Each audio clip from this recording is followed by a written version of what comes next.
Just lie quietly, Mr. Wentworth. Cotton, nurse. Yes, doctor. Antiseptic. Yes. Pulse? Normal. Temperature normal. How long have you had these symptoms, Mr. Wentworth? About 2 weeks. Have you been walking with a limp as long as 2 weeks? Yes, I have. When did you first notice the injury? Oh, it must have been 6 months ago. Yes, at least that long ago. There was a slight swelling in the black and blue mark. Then it disappeared. I thought nothing more of it until my leg began paining me 2 weeks ago. I see. Is there much pain now? No, none. The leg feels numb. Let me see the x-rays, nurse. Here they are, doctor. It got so I couldn't stand on the leg more than an hour at a time, and I began walking with a cane. After that, about 3 weeks ago, I couldn't put weight on it at all, and I had to buy the crutches. Who suggested the crutches?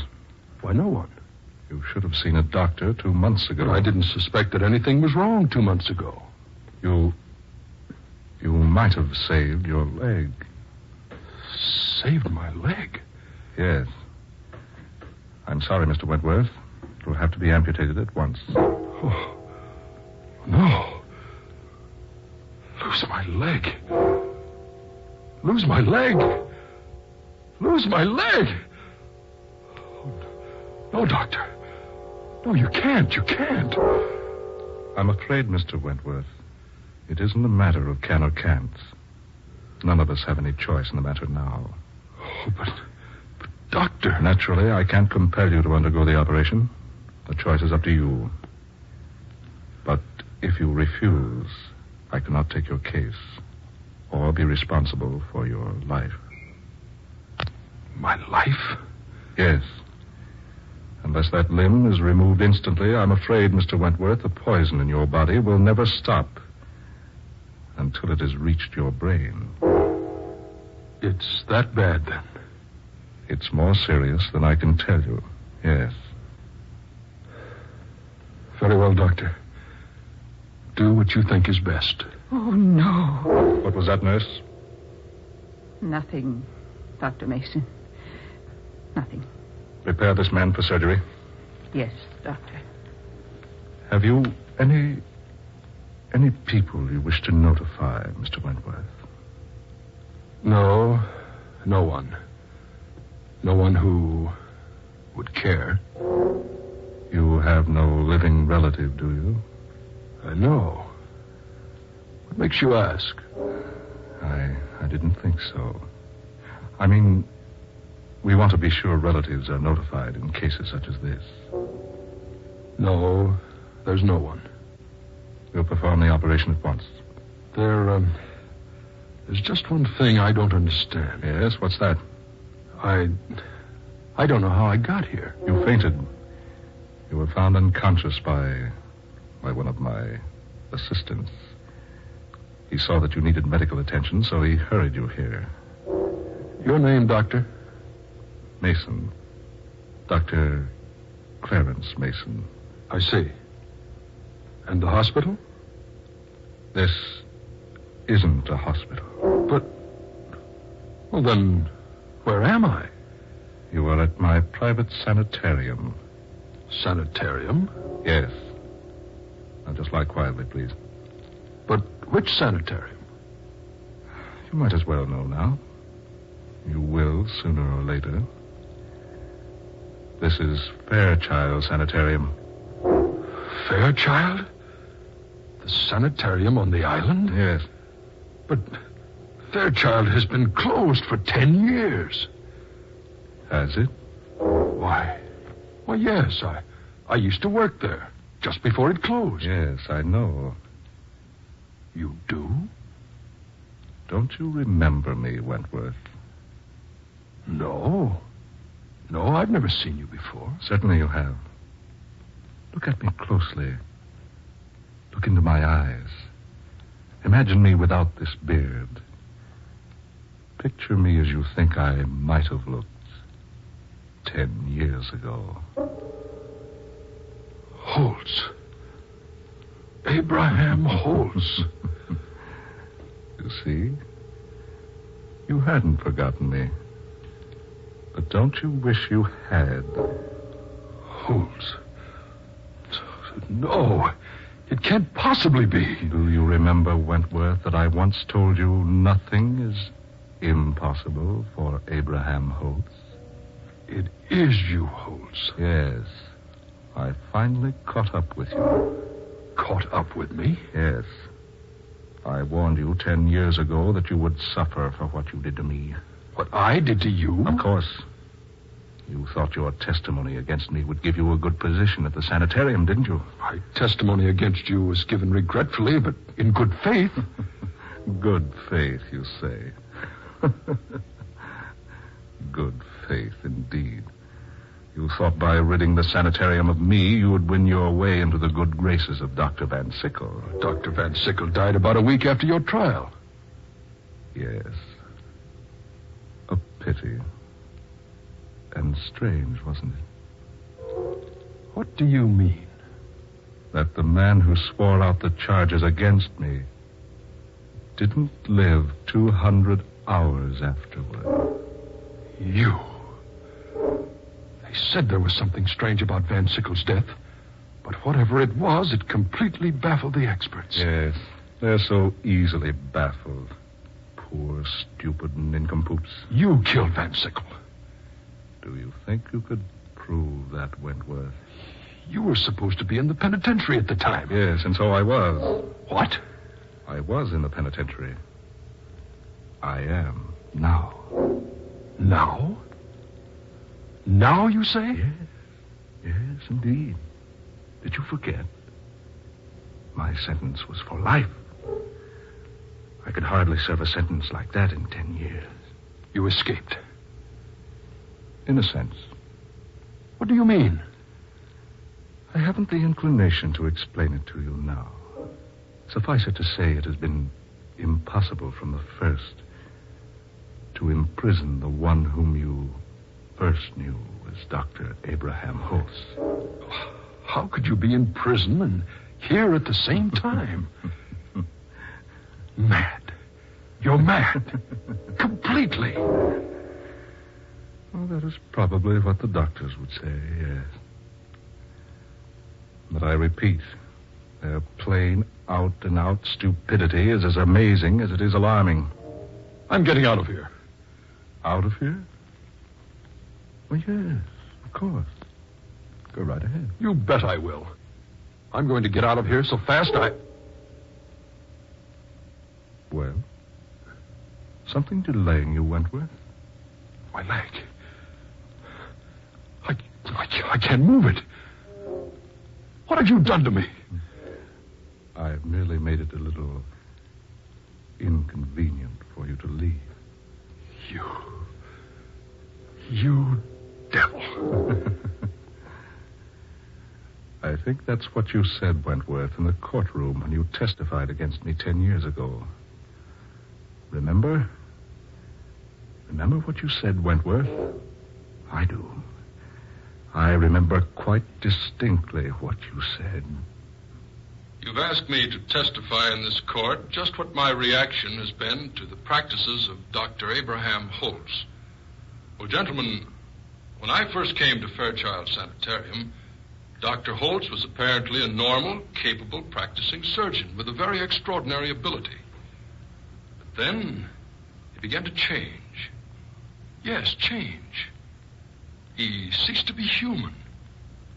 Yes, he became more like a devil. That's it. He became more like a devil. You remember that, don't you, Wentworth? Oh, I only said what I thought was true. You did cease to be human. You treated me and the rest of the interns like we were beasts. You were like beasts to me. Suddenly everyone became beast-like. Because suddenly I found myself in a position that put me far above every other human on earth. Made all mankind to me like beasts are to man. What do you mean? Found yourself in a position? Sometime, Wentworth. Sometime soon, perhaps. You'll know. The electric warning. Someone has just entered the front door of the sanitarium. I must leave you now, but first... What are you doing? While I am gone, you must rest. Get away. Get away. Get away. An injection of this Wentworth to quiet you. No. No. Keep away from me or I'll...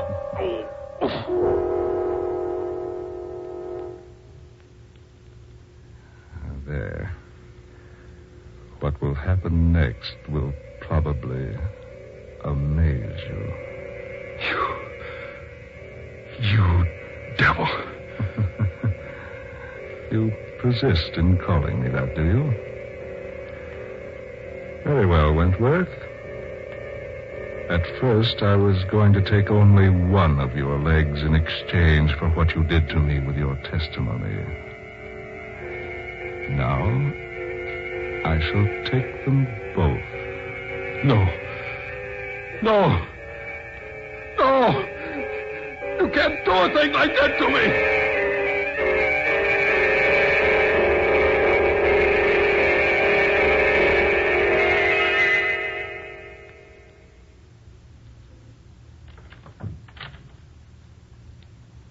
Is Dr. Mason here? Miss Young? Yes. I have an appointment with the doctor. Go away, miss. Go away. Quickly. What? Oh, please. Please, I beg. I beg you to go away before it's too late. Too late? Yes. There's nothing but trouble for you here. Trouble? What do you mean? No, I can't tell you. I can't. Just go away, Miss Young, while there's still time. Perhaps, nurse, Miss Young doesn't wish to go away. Dr. Holtz. Oh, please. Quiet. You will go take care of the patient in surgery, nurse. Yes, doctor.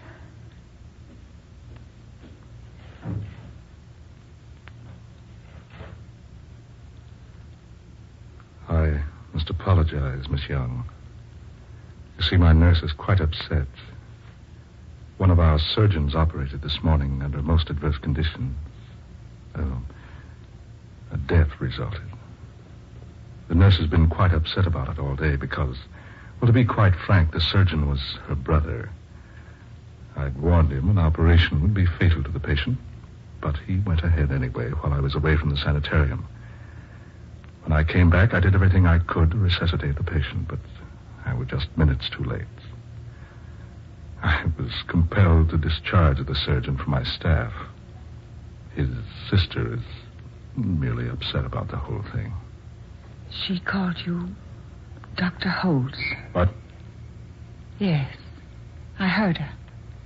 She called you Dr. Holtz. Did she?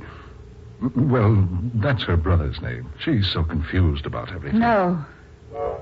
What? No, I said no. That isn't her brother's name. It's your name, Doctor. Miss Young. Yes. When you telephoned me yesterday, I knew there was something about your voice I vaguely recognized. Now I know. You're Dr. Abraham Holtz. You always were a very keen and intelligent woman, Miss Young. Dr. Holtz. It's nice to see you again, Linda. You escaped from prison. In a way. You lured me here. Pretended you needed a supervisor for your sanitarium. I should have known better. Yes, Linda, perhaps you should have. What do you want? I thought perhaps we could have a good laugh together over my court trial. Laugh?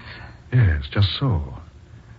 You remember, don't you, that it was partially your testimony that sent me to prison? You had a fair trial?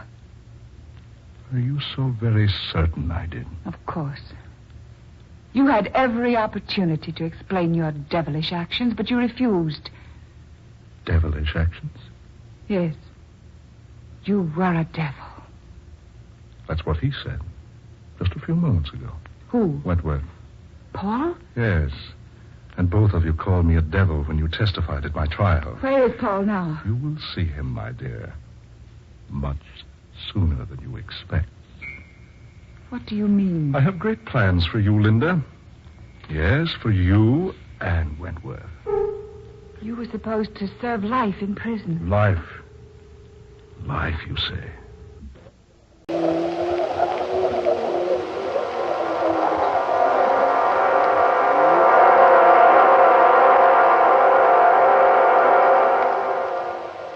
Dark.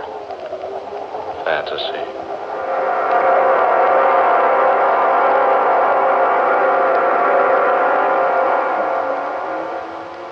I am the spirit of the demon tree.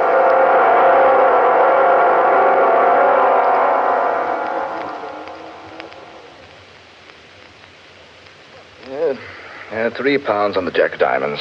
You should tear your money up, Humphreys. It would last you longer. Perhaps you're right, Crane. But this way I get a sense of honest toil. I say, isn't anyone else betting? Oh, let's quit. I'm tired of losing. Oh, look here, old girl. Could I loan you a few pounds? No, thank you, Crane. I have enough to get me back to London. If we ever do get back. Now, why do you say that, Clara? It's only a matter of a stage getting through here to the resort, taking us out of this beastly place. Beastly place is right. Why people come here for a rest is more than I can determine. Honestly, I've never spent such an uncomfortable week in all my life. Well, think of me. I've been here 3. So have you, Humphreys. Oh, look here, you two. It's 3 o'clock. Well, they're expecting the stage around 8 tonight. What do you say the 3 of us go for a bit of a walk through the forest? I say, why not? Oh, here comes Danvers. Perhaps he'll join us. Anything to get away from this place. Good afternoon, Danvers. Greetings, good people. I take it you're no happier than when I left you a while ago. Oh, the place is as gloomy as a morgue. We've just agreed to take a walk in the forest back of the inn. You're invited to come along if you like. Sounds like a good enough way to pass the time. Oh, good. And we all go together. Besides, I'm quite interested in that forest out there. You remember, of course, the story the night clerk told us last evening? Yes, I don't like him. He talks through his nose. People should talk through their mouths. No. I mean, what he told us about the forest.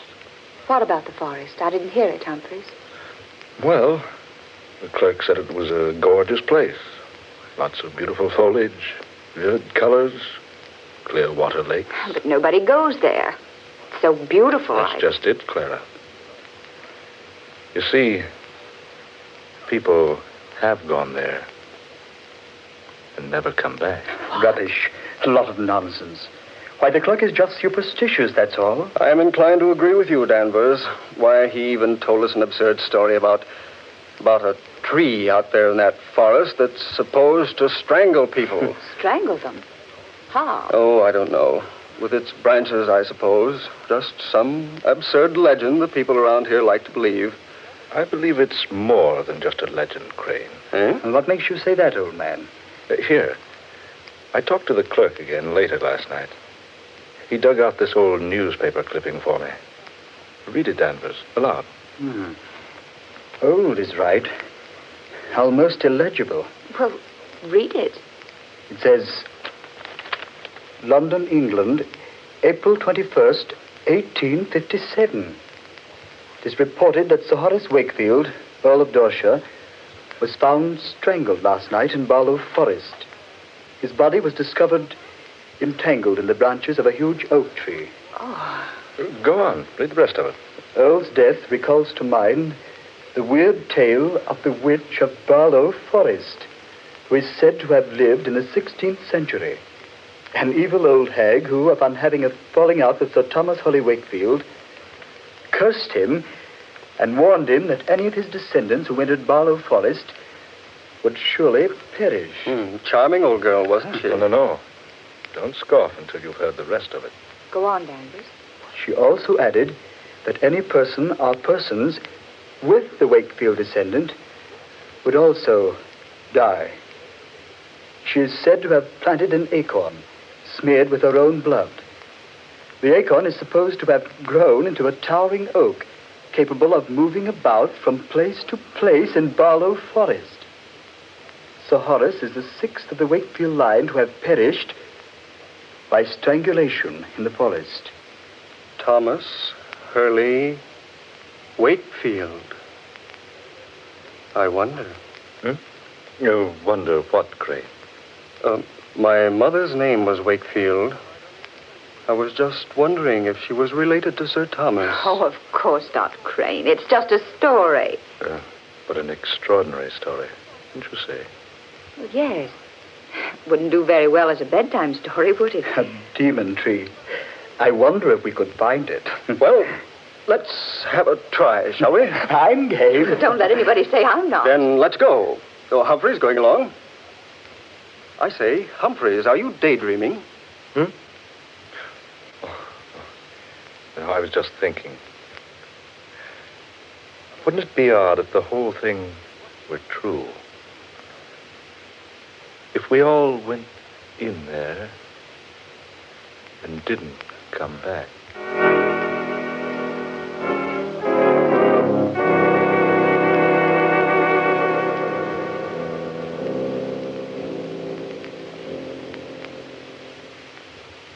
Well, do you gentlemen see any way we can get into that forest? It's as dense as Father Time's beard. Doesn't seem to be an opening anywhere. I think we can get in over here. Oh, all right. Coming, Danvers. There seems to be a footpath over here. Only one along this line of the forest. There, see? Oh, yes, you're right. Come on, I'll lead. We'd better remember the way back. It'd be hard to get out of here if we didn't know where this opening is. Don't worry, I'll remember it. I'm good at landmarks. Go ahead, Clara. I'm right behind you. I say, do any of you feel that? Feel what, Danvers? The chill. I feel like it's 20 degrees colder in this place. I feel that way, too. So do I. It's naturally cooler in the woods where the sun doesn't shine. But not this much cooler. I don't like this place. I'm for going back to the inn. Oh, let's get on ahead a little ways. I say, it is pretty in here. Pretty or not, it gives me the creeps. It isn't the kind of cold caused by climatic changes. What was that, Denver? I said it's a different kind of cold. It's the kind that creeps up your spine when some evil comes over you. Oh, now, Danvers. We're just letting that newspaper story play on your mind. Wait a minute, eh? Look! That tree there in front of us. It looks like a human giant. Jove! You're right, Danvers. I could swear it moved just a moment ago. It did move. I saw it, too. That's the strangest looking tree I ever saw. Look at that bark. I wonder if... Crane! What's wrong, man? I just touched the bark of that tree and it didn't feel like bark at all. What? No, it felt like human skin. Here, let me feel it. By heaven, it's true. It does feel like skin. Warm and smooth and soft. Yes. It feels that way to me, too. Here, Humphreys, you touch it. No, thanks. Go ahead, Humphreys. Feel it. I have no desire to. You see, I'm sure you're right. What's that? I feel that this is the demon tree of Barlow Forest. Humphreys. I think we've seen enough of this place, haven't we? Let's get back to the inn. Yes, let's. All right, come on. I say, wait a minute. Have you noticed how dark it is? All of a sudden. The sun's behind a cloud, probably. It's impossible to see the sky through this foliage. It is darker. I can hardly see where I'm walking. Are you quite sure this is the right way? I don't remember this clearing. I don't either. Wait a minute. By heaven, this isn't the way. It must be.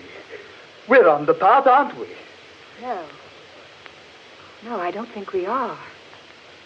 It so dark. Do any of you have a flash? I certainly don't remember this clearing. I think... What was that? What was what, Crane? You'll think this is foolish, but I swear I felt the branch of a tree brush across my face and shoulder. That's impossible. There's not a tree within 50 feet of us. But I felt it, I tell you. It rustled like a branch covered with leaves, and yet it felt warm and soft, like human flesh. Crane, are you sure? Yes, look, we're lost here. It's dark as night, right in the middle of the afternoon. And we've lost the path and that tree. Easy, Crane. Keep your head, man. I'm getting out of here. I'm not going to stay here and be murdered. Crane! Stay with us. No. I'm going to find the path and get out of here. Crane, stay here. We'll find a way back. I don't want to stay here and die. I want to get away from this place. Crane! Don't be a fool! Crane!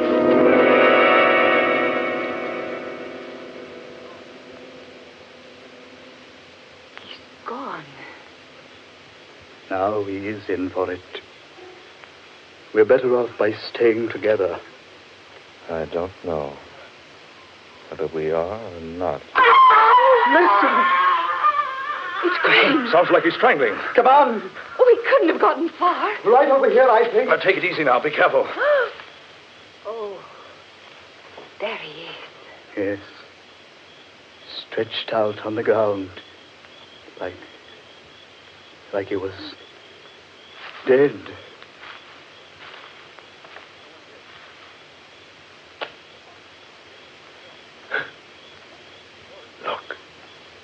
Look at him. Oh. Marks on his throat. Like hands would make. That wasn't done by hands. See? Stains on his skin. Green stains. Thomas Wakefield Crane. Oh, what a horrible way for him to die. Clara, that tree. This is where we first saw it. Now it's gone. Humphreys, you're right. This is where it was. I'm sure of it. Then what's happened to it? The important question is, what are we going to do with Crane? We'll have to leave him here till we can find a way out of this place. Poor Crane. It happened so quickly. One minute he was with us, and the next... We warned him not to leave us. Now, the three of us had better stay close together. Oh, yes, for heaven's sakes, let's not get separated. And do come on. There's nothing we can do for Crane now. We've got to find our way out of here. It just doesn't seem right, leaving him there. It's all we can do. Come on. How do we know which way to go? We don't. All we can do is keep moving and hope to find the path again. Oh, it's horrible. Wandering about like this, like nothing but a group of marionettes. Controlled by what strange puppeteer? What's that, Humphreys? I said, controlled by what strange puppeteer? Humphreys, surely you don't think we've been purposely led into this? Who can say? Oh, now, Humphreys. Crane went off the deep end. We've got to keep our heads. We found a way in. Surely we'll find a way out. Yes. Yes, we did find a way in. But what about the chill? The darkness? There's some explanation. Perhaps a storm is coming up. Yes, that could be it. Couldn't it? Storms don't rise that quickly in this part of the country. And the darkness. It came down on this forest like a shroud. Yes. Came so quickly. Reminded me of how a corpse must feel in his coffin when the lid is put over him. Look here, Humphreys. I'm about fed up with that sort of talk. Only a fool refuses to face the facts, Danvers. You know this isn't any ordinary situation we're in. The chill of winter in the summertime. Darkness in mid-afternoon. And a tree that strangles. It was probably just an accident, Crane's death. Why don't you stop trying to tell yourself that the tree was only an imaginary thing? We all know that it's real. Humphreys. And as alive as any of us. The bark did feel like human flesh. Danvers. Humphreys. Look. What is it? A glow of light there ahead of us. It's the tree. There. Now, what do you think, Danvers? Look. It's the tree moving along in a glow of phosphorescent light. Good heavens. It's the same tree. It looks like a human giant. It was nowhere near here. It was back there. Do you two see what the tree is carrying? It's carrying Crane. It's got him tucked up under that huge branch that looks like a human arm. It's fading now. Disappearing again. Fading away. Yes. Gone. He's gone. Now do you believe, Danvers? Now do you admit that the tree is alive? What else can I believe? I don't know. Danvers, look out! He's fallen into a water pit. Help, Humphreys! It's quicksand! Humphreys, he's sinking. Help! I'm into my waist! Get me out of here! Stand still, Danvers. You'll just sink deeper. Quick, help me out of here! Get something I can grab onto! Here, Danvers. Danvers, grab the end of that pole. Here, let me help, Humphreys. Grab it, Danvers. Grab it. The pole, Danvers. Grab the end so we can pull you off. I can't! That tree branch! It's beating me! Good Lord. Listen, Clara. A tree branch. But we can't see it. I can't get near the pole. The branch keeps beating me back. Humphreys, do something. He's up to his shoulders now. I can't make it. I can't help. Save me! Save me! Why? He'll go under the quicksand and strangle. Danvers, there's nothing I can do. That tree! The demon tree! There's no escaping from it.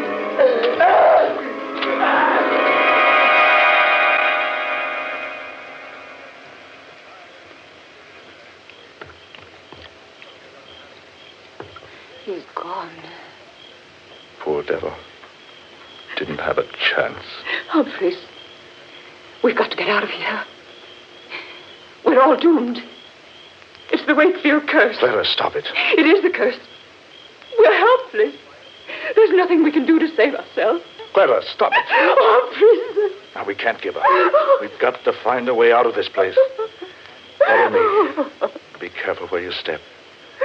Whatever happens, keep your head, Clara, for heaven's sake.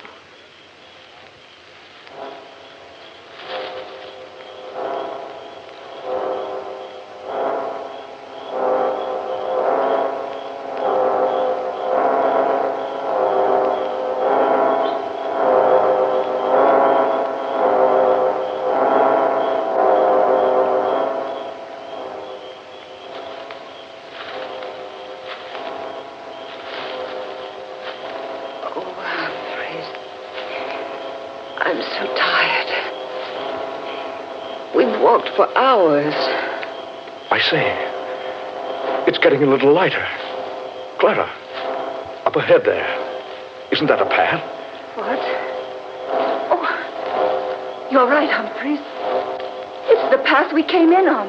And look, there's an opening through the trees. Yes, I remember the landmarks. Oh, thank God for the light. Come on, Clara, out of this place. There's nothing we can do for Danvers or Crane now.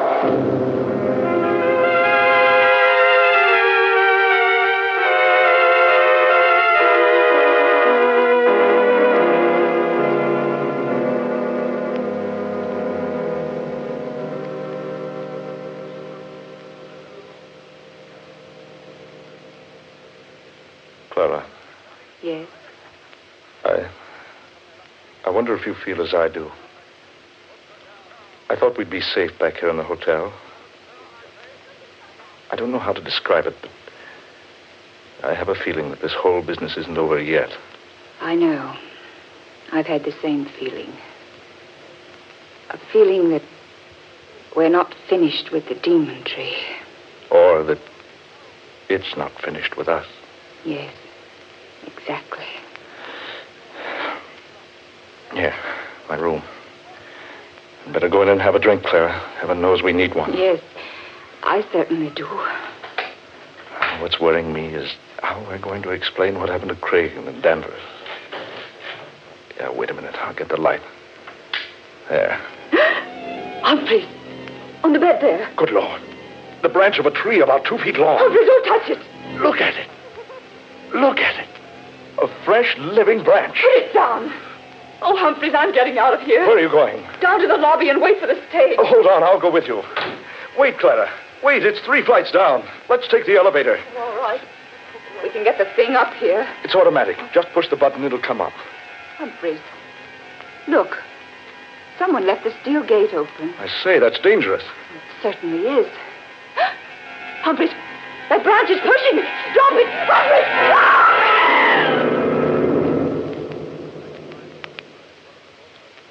Good Lord. Clara! Clara! That branch! It pushed her down the shaft. It's after me. Get away! Get away! Help me! Help me, somebody! The tree! The demon tree! It's choking me!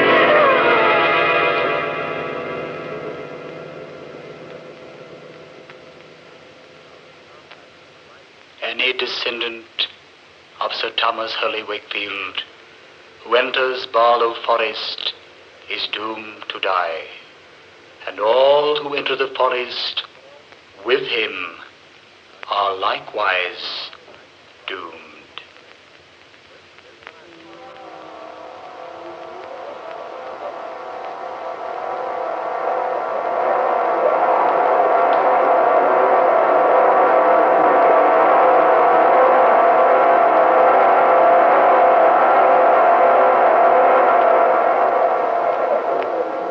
Dark fantasy.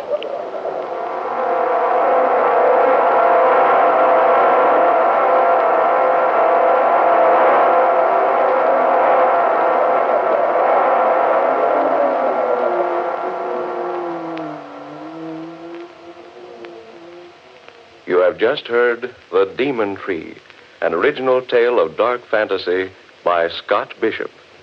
Tonight's cast included Eleanor Naylor Corrin as Clara, Ben Morris, who was Humphreys, Garland Moss took the part of Danvers, and Murillo Schofield was heard as Crane. Next Friday night at this time, the National Broadcasting Company will bring you another unusual and fantastic adventure thriller, Men Call Me Mad, the story of another world and the people who inhabit it. An exciting and weird tale of dark fantasy created by Scott Bishop.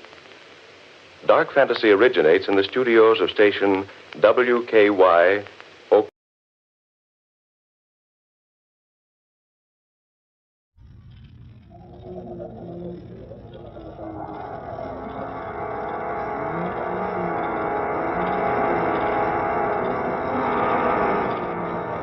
Dark fantasy.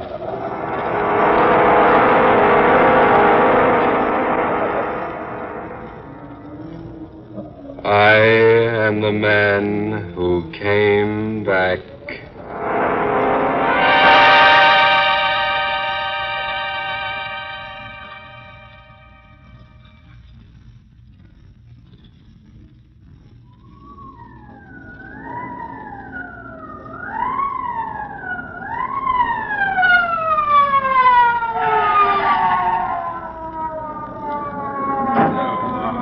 Now, break it up, break it up.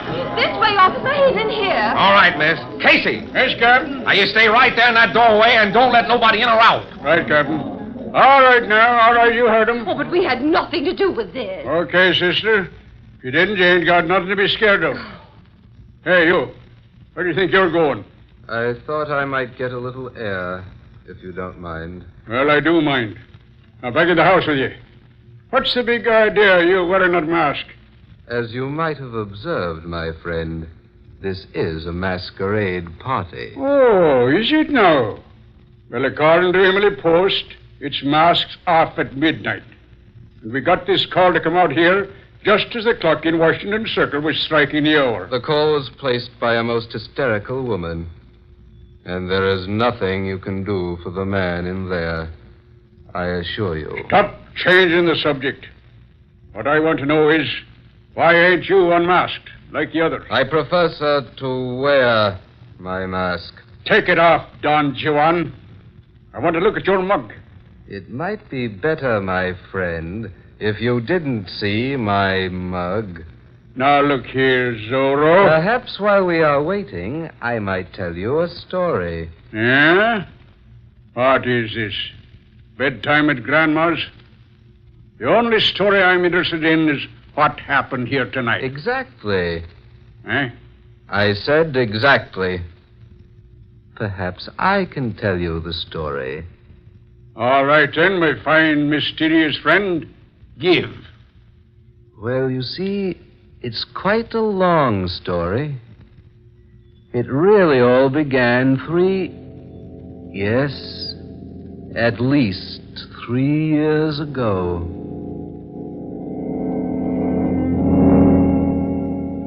I remember that evening quite well. I let myself into Granger's apartment.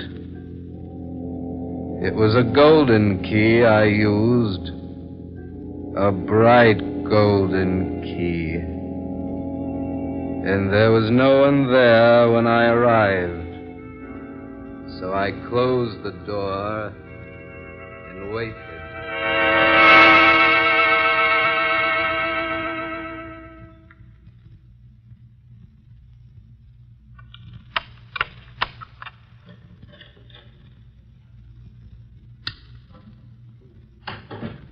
Well, Grange, imagine seeing me here. Huh? Blake. Oh, I say, you startled me. Did I now? I dare say, had I been someone else, you wouldn't have been at all startled. Incidentally, old man, how did you get in here? I suppose it would be quite facetious of me to say that I came in the same way you did. Oh, I say, a new piano. Do you mind?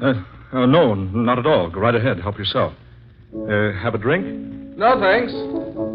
You'd better have one, though. Oh, yes. I say, Blake, what's that you're playing? You've heard it before, Grange. Have I? I don't recall. You have a short memory. I usually remember pretty well. Well, when you choose to, you do, yes. What do you mean by that? My wife has played that tune for you every night this week, and last, and the week before that. You see, I happen to know. Oh. I see. Well, I'm glad you haven't the audacity to deny it. No. No, I don't deny it. Your wife has been here. Often. As often as she possibly could. But I assure you she came of her own desire. And as a result of your oily persuasion. I might agree, Blake, that she is easily persuaded. And, of course, my curiosity prompts me to ask how you finally learned the truth. I accidentally found the key to your apartment here. It was in Sylvia's purse. A golden key. With your initials engraved on one side, hers on the other. Why, I thought that a rather handsome touch. Don't you agree? I've brought the key back to you. How gallant of you, old fellow. I'm serious. Sylvia will never come here again. Are you positive of that? Quite. For I shall ask her not to. You seem to believe she'll obey you. She will. And I ask you now, Grange, as a gentleman, kindly refrain from inviting her here again. In other words, hands off. Is that it? I'm glad I make myself quite plain. Why, you fool. You dull, stupid fool. What right have you to demand anything of Sylvia? You think for a moment, night after night, twiddling her thumbs while you're away from home? I admit I've been busy this past year, but another 6 months... You've no one to blame for Sylvia's being here but yourself. Here she's found what you've denied her, Blake. And I doubt very much if she'll give it up. Why, you swine, if you think for a moment... Oh. Well, I forgot you carried a gun. But if you'd care to put it away... Skip the heroics, Blake. You know, I think I've suddenly thought of a solution to all this. The only solution is for you to leave Sylvia alone. Oh, no. No, you're quite mistaken. This is the solution. Here in my hand. Indeed, I rather like the idea. Besides, with you out of the way, Sylvia need have no more qualms. Why, you low yellow rat. That's it, Blake. Come closer. Threaten me. Make me do it. Make me do it, Blake. If you think killing me is the way out, Grange, you're very badly mistaken. It's the only way out. If you kill me, Grange, I'll come back and avenge myself. One shot and that'd be all. I can prove self-defense. Sylvia will help. She'll swear you came here and tried to kill me. I'll come back, Grange. Just one shot directly between the eyes. I'll haunt you, Grange, because by God in heaven, I'll come back. It's a perfect scheme, yes. I like it. I'll pierce the veil, Grange, because I'll come back if I have to fight all the demons of hell to do it. Prepare, Blake. This is a chance of a lifetime. It's the way out. Yes, it's the way out. Grange!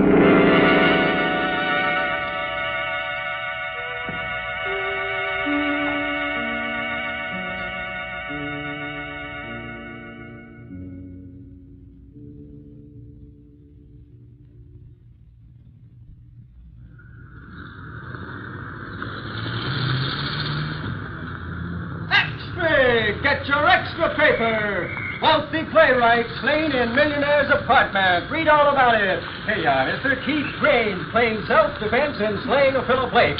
Here it is, folks. Get your extra paper. Read the headline news about the killing. It's all here in your extra paper.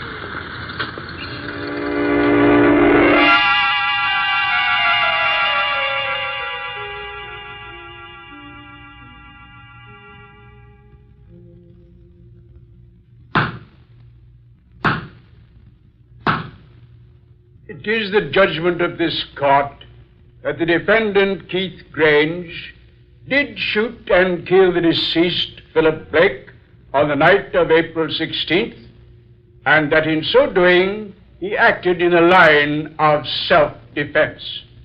The court therefore decrees that Keith Grange shall not be held to account for this unfortunate incident.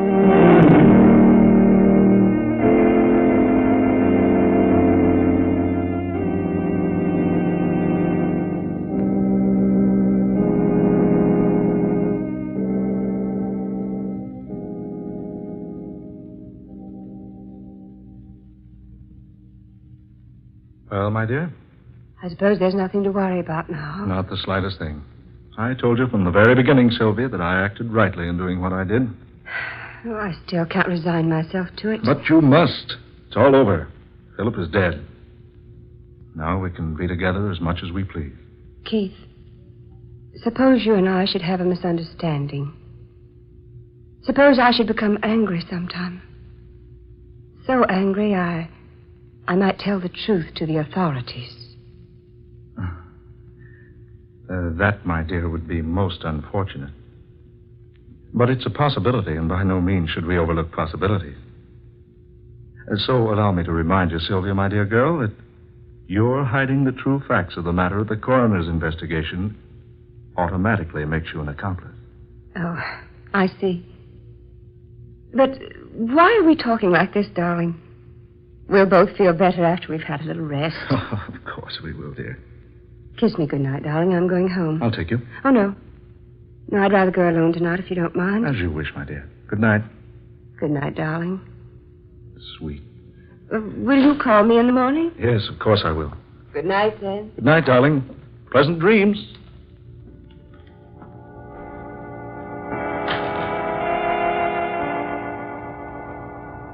That's strange. Very strange.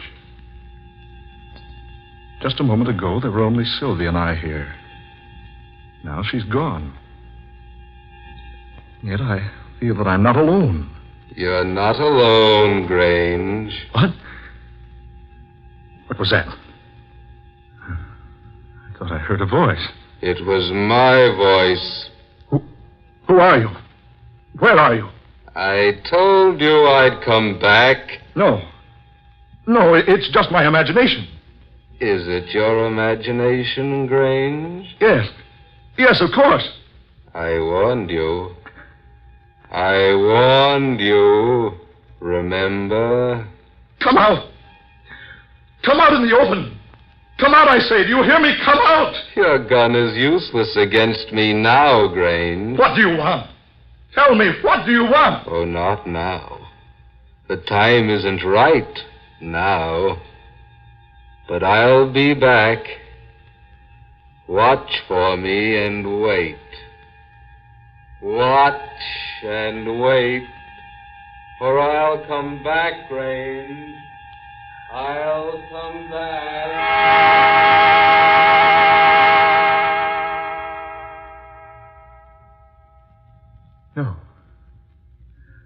No, I'm sure of it. It was no one. No one at all. I just imagined it, that's all. Yes, just my imagination.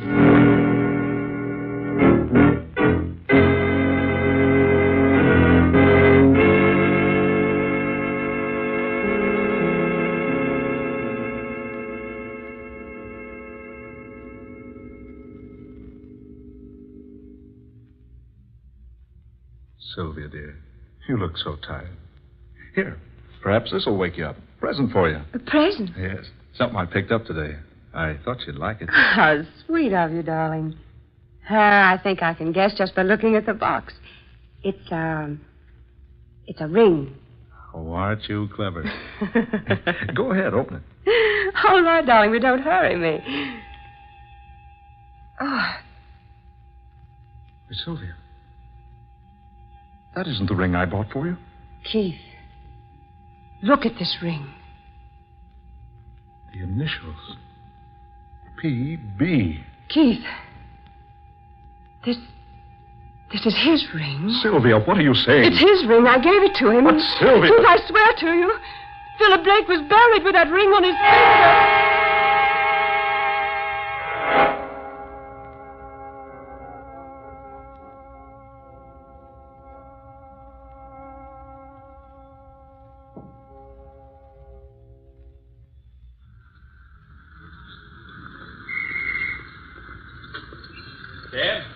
Cab, mister? Yes, please.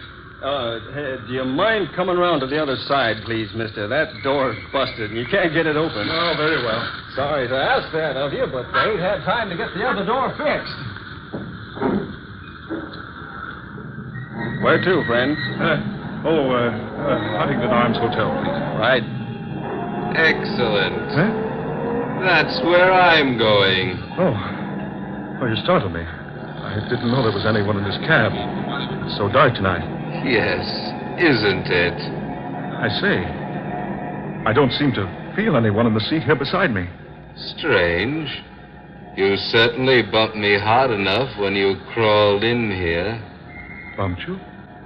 I beg your pardon, sir, but I... Never mind, Grange. Never mind. You know me? I'm surprised that you don't know me. Why, yes. Your voice sounds familiar. Good Lord. Philip Blake. Do you mind riding with me? Blake, you're supposed to be dead. You're supposed to be buried. I am dead, Grange. I am buried. Cabby, stop this cab. Right, sir. Now, let me out of here. Let me out. What's the matter, Governor? Hey, you hadn't ought to jump out of a moving car like that. What in the name of heaven is in the back of that cab? Why, nothing, Governor. Here, see? I'll turn on the light. There. See? But there was somebody in there with me. Oh, now, mister, they couldn't have been. Look for yourself. The seat's empty there. You just jumped out on this side of the cab. The other door won't open. No, brother, there wasn't nobody in that seat with you. Must have been your imagination.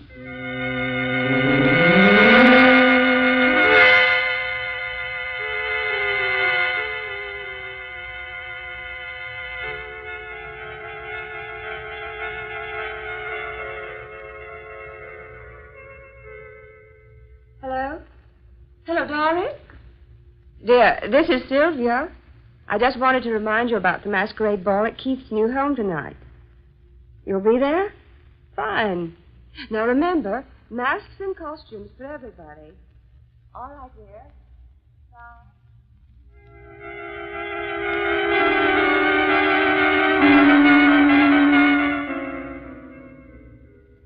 Now be sure to come in costume, won't you, Dorothy? Yes. And heavily masked, my dear.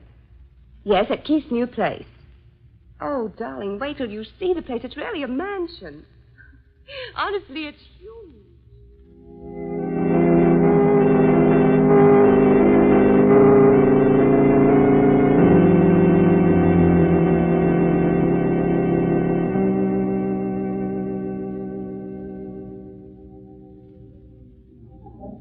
Mr. Grange, I believe. Sylvia, darling.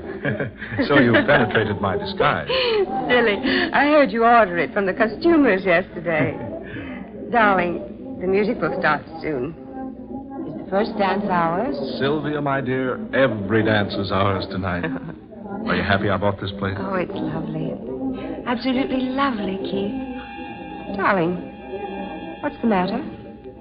That man in black. I've been watching him all evening. He's been watching me.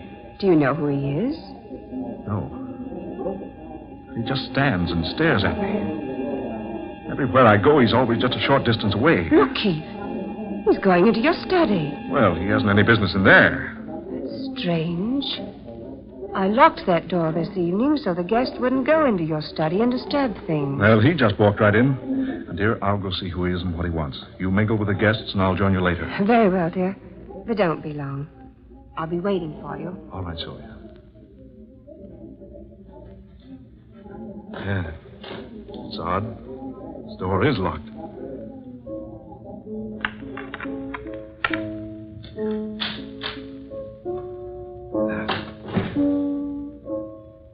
Dark. Piano. Oh, confound it. Where's the light switch? There.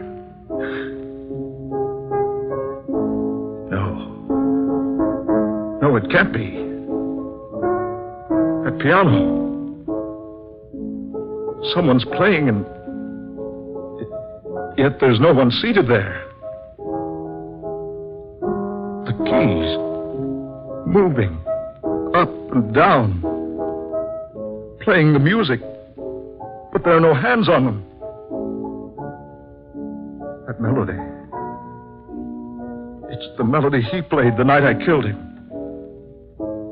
He's playing it now. And yet he's not there. I'm here, Grange. I'm here. Play. Look closer, Grange. Here I am. You see? Yes. I see you now. I brought you a little gift for your masquerade party. What? You'll find it lying on your desk. Turn around and see for yourself. That's right. There. You see? A gun. It's the one you killed me with. Don't you recognize it? Where did you get that gun? I found it, Grange, and I've brought it back to you. I put one shell in its chamber. Just one, Grange. But that is enough. What are you trying to... Gone. He's gone. Lord, am I mad? Was I dreaming? No. No, the gun is here. It is my gun. One cartridge, he said. Only one. One cartridge. Yes. Yes, it's the only way left. He knew it was the only way. Now he's left me to take it. All right, Blake. You can have your revenge. You can have it. And you are right. It is the only way.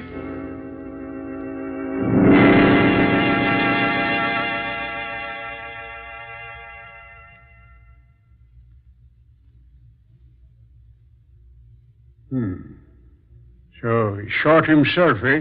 The evidence in there will indicate that he did, yes. Say, that's quite a yarn you spun, Zorro. It is nothing but the truth. Come on now, come on, my friend. Let's take off your mask and have a look at you. One moment. Keith Grange shot Philip Blake squarely between the eyes. Yeah? So what? That doesn't make a very pretty sight.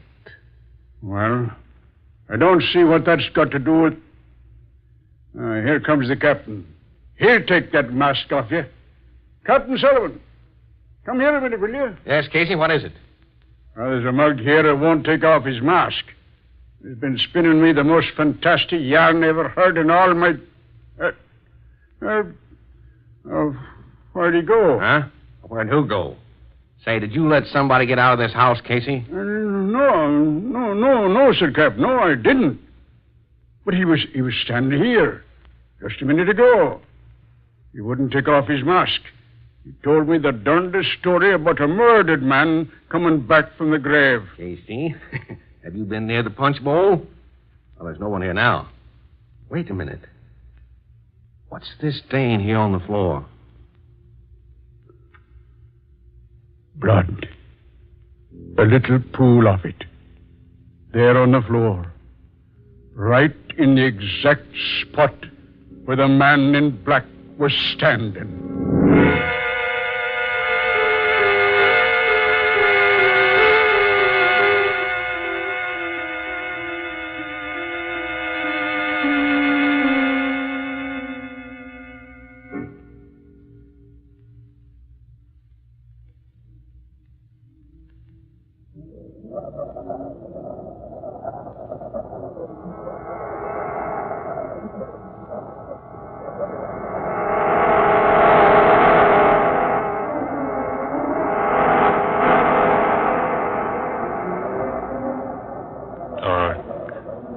Fantasy.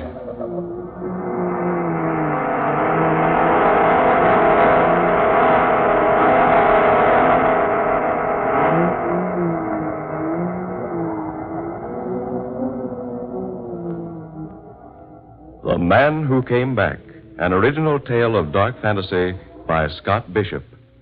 Ben Morris was Keith Grange. Eleanor Naylor Corrin was Herda Sylvia. Fred Wayne took the part of Casey. Muir Height was Captain Sullivan. Murillo Schofield, the cab driver. And Eugene Francis was the Man Who Came Back.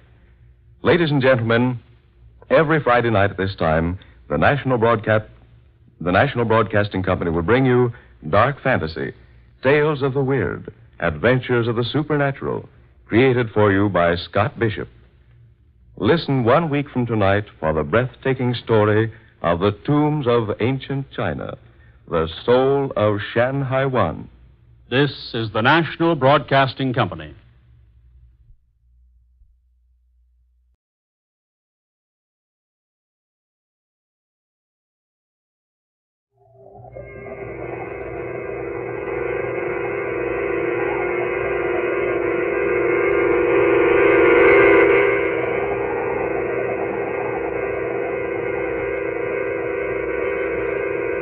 Dark fantasy.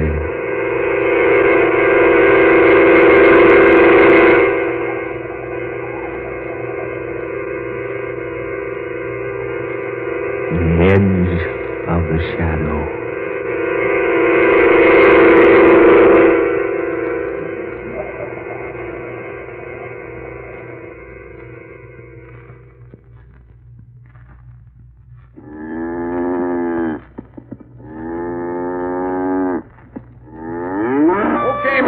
cow's bedded down for the night. Yeah. Oh, Hank, come over here a minute, would you? Sure. Something wrong?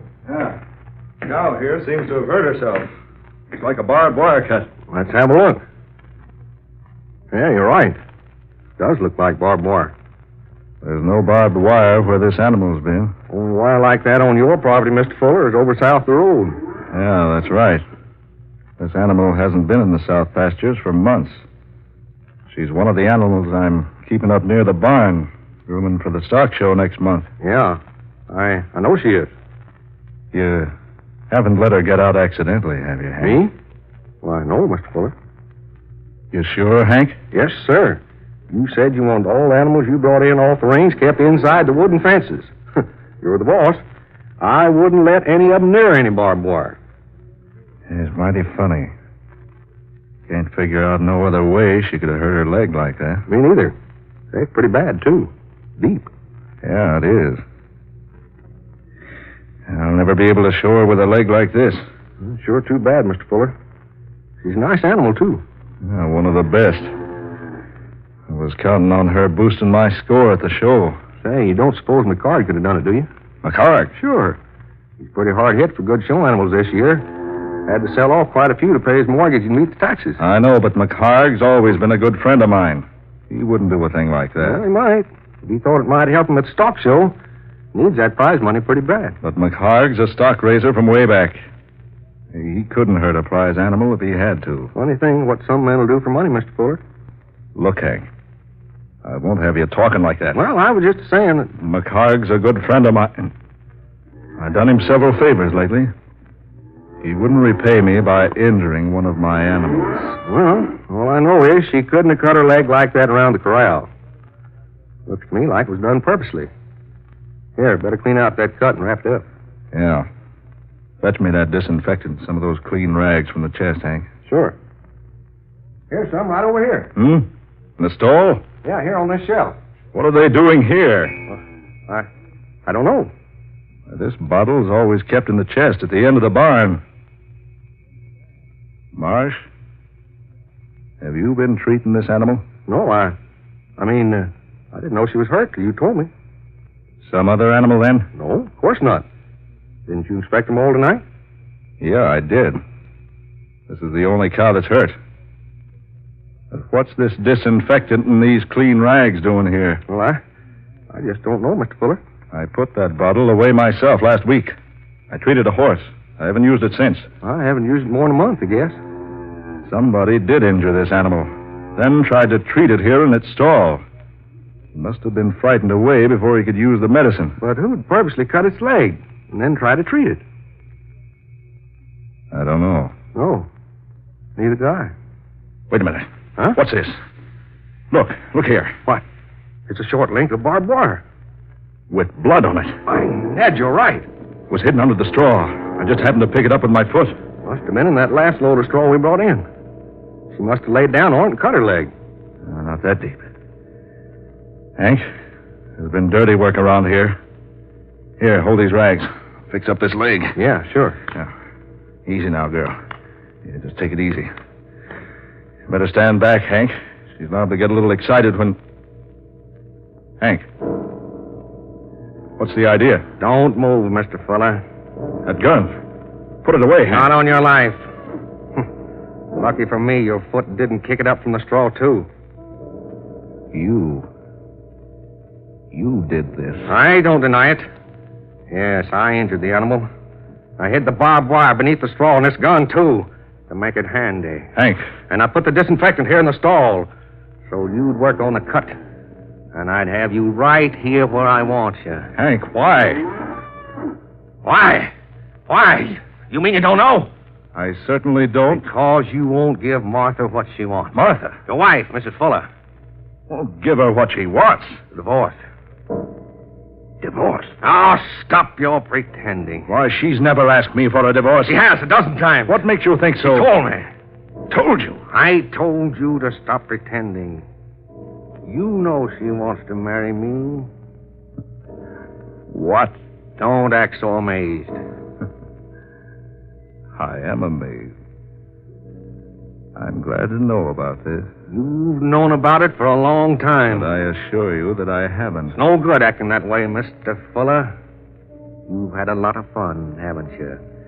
Letting me go on like this, working for you for peanuts, calling you mister, doing all your dirty work around the farm. You've been well paid. I've never asked you to do anything that I wouldn't do myself. Well, I'm putting an end to all of it right now. Hank, give me that gun. Not on your life. You can't shoot me in cold blood. They'll get you. Not me. They'll never know. When they find me with a bullet in me, Hank. They'll never find a bullet in you. They'll never bother to look for one. Don't you remember this cow? Take a good look at her. You remember last fall when McCard's shotgun accidentally went off near her? How she almost trampled him to death? Hank, no. One shot, fella, through your heart. By the time that animal's hoofs have done their work... No, Marsh, no. They'll never recognize you when they pull you out of her stall. You can't do that. They'll never bother to look for a bullet. Listen to me, Hank. They'll think your gun went off accidentally, and the animal trampled you to death. Give me that gun, Hank. And the farm will be Martha's and mine. Give it to me, Hank. Keep back. Give it to me. Keep back, I say. Take this. Help me! My eyes. You blinded me. Take it easy, you yellow pup. Your eyes will be all right. Water. Water, get me some water. My eyes are stinging. They'll be all right. Come on with me. I can't see. Here, this way. What are you going to do? I'm going to take you to the well and bathe your eyes. You're not going to kill me. Careful. Here's the barn door. I didn't know what I was doing, Mr. Fuller. Easy now. I didn't know what I was doing. I didn't want to kill you. You only missed killing me by a hair's breadth. Oh, I was out of my head. Oh, my eyes. We'll talk about that later. Where are we? Where are you taking me? Over to the well. Mr. Fuller, what in the name of heaven are you going to do to me? I'm going to wash out your eyes. Come on now. Yes. Water. Easy now. No, don't rub them. Keep your hands away from your filthy face. But I can't stand this pain. You'll be all right in a minute. I can't stand it. I tell you, I can't stand it. Marsh. Let go of me. You're taking me off to leave me someplace to die. Stop it. Stop it. Now you're trying to kill me. No, I'm not trying to kill you. You are. I know you are. Don't be a fool. I'm blind. Sure. Sure, this is your chance. Chance to get rid of me. Well, you're not going to do it. Hank, for the love of heaven, listen to me. No! I'm only taking you to the well. Throw me in, huh? You want to throw me in? I want to wash out those eyes. No. You don't care about me. All you want is a chance to do away with me. No, you rat. I'm only trying to help you. Let go my arm. Let go my arm. No, you're staying with me. I won't do it. I won't be led like an animal to the slaughter. Let go of me. Stop it. Let go of my arm. We're almost to the well now. Oh. Oh. Oh. My eyes. Water will fix them up. I'm not going near that well. That disinfectant will burn those eye tissues if you don't get it washed out of them. I won't. You're going to throw me in. I won't go near that well. Hank. Let go. I won't go near it. I won't go near it. You hear me? No. Oh. Oh. Now. Oh. Get up on your feet. Come over to the well and get your eyes washed out. Oh. Now keep your head. Oh, my eyes. Here now. You bend over this water trough. Come on, bend lower. Mr. Fuller. Come on now. Get plenty of this cold water into your eyes. That's like it. Oh. A little more. Here, use this cloth. Soak it with water. Yeah. All right. Yeah. Lucky that was just a mild disinfectant. Won't bother you any. I'll put that up to your eyes. That's it. Now, you open your eyes? I don't know. Well, try. Yeah. Feel better? Uh-huh. Burn's easing up. Yeah, let's see him. Yeah. It just inflamed a little. That'll be all right. We go into the house and bathe them in warm water now. You didn't have to help me. Skip it. Come on. Wait a minute. What's that noise? The New York plane. What's she so low for? I don't know. She's too low. What's wrong with her? Good Lord. She's on fire. On fire? Yes. A mass of flames. Hold on.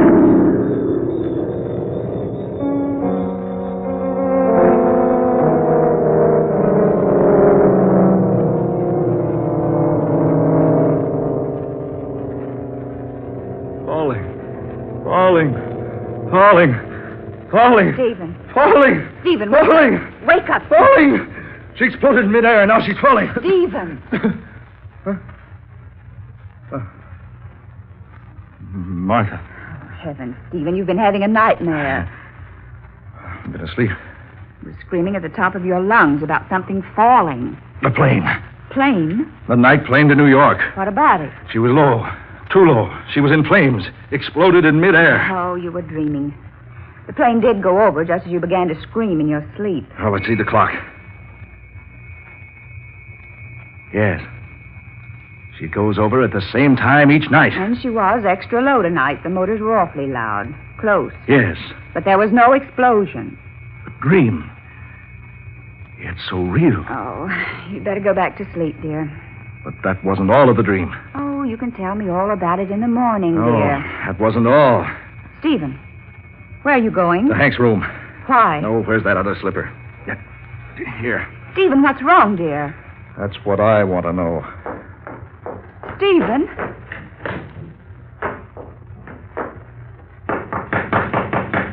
Hank. Hank, open up. Hank. He's not in here. The bed's not slept in. Stephen, what in the world's wrong with you? Hank's gone. Gone? Why, he hasn't been in his bed. No. Did he tell you he was going anyplace? No. That dream. It couldn't be true. Was it about him? Yeah. About him. We were together in the prize stock barn, bedding down the animals. One of the prize cows had cut her leg. We couldn't understand it because she hadn't been near any of the pastures with barbed wire. I was bringing Hank up here to bathe his eyes just as the plane was flying over. She was too low, and she caught fire. There was that awful explosion. Oh, but it was all a dream. Come on, we'll see. Stephen. I'm going out to the barn. Come along if you wish. Something tells me that it was more than just a dream.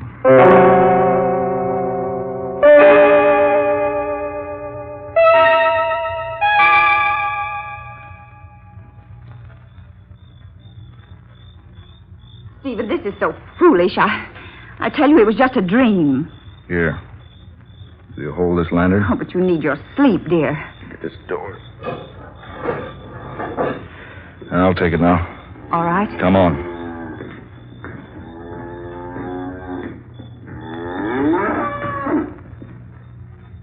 Here's the stall.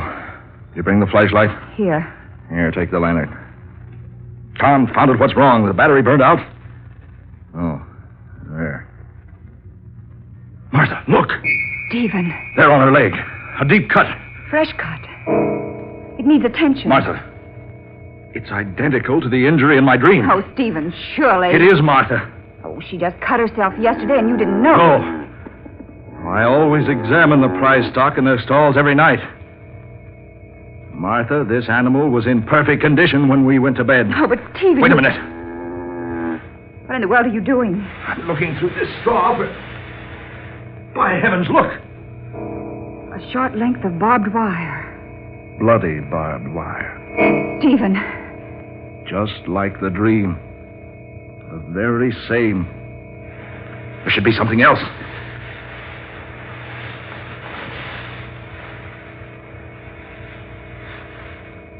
Yes, here. Look. A gun. Hidden here in the straw. Here where he put it. Who? Hank Marsh, of course. Who else? Oh, no, Stephen. Yes. And look. There on the top of the feed box. The bottle of disinfectant. Some clean rags. Oh, but Stephen, Just like the dream. Every bit of it is just like the dream. But you couldn't have dreamed all that. A hidden barbed wire. The cut on the cow's leg. The hidden gun, the medicine, all the same. Stephen. And this cow. She's the one that almost trampled McHarg to death last fall when his shotgun accidentally went off. But surely you don't think Henry Marsh planned to kill you. Yes, he planned it. He worked it out carefully. Very carefully. But now his plan's no good because of that dream. Oh, no, Stephen, he couldn't have. Yes. And in my dream, I saw how it was all going to work out. I was shown how I could save myself by throwing the disinfectant into his eyes. I tell you, there's some other explanation. Then that plane. It did fly over low tonight, you said? Yes. And it must have caught on fire. It must have exploded. But it couldn't have. I didn't hear a thing except the motors. You heard me screaming about it in my dream. Yes, but you... Well, you must have been so intent upon what I was saying that you didn't hear the noise of the explosion. Oh, no, that's impossible. It was over south of the road. Here, give me that lantern. Stephen, you... You go back to the house. I'm going to look for that wreckage.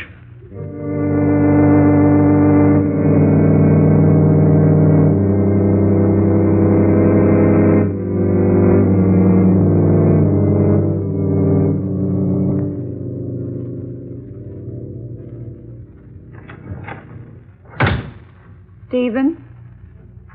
Not a sign of anything out there in the field. I called the airport. They checked the plane. It passed over Sheldon some time ago. That's miles from here toward New York. Safe? Yes. There couldn't be a mistake? No. The plane that passed over here while you were dreaming is almost in New York now. I can't understand it. All the rest of the dream was true. All but the part about the plane. No, just a dream. The other things. The injury to the cow, the wire, the gun. Didn't you say you lost your gun several months ago? Yes, I well, did. You must have dropped it in the straw when you stored it in the barn. It and the wire were thrown into the cow's stall purely by accident. But the injury. Stephen, both of us know how easily and mysteriously cows can injure their legs. And the disinfectant. Oh, you simply left it in there in the stall and forgot about it. No, I couldn't have.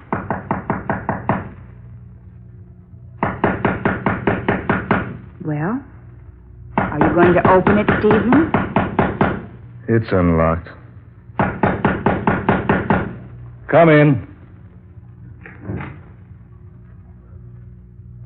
Hank. Golly, I'm glad you're up, Mr. Fuller. Henry, it's late. You haven't been in your bed tonight. I forgot to tell you I was going to town.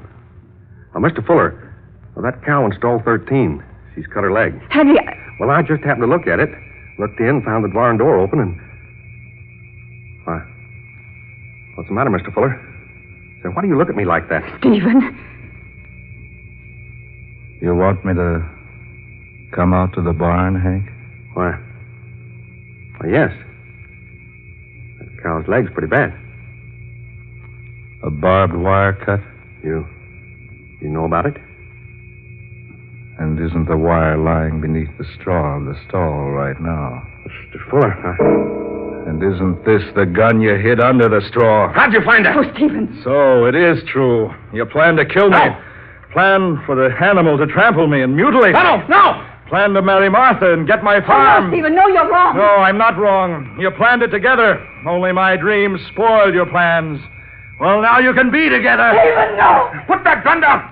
Well, I'm going to send you. You can burn together. No, Stephen, no.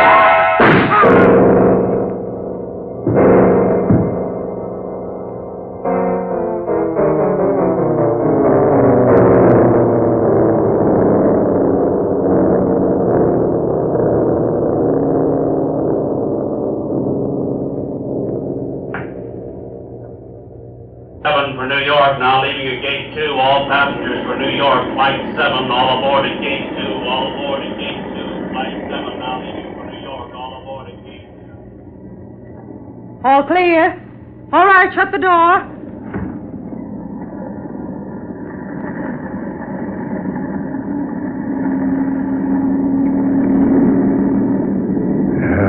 Confound it.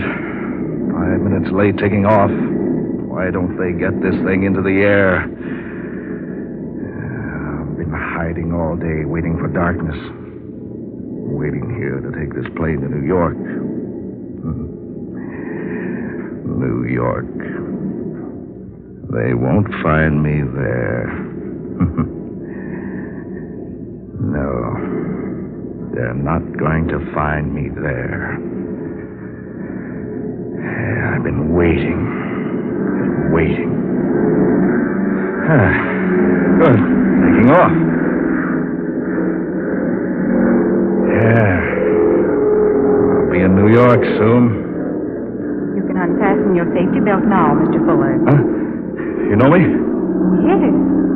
We always have a list of all the passengers.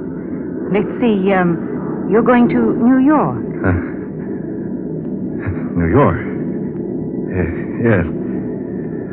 Taking a little weekend trip. Just up and left the farm for a weekend. Decided I needed a vacation. Vacations are good for a person. Yeah. I decided I need a little rest. Oh, here I am. Funny thing, I dreamed about this plane last night. Yeah? She always passes over my farm about midnight. Dreamed last night that she was flying exceptionally low. Funny, too, because she generally gained quite a bit of altitude by the time she gets over my place. It was a queer dream. Thought I was standing out back of my house, and she went over just a little before the barn tops, and then she caught on fire and exploded. Exploded right there in midair, right over my farm. I guess we all have funny dreams sometimes. This one was sure real. But look, there's my farm down there now. See? Had a red light put on my windmill so it could be seen at night. And look how close it seemed. How close? Too close. We're flying too low. I said we're flying too low. Look, just above the barn tops, just like the dream. Just like the dream. No, it can't be that. Look out the window. Flames. One of the motors on fire. One of the motors on fire. We're flying too low. We're flying.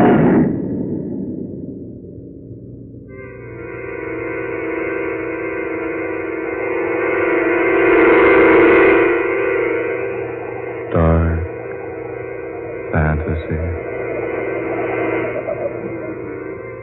You have heard The Edge of the Shadow, tonight's original tale of dark fantasy by Scott Bishop, originating in the studios of WKY. Ben Morris was heard as Stephen Fuller, Eleanor Corrin was Martha Fuller, Muir Height played Hank Marsh, and Georgiana Cook was the stewardess. Next Friday at this time, listen to the 22nd in this series of dark fantasy adventures created for you by Scott Bishop, a weird and pulse-pounding tale of terror.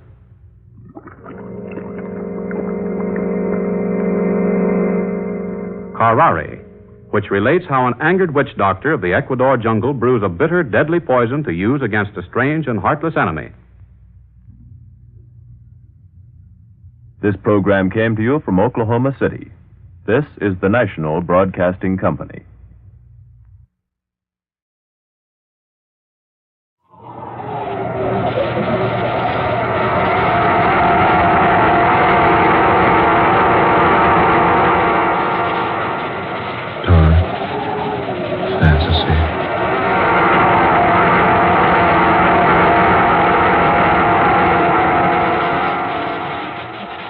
Death from the Past, starring Jane Wyatt.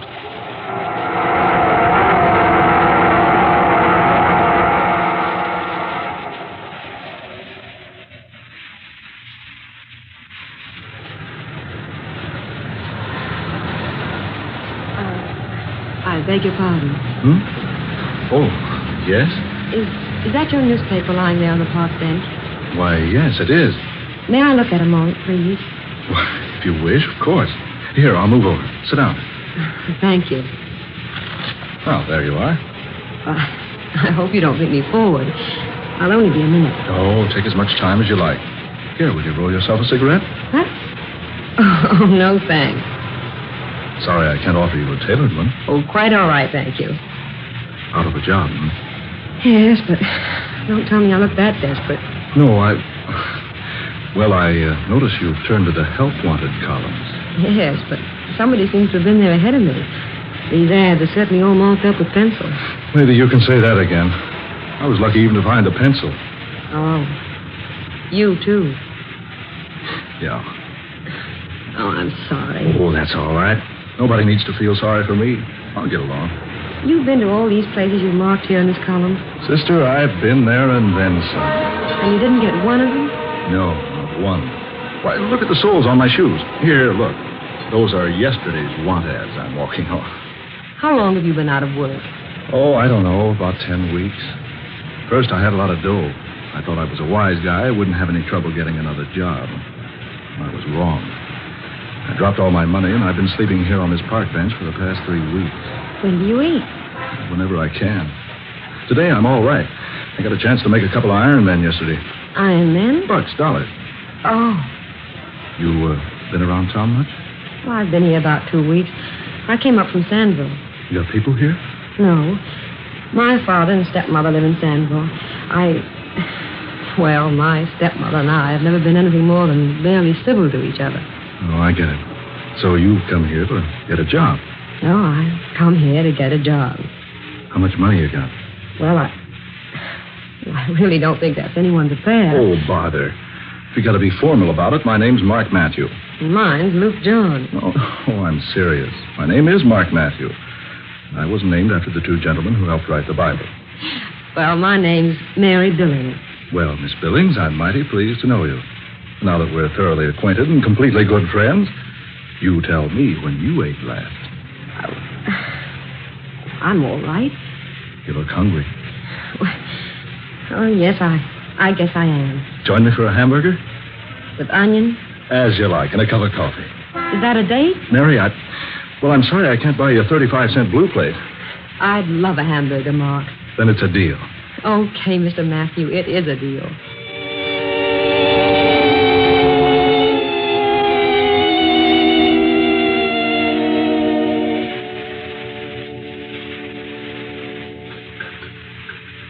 Want another hamburger, Mary? No, thanks. Two's plenty. You shouldn't have made me eat that second one. I'm sure you can't afford it. Oh, I know where I can make $1 or so tomorrow. I'll buy some cigarettes if you don't think you can roll No, one. thanks, no. And don't buy any. I really don't smoke much. Say, you're a nice girl to know. Inexpensive. I really don't know why I'm letting you do this for me.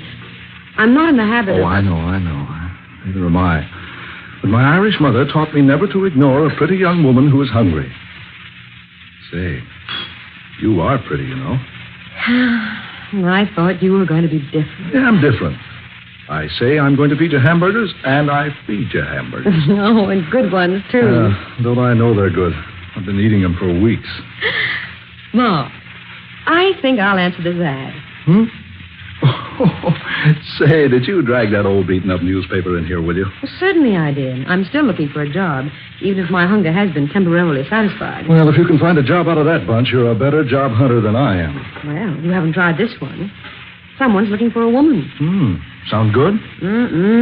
Very. Listen. Wanted, stenographer. If you are an ambitious, talented, and reasonably attractive young woman who can use the typewriter, the adding machine, and can write shorthand, apply in person to see Mr. Gibson, Friday night after midnight, room 1313, Temple Building. Do you think you can fill the bill? Are you ambitious? I can use the typewriter. Are you talented? I can operate an adding machine. And are you reasonably attractive? You told me you thought I'm pretty, remember? Besides, I also know how to write shorthand. Then apply for the job by all means. I think I will. But I don't like this apply after midnight angle. Yeah, that is very unusual. Why at that time of night? Well, maybe it's a night job. Anyway, I'm going to have a try at it. Room 1313, Temple Building. Where's the Temple Building? On the other side of town. How far, Mark? Oh, about 10 or 12 miles. Oh, Hey, you'll need car fare. Here, take this $50. Oh, Mark, Well, I'm not going to argue about it. I'll take it. And I'll return the money tomorrow night. I get a small check from my father tomorrow morning. That's all right, Mary. I'll meet you... Well, let me see. I'll meet you here in the park at the same bench, and I'll let you know how I come out about the job in the temple building.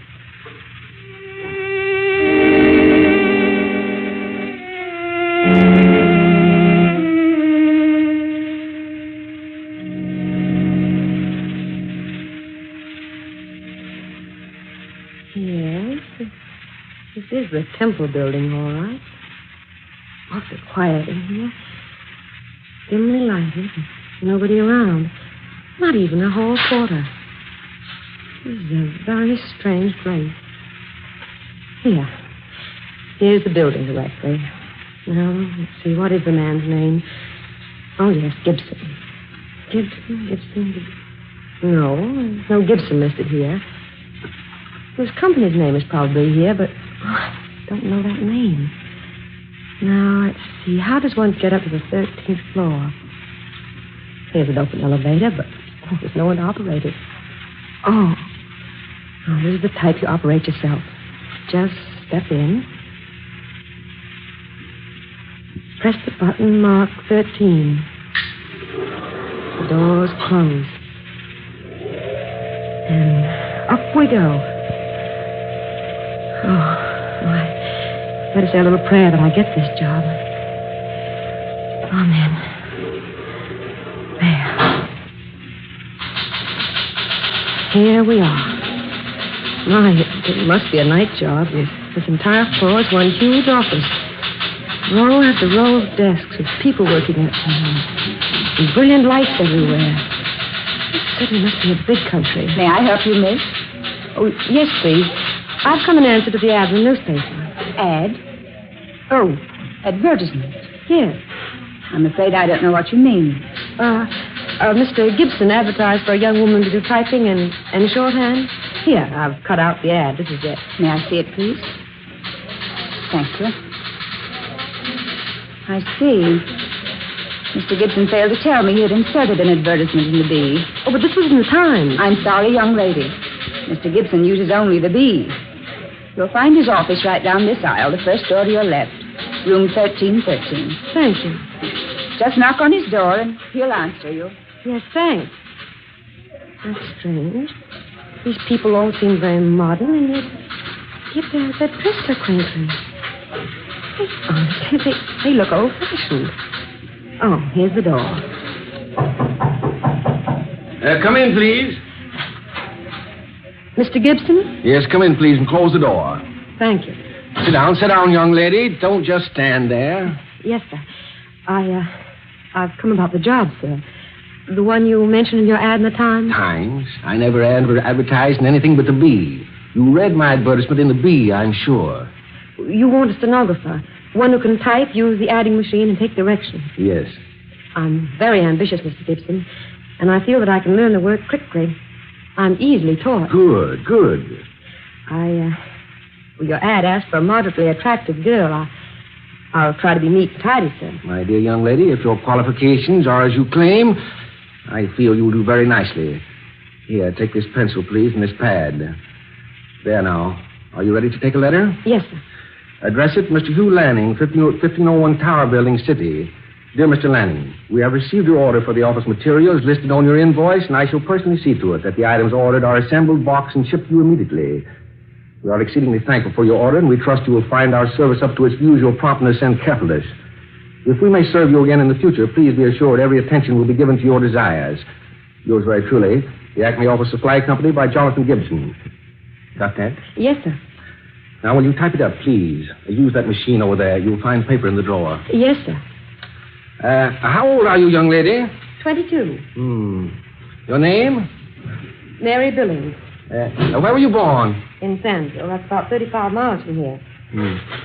Are you ready to start work tonight if you prove satisfactory? Oh, yes. What salary will you expect? That'll depend upon the work, sir. You must know what's fair. Well, say $20 a week. Shall we say that to begin with? Then if I do more than $20 worth of work, I'll ask for a raise. It's my opinion that employees should be paid according to the amount of work they do. True, young lady. Quite true. What's your home address, please? 2122 Melrose. I'm only there temporarily. Will you please sign this, Mr. Gibson? Eh? What? Sign what? The letter you gave me. It's ready. Finished? Already? Young lady, you're quite efficient. Let's see. Typing is neat. I like it. Thank you, sir. I hope I may have the job. Yes, of course. But one thing, Miss Billings. Yes, sir? Your clothes, my dear.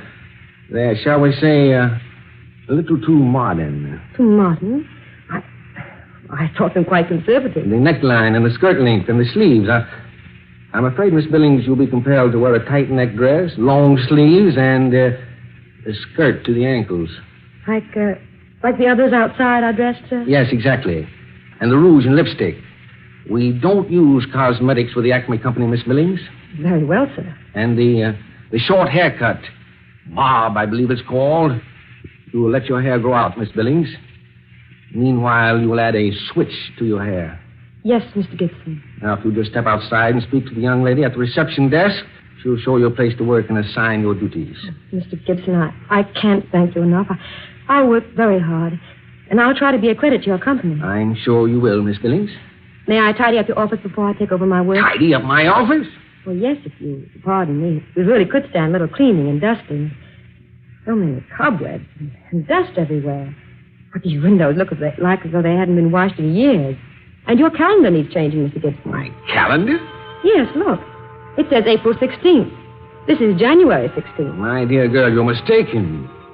This is the 16th day of April. And the calendar says 1912. That's right. This is 1912. But, Mr. Gibson, this is 1942. And it's January, not April. My dear young lady, are you in earnest? Well, of course I am. This is the 16th of January, 1942. Oh, certainly. You must be jesting. No, Mr. Gibson, I'm not jesting. This is not 1912. It's 1942. I can't understand what would lead you to say a thing like that. Here, young lady, this newspaper. Today's. Now look at the date on it. April the 16th, 1912. There, you see? Gibson, you say this is today's newspaper? Of course it is. Look at it yourself. Fresh ink. Smell it? Fresh paper. Yes, you're right.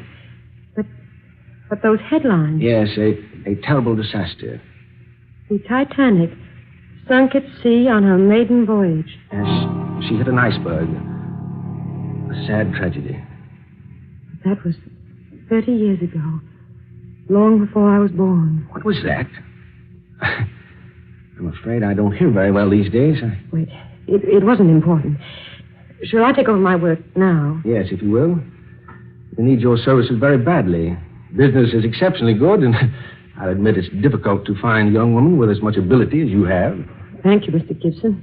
I'll try to live up to your expectations. I feel certain you will, Miss Billings. If there's anything you don't understand, just ask the young lady at the front desk. Yes.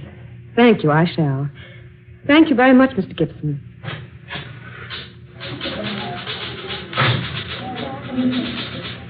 Mr. Gibson said to see you about the work I'm to do here? Yes. You will use desk number 27. That's over there, the one with the rosebud in the vase. Yes, I see it. I believe I'll let you work on the first of the month invoices. Here, use these invoice blanks. The books are on that metal table by your desk. Yes, thank you. How do you want the invoices dated? May 1st, 1912. May 1st, 1912. That's right. They'll reach our customers the first day of May. And, did Mr. Gibson mention about your clothes? Oh, yes, he did. But he said I was to go to work now and take care of changing later. Very well. You'll find paper, pencils, and erasers in your desk. Thank you. I filled out this form for you. Tell me if it's correct. Name, Mary Billings. Born at Stanville, age 22. Let's see, you were born in 1890 then, weren't you? That would be 22 years ago, wouldn't it?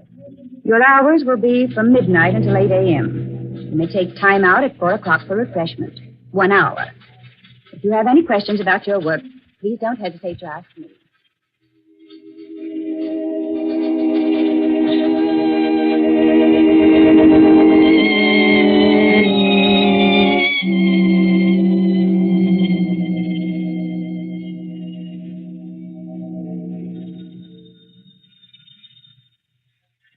Miss Billings speaking.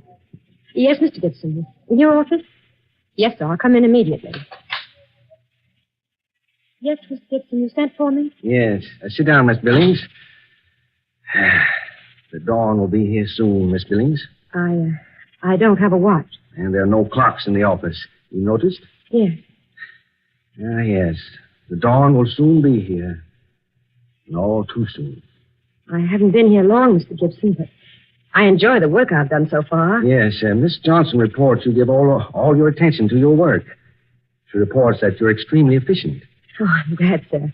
I've tried to apply myself. Yes. You were just as I expected you would be. What was that, Mr. Gibson? I mean, I could tell by the work you did in here for me that you would be quite capable. I hope you like me well enough to allow me to keep the job. I want you to go home now, my dear. You've done quite enough work for tonight. But I'd just as soon stay my full time. No. Won't pay to overwork the first day, you know. Here, Miss Billings, is your check. My check? Yes, you probably need a little money. Why, yes, but... No. Just cash the check and get what you need with the money. But this check is made out for $80. Yes. I believe that was the amount, wasn't it? Why, I don't understand. Would you mind going now, Miss Billings? The dawn will soon be here, and... Would you mind going now? I know if you wish. Thank you, my dear. And may I wish you every happiness, Miss Billings. Every happiness in the world. Good day now.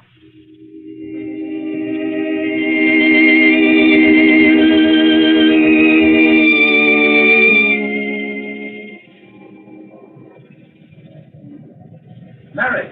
I say, Mary, wait for me. Oh, Mark, I've been waiting so long. I thought you weren't coming. Oh, Mary. Oh, boy, am I glad to see you. I can hardly wait all day to hurry here and tell you the news. News? Yes, I've got a job, and a good one. $55 a week. Oh, Mark, I'm so happy for you. Yeah, and I got some swell ideas.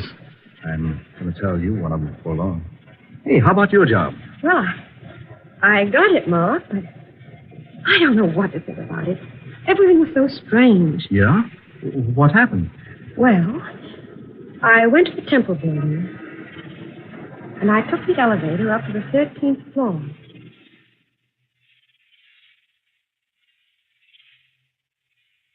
So, I took the check and left the building, just as the dawn was beginning to break. That's odd. Very. Look, Mary, you have to go to work at midnight, you say. Do you mind if I go along? I know. I suppose it'll be all right. Good. I want to get a look at the kind of a businessman who'd have a 1912 calendar on his office wall.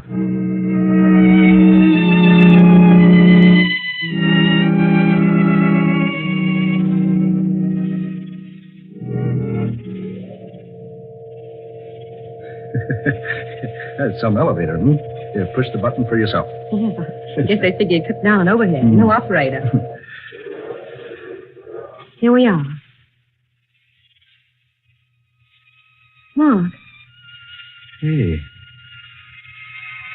Are you sure you pushed the right button? I'm positive. But look at this place. Oh, I thought you said this entire floor was an office. Yes, it was. But now, there's nothing but one dim light. Heaps of junk and boxes, barrels, and celsius. But this floor isn't used for anything but storage space. But there were desks here, lots of them, and people working. Oh, but Mary, there couldn't have been. Wait a minute. Mark, lying over there on the floor. Oh, let's see. There's something glittering over here. It's a lipstick. Mark, it's my lipstick. What? Yes. I missed it just after I left the building early this morning. I must have dropped it here while I was waiting for the elevator. Then what you told me did happen. Yes, Mark. I'm very certain of that. Very certain.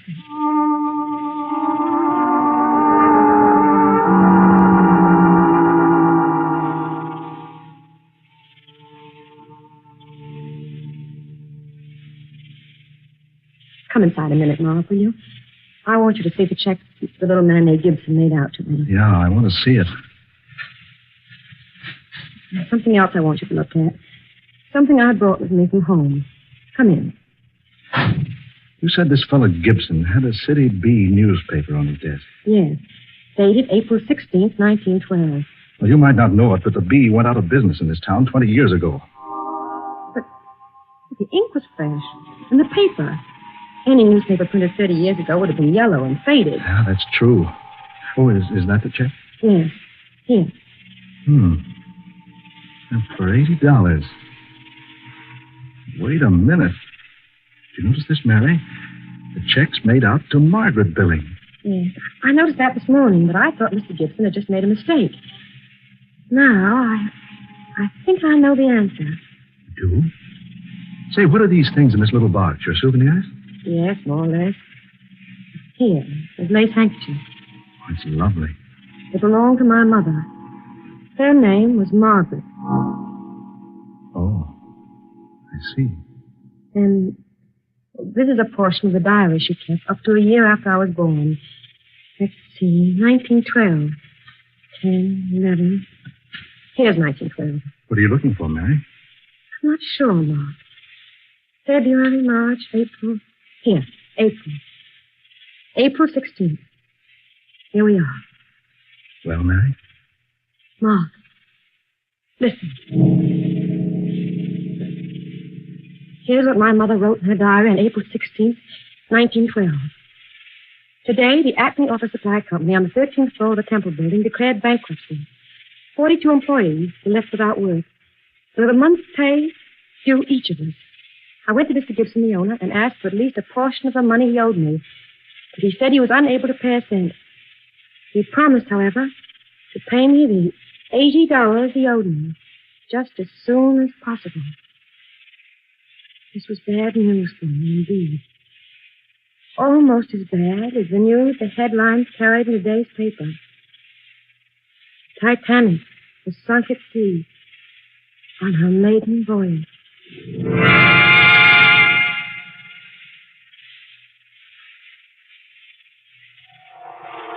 Dark fantasy.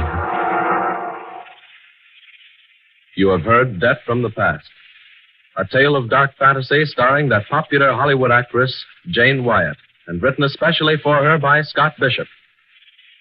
We wish to thank Miss Wyatt for her most excellent portrayal tonight of Mary Billings, and we join Jane Wyatt in urging you to do your bit toward the cause nearest to President Roosevelt's heart on his Diamond Jubilee.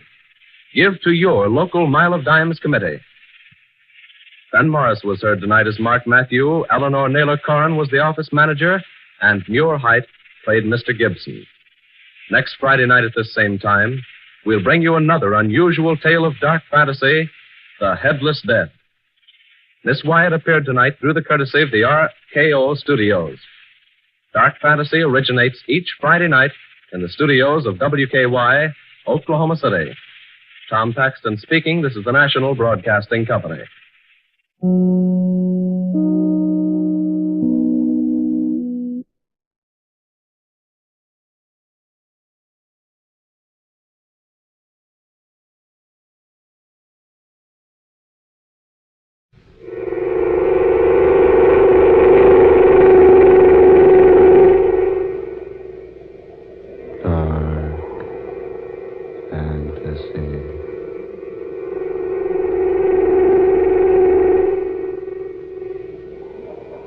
Dead hands reaching.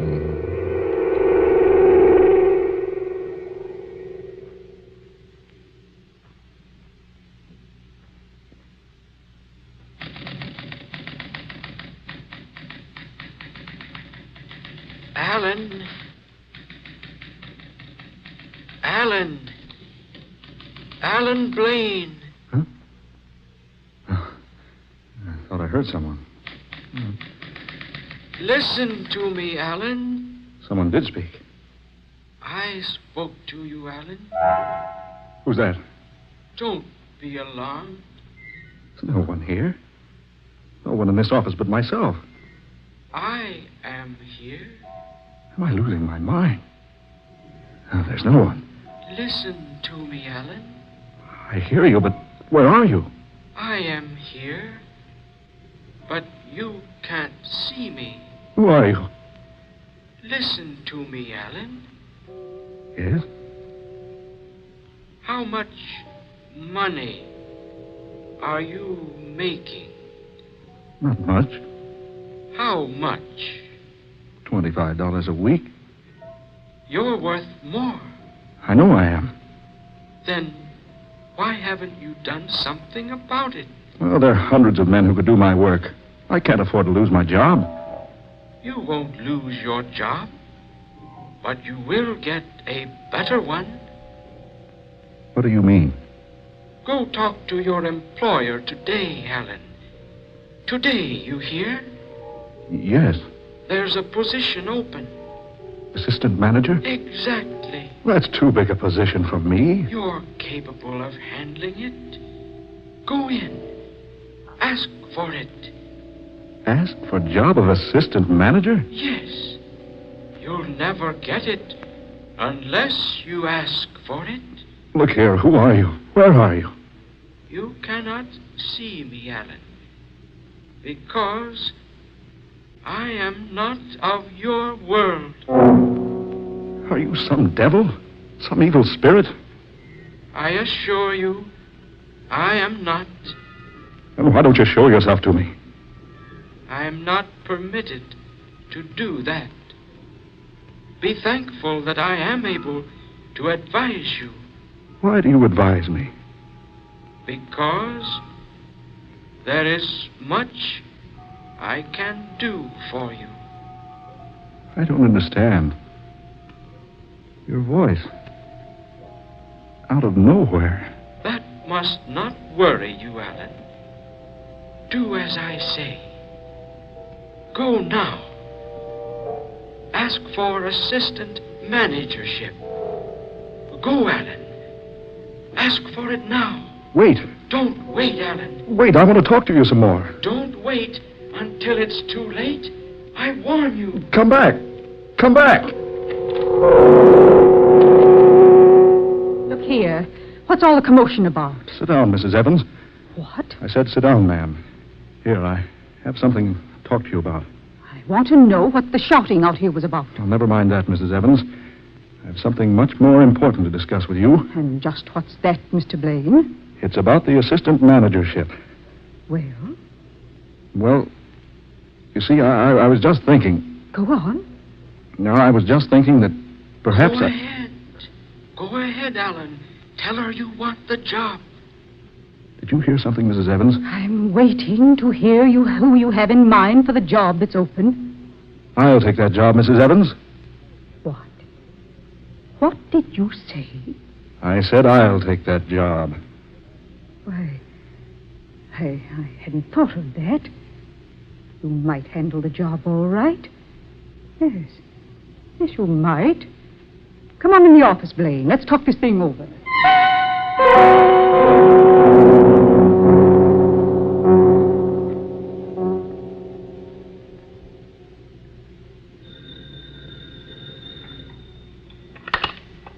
Assistant manager's office?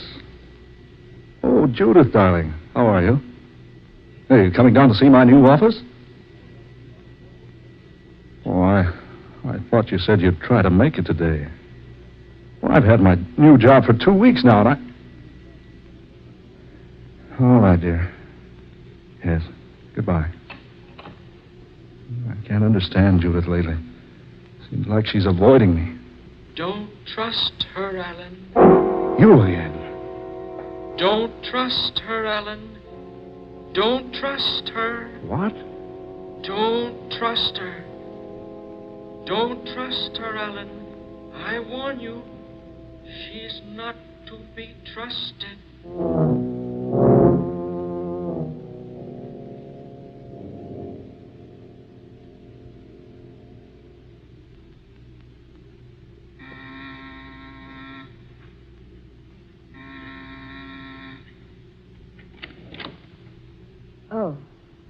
Oh, it's you, Alan. Hello, darling. May I come in? Yes, I suppose so. My, you're beautiful tonight. Am I? Oh, that dress looks wonderful on you. I'm glad you're all dressed up. Honey, we're going to celebrate. Alan. I've just been promoted, darling. Now I'm making enough for us to live on. Come on, let's paint the town. And when we find just the right spot, I'm going to ask you to marry me again. Aren't you going to say something, Judith? I have an engagement tonight, Alan. Oh, but you can call it off. No, I'm afraid I can't. Think what's happened to us. Now I'm making the money you always wanted me to make. You'll have to go now, Alan. What? I've just a few minutes to finish with my makeup. You'll have to go now. But, Judith... Please, Alan. Now, wait a minute. Alan, really? I've asked you to go. I haven't much time. Oh. So you haven't much time. Well, let me tell you something, Judith West. No, Alan. Yes, Alan? Let you tell me what? Don't say it, Alan. Don't. Well, Alan? Don't say it, Alan. I warn you. There'll be a quarrel. You'll kill her this time if you quarrel. I'm waiting, Alan. Never mind. Just forget it. Good evening, my dear.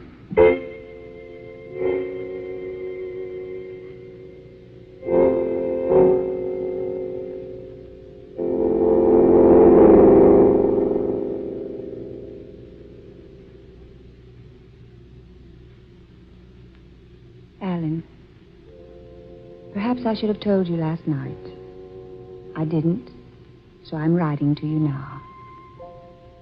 You have made quite a fool of yourself over me for some time now. I've only permitted you to believe I loved you because I've always felt sorry for you. Now you're successful, and so I write you the truth. I'm being married tomorrow to a man from South America. I've never loved you. I know that I never can. And so I'm writing to tell you.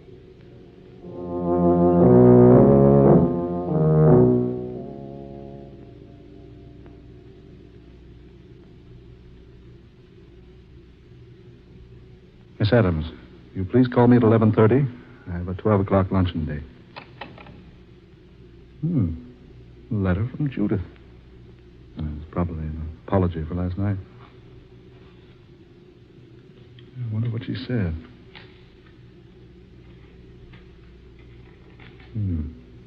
Alan, perhaps I should have told you. Writing to you now. Quite a fool of yourself. Always felt sorry for you. Being married tomorrow, I have never loved you. Never loved me. Oh, she can't mean that. Yet she wrote it. Yes, she wrote it. Oh, so she's been playing ball with me all these years. Felt sorry for me, did she? Sorry. Well, I'll make her sorry. I'll show her. I'll kill her. No, Alan. Yes, I'll kill her. Don't go to her, Alan. I'll show her. I'll show her she can't toss me off like an old glove. Put that gun back, Alan. No. Put it back in the drawer, I say. No, no. I warn you, you'll be sorry if you don't put the gun away and calm yourself. I won't, and you can't stop me. No, I can't stop you. Nothing can stop me. Nobody. Not now. Oh, so she feels sorry for me. Well, I wonder if she'll feel sorry for herself with a bullet in her cheating heart.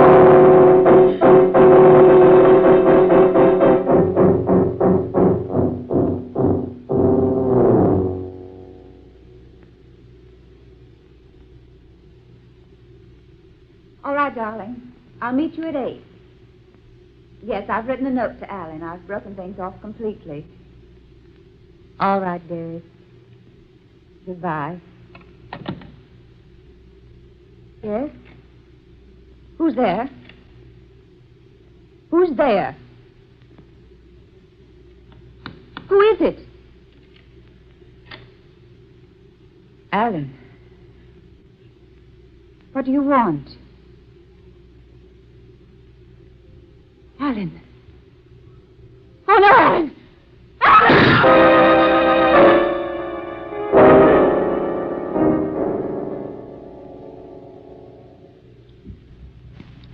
Alan.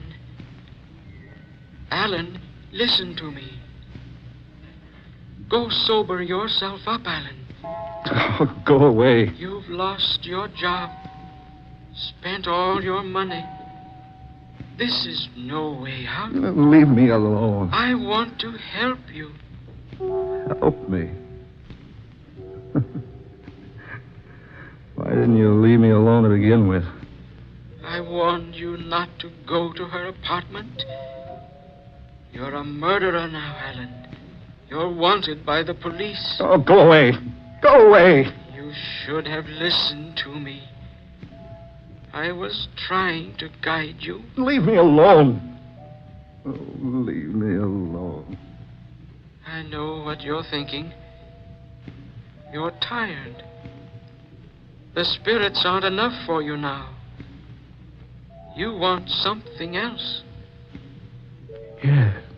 Don't do it, Alan. Stay away from it. No. I'm not listening to you anymore. I'm not listening. Do you hear me? Go away. I'm not listening to a thing you say.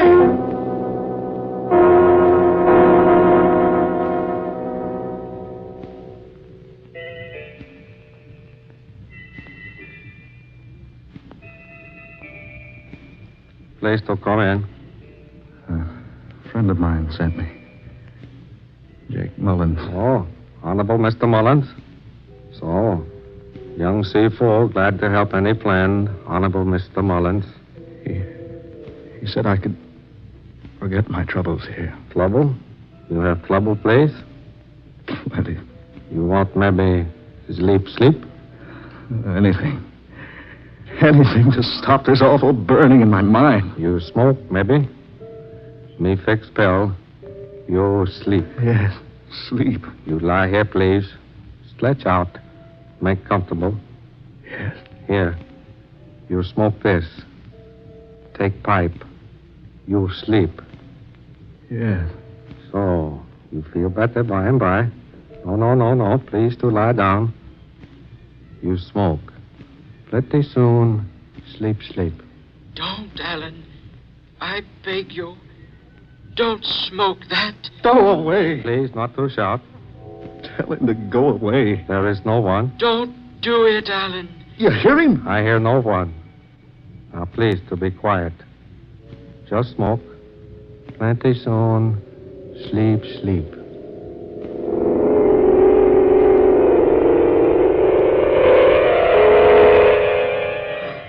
It's too late now, Alan. I tried to warn you, but it's too late now.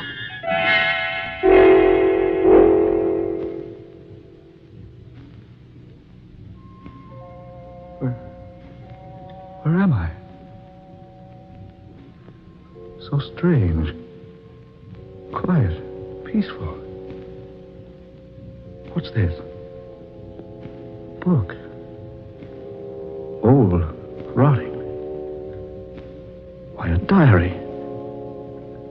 Aaron Blaine. That was my great-grandfather's name. This was his diary. Where am I? Seems like a cave.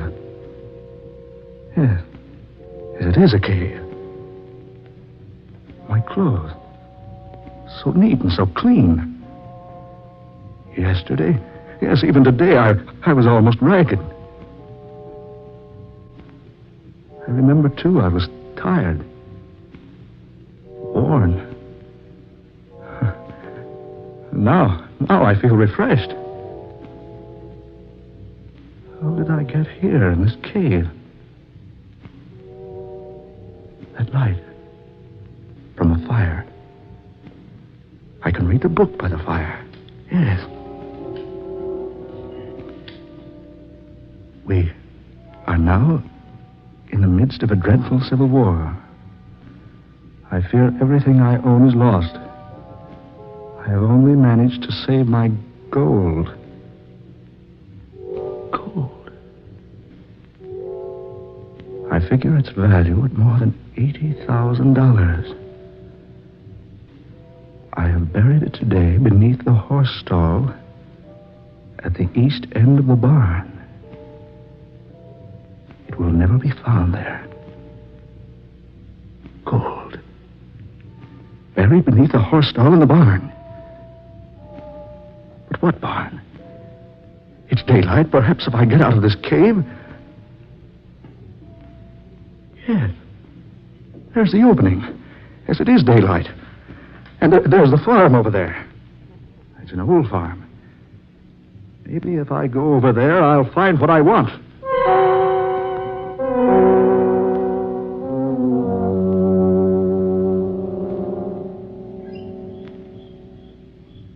You say this farm did belong to old Aaron Blaine. That's right, boss man. About the time of the Civil War was, I reckon my pappy done worked for him. Who owns the place now? I reckon Uncle Sam do now, boss man. I pays the taxes when I can, and they lets me live here.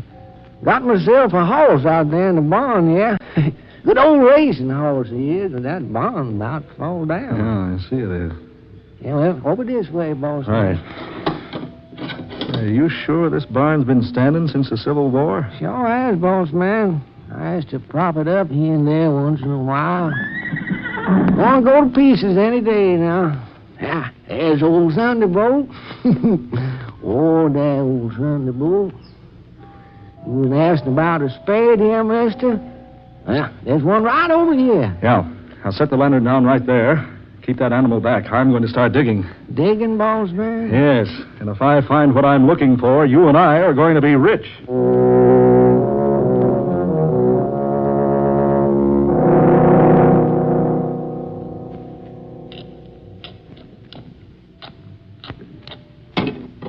There it is. Lord have mercy, boss man. Something buried there? Yeah, a metal box. Come on, help me get it out of there. Okay, boss man. Did you get a hold of that corner? I think so. The pull's hard enough. Right. There. Good work. Heavy. Yeah, got a lock on it. You'll fix that. Golly, it's heavy. Ah, there we are. Lord have mercy, boss man. Look at that gold. Yeah, gold. $80,000 worth of gold. What's that? Must be the Pearson boys. Who? Pearson boys, boss man. Who are they?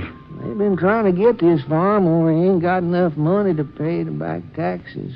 Folks around here always said they knowed there was gold buried here someplace. They must have seen you, and now they's trying to scare y'all. It's a good thing it's night. I was going to come down here this afternoon, but I decided to stay in the cave till dark. Cave, you say, boss man? Yeah, over toward the hills. We better get ourselves over there, boss, if we's going to keep this here gold. Them Pearson boys been looking for it for 10 years. If they catch us with it, they's going to take it away from us.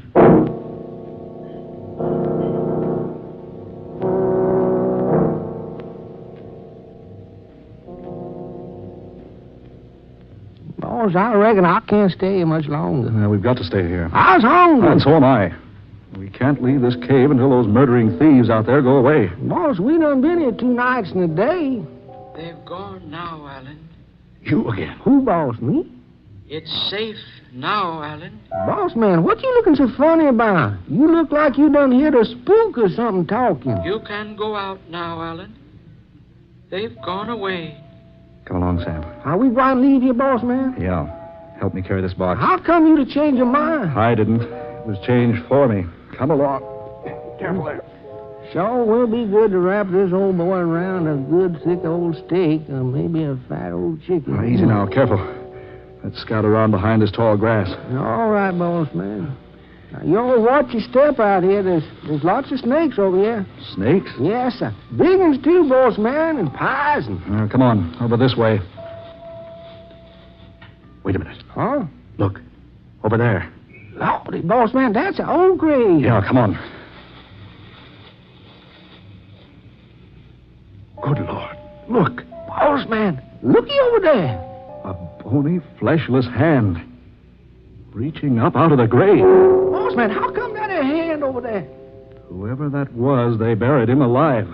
Come on, boss man. I don't feel none too comfortable around here. Wait a minute. Something scratched into this tombstone. I can't quite make out what it says. Yeah, that's better. What does it say, boss? I can't read. It says, Aaron Blaine. Aaron Blaine. Died August 16th, 1861. August 16, 1861. My great-grandfather buried alive. Lord of mercy, your grandpappy? I didn't die then. I was only unconscious from exhaustion. They thought I was dead, so they brought me here. Where are you? I brought you here to show you this. How did I get here? The opium removed the spirit from your body. I brought it here. No, take me back. You can never return. Yes, take me back. I have the gold now. I'll be rich. No. Yes, take me back. Take me back, I say. Bossman, look at that there snake. Oh, run, Bossman. He done bit you, I tell you. Poison. I've been poisoned by that snake. I can't... Help me. Help me. I can't get back. No, Alan. I warned you. Now, you'll never get back.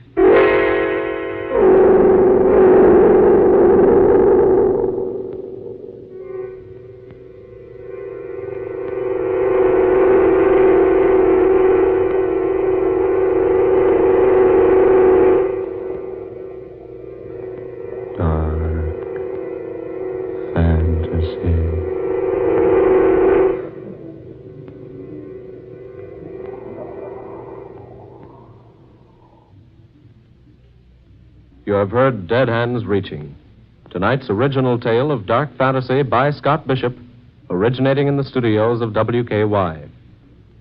The picturization story of Dead Hands Reaching appears in the May 16th issue of Movie Radio Guide. Ben Morris was heard as Alan Blaine, Eleanor Naylor Corrin played Judith West, Muir Height was Young Si Fu, Georgiana Cook played Mrs. Evans, and Darrell McAllister was Aaron Blaine, the voice from beyond. Next Friday, listen to Dark Fantasy 35 minutes earlier at 11:30 p.m. Eastern Wartime, 10:30 Central Wartime. Listen for Rendezvous with Satan, another unusual adventure by Scott Bishop. Tom Paxton speaking. Dark Fantasy comes to you each Friday night from Oklahoma City. This is the National Broadcasting Company.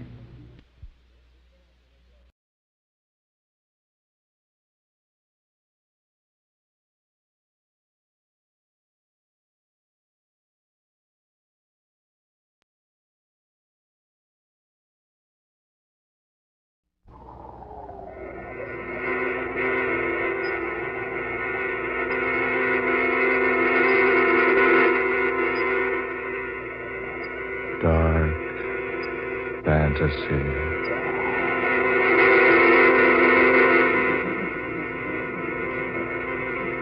I would like to buy a satchel, if you please. There, that one in the corner will do. The scarlet one.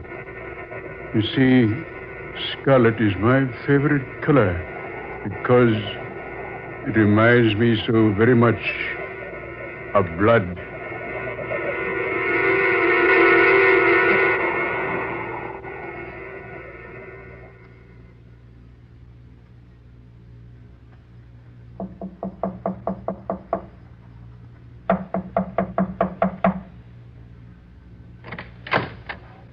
Oh, Rose, come in. Well, You know what I came about, Sam? sit down. Do you have a smoke? Yes, of course. Do you think Mr. Craig knows what we're doing? I believe he suspects. What are your plans? Tonight, Peter Craig will sign over the last of the estate to me. And when do I get the money you promised me? Within a week, Why wait that long? because it's the best that way. You should wait longer. It would not do for the private nurse, Rose Esther, to become suddenly rich overnight. You remember the price, don't you? $100,000. I should have more. You're netting a cool $1 million. The deal was all right with you when I made it. Yes. Yes, it's all right. What time tonight? About 11. When he's good and sleepy. So he'll take the powder without suspecting. You said he already suspects. Not everything. He doesn't know we give him dope to make his mind go blank. We can be pretty sure of that. Or that he signs those legal papers while under the influence of the drug? He couldn't possibly know that. He's been taking medicine for so many years. When you hold a glass of it in front of him, he takes it automatically. He has one more paper to sign? One more. I'll give him the powder the minute you come into the house tonight. After that, disappear. Yes, I will. But remember, Sam, I expect my share of the money within a week. I think I've been quite patient with you since we went into this thing.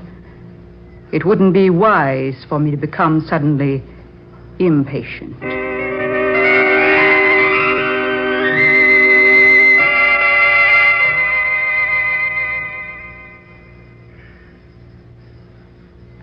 All right, Mr. Willen. Sit down, sit down. Thank you, Mr. Craig. Nurse, hand me my glasses on that table over there. I can't see a thing without my glasses. Your medicine, Mr. Craig. Eh? Medicine. Oh, all right. Thank you, nurse.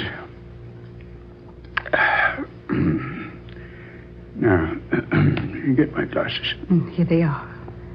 Do you wish warm milk before going to bed tonight? Warm milk? No, not on your life.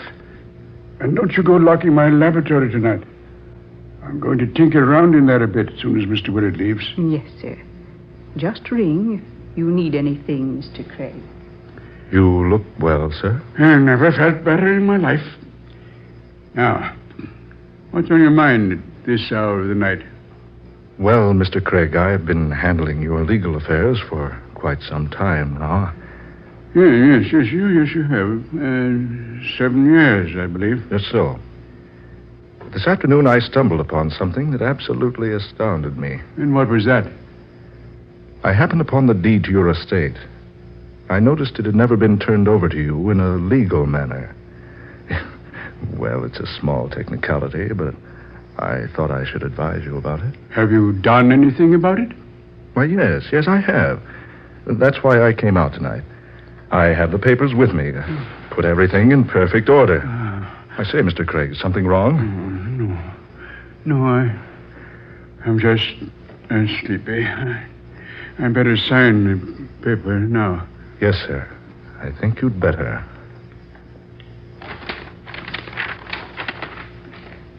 Here, Mr. Craig. On this line right here. Yes. Here? That's right.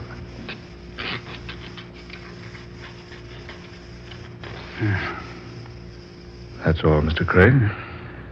Thank you very much. This is just exactly what we needed. Just exactly.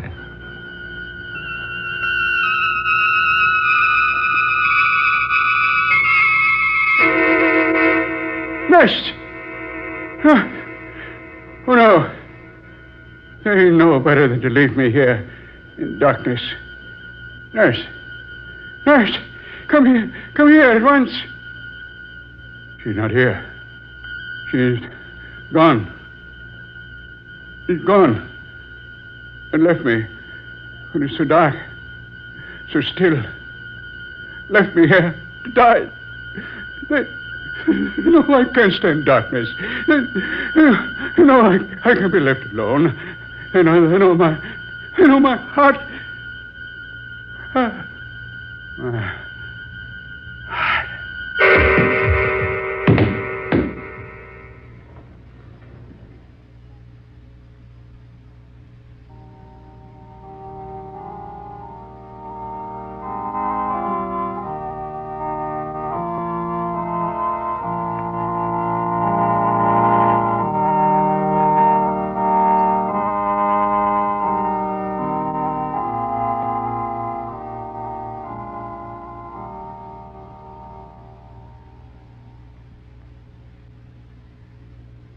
And to my manservant, Alex Monroe, I bequeath the sum of $5,000.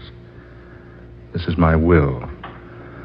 All that remains, aside from the foregoing, is for Mr. Samuel Willard, my attorney, to carry out the duties I already have outlined to him. Herewith, attest my hand. Peter Craig. And that is Mr. Craig's will. I wish to assure you that the last portion, the portion concerning the duties involving myself, have been carried out. They have to do with the funeral itself and the preparations for the funeral. I wish to thank each of you for coming here tonight to hear the reading of Mr. Craig's will. You will each receive your individual shares of the estate within the next 2 weeks. Now, good evening.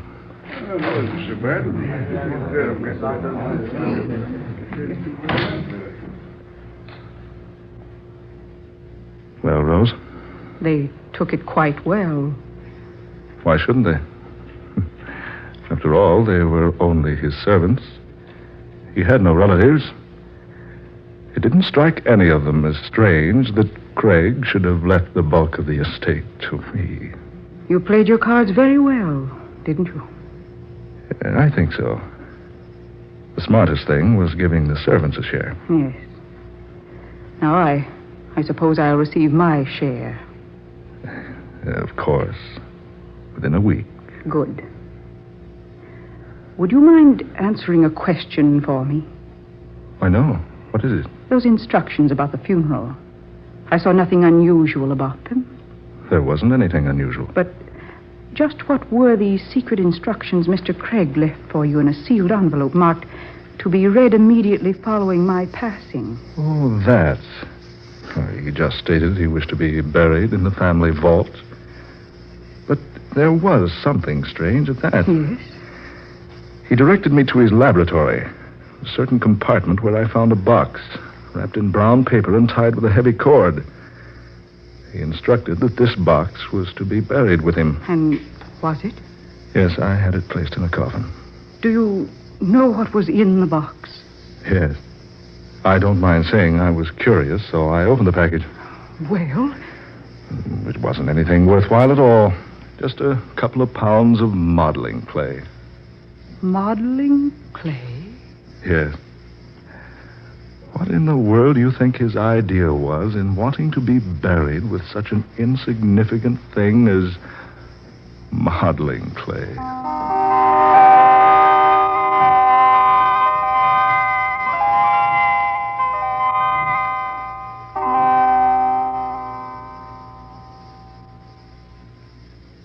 This way, please, Professor White. Thanks, Mr. Willard. Peter Craig, as I've told you, was an old friend of mine. I certainly was surprised to arrive here and learn he'd passed on. Yes, we buried him last Thursday. Mr. Craig had no relatives. I didn't know the names of any of his friends, and that's why you weren't notified. I once worked with Mr. Craig at Oxford. He could have been a professor there, had he wished. Professor? Here, down these steps. Yes, he was quite an electrical engineer. Worked miracles almost with wires and tubes and batteries, condensers, all that sort of thing. Well, I knew he liked to fuss around in his laboratory. I've only been inside the place once. Didn't know he was a master at any particular science. Oh, yes, indeed. He was one in a million. Always experimenting. Always trying some new idea. Here we are. This is Mr. Craig's laboratory. I see. This wax on the door. Oh, that. The police sealed the place up when they were investigating the death of Peter Craig. Investigating? Yes. Mr. Craig died unattended. Heart attack. He fell and struck his head. At first, the police feared foul play. Oh, I see. Oh, I suppose it'll be quite all right to break the seal now. Oh, certainly. We've forgotten all about it. There we are. Now, I'll go first, Professor White. Light switch is very inconveniently placed. Okay, sir. This is what you wanted to see. Yes, sir. Just as I thought. Table after table and shelf after shelf of electrical equipment. It seems pretty much of a mess to me. Poor old Peter Craig. He never was very tidy. I came in here the day the police were around, just before they sealed the room up. I'd never been here before. All these wires and electrical panels and tubes and things give me the creeps. Well, Craig certainly could put weird contraptions together. He spent many hours here. I believe his experiments were the only things that gave him a desire to keep on living. Say, here's a strange-looking workbench over here. What do you mean, Professor? Well, look for yourself here. See, the tabletop is littered with short links of almost invisible copper wires and with little bits of fresh putty. Putty? No, it's not putty. It's modeling clay. Yes, you're right. Yes, and here's a cardboard box of the stuff. That box, the brown paper, this heavy cord. Yeah, why, it appears that there was a great deal more of the clay in this box. You can see that a good portion of it has been torn away from the original mask. It's the same box. The very same one I put into the casket. What? What could Peter Craig have been doing with modeling clay and thin copper wires? Mr. Willard. Yes? Is that the only entrance to this laboratory, the one the police sealed? Well, yes, it is. No windows, no other door. And yet that seal was unbroken. We both saw it was. Yeah, but look here on this workbench here. These bits of clay, still moist, not dry and hardened like they'd be if they'd lain here long. And this hand towel here, look at it. Damp, as though someone had just recently dried his hands on it. Mr. Willard, what's this, do you know? A locket on a golden chain. Where did you find it? Oh, here on the floor near the wall over there. His picture is a child inside. You know what's in the locket without opening it? Yes. It was Peter Craig's request that he be buried with this locket in his hands.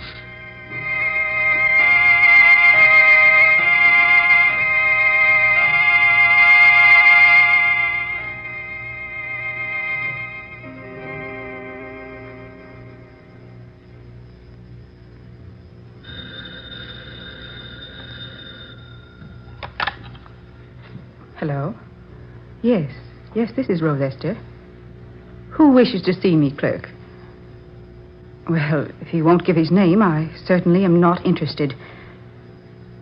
He said to tell me he's the man with the scarlet satchel. The scarlet satchel. Oh. No, I don't wish to see him. Send him away, please. Tell him to go away. Tell him to go away. Peter Craig. Good evening, my dear. You. The man with... With the scarlet satchel. I remember when you bought it. You took me with you. And when I suggested a black or brown-colored bag, you said... I said that scarlet is my favorite color because it reminds me so very much of blood. Yes. Oh, no. No. Oh, this isn't true. It can't be true. Peter Craig is dead. Yes, my dear. So he is. But you were Peter Craig. I was Peter Craig. Once upon a time. Now, I'm merely an old man with a scarlet satchel. What is in that satchel? I'm just returning a gift, my dear. A gift? Oh, it was a most excellent jest, I know, but hardly becoming of so charming a person as yourself. What do you mean? Do you remember the modeling clay? I see you do remember. It was merely a joke. We sent it to you only in fun. We? Mr. Willard and I. Oh, yes. Mr. Willard. Well, I never did tell you how much I appreciated receiving a child's plaything from two such thoughtful people. But now I've come to return the gift. Go away. You're some imposter, pretending to be Peter Craig. The real Peter Craig is dead and buried. I am going, my dear. But I leave the gift with you. You'll find it there in the satchel. You'll find its contents most interesting, I'm sure. And now, good night, my dear, and goodbye. He's gone. It isn't true. Peter Craig is dead. I saw him buried. Oh, this is just a horrible dream. Yes, I'll wake up any minute now and... That satchel. Scarlet. More scarlet now than it ever was. There on the floor, where he left it. Oh, it's opening. Yes, opening. And yet, there are no hands to do it. Something inside. Something is opening that satchel from the inside. What in the name of heaven is that thing? Oh, no. Oh, stop. Stop, I tell you. Keep away. Keep away from me. No. No. No!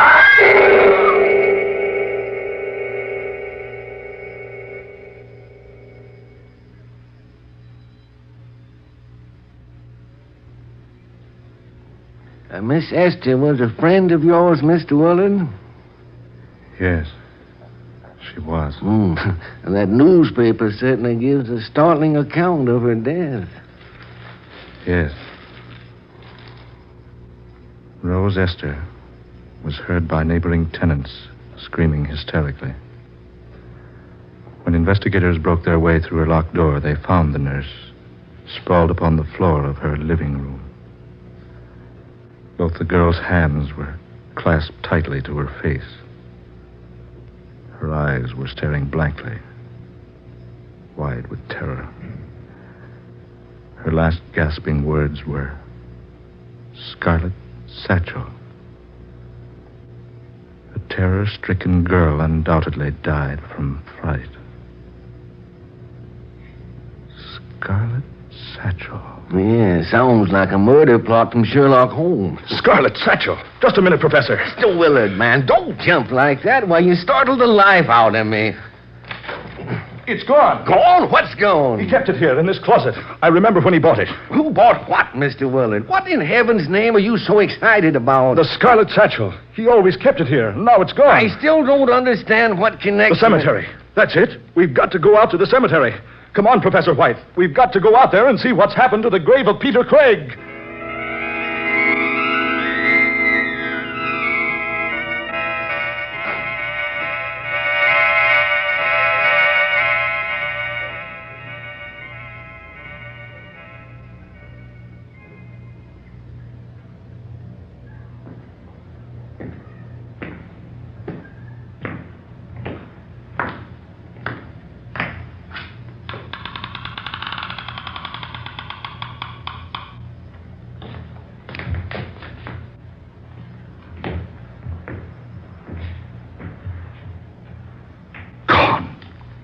His body's gone. Peter Craig's vault has been opened.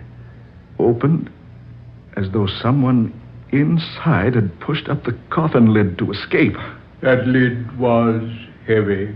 Peter Craig! It was so difficult for an old man to push up so much weight. Peter, what on earth is the explanation of this? They told me you were dead and buried, man. Then for once, my good friend, they told the truth. Yes. Yes, he is dead. I saw him just after they found him. He'd been dead for hours. His heart had stopped. Rigor mortis had set in. Yes. I was a perfect corpse. Peter. He was taken to the funeral parlor, embalmed. He lay in his coffin a day and a night before we buried him. Mr. Willard, there's some explanation. I saw them close the coffin on him. Saw them bring it out here. Watched them put it into the vault and seal the door. And Rose Esther witnessed the same thing. That's why I startled her so. You killed her. You killed Rose Esther. No, not I. She was killed by the thing in the scarlet satchel. The scarlet satchel? Professor White, look, he's carrying it now. There is one plan in the entire scheme of things mortal man does not know. That those who are murdered never rest easily within their graves until they have wrought a full and perfect vengeance. Murdered? They left me alone in the darkness and stillness of a night to die. They knew that my heart couldn't stand the shock. It was as much murder as if they'd stopped my heart with a dagger thrust. No, I had nothing to do with that. You and your friend, Miss Esther, once thought it very hilarious when you sent me a child's plaything to the mails. At the time, I was not amused, Mr. Willard. Now I am. The clay modeling set. Exactly. Peter, man, what are you doing? The scarlet satchel. He's opening it. I'm taking out my little pygmy friend. Peter, That thing looks alive. No, it can't be. It's nothing but a little figure modeled in clay. Just a little clay doll. It can't be human. Then watch it come to life. Peter, good heavens. It's moving, walking like a man. You see, I have put the modeling clay to good use. I have created with it your damnation. No. Keep it away from me. Don't let it come any closer. Keep it away, I say. Don't let it touch me. Stop it. Keep that devilly thing away from me. Don't let it touch me. I can't stand it. Don't let it.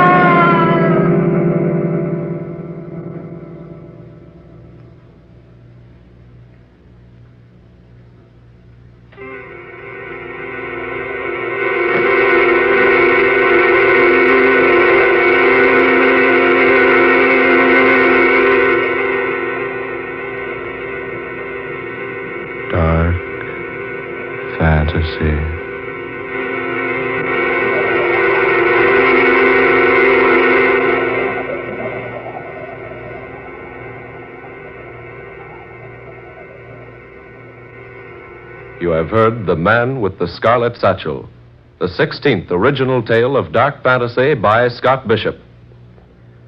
Ben Morris played Sam Willard, Fred Wayne was Peter Craig, Georgiana Cook took the part of Rose Esther, and Muir Height was heard as Professor White. Next Friday night at this time, listen to another startling and weird dark fantasy adventure. Superstition, Be Hanged, written by Scott Bishop. Tom Paxton speaking. Dark Fantasy originates each Friday night in the studios of WKY, Oklahoma City. This is the National Broadcasting Company.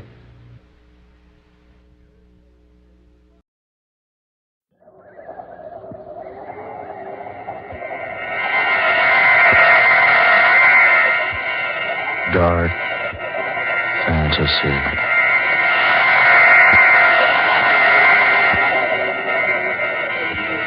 Spawn of the subhuman.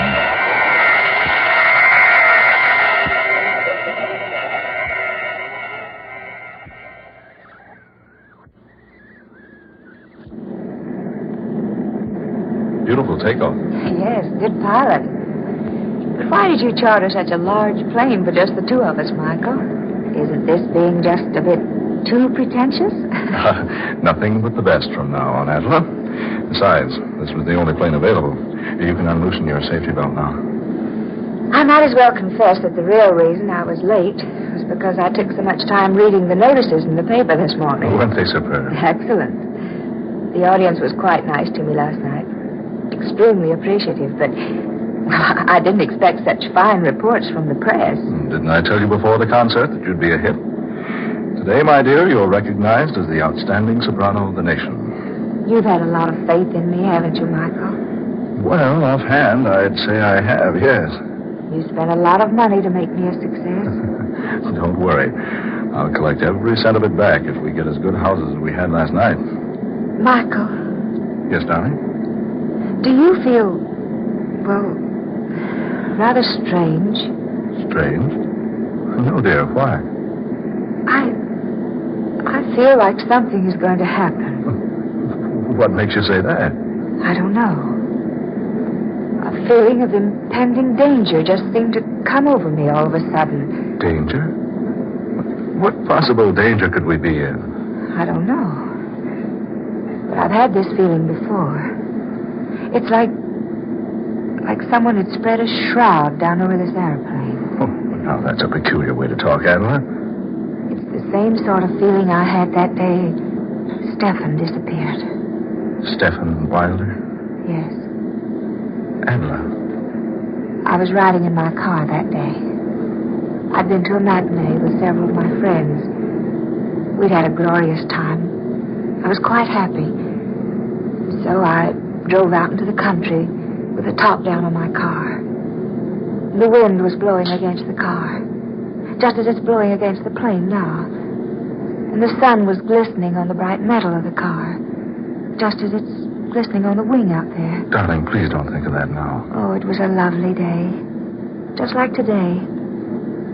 My heart was very light. I was happy. Thrillingly happy. Stefan and I were to be married within a week. Adela, please. And then, for no reason at all, I had that strange feeling.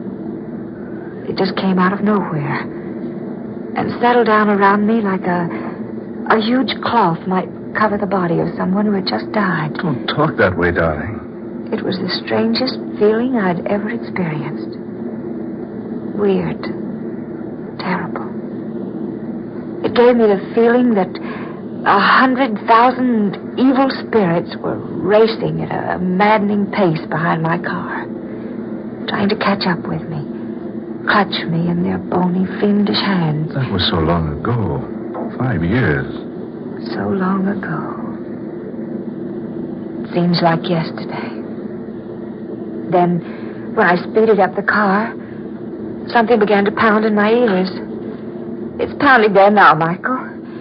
It's pounding there now. Adela, please. The faster I drove, the more that evil shroud hung over me. I gave the car more gas. More, and more, and more. And then... When they found you in the wreckage, they thought you were dead. I couldn't make the curve. The motor had reached full speed. I could think of but one single danger. The invisible danger that raced there behind me, striving to catch me in its hold. But there was no one. Nothing. Oh, but there seemed to be. And what was so strange, all of a sudden that bright day vanished. Just vanished. Clouds came out of nowhere and hid the sun from sight. Darling, I better pull down this shade on the window. Oh, Michael, wait a minute. Look. Look outside. Clouds. They're flying below them. And they've completely blotted out the sun. The sun will be out in a minute. Oh, it's just like that day. Clouds hiding the sun. Just like they did that day. Oh, just a coincidence. Dark, dreary clouds. Followed by loud bursts of thunder. Listen. Oh, Michael. What does it mean? Nothing at all. Just a thunderstorm. Pilot will go up and fly above it. Why didn't he go up above the storm when he saw it? Oh, I don't know. Because he didn't see it, that's why. Certainly he did. No. Oh, it came up. Just like that day 5 years ago. Out of nowhere. It came up before the pilot was even aware of it. Oh, nonsense. It wasn't nonsense 5 years ago. First clouds, then the thunder, then it began to rain. Well, look for yourself. It's not raining now. It's nothing but an electrical storm. See, we're going above it. Oh, Michael, I'm frightened. There's nothing to be frightened about. There, look. There's the sun again. It was all so strange. That feeling. The clouds hiding behind the sun. The thunder. Sure, but no rain. Mr. Brock? Oh, Michael. Darling, just the pilot talking to us over the talkback system. Push that button right there so I can answer him. Mr. Brock, Miss Rhodes. Yes, pilot, what is it? Don't be alarmed about the storm. We're above it now. Oh, yes, thank you. Just an electrical storm, isn't it? No, sir. It's more than that. It's raining cats and dogs down there. Michael. Rain. Oh, Michael. We're up above the storm. Nothing can harm us here. You remember, don't you? I never saw Stephen Wilder again after that experience I had 5 years ago. Yes. Yes, I remember. No one ever saw him again. He just disappeared. Please, darling, don't think about it anymore today. You're tired. Perhaps a little rest would do you good. Oh, yes, you're right. I am tired. Just lie back and relax then. Honestly, sweet, there's nothing to be worried about. We just happened to run into a storm and you thought about that old experience of yours. I wonder, Michael. I wonder if we did just happen into the storm.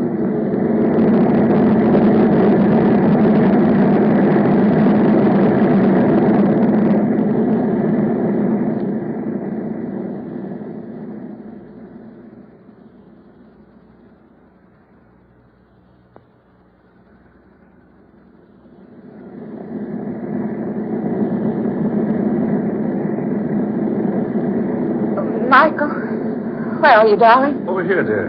Did you have a good sleep? Oh, I did sleep after all.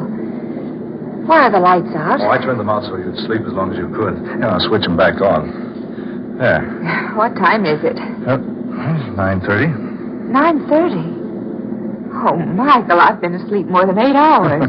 I thought you'd never wake up. It's after dark, and you've had the lights off all this time just for me. Well, I guess I'd better admit I got a little sleep, too. Where are we now? Over Mexico. Hey, hungry, dear? Oh, I'm famished. You know, I can't imagine what made me sleep so long. Oh, we land at Centella. We can get food there. Have we landed at all since I retired? No, we're circling now. Well, that's Centella down there. Oh. You better pretty up a bit. This is a secluded part of the country, but you never know who you're going to run into.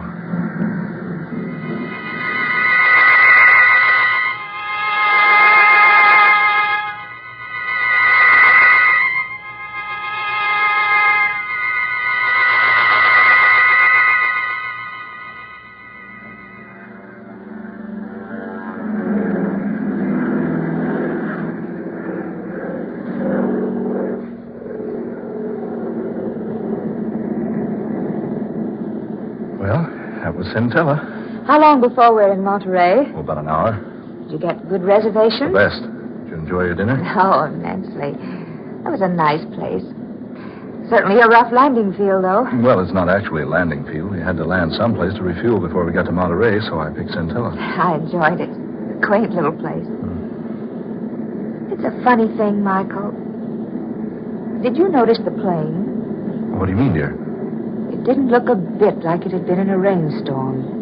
I thought you'd forgotten all about that. Of course, it didn't look like it. We flew above the rain before it started. Oh, yes, that's right. Well, if you don't mind, I'm going to spend the next hour looking through my fashion magazines before we land at Monterey.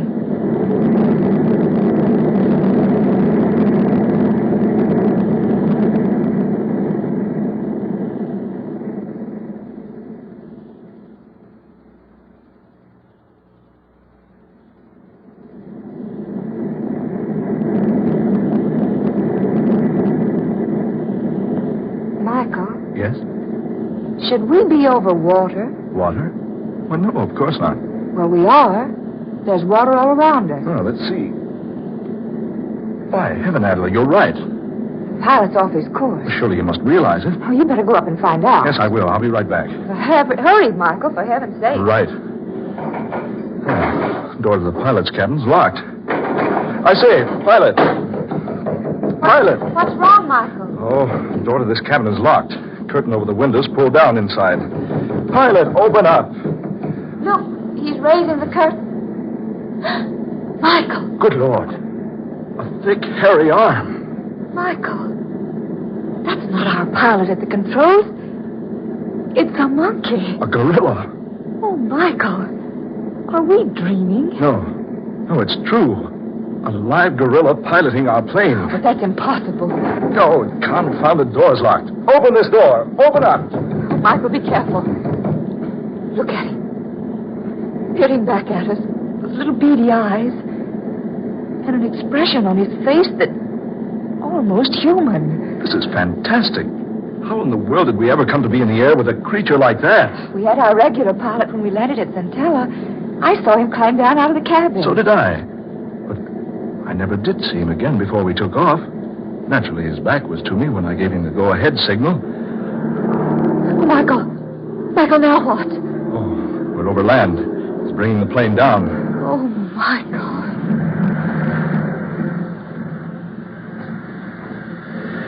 We're on the ground. An absolutely perfect landing. Oh, he's unlocking the door now. Michael, what's he going to do? Just take it easy. Don't get excited. Whatever you do, don't run and make a fast movement. Don't let him know you're afraid of him. Just standing there, looking at us. Whatever you do, don't let him know you're afraid of him. You don't have to be afraid of me. Michael. That creature talked. Of course I talk. Oh, we're a couple of fools, Attila. Just our pilot playing a trick on us, dressed up in a monkey suit. There is no trickery. I am not your original pilot.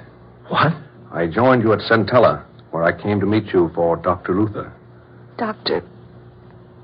Luther? Yes. He's waiting for you. Come, follow me. Steady, darling. Come on. We'd better follow him. Here's the doctor now. Well, Stephen, I see you brought our visitors. Yes, doctor. Yes, just as I directed you.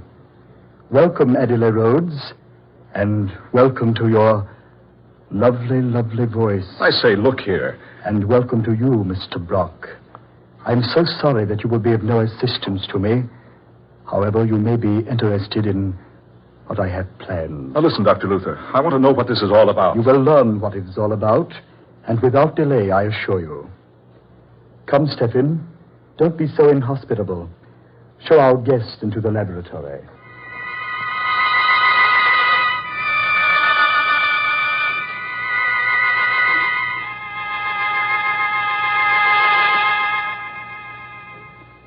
Sit down over there, my dear. Over here, Mr. Brock. Michael. Dr. Luther, I demand an explanation. Where are we? Why have you brought us here? You're too full of questions, Mr. Brock. I've already told you I'm about to show you why I brought you here. Here, high in these mountains, secretly, I've been working for 5 years, experimenting, testing, trying to accomplish what everyone would have said was utterly impossible had I told them about it. But I didn't tell anyone. Instead, I came here and built this laboratory. You see, it's fully equipped and modern in every detail. Now, look here, Dr. Luther. During those 5 years, I trained Stephen here. I believe you will agree my training has been very successful. You now see an almost full-grown gorilla, behaving like a human, acting like a human, even talking like a human. I've been very kind to you, haven't I, Stephen? Yes, Dr. Luther. Of course you have been kind. Yes, just so. Scientists back there in your world, my dear Miss Rhodes, will tell you it's impossible to completely train a gorilla. That is the second point in which I've proved them wrong. Stephen, sing for us. Yes, Doctor. Si può, signore, signori. Doesn't he have an excellent voice? Michael, did you hear that? Impossible. Sing again, Stephen. Oh,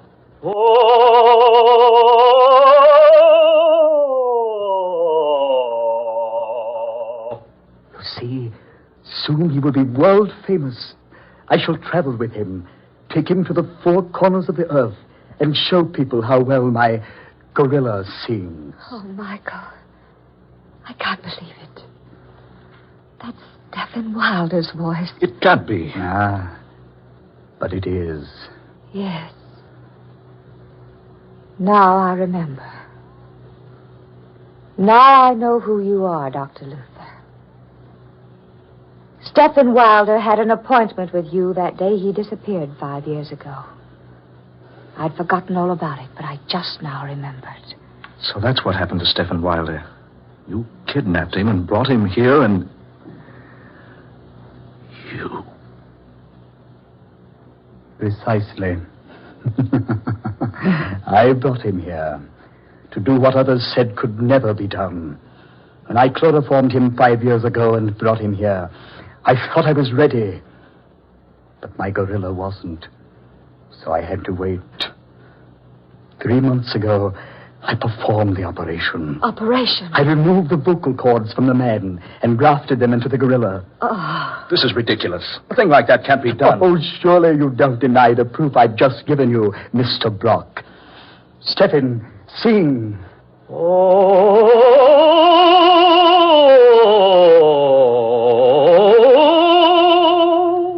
You recognized that voice, Miss Rhodes, the moment you heard it, because you'd sung operas with Mr. Wilder so much. That was the way he sang, to exercise his voice. Don't you both realize what I have here? The secret of an untold wealth.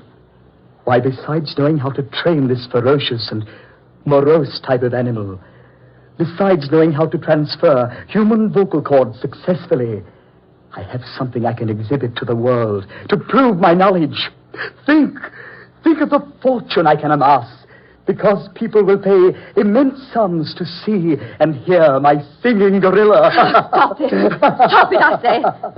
Why have you brought me here? Surely you could have spared me this. I will tell you why, Miss Rhodes. If you and Mr. Brock will step over here... The only place we're going to step is out of this place. You will do as I ask. Stephen, these people are not to leave. Very well, Dr. Luther. Over here, if you please. Better do what he says, Adler. There. Go to this plate glass. Look into the next room. Another gorilla. Yes. Isn't it a fine specimen? Fine specimen? Yes, she. She? Oh, no. No. You're not planning. I've trained her very carefully. She was so much more responsive than the male. Now that she's able to obey me, I'm quite ready for the rest of my plans for her. Oh, no. No, you can't.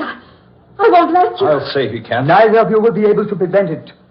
Soon I'll tour the world with the most amazing exhibition on earth. A male and a female gorilla singing all the world-famous operas. Look here, you... Wait a minute. I just happened to think of something, Doctor. Yes?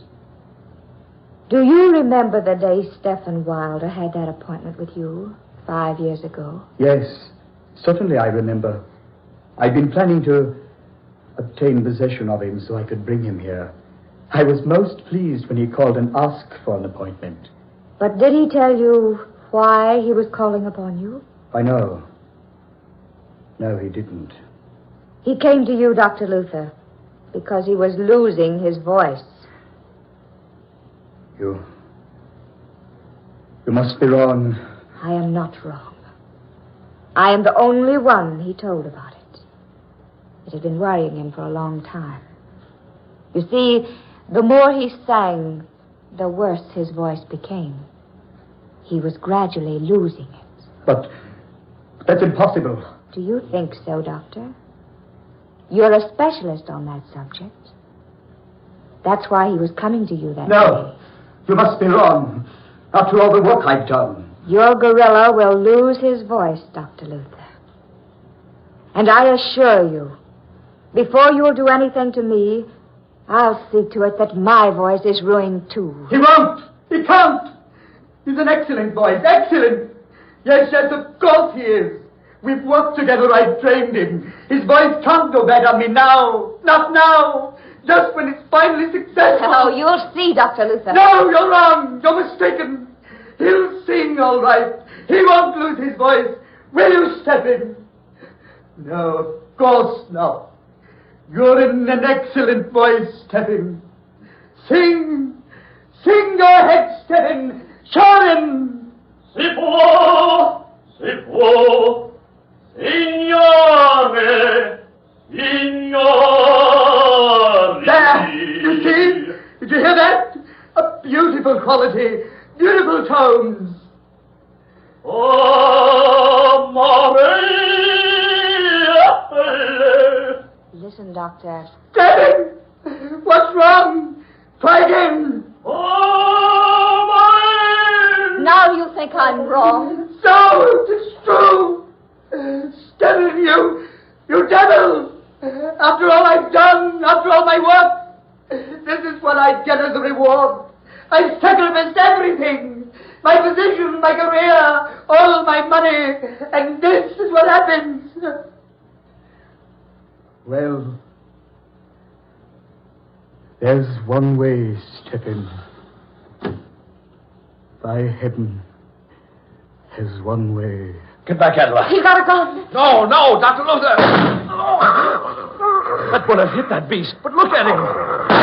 Stop! No, Stephen! Stephen, no! Stephen, let go of me! Stephen!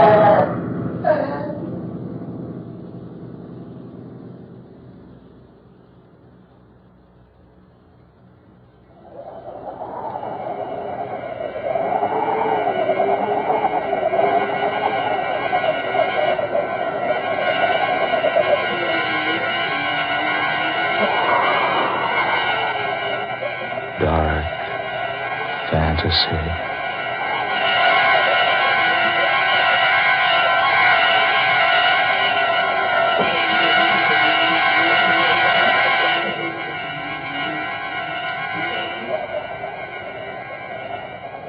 You have heard Spawn of the Subhuman, tonight's original tale of dark fantasy by Scott Bishop. Ben Morris was heard as Michael Brock, Eleanor Naylor Corrin was Adela Rhodes, Garland Moss played Dr. Luther, and Muir Height was the gorilla. Next Friday night at this same time, listen to the 16th in this series of dark fantasy dramas created by Scott Bishop, The Man with the Scarlet Satchel. The story of an aged millionaire who receives a child's set of modeling clay as a practical joke, but who turns the gift into an incredible and weird instrument of destruction. Don't miss this unusual story next Friday night, The Man with the Scarlet Satchel. Tom Paxton speaking. Dark Fantasy comes to you from WKY, Oklahoma City. This is the National Broadcasting Company.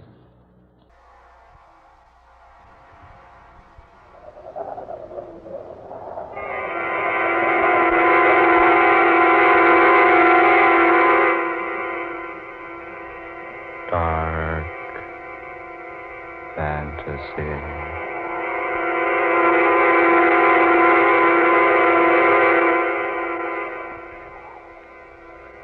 Rendezvous with Satan.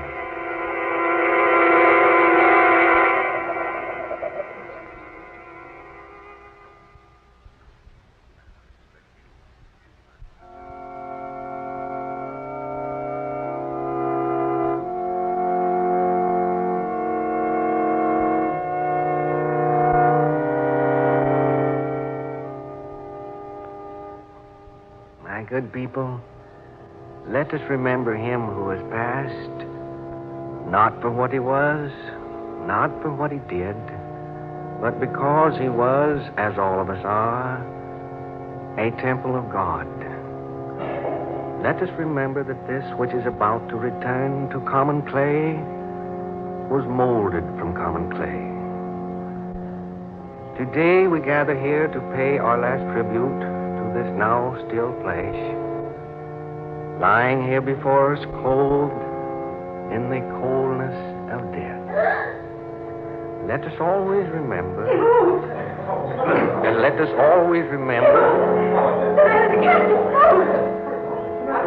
Didn't you see him? He moved his hand. What are you saying? He moved his hand up toward his head. Madam, please. Oh, no. No, surely you're mistaken. I distinctly saw his hand move. Couldn't have. Carl. Oh, my darling.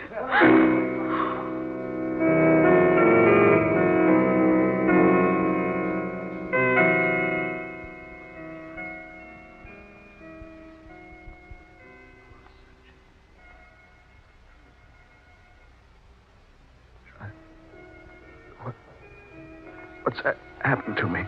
Just lie still, Carl Fisher. This craft is most fragile.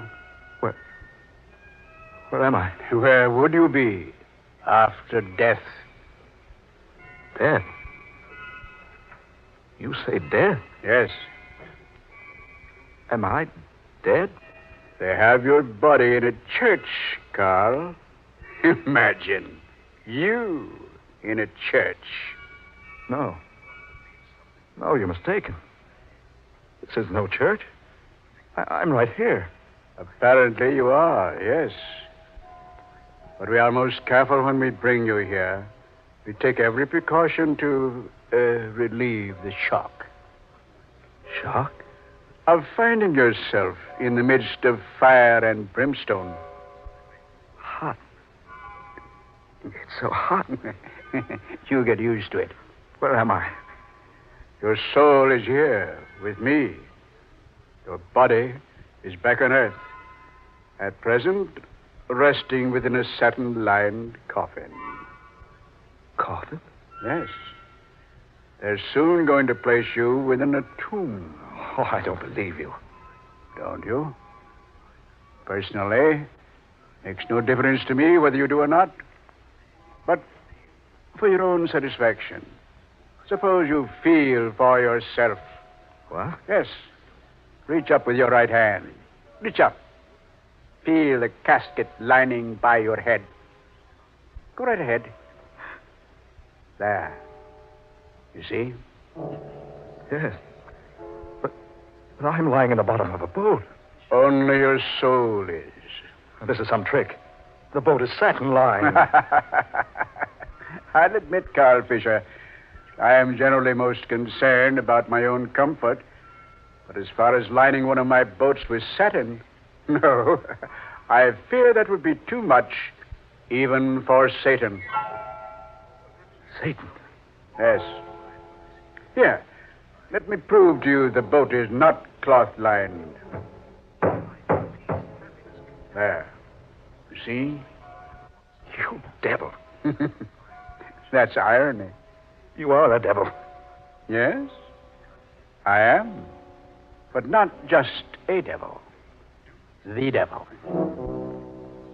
You mean I'm really dead?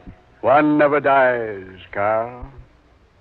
The common clay perishes, yes, but only the common clay. Let me out of here. I'm sorry. You see, you can't move until I permit you to. But I moved my hand a moment ago. Felt the lining near my head. That's because I wished you to. Nothing is done here unless I order it done. Then I am dead.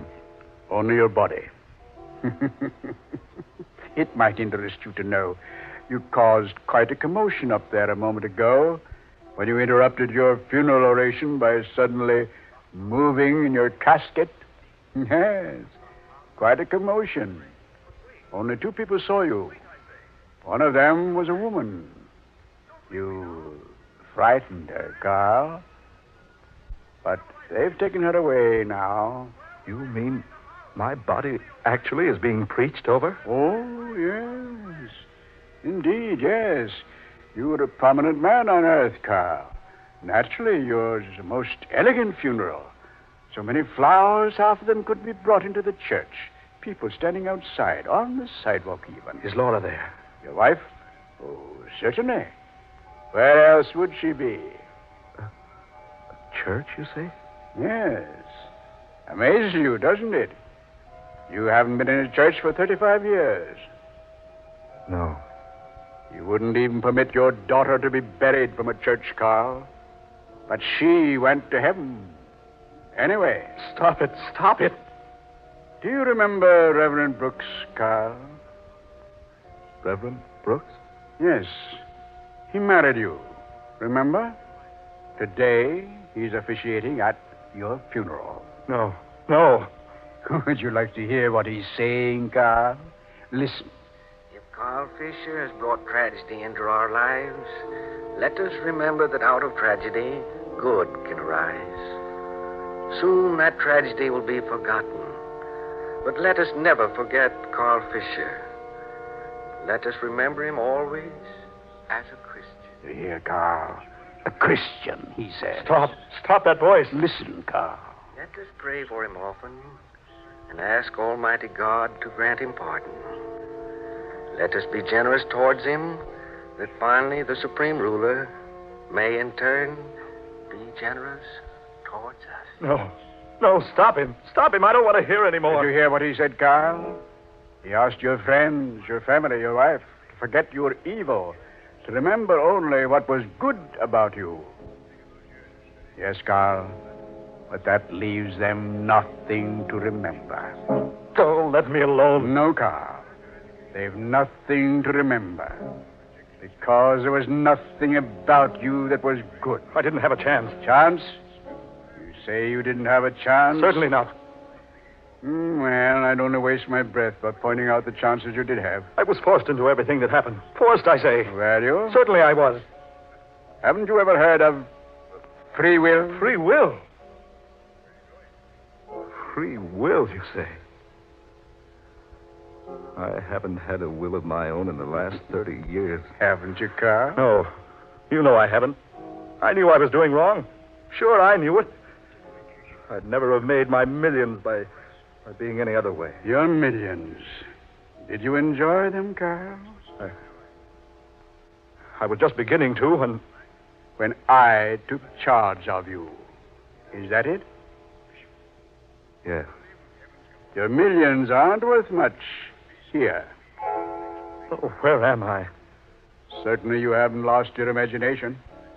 Where would you be? With fire on all sides and the smell of brimstone. And with me as your pilot on the river Styx. Styx? You remember. It's our largest river. Where are you taking me? I have a special assignment for you, Mr. Fisher. We have a certain reserved space for members like you down here. Inferno. Tell me. Am I in Hades? Does that surprise you? No. No, I can't be. I didn't want to die. I wanted to do what was right, but I couldn't. You didn't try. I was going to try. You've done nothing but evil for 30 years. You couldn't change now. I could, I tell you, I could. No, Carl. I'll make a bargain with you, Satan. Bargain? No one makes bargains with Satan. Give me a chance. Let me go back. Let me live my life over. I'll change. I swear I will. You'd never change. I will. Let me go back. Let me show you. Let me prove I can do what's right. All right, Carl. I'll bargain with you. It would at least relieve the dull monotony. You give me a chance? Yes, for 24 hours. 24 hours? Only 24 hours? Yes. Do nothing but good for 24 hours, and I'll not return to claim you. But if you fail... I won't fail. I won't. It's up to you, Carl. It's entirely up to you. But remember, only 24 hours. Only 24 hours, Carl.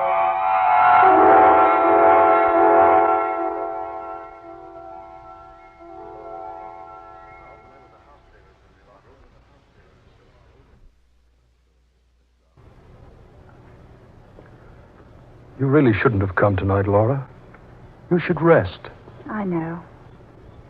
But I couldn't rest. Poor Carl. He needed someone so badly those last few days. And I was away.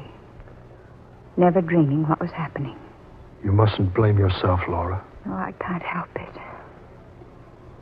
I feel I deserted my husband. Just when a man needs his wife most. There'll come a time, Dr. West, when when I'll be afraid to come out here to the mausoleum. I wanted to come tonight to tell him goodbye. Goodbye? Yes. I loved my husband, David. Despite everything he did, he was the only one I ever cared for. Here, my dear, I have the key. I say, Laura, it's not locked. But I saw you lock it after the services this afternoon. I did lock it. I'd swear I did. Open the door. Yes. Do you have a light? Yes. Pocket flash. There. Oh, David. Empty. The casket's empty. David, for heaven's sakes, what's happened here? I don't know, but Carl always said he'd come back. What? Yes. He told me once he had no fear of death because he knew he could always make a deal with Satan. Carl told you that? Yes. I laughed at him at the time, but now I wonder.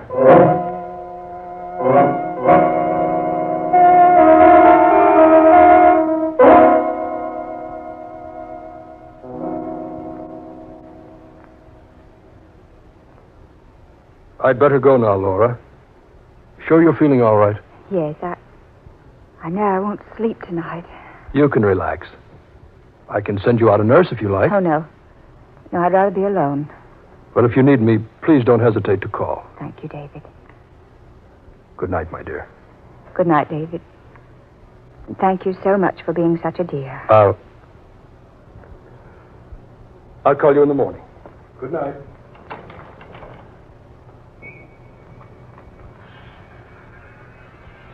That's strange. Yes.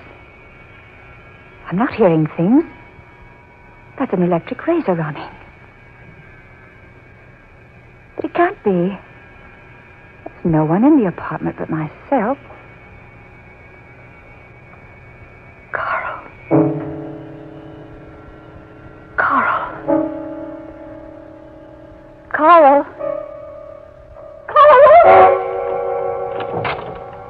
Yes, my dear, did you call me?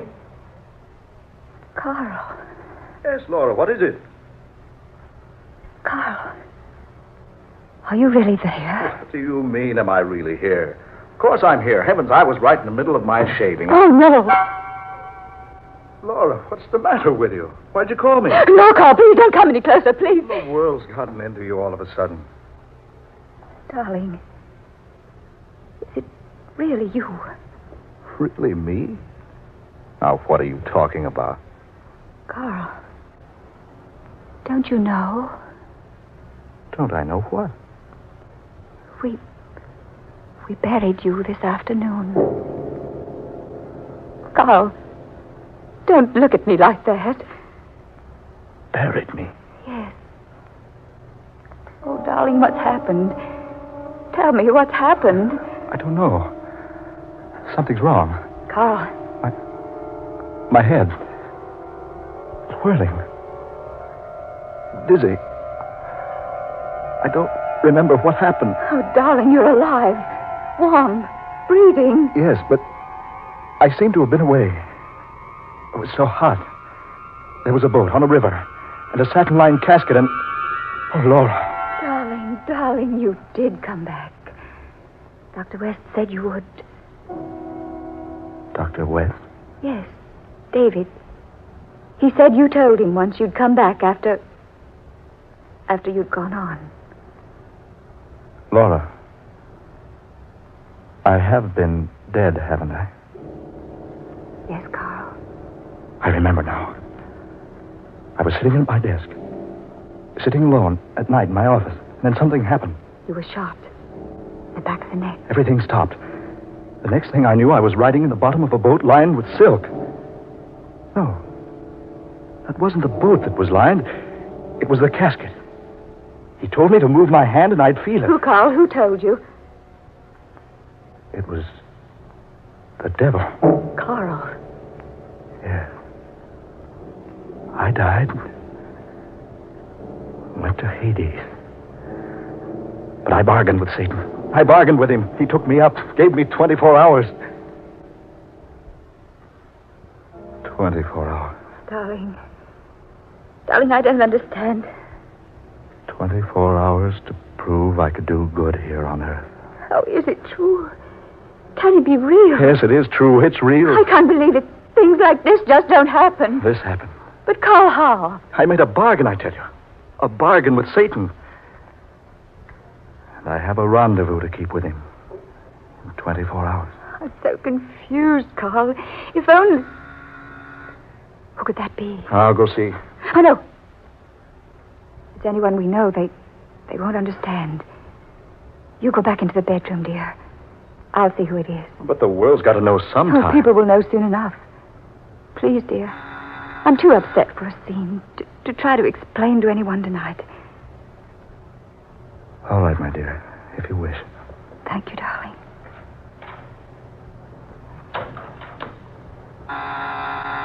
Just a moment. David. I had to come back, Laura.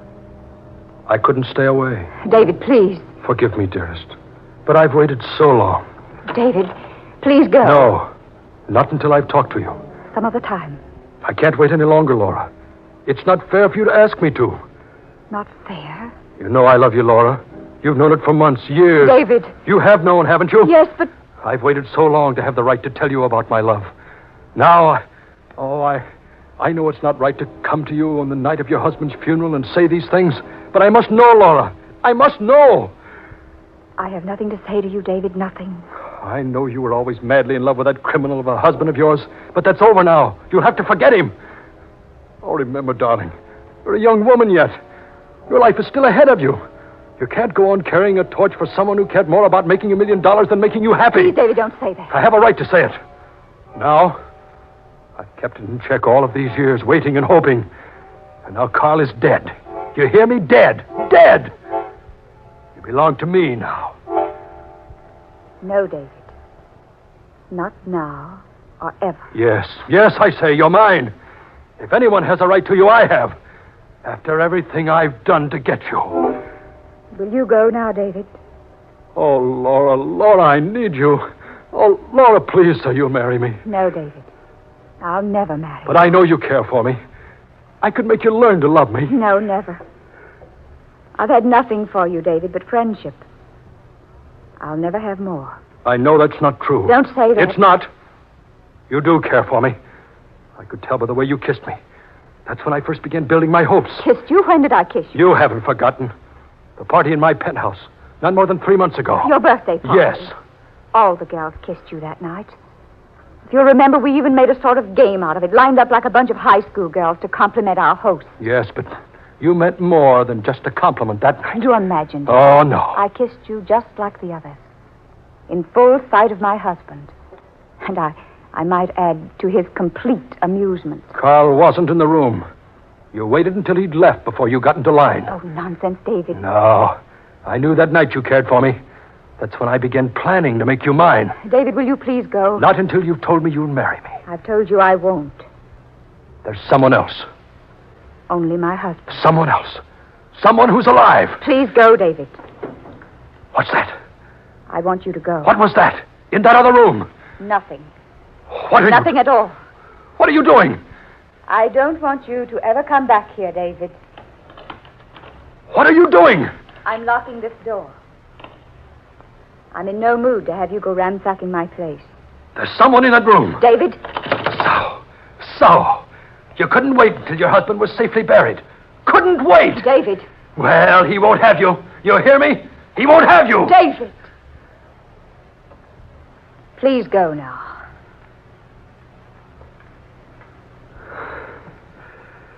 Very well. But I'm telling you this, Laura. He won't have you.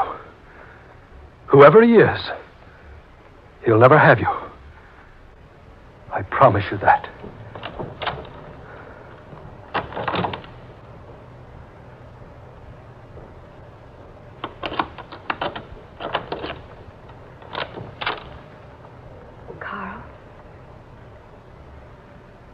You hurt? Yes. Well? Go ahead. Go ahead, Carl. She's been having an affair behind your back, hasn't she? She deserves to be killed, doesn't she? Well, go ahead and kill her. I don't have to tell you, Carl. I've never cared for him. Go ahead, Carl. Kill her. She's lying, don't you think? No one but you, darling. Ever. I can still tempt you, Carl. That's my job. That's how I keep my fires burning. I know you believe me, Carl. No, don't believe her. She's never lied to you before, but there's always a first time. Darling, please don't stand there looking at me. Say something. She wants you to say something. Well, go ahead. Say something. Darling. It's all right, dearest. I believe you.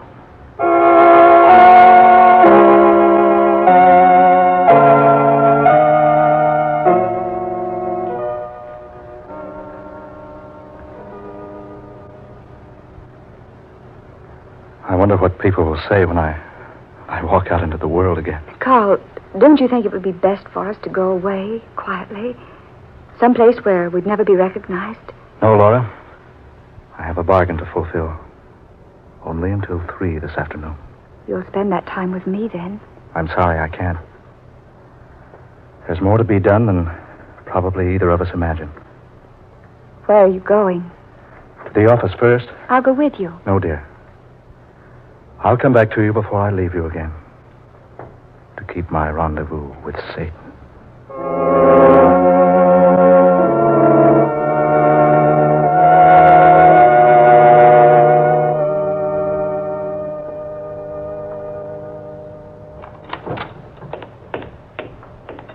Good morning, Miss Walling. Good morning, Mr. Fisher. You're early this morning, Mr. Fisher. Mr.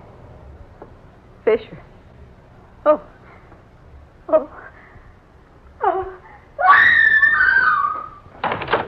Confounded girl. How she'll made a scene. I'll spend all morning explaining. Nothing doing. I'll lock myself in the office. West. Come in, Carl. I've been waiting for you. Sitting in my chair. At my desk. Yes. This is your gun, I believe. What's the meaning of this? I'm prepared to make a bargain with you. Bargain? Yes. What sort of a bargain? You died without leaving a will. I have one here dated 3 months before your death.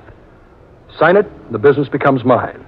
And I'll permit you to take away half of your $7 million and Laura. You permit me? Yes. You couldn't operate your business now. People wouldn't want to do business with a dead man. Do I look dead to you? Don't be facetious. I'm serious. I know all about what happened to you. When I came back to see Laura last night, I heard you talking before I pushed the buzzer. I don't understand it all, but I'm prepared to give Laura up for your business and half your cash. You killed me. What? You killed me. Fisher, keep back. I see it clearly now. I see now that Laura wasn't lying to me last night. She's never cared for you. I warn you. Keep back, Fisher. I remember what you said to her. You said, if anyone has a right to you, Laura, I have. After everything I've done to get you. This gun is loaded, Carl. Yes, I see it all clearly now. Stay back. Stay away from me. The night she kissed you at the party. Remember what you said about that last night? That was the night you began planning to make her yours. If you come any nearer, I'll shoot. I'm not going to harm you, Dr. West. You'd like to get your hands on this gun. You'd like to kill me, wouldn't you? Kill you? No, I can't kill you. I've made a bargain not to. Then keep back. I could kill you, though. I've been proclaimed legally dead, you know. You can't hang a dead man. Keep back. One step farther and I'll shoot. I told you I don't intend to harm you. Stop where you are. I just want you to take a good look at me, Doctor. Stop. Not one step farther. Not one step farther.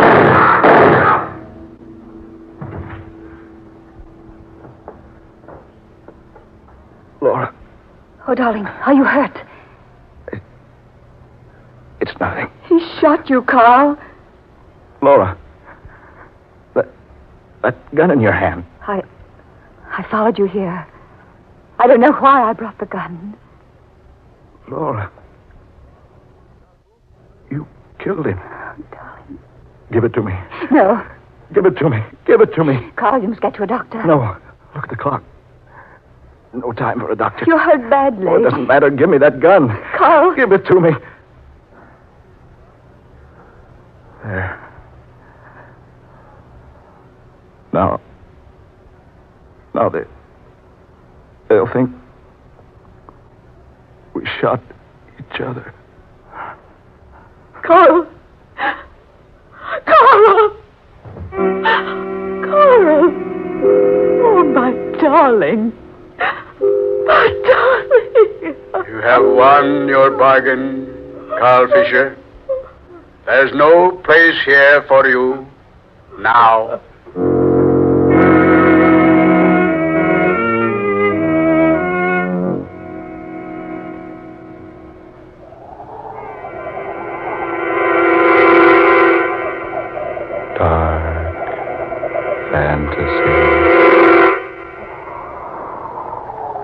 You have heard Rendezvous with Satan, tonight's original tale of dark fantasy by Scott Bishop, originating in the studios of WKY.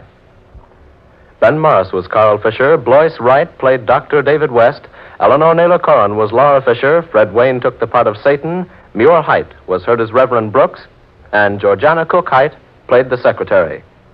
Next Friday at this time, listen for Scott Bishop's I Am Your Brother. Tom Paxton speaking. Dark Fantasy comes to you each Friday night from Oklahoma City. This is the National Broadcasting Company.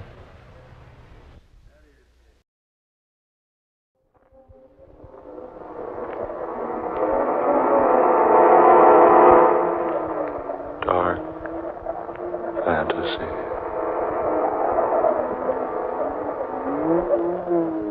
I am the master of the headless dead.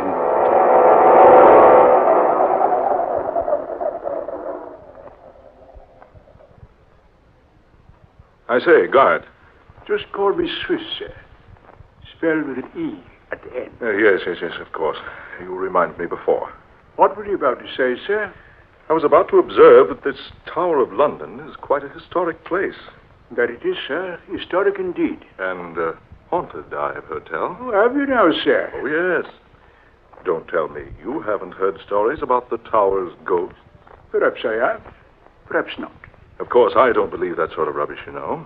Rubbish? Certainly rubbish. Don't tell me, Mr. Swift, with an E, don't tell me you believe in such things as ghosts and haunts. What I believe, sir, I believe. Certainly not the legend of the gambling spook of Wycott Hall. The ghost invariably appears whenever a gambling game is in progress at Wycott Hall here in the tower, and always wins the stakes. Yes. Don't tell me you believe such a fantastic yarn as that. Or such an unbelievable story as the one about the pig-faced spectre of the rectory. I imagine Brother Randolph would tell you there's nothing fantastic about the story at all. Brother Randolph? Yes, sir. He's the overseer of the rectory. He's seen the spectre many times. No, he's probably just superstitious. Brother Randolph says the thing is always dressed in a long black cloak. Has the body of a human, but the face is that of some grotesque and repulsive animal. Mm-hmm. It sounds like an old wives' tale. Oh, mind you, sir, I'm not trying to convince you about such things. That's the entrance to the choir loft, the chapel over there. Chapel.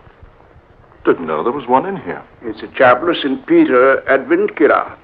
Is it possible for me to go in there? Begging your pardon, sir. That's what the climb up the stairs was for. We always like to show visitors the choir loft, the chapel. Well, then, let's have a gander at the place, shall we? Yes, indeed, sir. Yes. Yeah, the key. You always keep this locked.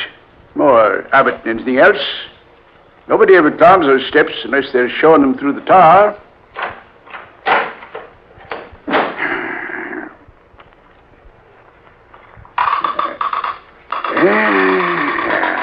Here we are, sir. Yeah, I say. It's dark in there. How about a light, my man? Oh, no, blimey.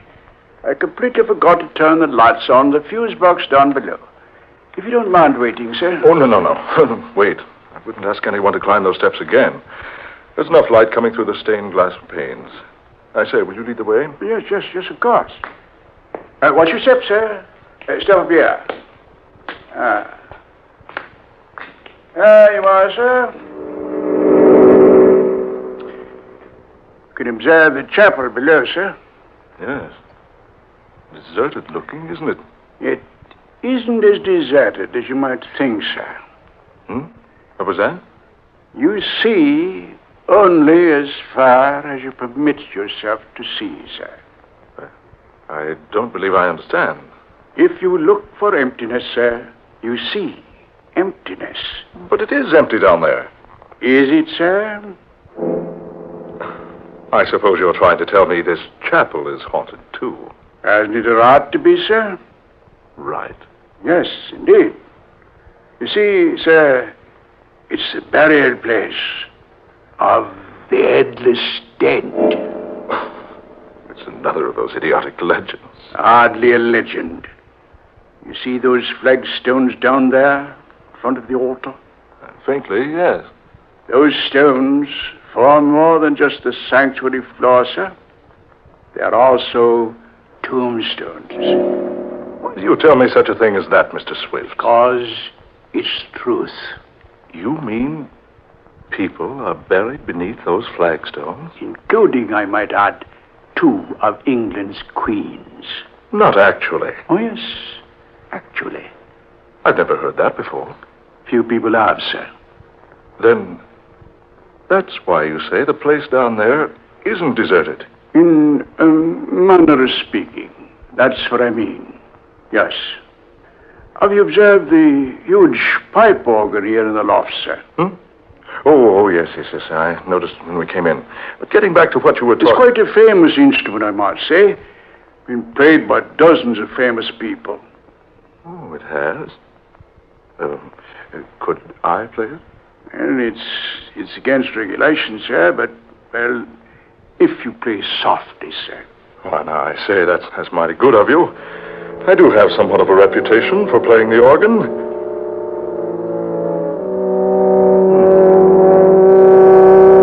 You play well, sir. Quite well. Thank you. A rather old instrument, isn't it? Beautiful tone, though. Beautiful. Et verbum erat in principio. What's that? Agirat in principio apud verbum. Keep playing, sir. Keep playing. What? Quickly, sir, before it's too late. Play. In testimonium. That voice. What is it? No one knows. He always speaks like that in Latin whenever a stranger plays his organ for the first time. Et testimonium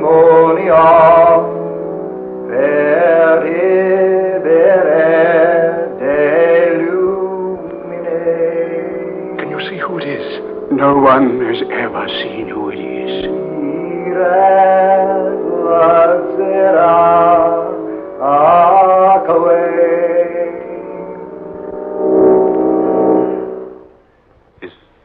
Is he gone? Yes. You'll hear no more of him today. But what's the explanation? Who is it? Why does he do that? There is no explanation.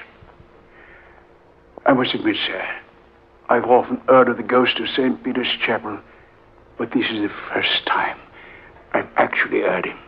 He always does that? Whenever a stranger plays his organ for the first time. Will he return if I play again? No. He always speaks just once. Then he's never heard again until another organist plays for the first time.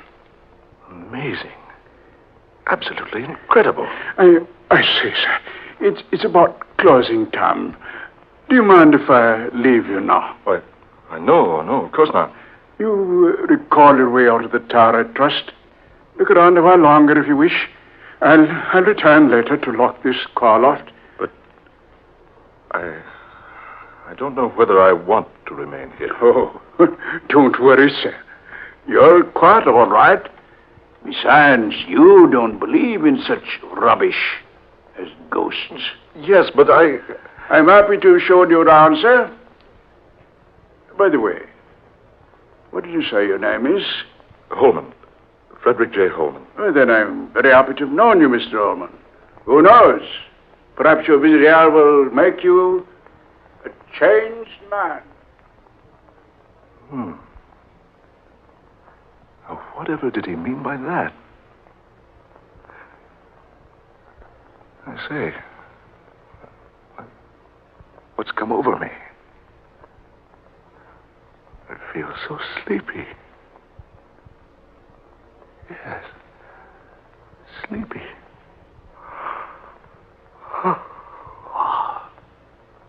I'd best sit here in this pew. Strange. Never felt like this before. I'll sleep here a while, then go home.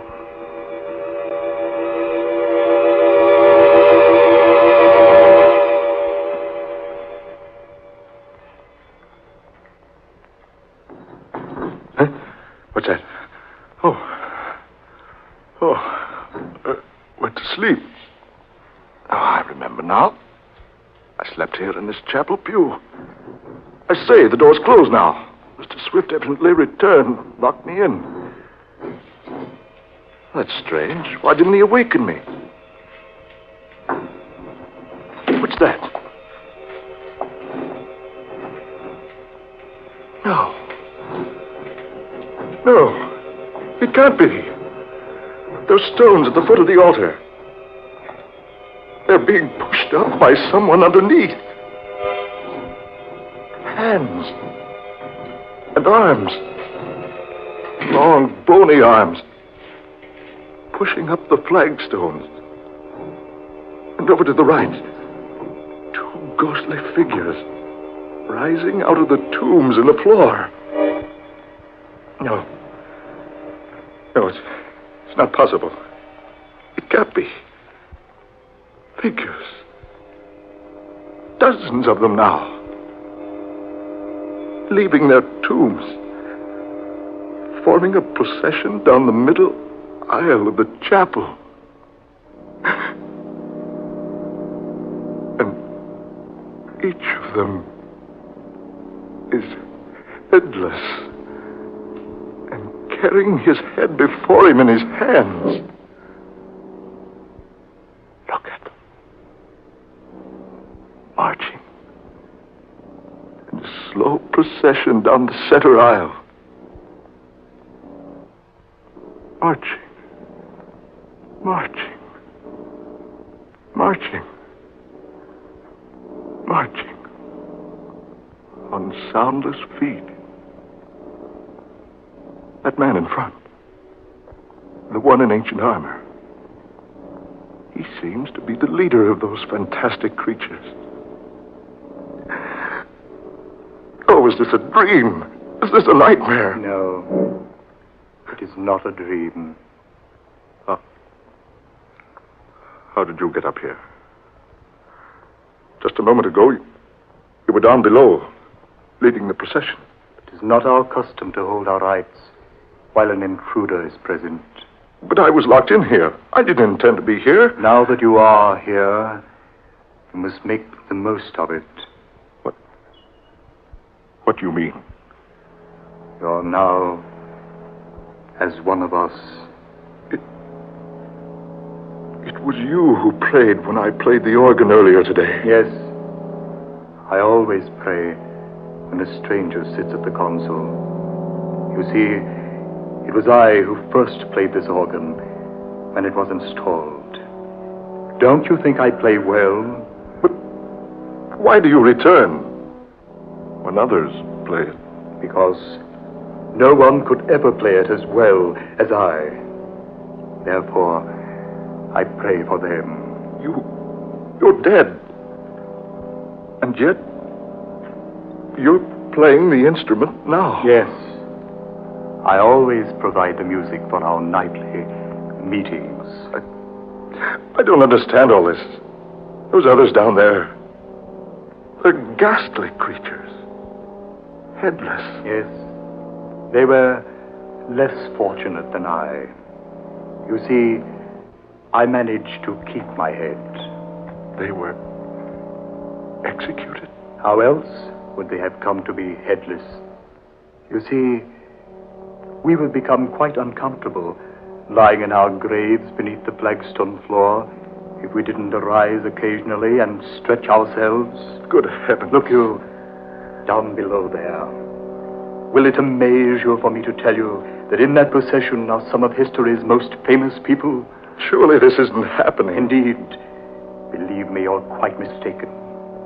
Didn't you know that here in the chapel of St. Peter ad Vincula are buried such famous people as Sir Thomas More, Henry VIII's queens, Anne Boleyn and Catherine Howard? Do remember that, but as well as Lady Jane Grey and Dudley, her husband, and Sir Walter Raleigh and the Duke of Monmouth. But they have all been dead for hundreds of years. How true. How very true. Rick Holman, you will join us. What? I said, you will join in the procession with us. No, not I. It must be so. No one can look upon the procession of the headless dead unless he joined them to save himself. Save myself? What do you mean? You will discover what I mean if you refuse to take part in the ceremony. But not now. Not tonight. Perhaps later. Yes, some other time. It will be more satisfactory for you to join us tonight. I can't tonight. Can't we make it some other night? Honestly, I fell asleep here. It's later than I thought. It's exactly midnight. I must return home. My family will be frantic. I'll tell you what I'll do. I'll return to join you. Tomorrow at midnight. What? Tomorrow at midnight. You will return to join in the procession. Yes. Yes, that's fine. You can count on it. Raise your right hand. My right hand? Yes, raise it. Now, repeat after me. I solemnly swear. I solemnly swear. By the souls of the sacred dead. By the souls of the sacred dead. To return to this chapel tomorrow at midnight. To return to this chapel tomorrow at midnight. So help me, heaven. So help me, heaven. Now, you may go. Yes, but the door to the choir loft is locked. It is locked, but you will have no trouble going out through it. And remember, Frederick Holman, tomorrow night at midnight.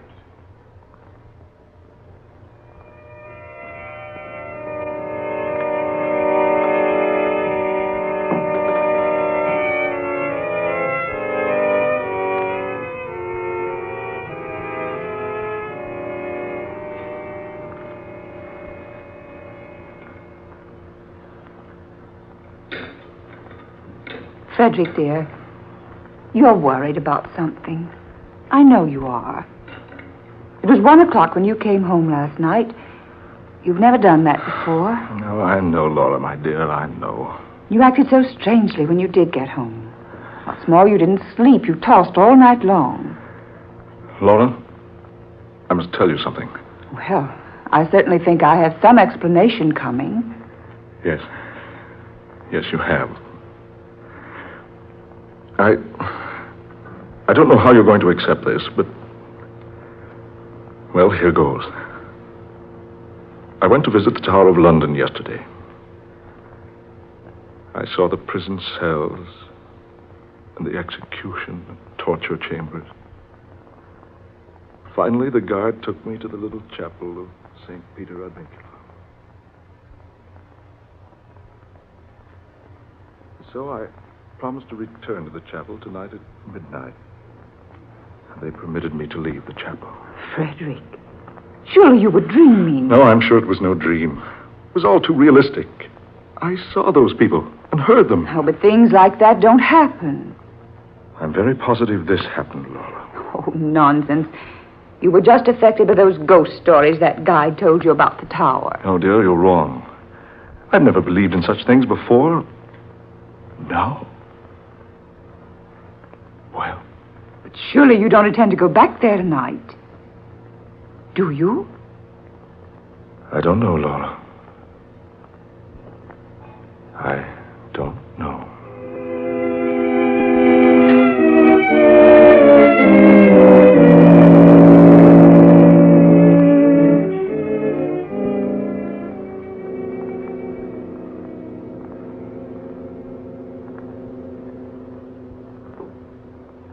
Hello. Hello, Laura. I say, Laura, are you there? Laura. Oh, I'm sorry, dear. I thought for a moment we'd been disconnected. Yes, I can hear you now. What I called for, dear, was to say I'm dining at the club tonight. Yes, old Simon Joster is off to the Orient. We're having a dinner for him. Yes, I'll be home early. Huh? What's that? No, Laura. I've decided not to go to the tower tonight. I think you're probably right. It all must have been a dream.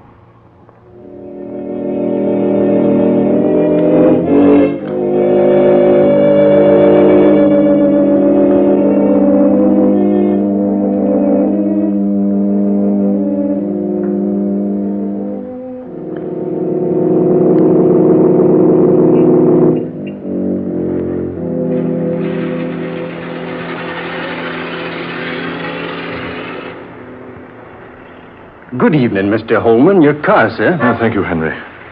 Shall I drive you to the tower, sir? Tower? What? Of course not, Henry. Drive me straight home. Whatever made you think I'd want to go to the tower at this time of night? I don't rightly know, sir. Begging your pardon, Mr. Holman, I don't know what made me ask you that. Really, I don't. Don't drive me home, Henry. Yes, sir. Oh, by the way, what time do you have, Henry? It's just a minute or two before midnight, sir. Oh, very well. Take me home at once.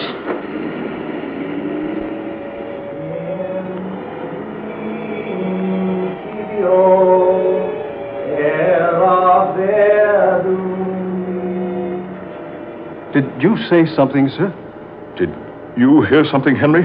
Hear something, sir?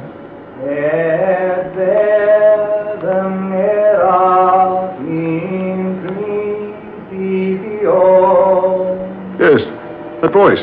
Voice, Mr. Holman. Don't you hear that voice? No, sir, I don't hear nothing, sir.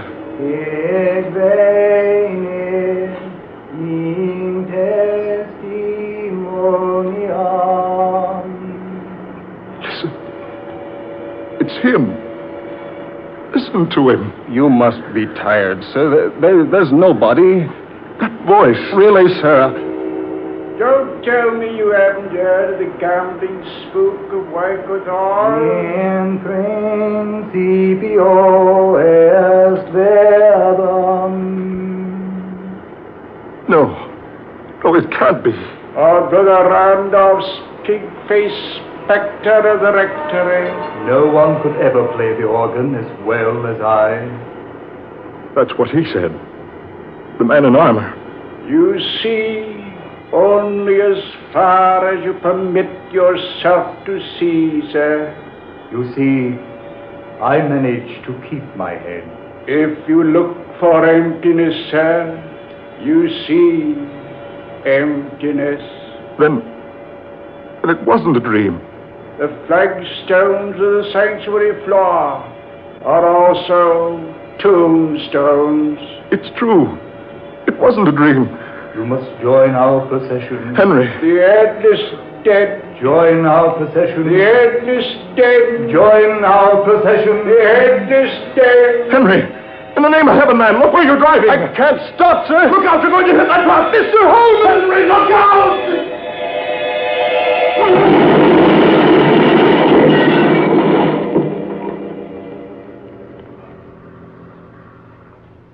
Mr. Holman.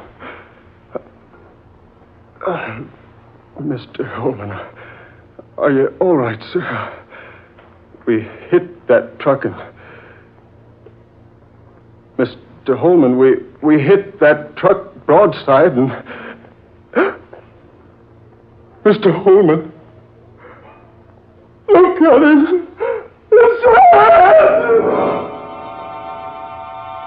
Greetings, Frederick Holman, and welcome.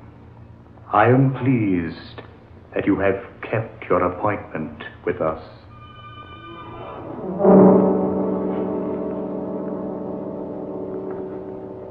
You have heard The Headless Dead, tonight's original tale of dark fantasy by Scott Bishop. Ben Morris played Frederick Holman, Eleanor Naylor Corrin was Mrs. Holman, Fred Wayne was Swift, Garland Moss was the leader of the Headless Dead, and Murillo Schofield was heard as the chauffeur. Next Friday night at this same time, we'll bring you a strange and weird tale of the unusual. Death is a savage deity, based upon Scott Bishop's novel of the same name. Listen for this breathtaking tale of witchcraft and black magic. Dark Fantasy originates each Friday night in the studios of WKY, Oklahoma City.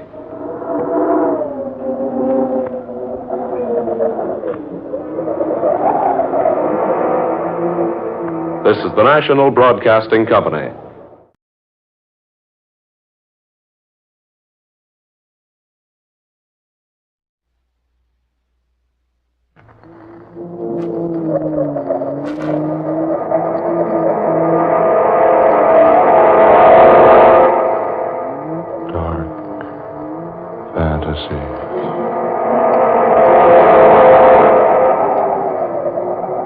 Death is a savage deity.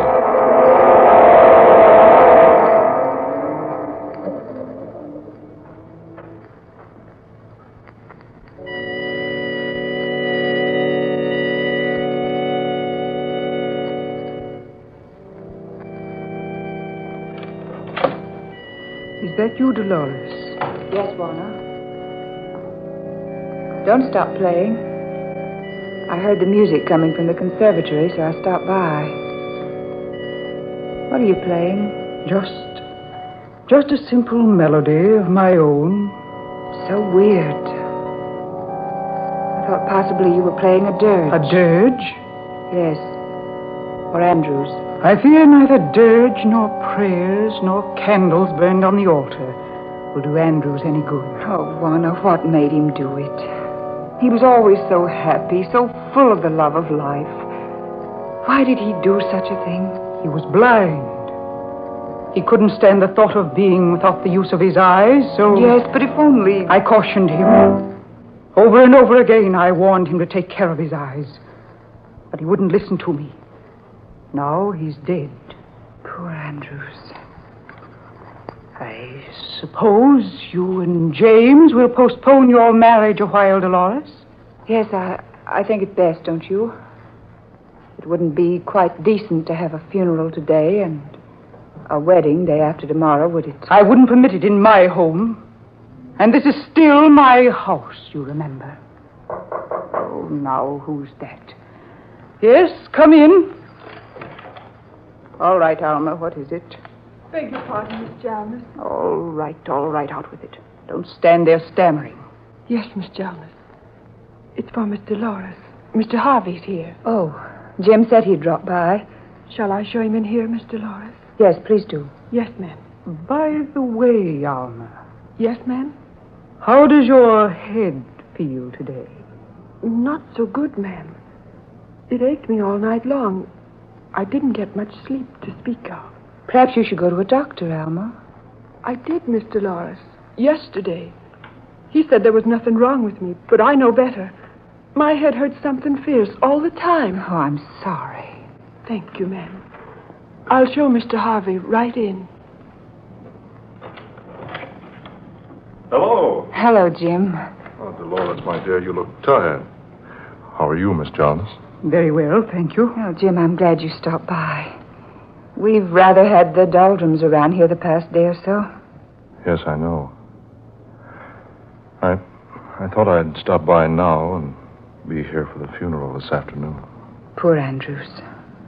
You loved him too, didn't you, Jim? Yes, dear. I guess I did. I've known Andrews almost as long as you have. Well, all I can say is I warned him again and again.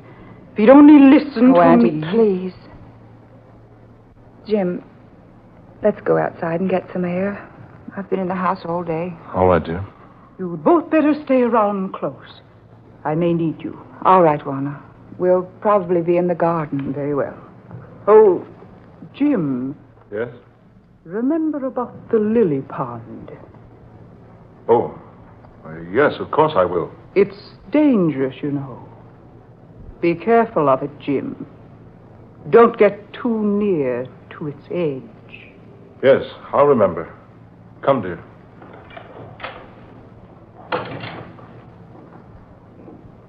Jim. Yes, dear?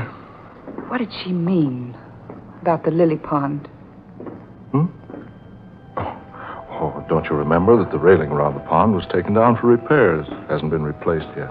Yes, I know, but it's been down for almost a month. Here, let's walk on the grass, shall we? Why does she remind you about it now?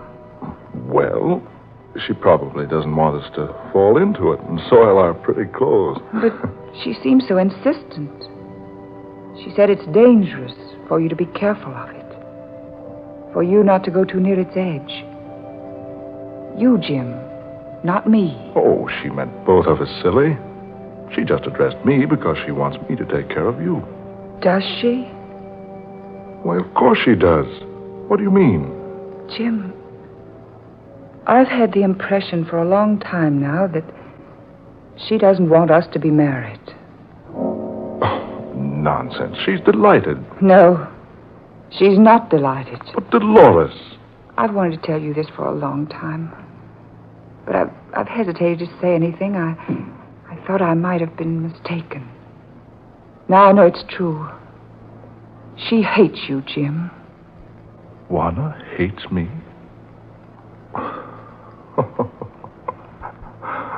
Why, of all the silly things I've ever heard of, Juana and I are great friends. Oh, darling, you're wrong.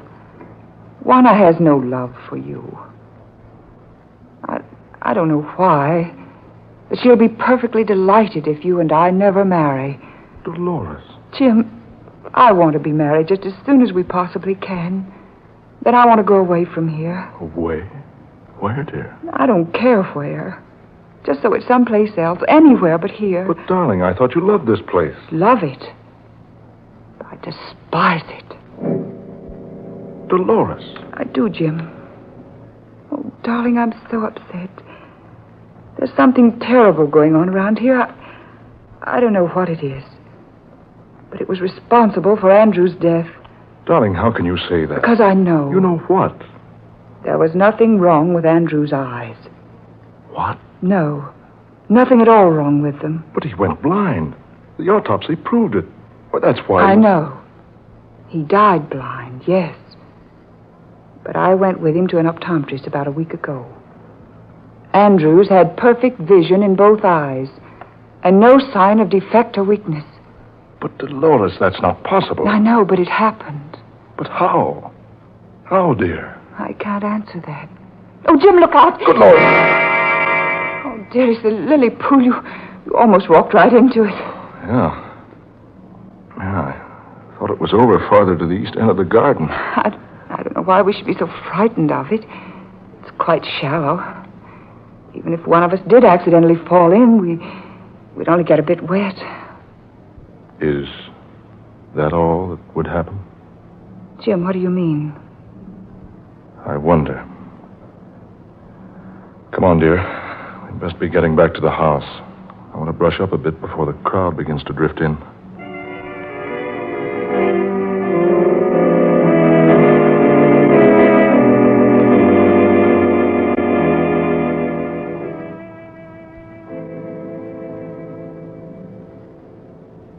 Dolores, will you play the organ a while? I'd like some music. Do you mind if I don't, Auntie? I'm rather tired. Look here, Dolores. How about a swim down on the beach? The moon's up. It's quite warm tonight. Jim, I think I'd like that. Certainly, if you're too tired to play the organ, you're too tired to swim. Oh, it'll be good for her, Miss Jonas. She needs some fresh air and exercise. Yes, Auntie. You don't mind so much, do you? No, I suppose not. Good. Is there a suit in the men's quarters of the bathhouse I can use? Yes, you'll find several there, James. Take your choice. Oh, fine. Come along, Dolores. No, let's not go that way, Jim. Let's take the back door and cut through the garden to the bathhouse. All right, dear. We won't be long, Auntie. Just a plunge and we'll be right back. Very well. Oh, James. Yes, Miss Jonas? Remember about the lily pond. Oh, yes. Oh, all right. It's still quite dangerous, you know. Don't get too close to its edge. You may fall into it. Yes, all right. We'll be careful, Miss Jonas. We can see it all right in the moonlight. Come on, Jim. There. You see? She keeps reminding you about the lily pond. Oh, well, that just proves she doesn't want anything to happen to me. I told you she doesn't dislike me. Jim, don't you think for a moment she doesn't. She dislikes you terribly. I think she even dislikes me. But why? Good heavens, Dolores. She took you in when you were a mere infant, less than 3 years old. She's kept you. Clothes, a fine home, everything. Yes, I know it. Still, she hates me. Dolores, I don't understand. If you've known this all along, why didn't you say something to me about it? Because it's just recently she's changed. I don't know why she's changed, but she has. Well, dear, suppose we forget everything for a while. This has been a trying day for all of us. Come on. I'll race you down to the bathhouse.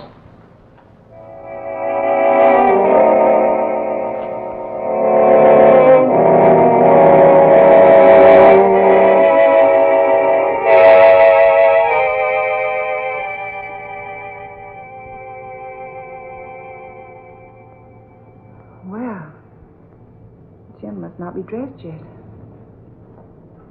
It's odd. He had plenty of time. Jim? Jim, do you hear me? Are you in the bathhouse, Jim? Jim? What's that over there? Surely it got... Oh, no. Jim? Jim? The lily pond. His head beneath the water. The lily stems around his throat. Oh, Jim. Jim, my darling, what happened to you, Jim?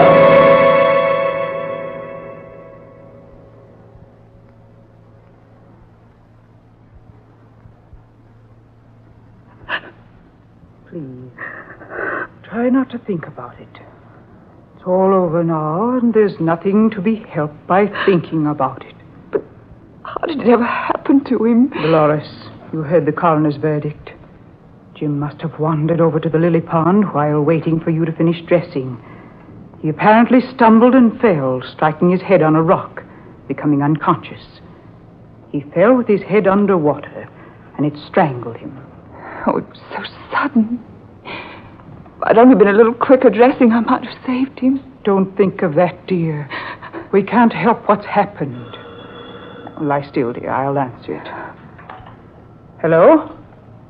Yes, Mr. Evans? Yes? Very well. I'll come to your office right away. Yes, within the hour. Very well. Goodbye. Oh, Dolores, I'm sorry, but I'll have to leave you a while. That was my lawyer. And there's some very important papers I must attend to immediately. I'll be all right, Auntie. I'll send Alma in to take care of you. But I'm afraid she won't be of much help. She's been complaining of headache constantly, night and day.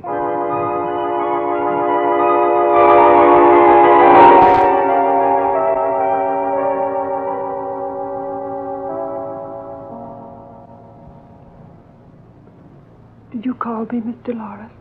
Yes, several times. You were so long answering. I'm sorry, Miss Dolores. I was downstairs. Can I do something for you, ma'am? Yes, Alma. I want the key to this room. That room, Miss Dolores? Yes, and I want it right away. My aunt has kept this room locked for 18 years. She's always told me she wants no one in there because her father died in that room. Yes, ma'am. That's it. Nothing else. I'm not so sure. I intend to go inside that room now. Get me the key. Oh, Miss Dolores, I beg you, ma'am. Don't go into that room. Whatever you do, ma'am, in the name of heaven, don't go into that room. Why not? Tell me, Alma. What's in there? It's frightful, ma'am. Please listen to me. My head's a splitting. I'm a sick woman. I'm almost a dead woman. But with the life that's left in me, I plead with you not to enter that room. Alma, stop this nonsense. It's not nonsense, miss. There's worse than the devil in there. Alma, do you have the key? Answer me. Do you have the key to that room? Yes, ma'am. That I have. I stole it from Miss Jarnes a month ago. Then let me have it. Give it to me. At once. I'll open the door.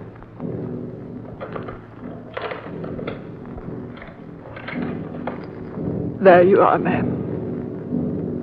I'll turn on the light. Why? Well, this room is empty.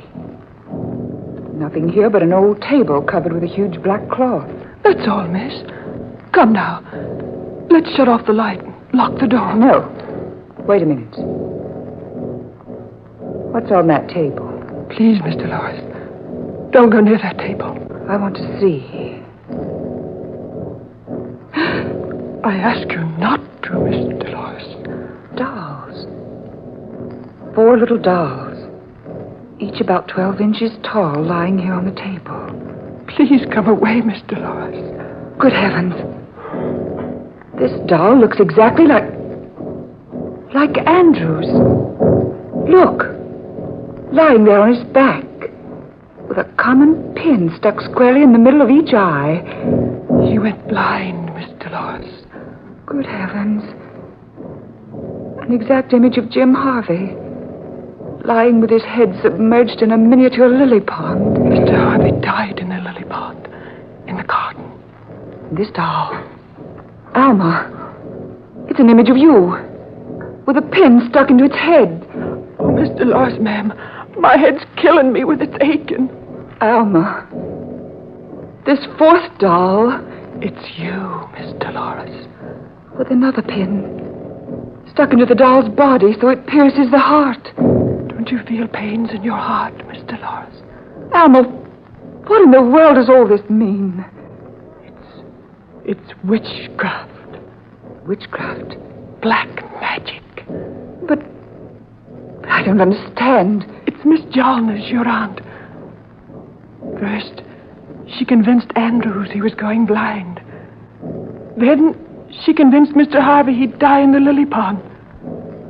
And now she's trying to kill me with a headache. And you with a heart attack. But how? How? They use it where she came from, miss. Where she came from years ago. Where was that? Haiti. Haiti? Yes. When you've got an enemy in Haiti, you want to get rid of him.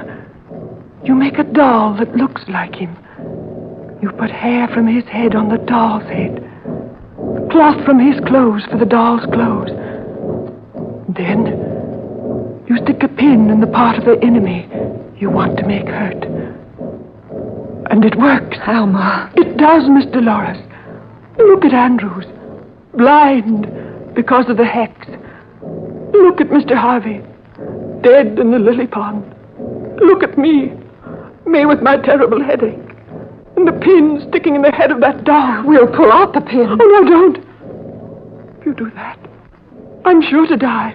Right away. Alma, tell me how you know all this. I've been listening, Miss Dolores, and watching. For years, I've been watching and listening and... Oh, Miss Dolores! Alma, what's wrong? Alma, speak to me. Are you all right? Alma! She's dead.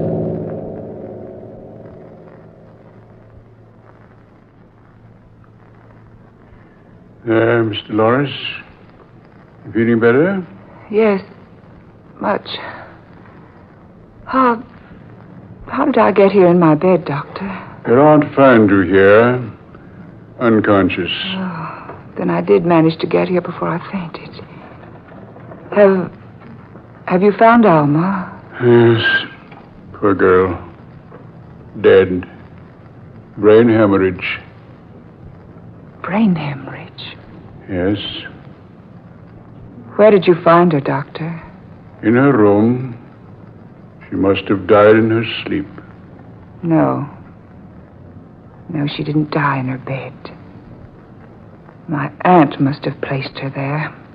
Dolores, you know the truth. Do you, Dr. Seabrook? I've known it for years. I've been watching Warner, your aunt, for years. When Andrews died, I became suspicious.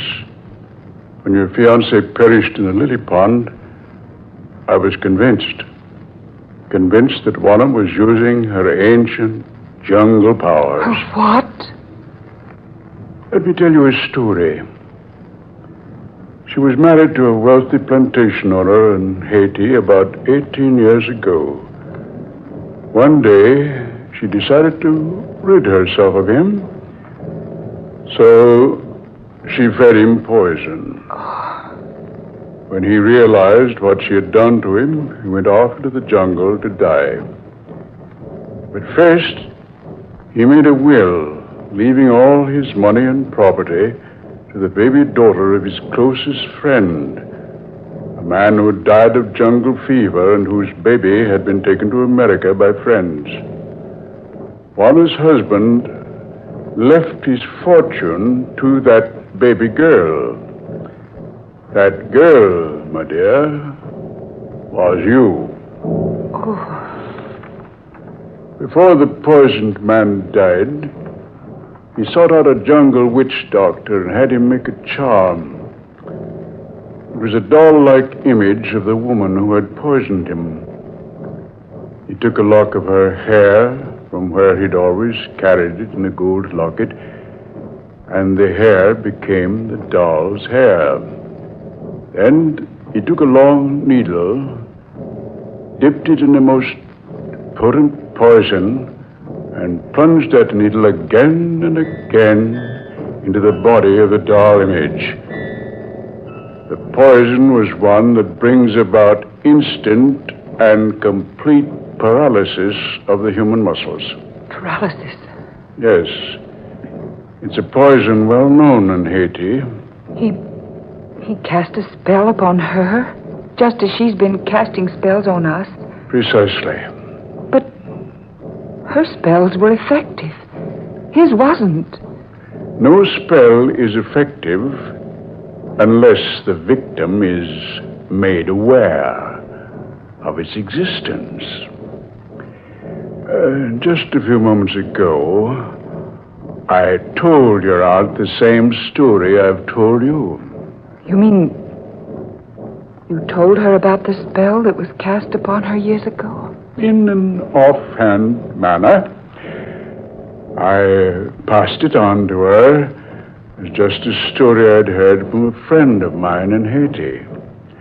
I pretended I didn't know that she was involved. Where is she now? You feel like getting up? Yes, I'm all right. This door leads to your aunt's room, doesn't it? Yes, it's not locked. Here? Is she in here? Yes, she's in there. Oh, she's ill. Aunt Juana, Juana, Doctor, look at her. The spell she cast upon you is broken now. Your aunt is dead. But look at her. Yes. She died instantly of complete paralysis.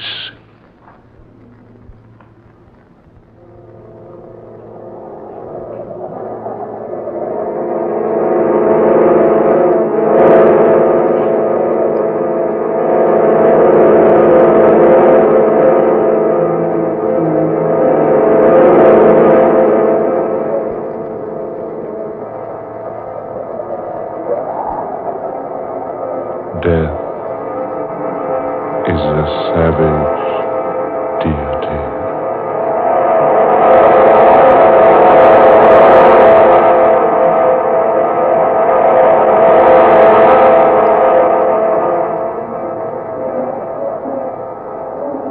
Dark fantasy.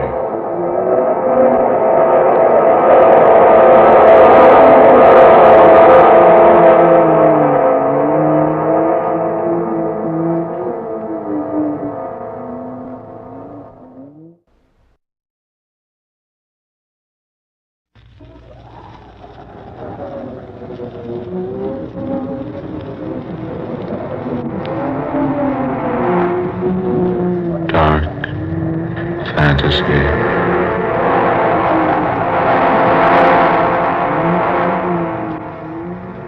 I am the dweller in the house of bread.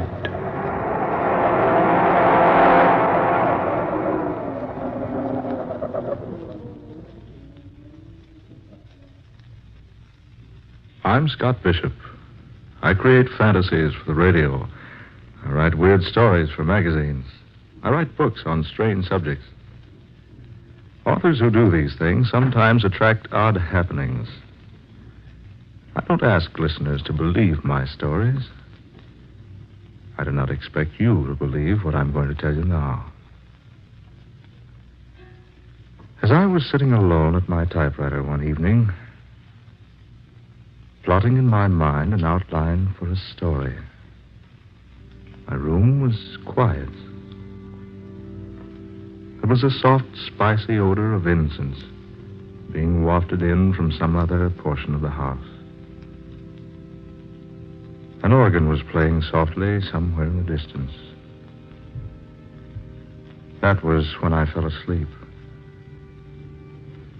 And in my dream, I found myself alone, high on a precipice, the highest in all creation, where I could observe with a naked eye all the far-flung wonders of the universe, where I could overlook that common clay that mankind calls the earth.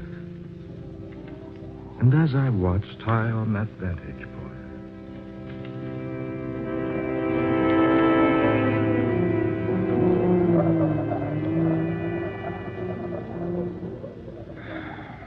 Why do you sigh, my son? Oh, I thought I was alone. Are any of us ever alone? No, I suppose we're not. But it's so desolate up here, so far from anything else. And I seem to be searching for something. Could it be, my son, that the reason is you are searching for the truth? The truth. What is the truth? You ask that? Then asking, you surely must not know. The truth. Is it some vague, inconsequential thing? Some mythical nothingness? Some non-existent wishfulness?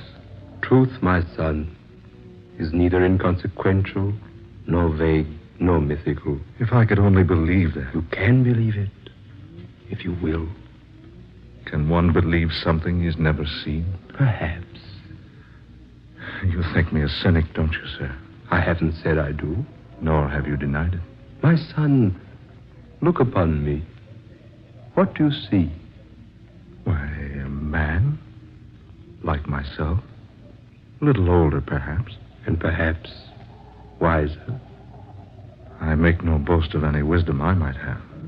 I am the way, and the truth, and the light. What was that? Merely words spoken by a man who was about to die. I know. The Bible. The Bible. The way, and the truth, and the light. If I could only find them. You will find them, if you look far enough. Who are you? I am just a man. What's your name? It is a very common name. You'll find it in any city directory or telephone book. Then why do you conceal it? I don't conceal it. My name is Word. I can't agree that it's such a common name. Nor could you agree that it is unusual. No. Names are such temporary things. You can say to me, my name is Bishop, and there is no way for me to know whether you are good or evil, religious or atheistic, learned or ignorant, an emperor or a beggar. But you've told me more about yourself than just your name. Have I? But haven't you? Just a moment ago you reminded me that your greater age has made you wiser than I. Well? If you're so much wiser, perhaps you can tell me where to find what I seek. Where to find the truth? The truth. The light, peace, happiness, contentment. All those things man wants so eagerly, yet seldom finds in sufficiency. He only fails to find them, my son, because he is blind to them. Then they're real? They do exist? I have said that they do. Then I beg of you to help me find them. I beg of you. That, my son, I cannot do. For it is given no one to help another find those things which you seek.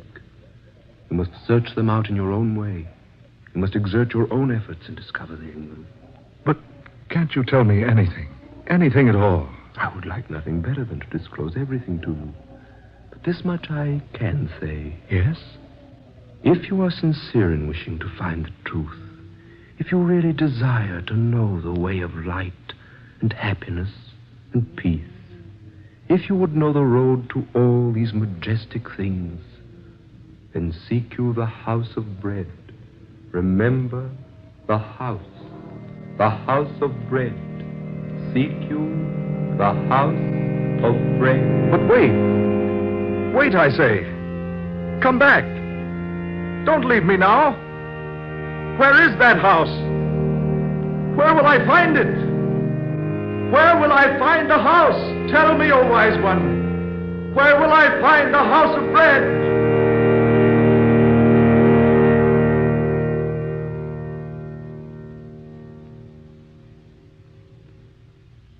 I've already told you I was dreaming. I make no secret of that. At first, I didn't tell my dream to anyone. Instead, I cherished it. Gave it many hours of deep thought and serious contemplation. I didn't even tell Sonia. Not at first. I gave much thought to the things the man on the mountaintop had said to me. Those lines he quoted from a book almost as old as Christianity itself. And the house of bread. Where was it? Could I find it? I resolved to try, so I went to my boss.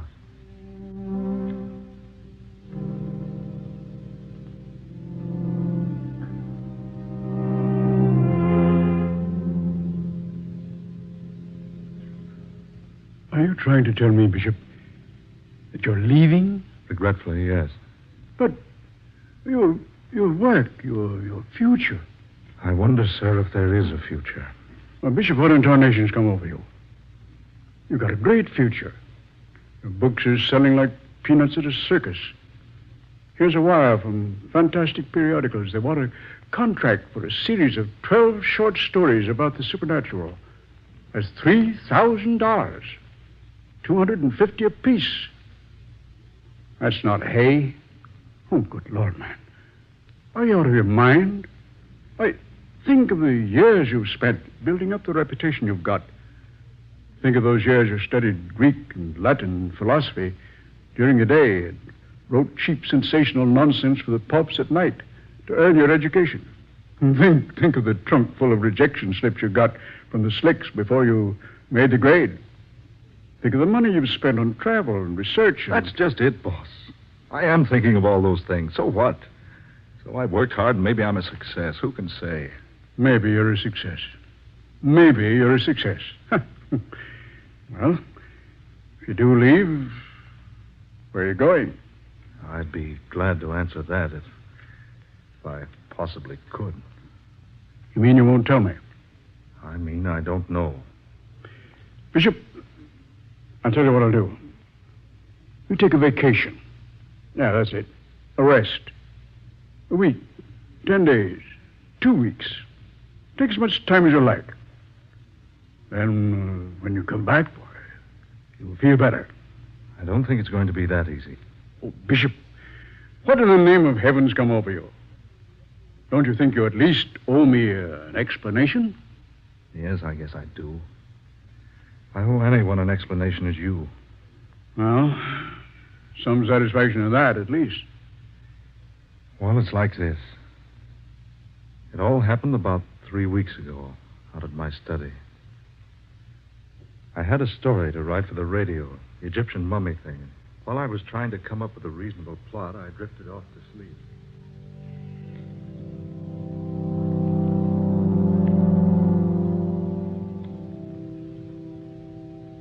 Telling Sonia was different. The difference between telling her and the boss was like the difference between saying, I love you to an actress on the stage and the same thing to the girl you adore. It was pleasant and soothing because Sonia understood. Sonia understands everything. She wouldn't be Sonia if she didn't.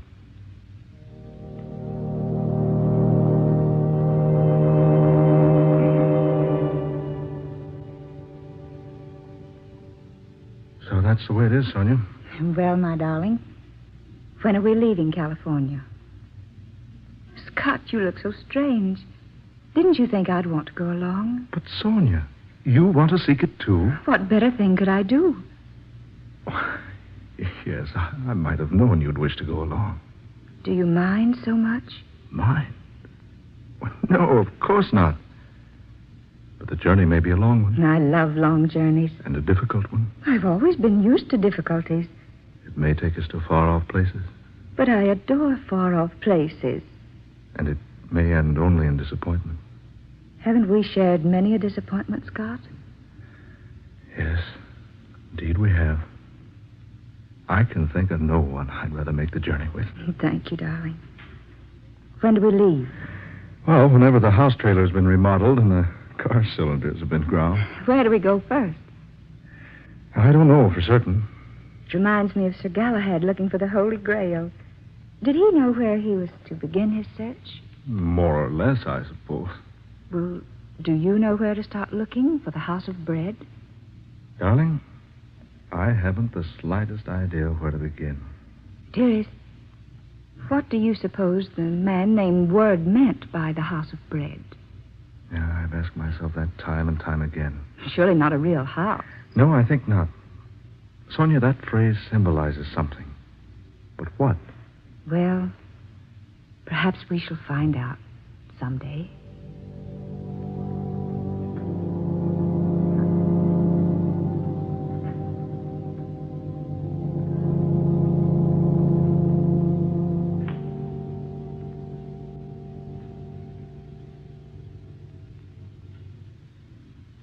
That was when we decided to go seeking a house of bread.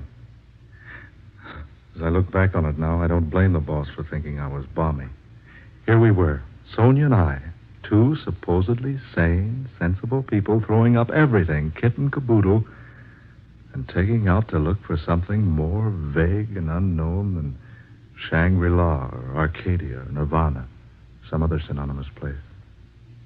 And all because of a dream.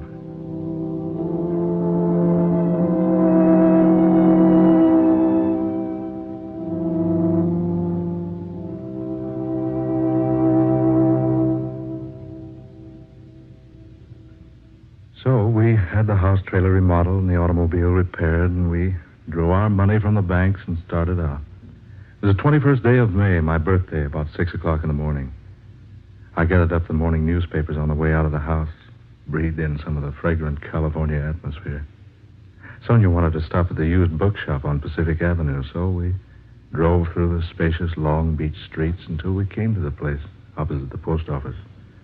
Sonia bought 7 travel books and a back issue of a magazine that contained one of my better stories. She said she wanted to drive around Rainbow Pier once, so we did.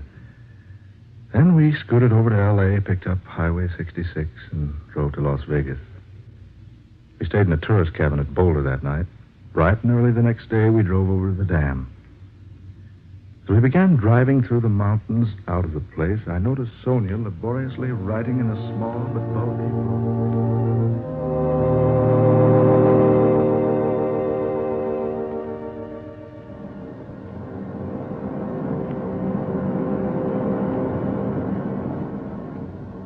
What's that, dear?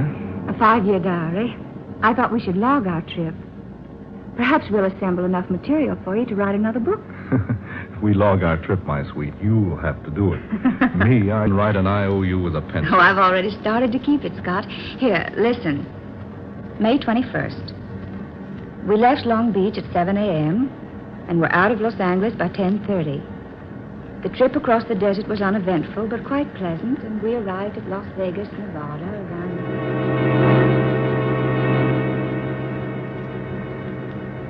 May 22nd, Flagstaff, Gallup, Albuquerque. May 23rd, Amarillo, Oklahoma City, Tulsa.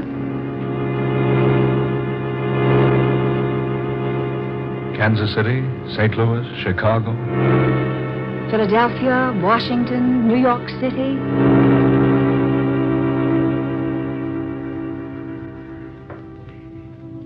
May 30th. We sailed today from Pier 17 for London aboard the SS America.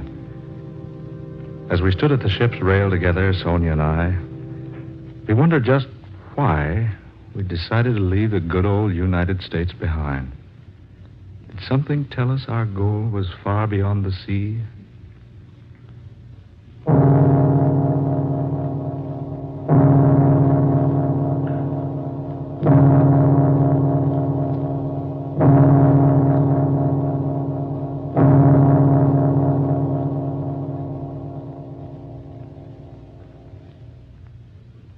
We have spent the past few days in London.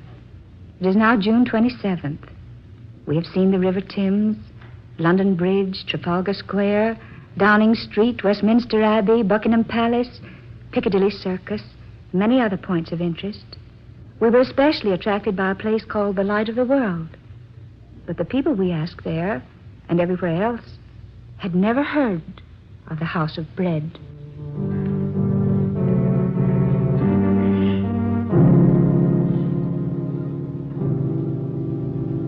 July 16th. We're about to leave Paris for Madrid. Sonia and I sought diligently in this city of pleasure for the place the man called Word named to me. We searched everywhere. The magnificent Bois de Boulogne, boulevards, everywhere we could go. We did Eiffel Tower and the Louvre and Cardinal Richelieu's Palais Royal, the Cathedral of Notre Dame, Grand Opera House, the Arc of Triumph. Then we were attracted to the Place de la Concorde, which is called the Place of Peace. And we thrilled for a moment because we thought our search was ended. But when we asked about the House of Bread, folks only laughed at us.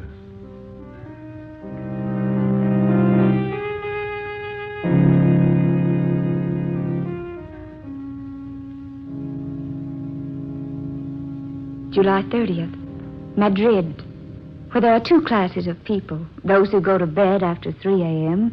and those who get up before 4. No Spaniard had ever heard of the House of Bread.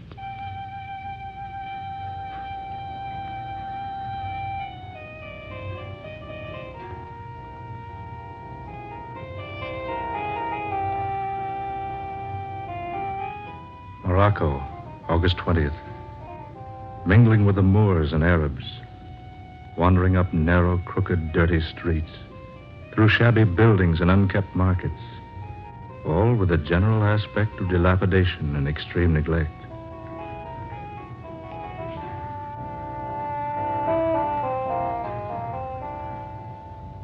Tripoli, September 15th.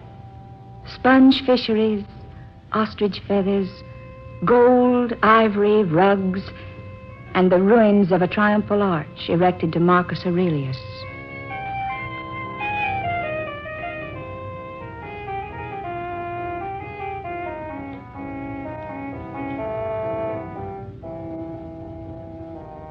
Cairo, Egyptians, Arabs, Nubians, and Turks in a city of mosques, high stone houses, barred windows, stately turrets and domes, rising above the surrounding dirt and squalor, and the temple where tradition has it that God talked with Moses. No encouragement here either. The house the man Word spoke of is unknown. It is late October.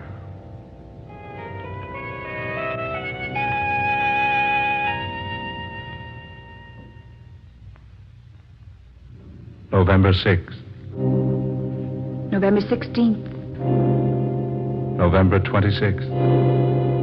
December 5th. December 15th.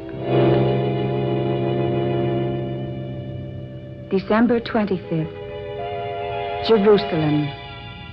The hill of Calvary, not far from the city gates, where once a humble man bearing a cross of misunderstanding and hate, far heavier than mere beams of wood, drank the last drop in the cup of human bitterness.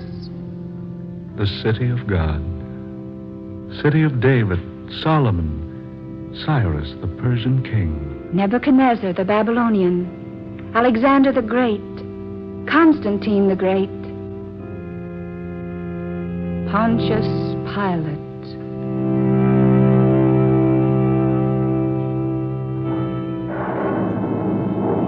The storm swoops down. Rain begins to fall. The newborn stars are hidden, all save one. There is one star to the east, quite close by. It scintillates through the gloom, through the downpour. It sends out its rays and engulfs us, enfolds us, becomes almost a part of us.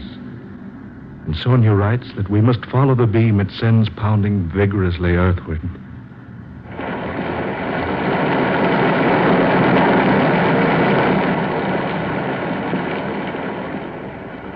Sonia, let's go back. Or at least find shelter. God, you're tired. We've tried to find shelter. It's strange. The lodgings are completely filled. Then we'd best go back to Jerusalem instead of wandering about here in the darkness. Here. There's some sort of a shelter here, Scott. Let's step inside a moment, shall we? It's all right, dear. There seems to be a light in here. Yes. And there's someone here beside us. Scott, look. I bid you welcome, good people. We beg your pardon. We thought this place was unoccupied. No, do not go. You are welcome here. I say, haven't we met before? I believe we have. Yes, we have. Now I remember. You're the one in my dream. Your name is Word. In the beginning was the Word, and the Word was with God, and the Word was God. The way and the truth and the light. I am come, a light into the world, that whosoever believeth in me shall not abide in darkness. The way and the truth and the light.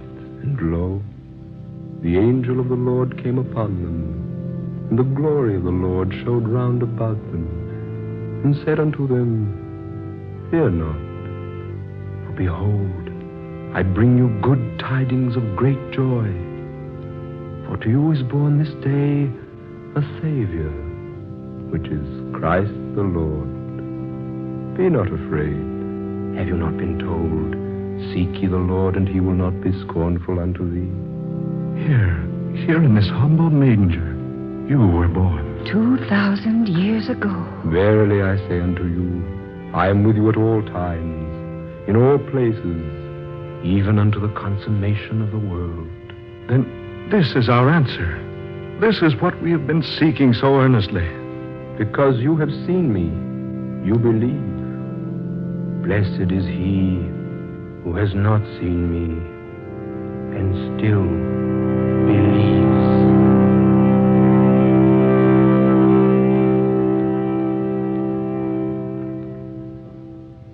And that is my story. We awoke the next morning feeling more refreshed than we'd felt in all time. The sun was bright, the rain had gone. What was the significance of the house of bread? We didn't learn that until later when I consulted the Britannica. I quote as it is written word for word. Bethlehem, a small town in Palestine situated on a limestone ridge 5 miles south of Jerusalem, a city called by the Hebrews the House of Bread. This is the National Broadcasting Company.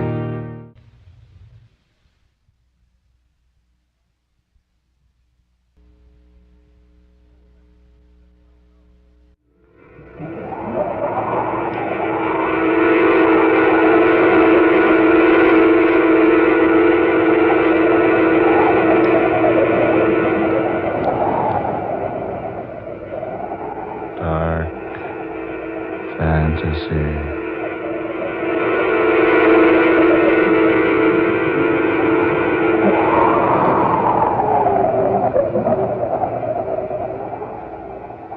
Superstition be hanged.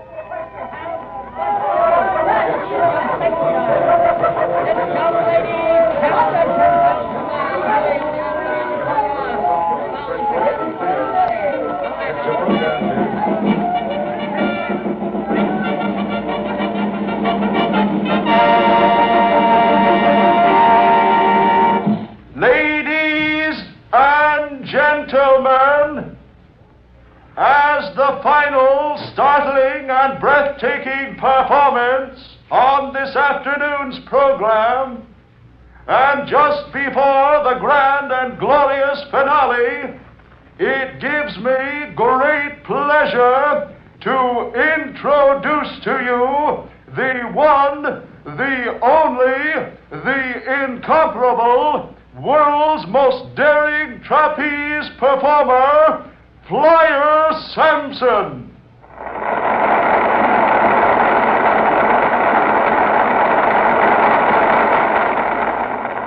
Today, for the first time in history, Flyer Sampson introducing his own original and sensational super trapeze stunt, the gigantic, colossal, giant swing flyaway, in addition to which Flying Sampson will perform 2 1/2 somersaults onto that lofty swinging trapeze.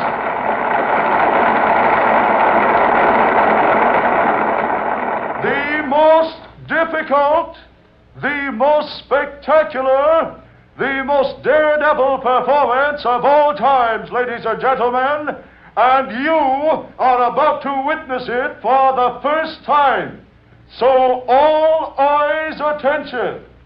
I give you, high in the tent top, that supreme artist who refuses to use a net, the better to entertain you, Flyer Sampson.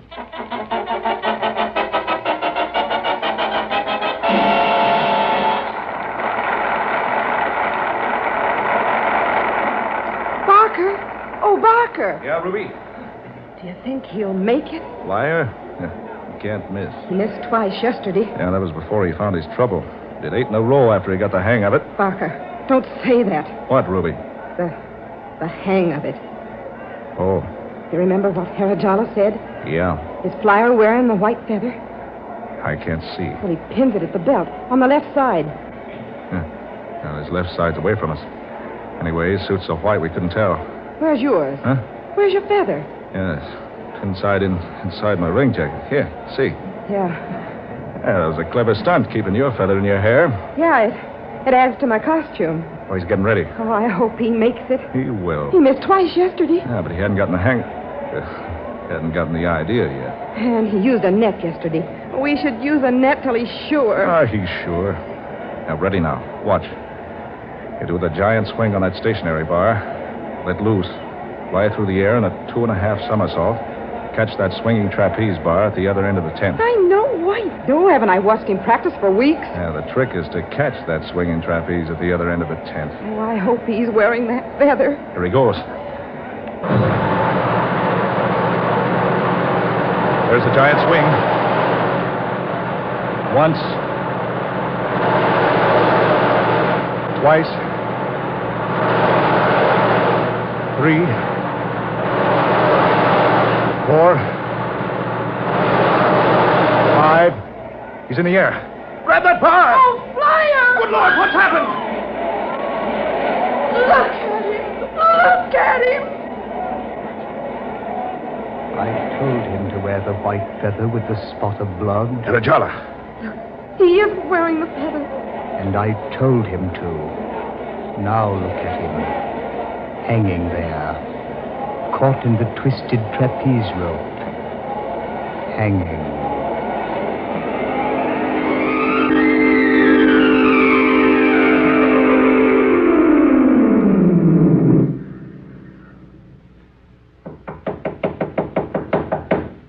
Excuse me. Oh, Ruby. Barker, the feather. I couldn't find it in Flyer's dressing room. Ruby. Oh. Come in, Miss, Ruby.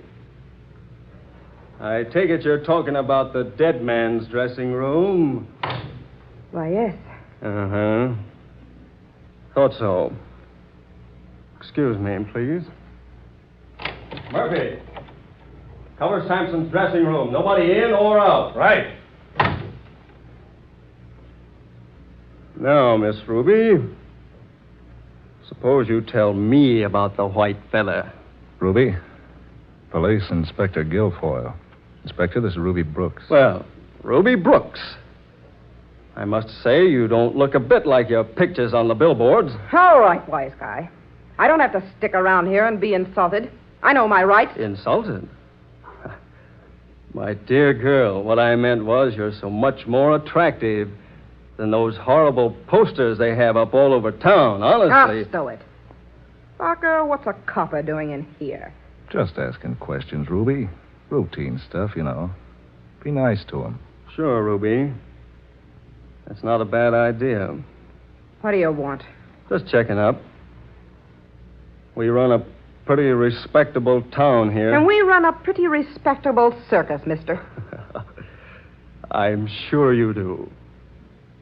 Except every now and then, somebody winds up in a casket. Meaning what? Oh, nothing. You trying to make something out of Flyer Sampson's death? Nothing more than it really is. Well, he died by accident, see? And if you want some witnesses, brother, just advertise for any one of those 1,100 people who saw him die. They tell me Flyer Sampson was a first-rate acrobat. He's the best in the business. I mean, he was. They also tell me he was trying out a new trick today. Yeah, new on the public. He's been working on it for 2 years. And I also understand today's the first time he's tried it without a net. So what if it is? Strange, isn't it, that a man should die trying his new stunt for the first time? I don't see anything so strange about it. No? You use a net for your trapeze act, don't you? What's that got to do with it? Well, I was just thinking. With Flyer Sampson not using a net and perfecting a stunt nobody had ever done before, was liable to put out your spotlight, huh? Now, look here, wise guy. If you're insinuating Ruby. that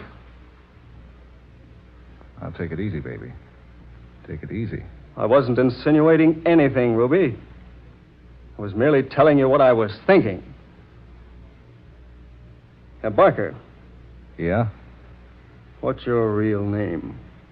Jeff Kilby. People in the business call me Barker Kilby. And the young lady?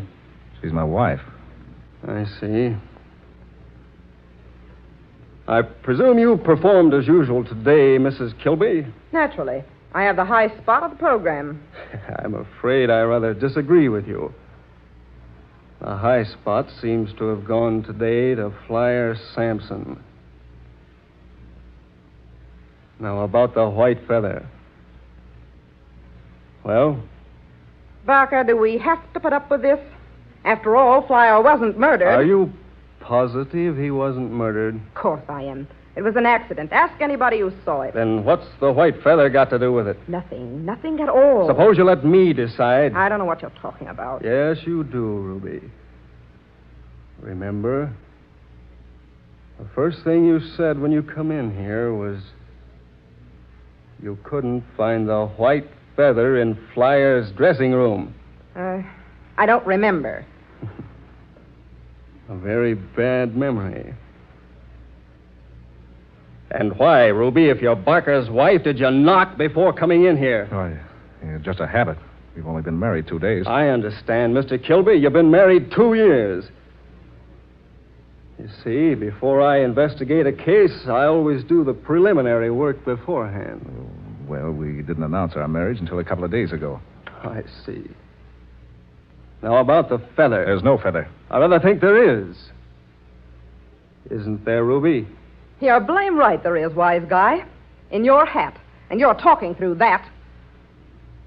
In other words, you won't talk, huh? We've got nothing to say. Now or ever. Flyer Sampson died by accident. And if you happen to find out he was murdered, we didn't have anything to do with it. That the way you feel, too, Barker? Sure he does. Barker? Yeah. Now, that's the way I feel about it. Very well. I realize I can't force you to tell me about the feather yet. But I'll be around. Sure. I'll be around. So long.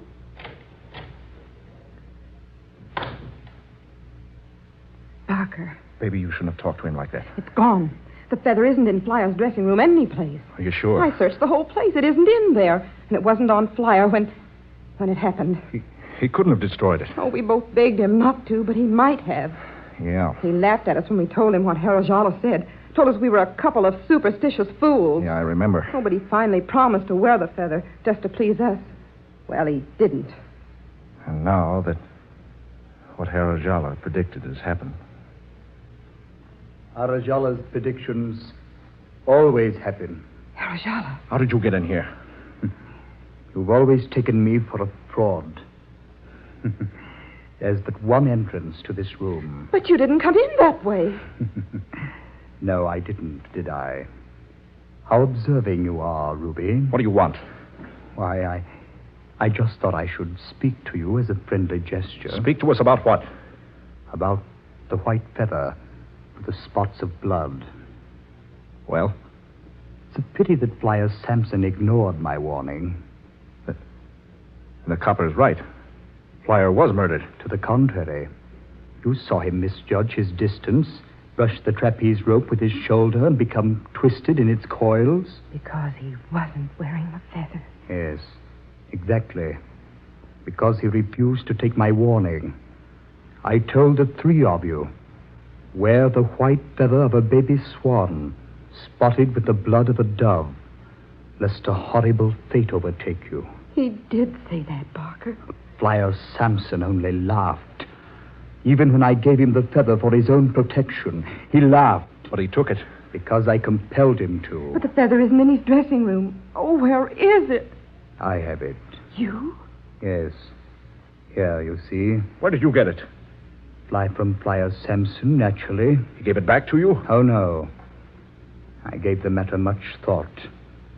I disliked his laughing at me. I told him what I saw in his future. I told him that he, and you, Barker, and Ruby, all have the same fate. Death by hanging. And that fate can only be avoided by wearing a white feather of a baby swan, spotted with the blood of a dove. How did you get the feather back? I took it back. Took it back? Yes. Flyer Samson was a fool. He wouldn't believe me. Called me a fraud. He said he wasn't superstitious. You stole the feather from Flyer. You knew he'd die if he didn't wear that feather. Certainly. I saw it in his future. Just as I've seen it in yours and Ruby's. You killed him. He killed himself. No, you did. You knew he'd die if you took the feather. Barker. He laughed at me. I do not like being laughed at. Why, you dirty rat. There, Barker! You killed him just as sure as if you strung him up yourself. Barker, that knife! Don't come any closer with your knife, Barker. No, Barker, no! I always knew you were a rat. Regret it if you kill me. I've never regretted killing a snake in my life. Keep back. Keep back. Barker, no!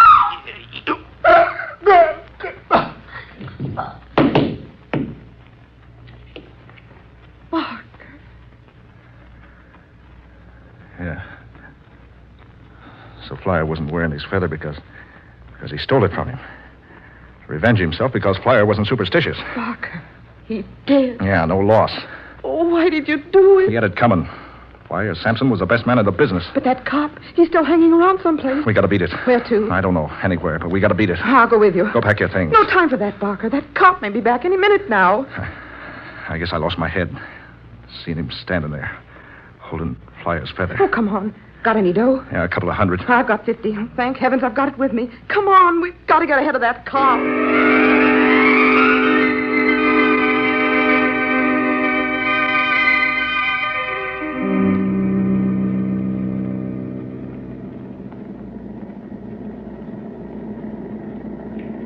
Oh, Barker, we shouldn't have taken this plane. Yeah, it's the fastest way to cover a long distance. I know, but so much money. You want to get away, don't you? Of course.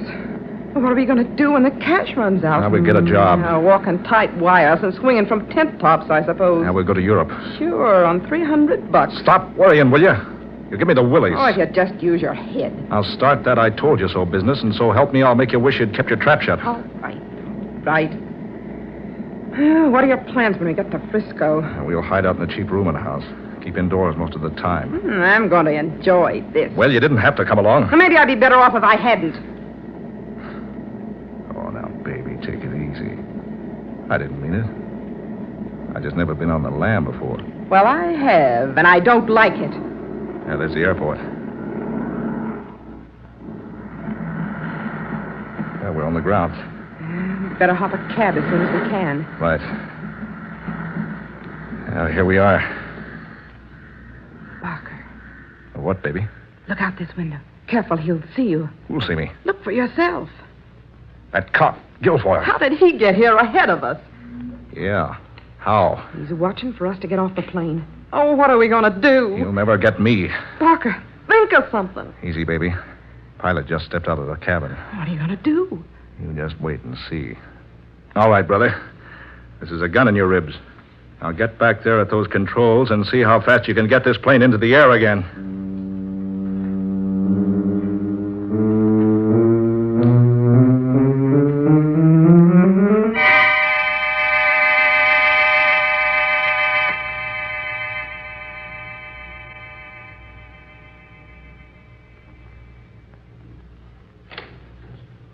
Ruby!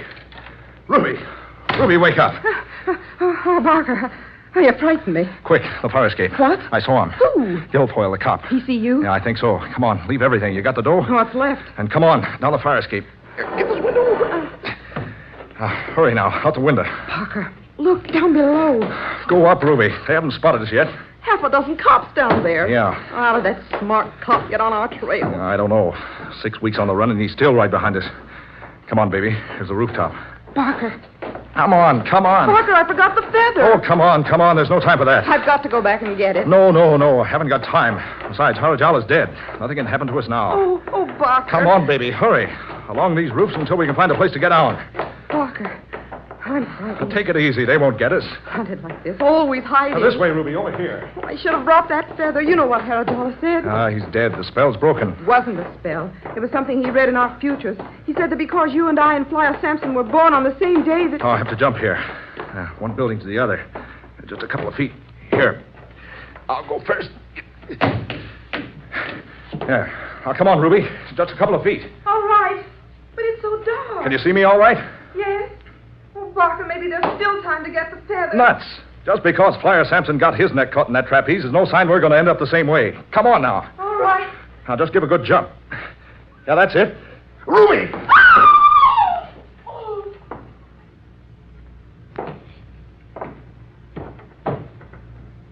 Good Lord. Those wires. Around her neck. Ruby!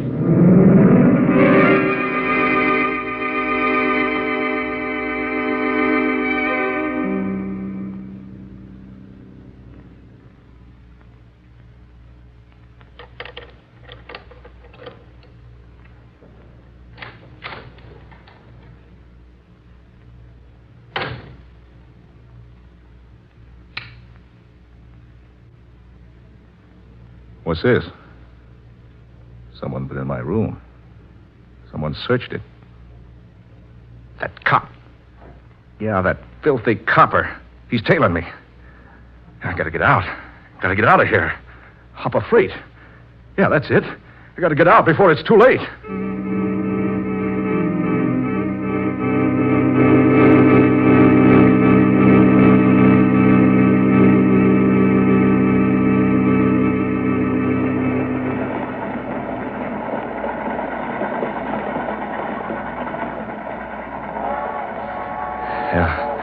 Luck was with me.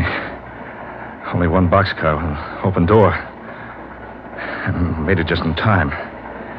Yep, better close the door.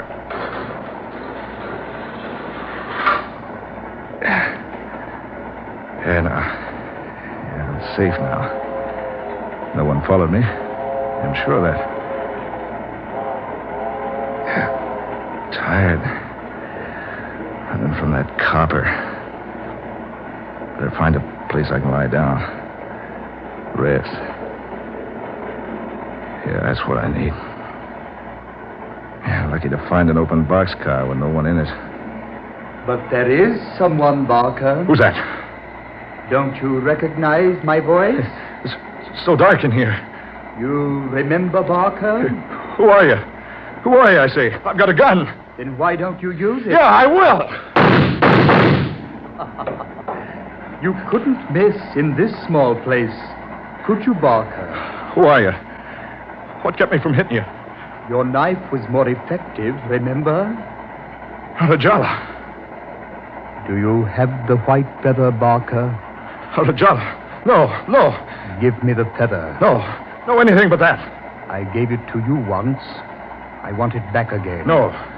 Then perhaps I can convince you. No, keep away from me. Don't touch me. You can't see me, can you, Barker? No, keep away. There. You feel me? Now, hand me the feather. Here. Thank you, Barker. Now, I have all three of them. Let go of me. I'm getting out of here. Are you going to jump, Barker? Keep away. Keep away from me. We're picking up speed. Keep away. Don't touch me again. We'll soon be moving too fast for you to jump. You better do it now. Yeah, I will. You don't want to stay here with me, do you, Barker? No! Oh, you got the others! You'll never get me!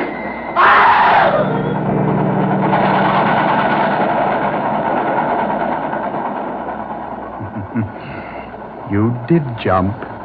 Poor Barker. And how pretty you look, hanging back there on that mail hook.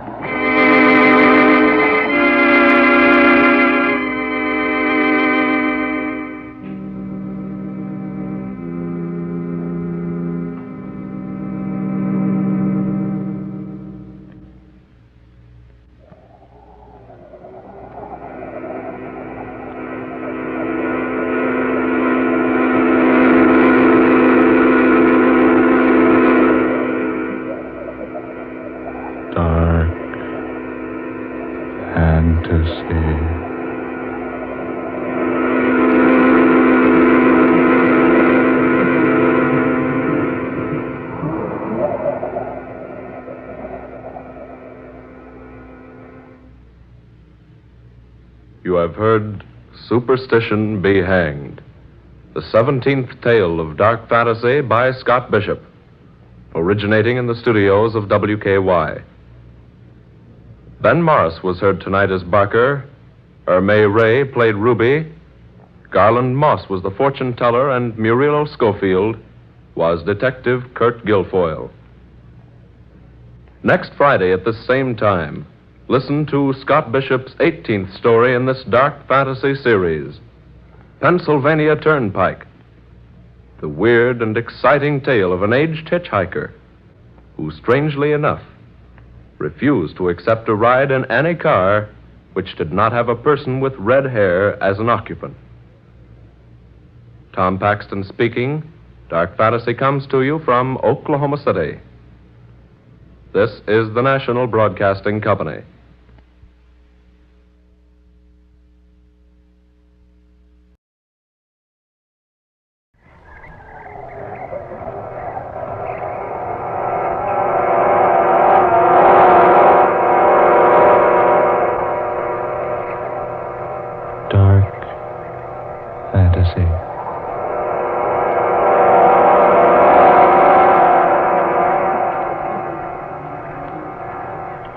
Resolution, 1841.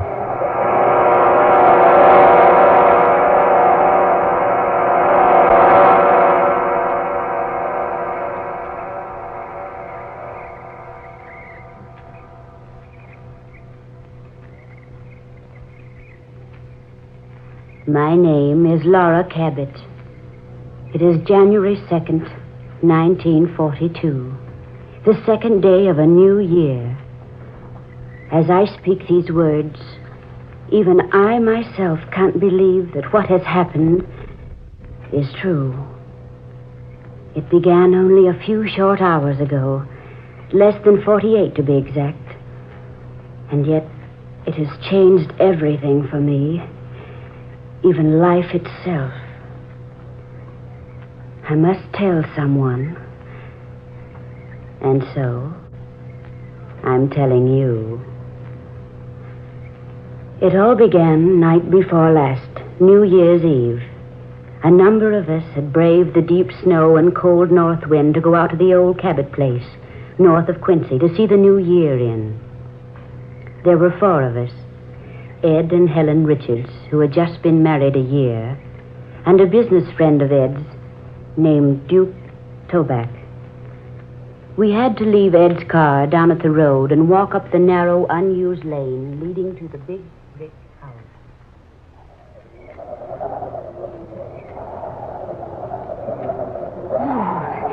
Talk about 1941 leaving with a vengeance. Oh, it's cold, isn't it? That snow's drifting deeper. Oh, Helen, to the right, dear. The house is over there. All right, Laura. I didn't know we'd have to walk. Yeah, it'll be good for us. I wonder what your friend must think of us. Out like this on New Year's Eve. Duke? Oh, Duke's a good sport. Besides, dear, haven't we made a practice of spending New Year's Eve in the old Cabot place for the last 3 years? Yes, Ed, we have. Besides, Duke wouldn't want to spoil the fun. Anyway, I think that he makes a fine partner for Laura, don't you? Yes. He's very handsome. And wealthy. Helen, do you think she likes him? Well, the way she's hanging on to him and laughing, I wouldn't exactly say she hates him.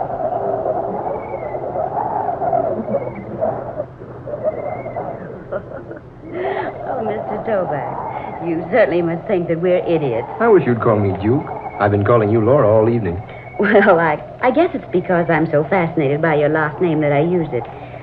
Tell me, how do you spell it? Just like it sounds. T-O-B-A-C. Duke. Yes, Laura? Spell your last name backwards. Toback, spelled backwards, is Cabot. My name. I say, you're right. Well, that's the most unusual thing I've ever heard of. Well, I'm an unusual person. Are you? Don't you think so, Laura? I really haven't had time to decide yet. But I'm awfully glad you came along with Helen and Ed tonight. We do this every year, you know. Yes, so Richard's told me. Oh, this old house has been in my family for more than a century. It was just 3 years ago that I discovered it belonged to me. That's so? Mm-hmm. Oh, there were back taxes galore on the place. But I paid them up. And every New Year since then, the Richards and I have spent New Year's Eve A here. charming custom. You know, I rather think I'm going to enjoy being let in on it. I hope so, Duke. Really, I do. I want this to be the best New Year's Eve we've ever enjoyed. Helen, you and Ed wait up, or you'll have to stand at the door till we catch up with you. All right. Duke, what's wrong? Laura, wait. What is it? Is that the house? Why, yes. Why? I don't know. It seems so familiar looking. I've seen it before. Someplace. Well, if you've seen it, it's been right here. Come on, Laura. Unlock the door. Oh, all right. Here's the key. Here, I'll open it. There. In you go, Laura. Ooh, for heaven's sake, Ed, come in and close that door. Yeah. Hurry, dear. Snow's blowing into the place. Here, old man, let me give you a hand with that door. Thanks. There. Quite a wintry blast. Here, stomp off the rug on this rag, the snow on this rag rug. That's what it's for. Good to know. Boy. Oh, it's nice and warm in here. Yes, I'm surprised. You been out here earlier today? No. Oh, Mr. Johnson owns the farm across the way. He always comes over on the last day of December and builds a fire for us. You see, he expects us. The place seems so strange tonight. Strange? What do you mean, Laura? I don't know. Does it really feel warm to you folks? Well, it certainly does. Of course it does, dear. It's fine. Boy, it sure makes it handy to come here and have the place all heated for us. Yes, but it doesn't seem the same in here as it always has before. Well, personally, I think it's very homey. Well, so do I. It's a pity no one lives here. It's such a nice place. I've tried to convince Laura she should stay here instead of renting in town. I've had this feeling before. It's so strange. Almost weird. Weird? Why, this place is far from being weird. Oh, of course. Oh, I'm just being silly.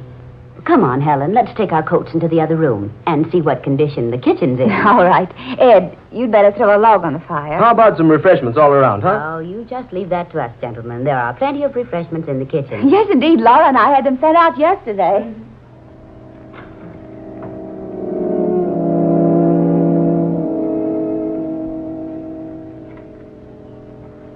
Smoke, Duke? No, thanks.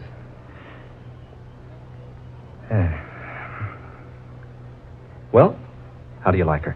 Laura? Mm-hmm. Charming. Oh, now, Duke, is that all you've got to say for her? Well, I haven't known her but a few hours. And yet... Yes, Duke? Yet, it seems that I have known her before. Somewhere. Sometime. What makes you think that? I can't say.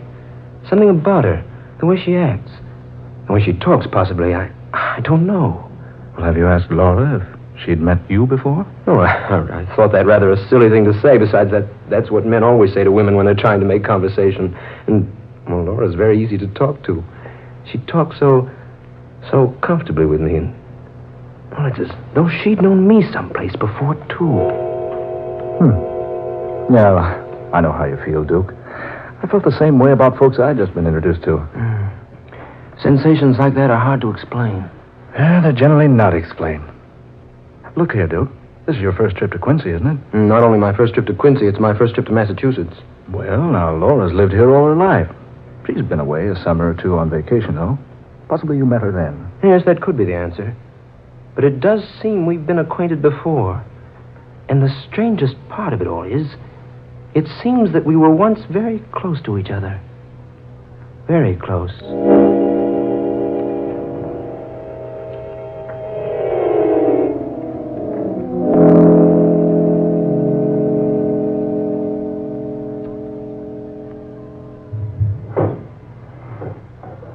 Oh, Helen, will you juice these oranges for me, please? How many? Oh, half a dozen to begin with, I guess. Oh, come on over here on the small table. Oh, all right. Laura? Yes? What do you think of Duke? Oh, I don't know. Give me a little more time. He seems to be attracted to you. Does he? Does he indeed? I caught him 3 times staring at you like, well, with a sort of fascination. Like he couldn't get used to you. Well, perhaps you're right. Maybe he can't get used to me. No, I didn't mean that way. I mean, well, he stared at you like he was trying to remember something. Yes, I noticed that. And I caught you staring the same way at him. Yes. What is it, Laura? I don't know. You like him all right, don't you? That's just it. I feel that suddenly I like him too much. Oh, now, you needn't fall in love with him right off the handle. Oh, no, it isn't that. It's a different kind of a feeling. An affection, but not the kind a woman has for a man. It's different from that. I don't understand what you mean, Laura. I wonder if I understand what I mean myself. It's something that seems to draw me very close to him. Oh, love at first sight. I've always believed in it. No, not that. Something else. Something different. Something greater. He hasn't made love to you already, has he? Helen, will you please stop talking about love? Love has nothing to do with it. Laura, you need a lift. Come on, let me fix you one. No, not now. You know, Helen, I'm positive I've never met Duke Toback before. And yet it seems that I did know him once a long, long time ago. Well, it couldn't be very long ago. You're only 23. No, I mean farther back than that, even. Hey, wait a minute. His name. It's so strange. Toback. It's so very strange.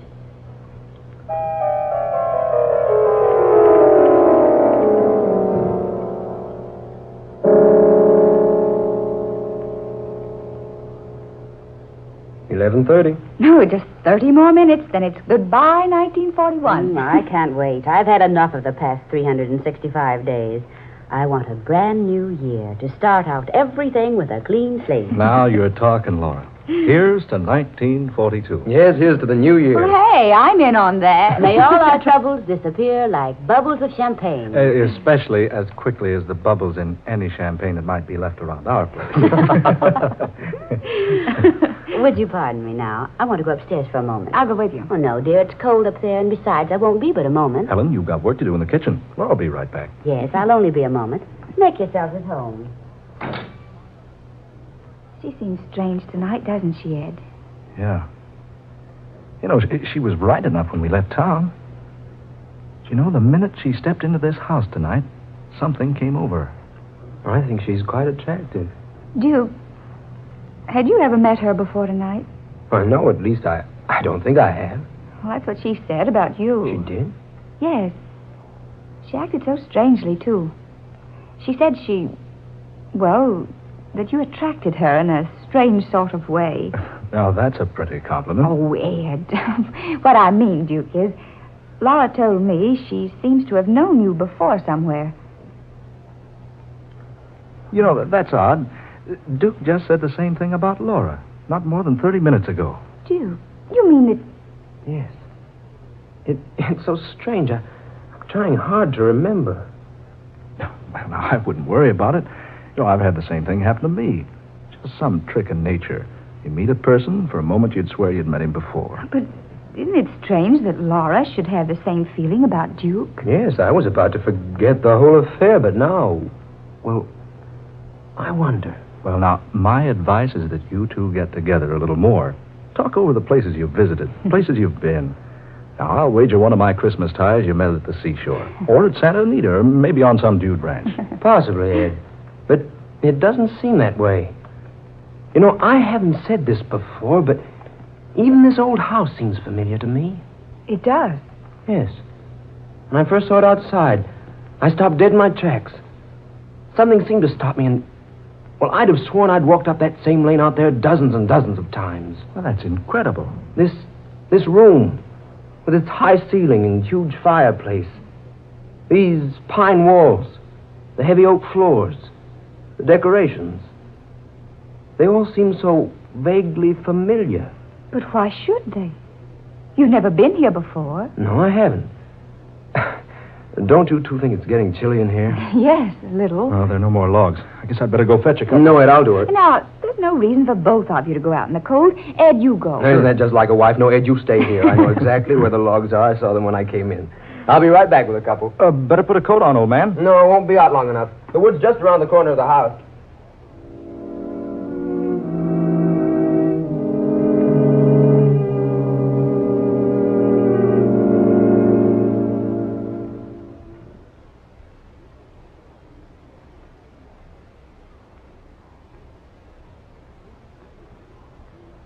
Oh, Laura, I didn't see you come back. Oh, he's gone to get some logs for the fire. Insisted on going alone. Laura, what a beautiful dress. Hey, those aren't the clothes you wore out here. Wherever did you find such a quaint outfit, darling? It's a dress my mother used to treasure. It's been in my family for almost a century. Oh, it's beautiful.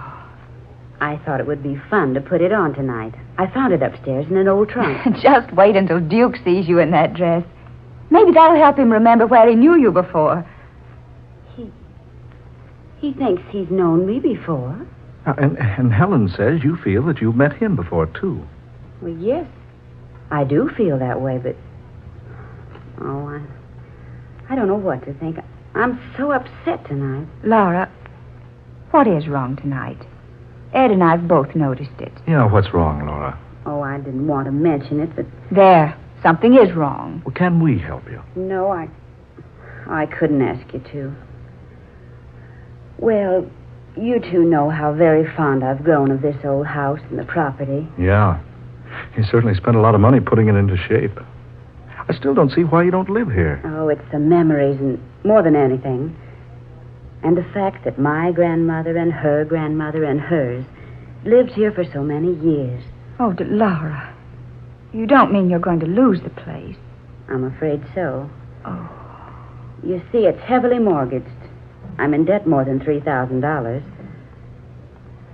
I can't meet that debt. Well, that's a little more money than we've got right now. Yes, quite a bit more. Oh. What's that? Duke. Oh. Oh, Ed, see what's wrong. For heaven's sake, don't just stand there. Hurry.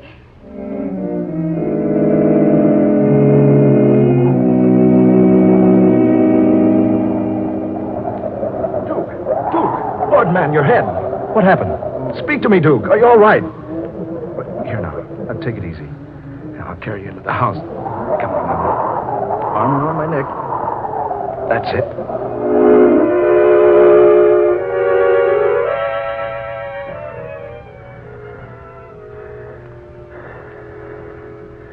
Is he all right, do you think? Yeah. There's quite a pile of wood out there. Picked up a piece near the bottom, and the lot slid down on him. Just knocked him out, that's all. Oh, he looks so pale. Here, loosen his collar.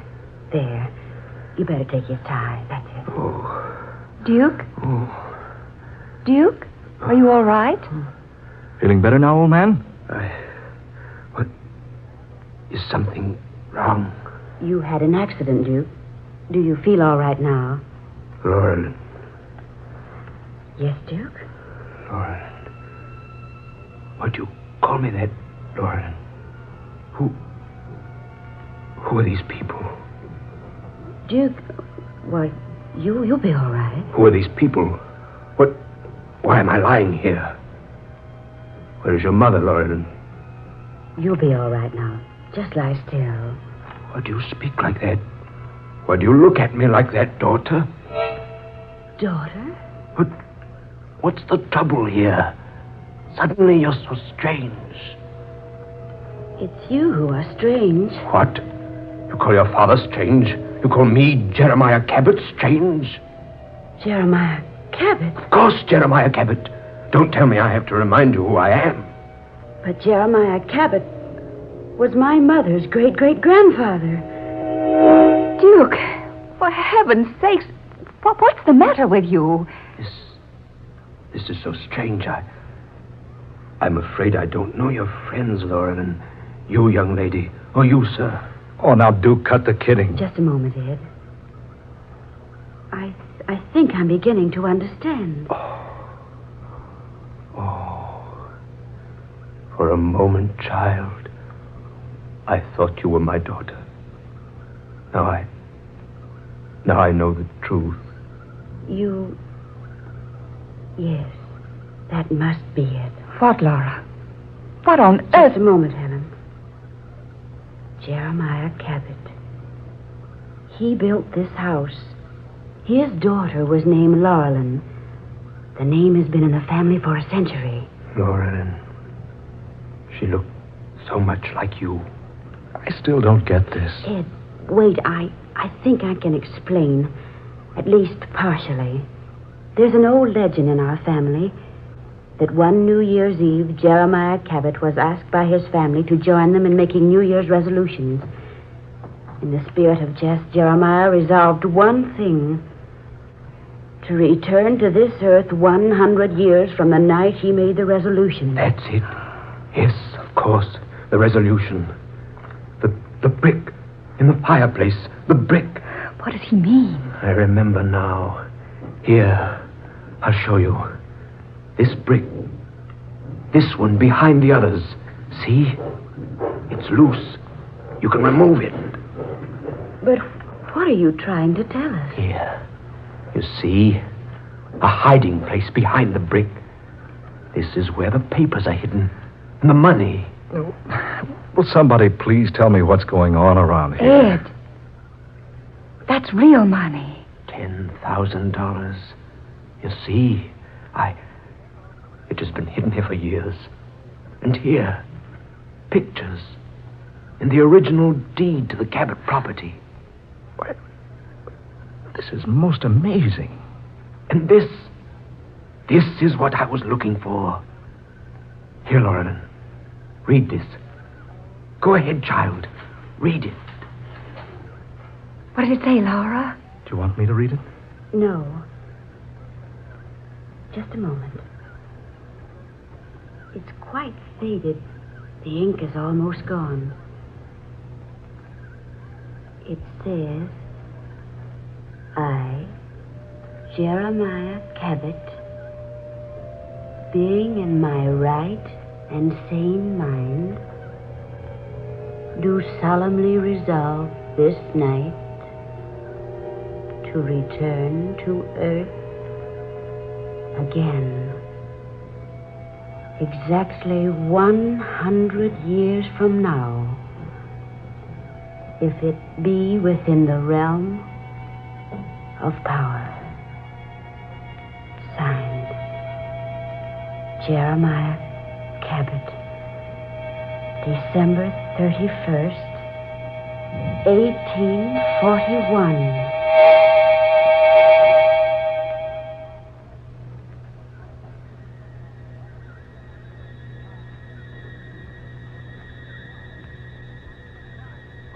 What happened? Is something wrong? What am I doing here? Oh, my head. Duke. Why are you all looking at me like that? Oh, I remember now, the logs. Ooh, cold in here. Duke, where are you going? No, Ed, you stay here. I know exactly where the logs are. Saw them when we came in. I'll be right back.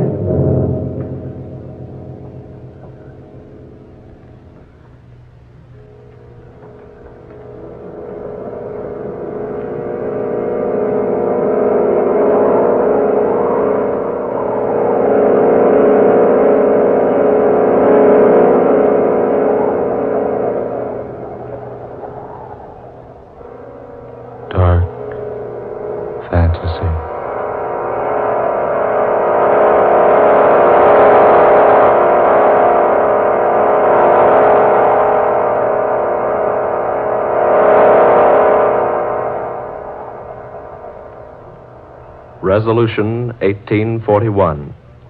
Tonight's tale of dark fantasy, written by Scott Bishop. Charles Carshon played Duke Toback. Minnie Jo Curtis was Laura Cabot. Eleanor Naylor Corrin was Helen Richards. And Ben Morris played Ed Richards. Next Friday night at this same time, the National Broadcasting Company will bring you the 8th in this series of stories of the supernatural and the unusual, created for you by Scott Bishop. Listen for the weird and haunting The Curse of the Neanderthal, the story of a grave 40,000 years old, and the awesome secret that it contained. Dark Fantasy originates each Friday night in the studios of WKY, Oklahoma City. Tom Paxton speaking. This is the National Broadcasting Company.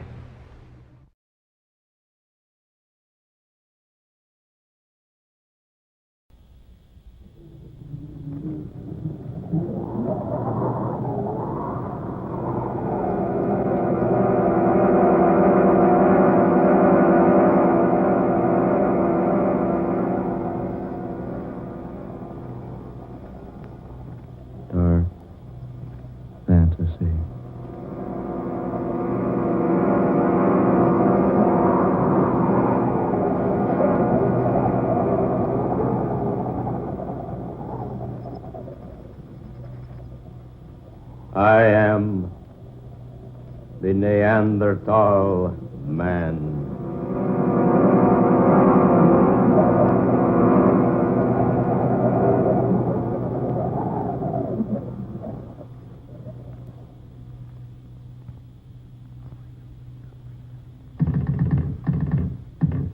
Operator? Are you there, operator? She's probably gone out for a spot of tea. Or a date with one of the music hall boys. You people be quiet. Isn't she pretty when she's excited, Hayes? Oh, quiet. Operator. Operator. Why would anyone be so anxious to call one's sister anyway? I can't for the life of me imagine. Will you two please go take a walk or something? Operator, are you there? You could write your sister a letter, you know, instead of trying to call her long distance. I'd probably get in touch with her sooner. Are you there, operator? Oh, I had her on the line just a moment ago. Now, if it were her young man she were calling, I'd know why she's so very anxious. I say, old man, it so happens I am the lady's young man. Oh, well, I'll have nothing to do with either of you if you don't stop teasing me. My dear girl, you really want to get that call through to your sister? Oh, no, I'm just standing here jiggling this receiver for the exercise. Ajax says it's good for the arm muscles. Operator, will you please answer? Here, old girl, let me have a try. Reggie, go away. Don't bother me. Permit me, milady, to assist you. No, Reggie. One side now, one side. Reggie, this call's important. Just why I'm so anxious to help you. Now, look here, operator. We've been trying... Eh? What's that? Oh, operator. Yes, into a telephone transmitter, but if... I say now, look here, my girl, if you want... Give me that receiver. But, Mandy... Are you there, operator? Yes, I wish to place a call. We were disconnected. This is Amanda Loveland. Yes, at Lookout Point. That's right, the artist colony. I wish to speak to Miss Grace Loveland, number 12, Garrett Street, London. Yes, that's right. How soon can you get through to London, please? Very well. Will you call me back? Thank you. There, you see? The damsels always come running when a gentleman calls. Oh, Reggie, save your humor for some other time, will you? I say, something wrong, old girl? I don't know. Why do you use that tone, darling? Well, look here, Amanda. Nothing wrong with your sister, is there? No, it's not that. But something's wrong. I can tell by the way you've been acting. Yes, you were certainly never in such a hurry to call Grace before. I'm anxious to know where she was today. Where she was? Yes. She was supposed to be attending a tea party in London, but, well, I've reason to think she wasn't there. Well, so suppose she wasn't. Why should that upset you? Perhaps if I tell you, you'll understand. Yes. Something's wrong. I certainly want to know about it. Yes, Amanda, by all means, tell us what's troubling you. Yes. Yes, I must tell somebody. Reggie, will you please close the door? Well, certainly, darling. Now, Amanda, sit here. No, I'd rather not sit down. Say, you are upset. Yes. I had the strangest experience this afternoon. You did? Where? in Nano Canyon. So that's where you were today. No wonder we couldn't find you. Reggie and I wanted you to go up to the falls with us. I went into the canyon to paint. We gathered you were off somewhere working. I noticed your equipment wasn't around any place. You've been there, haven't you, in the canyon? Oh, not I. I've been planning to go there, though. Oh, I've been a couple of times. Why didn't you tell me you were going into Nano? I'd have gone along. There's only one way into the canyon from this end, you know. Yes, near Flagstone Point. It's 12 miles to the other end. Well, I arrived at Flagstone Point about noon. So I climbed down the path and picked out a shady spot in the canyon to eat the lunch I'd taken along. Yes? After that, I looked around a while and then picked out a scene near the entrance to the canyon. To paint? Of course, to paint haze. Oh, sorry. Go ahead, dear. It was a perfect scene. The light was just right, so I spent most of the afternoon there until the light began to fade. Did you finish the sketching? Yes. Filled in a great deal of the color. It was really going to be quite good. What do you mean, going to be? I'll never finish it. Why, dear? Because I never want to go back there again. Well, what on earth happened? Oh, why doesn't that operator get that call through to London? Amanda, tell us what happened in the canyon. Yes, for heaven's sake, this suspense. What happened was like a nightmare. Darling. Yes, like a nightmare. Just as I was getting ready to pack up my things, I heard a noise behind me. A low rumbling noise. And when I looked around, I saw that a side of the canyon was caving in. My word, landslide? Yes. The whole side of the canyon was falling away, making a terrific noise about it. Left a sheer vertical cliff there, where it had been sloping before. Yes? Right where the only path down into the canyon had been. You mean you were trapped there in a canyon? I certainly was. With night coming on. And you know the stories they tell around here about Nano Canyon. Yes, they say the place is simply oozing with ghosts at night. Oh. No, really, Reggie. The place does have a reputation. Oh, I've heard the stories, but you don't want to believe everything you hear, you know. Well, how on earth did you get out of the canyon, Amanda? I had a beastly time of it. Did you get out before dark? I certainly did not. As soon as I saw that the path was cut off from the land side, I started walking along the side of the canyon, trying to find a way out. But there are no others. Didn't I find that out? I walked and walked, and all the time it was growing darker and darker, and finally the sun went down, and a ghostly gloom settled over the canyon. I began to walk faster, but I couldn't find any place that looked like a way out.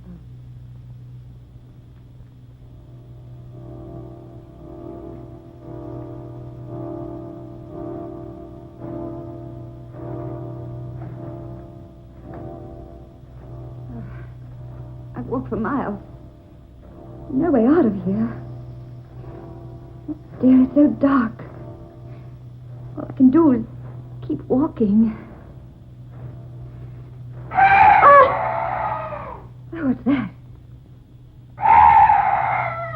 Oh, some night birds. Yes, that's all. Such a weird sound. I've never heard anything like it before.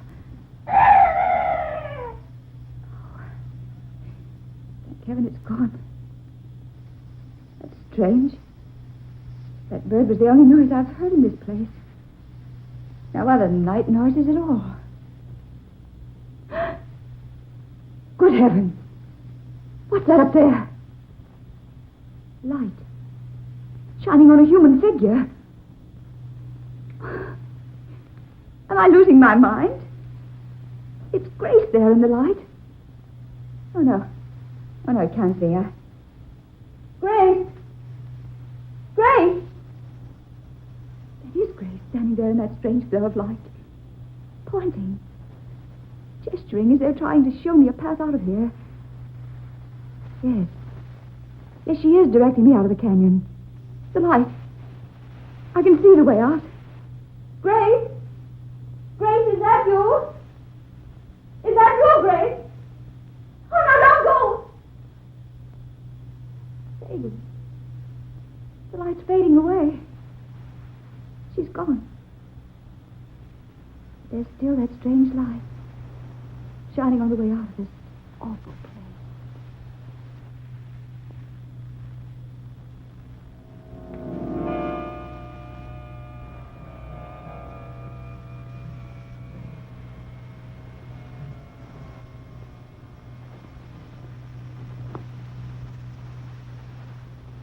You mean to tell us there actually was a path leading up out of that canyon? How else do you suppose I got back here? Amazing. That strange light continued to glow until I found the path and managed to climb up. When I looked back, it was pitch dark in the canyon again. Amanda, are you certain you didn't dream all of that? Oh, for heaven's sakes, Reg. No, I don't think it was a dream. What makes you say that? Oh, well, it must be London. Are you there? Yes? Yes, this is Amanda Loveland. Yes, ready for my call to London, thank you. Are you there, Grace? Darling, this is Amanda. Oh, fine, thank you. Darling, have you been in London all day? Oh. Oh, no, nothing's wrong. Oh, no, don't worry, dear. Everything's all right. Yes. I may be coming to London soon. All right, darling.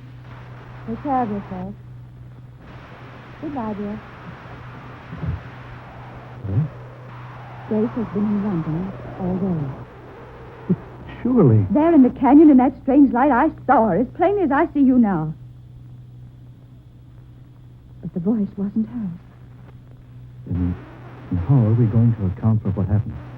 There is only one way to account for it. You mean... Hey, you think you know what happened to me? I think so. You were guided out of that canyon by a swarf. A what? A swarf. It's a name commonly applied to a supernatural spirit with the power of impersonating some earthly being. Impersonating, you say? Yes, there's no explanation. Except that swarfs have often been seen in these parts. Now, this particular spirit took the earthly shape of your sister and helped you find a way out of your temporary prison. No, I don't believe such things happen, Hayes. Well, you'd certainly believe it if you'd experienced it like I did. Yes, Reggie, you're wrong. Those things do happen. Swarfs do appear in this vicinity. But that's weird. Well, it certainly is. To see one's sister appear in a place in the darkness and speak in a voice, and then to learn she was actually hundreds of miles away at the time. Amanda, is this the landscape you were doing? Oh, yes. Mind if I have removed the cover and have a look? Oh, no, go right ahead. Just as I left off, I was packing up. Here, Hayes. You better let me give you a hand. If you spoil one of Amanda's paint, she'll... I say, look, Amanda. Have you seen this since you left the canyon? No. No, I told you I haven't. Look at it. There in the right-hand corner. A strange, monstrous-looking creature.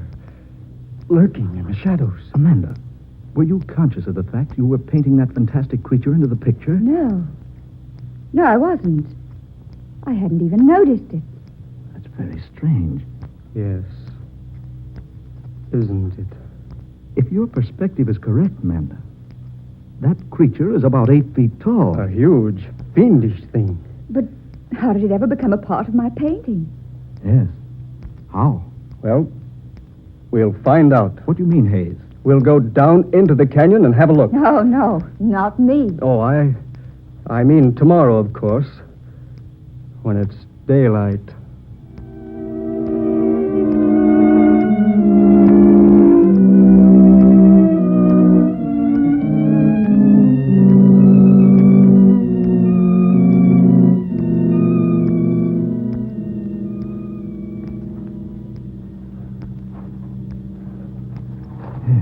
How much farther, Amanda? We're practically there.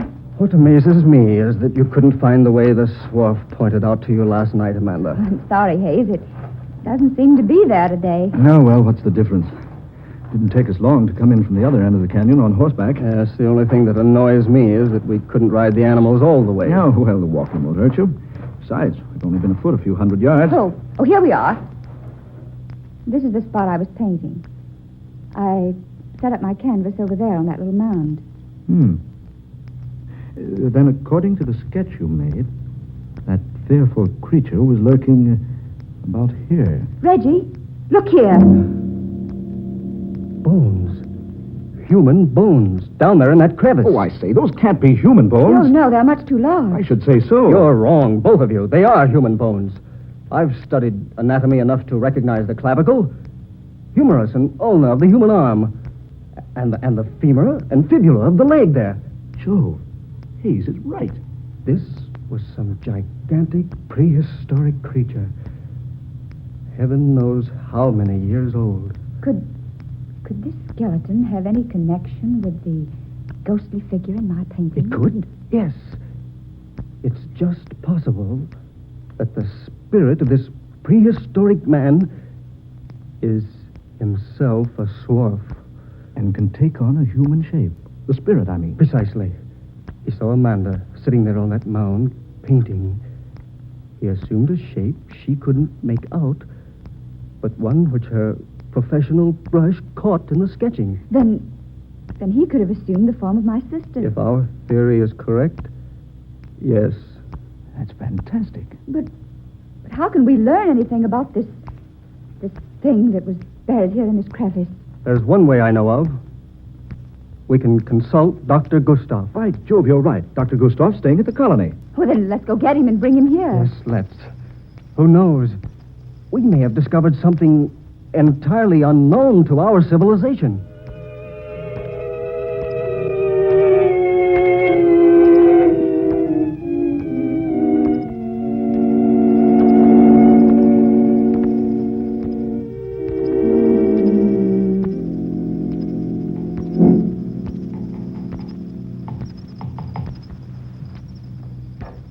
Well, Dr. Gustav? Yes. Your suspicions were correct, my friends. These are human bones. Can you identify them, Doctor? I most certainly can. This was a Neanderthal man. Neanderthal? Well, the Neanderthal man existed thousands of years ago. True, Miss Loveland. From 20 to 40,000 years ago. There's no mistake about it? Not the slightest. This is the fossilized remains of an ancient man. Here, look. Look at these peculiarly shaped molar teeth. Now, that's one sign. Every bone of his body shows some distinct markings. Many of them are of simian nature. Ape-like, you mean? Exactly. Eyebrow ridges were like those of the gorilla. The roof of the skull was low like theirs. And yet, his brain most probably surpassed the modern Europeans in size and ability. How long ago did you say he existed? The date of his culture may be put down tentatively as extending from 40,000 to 20,000 BC. The Neanderthal man appears to have been the sole occupant of Europe during the middle of the Pleistocene period, throughout the time in which the Mousterian culture prevailed. He buried his dead with great signs of respect. He worked flint implements with great skill. He was a fine hunter. Lived in caves and rock shelters. But, Doctor, after all this time, his remains should be quite deep in the earth. I know. And he undoubtedly has been buried deeply through the centuries. But some subterranean disturbance must have caused this crevice and exposed his burial place. Look. Did you men see this? What, dear? A stone tablet. There's some sort of strange pictures on it. Let me see, please. Yes, sir. Just so. What is it, Dr. Gustav? This is the final proof. This is the picture writing of the Neanderthal man. Can you decipher it? I can, indeed. And now, let's see, this portion here, my left, that's indiscernible, but the rest of it reads, "Who moves my bones will surely die as I have died." A curse. Well, then, let's take his advice and leave him alone. Oh, not on your life, sir. Why, this is one of the most amazing finds of the century. These bones must be removed to the museum and reconstructed. But the warning on the stone tablet. Oh, nonsense. Miss Loveland, nonsense. Do you think a curse can continue to exist through 40,000 years? 400 centuries? Oh, no.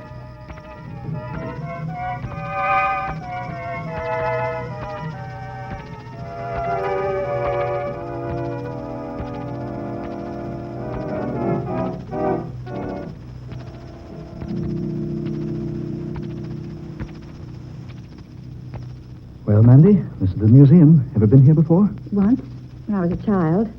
Uncle Reginald brought me. How long has it been since the Neanderthal man was brought here? Oh, at least 6 weeks.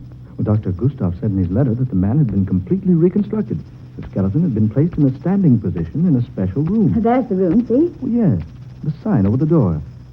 The Neanderthal man. Let's go look before we visit the doctor, shall we? Right.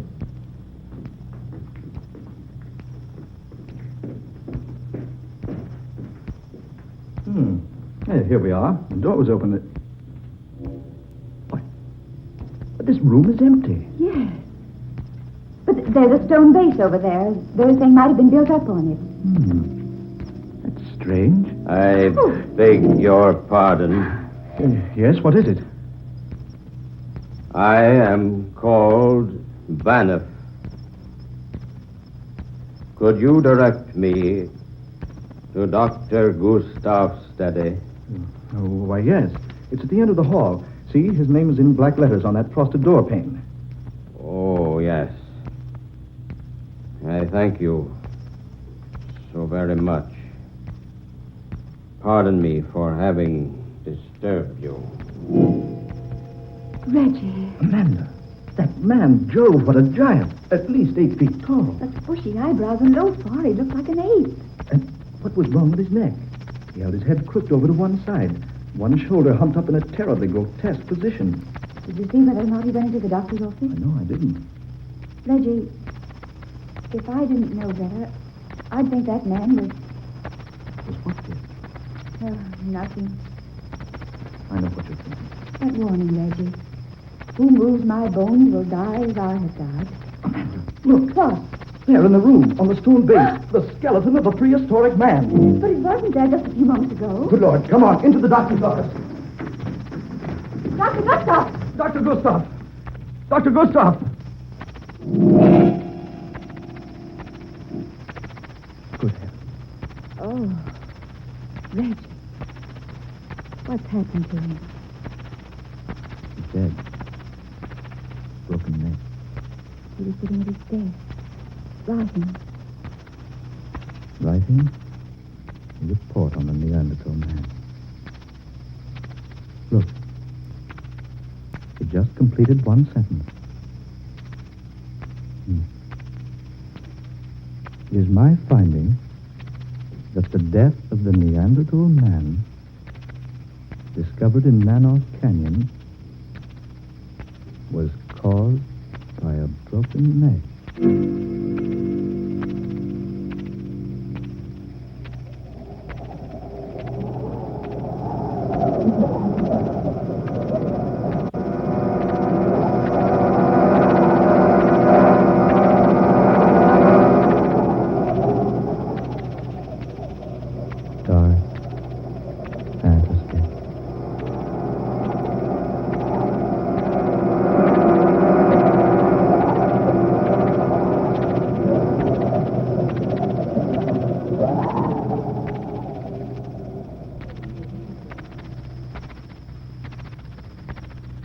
The Curse of the Neanderthal. Another original tale of dark fantasy, written by Scott Bishop.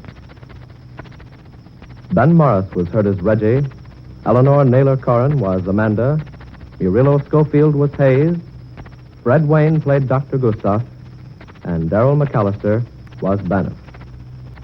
Next Friday night at the same time, we'll bring you another story of the fantastic and the unusual, created by Scott Bishop. Listen for Debt from the Past, a strange, weird adventure laid in modern America with the flavor of the 19th century.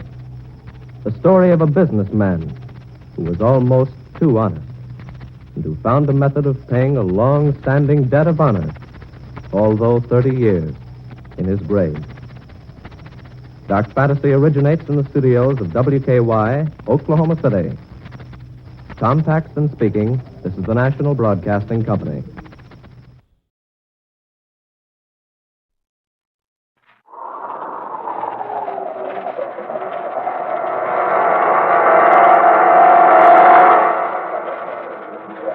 Dark fantasy.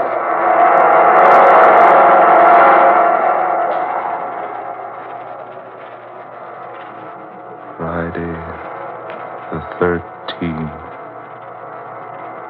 And the 13th dark fantasy story by Scott Bishop. W is for werewolf.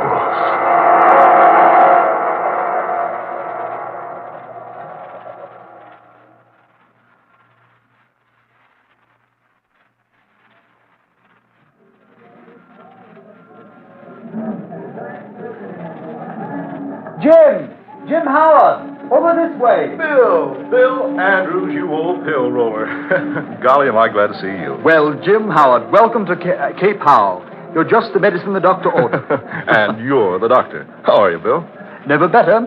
Say, am I glad to shake hands with you again? You're the same old Jim. 5 years haven't changed you a single bit. Well, I'm sorry. I can't say the same thing about you. You look tired, almost sick. I say you aren't ill, are you? Ill? Oh, no. No, I've just been working hard. Not much sleep lately. Come on, I've got a wagon waiting right over here. Wagon? Sure, nothing fancy about us.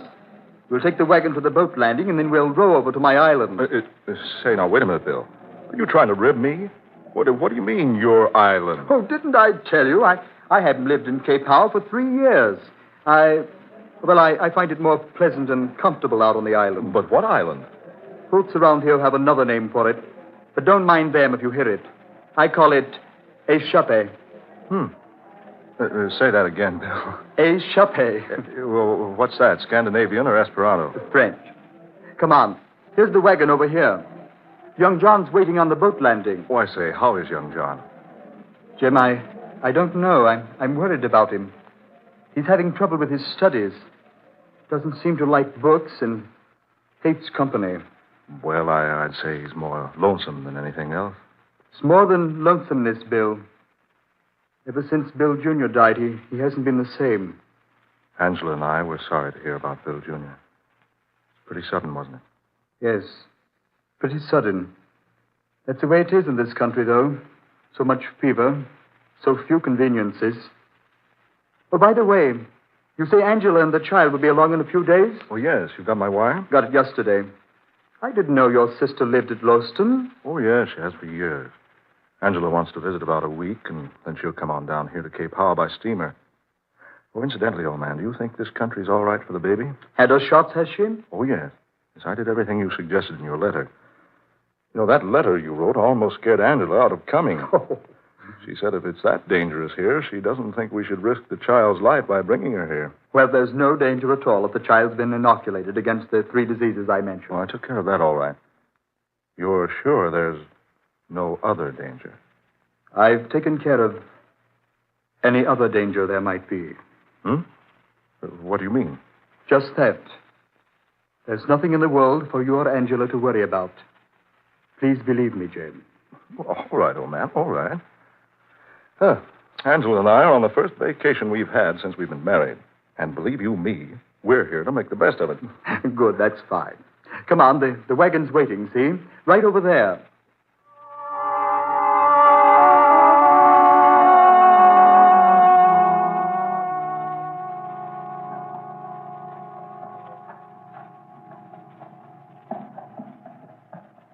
Fine country, eh, what, Jim? Oh, marvelous. We've enjoyed the whole trip so far. Didn't even get seasick on the way across. Not even the baby. And she only a year old. And say, I'm anxious to see that girl. How come you named her Sandra? Well, that's one of Angela's favorite names. Pretty name, I like it. Oh, this is the blamedest means of transportation I've ever had to endure. I thought you would at least have your own limousine. No, Jim. I haven't been doing so well lately. I hope you'll be able to put up with what I have to offer you on the island. Rough and rugged, is it? Quite. I built the cabin myself. It's not much, but it's comfortable. Oh, by the way, did you bring the books I wrote you about? Books? Oh, yes, they're in the trunk. Good. I must say, that's the strangest collection of books I've ever heard of. What kind of experimenting are you doing on that island anyway? It's pretty serious, Jim, I assure you. Well, it must be. I read your books on the way across. You did? Yes, indeed.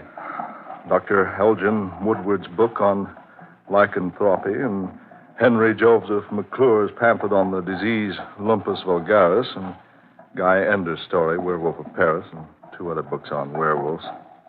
Can't for the life of me imagine, Andrews, what you want with books like that out here in this wilderness.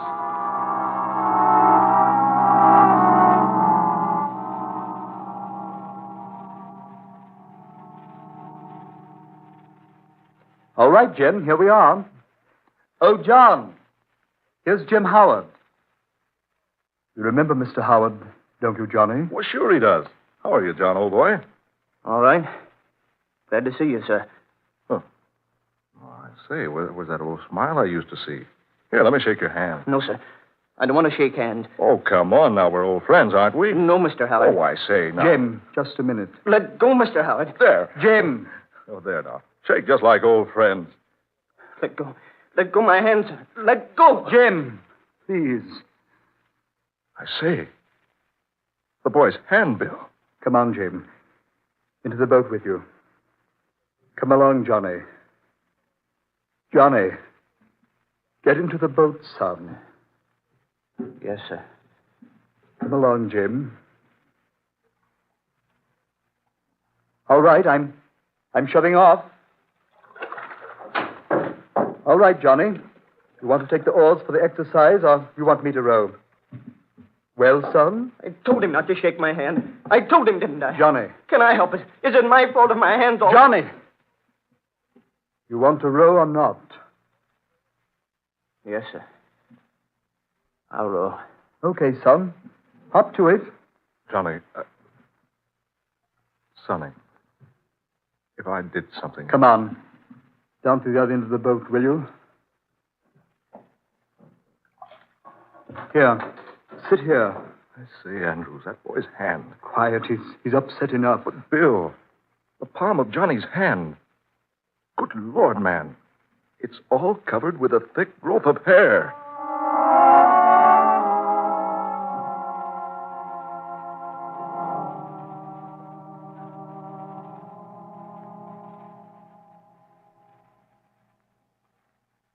Okay, Jim. This is your room. Say, this is fine. You say you built this yourself, Bill? Yep. Every bit of it. How do you like my island? Oh, I think it's perfect. But pretty inconvenient. Oh, I don't mind. Sorry we had to arrive here so late. I'll show you around in the morning. Yes, I'm anxious to see the rest of your place, Bill.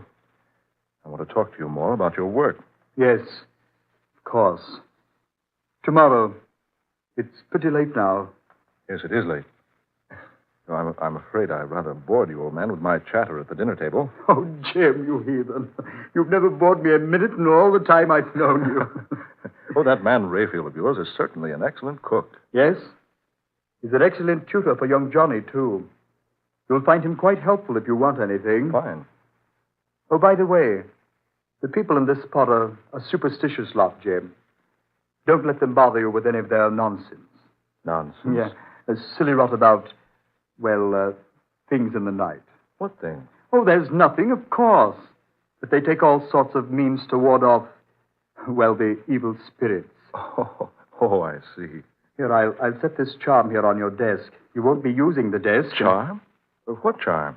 Oh, it's just a simple thing that the people hereabouts always insist on putting in the room in which a person sleeps. Here, these 3 bits of green twigs. 2 of them standing upright, like this. There we have it. Hey, what is this? 1 cross piece on the uprights, like this. Then a lakeshore pebble. This little bit of charred wood. There you are. Now you're fully protected. Protected against what? Why, those evil spirits I was telling you about. And now just forget about them, Jim. I just put the charm here in case Rayfield comes in. He's very superstitious, and he'll never rest until he's made a charm for you himself. Well, all right, but I still... Now, just forget all about it. Just a whim of Rayfield's. Good night, Jim. Night, old man. See you in the morning. Right. Bright and early.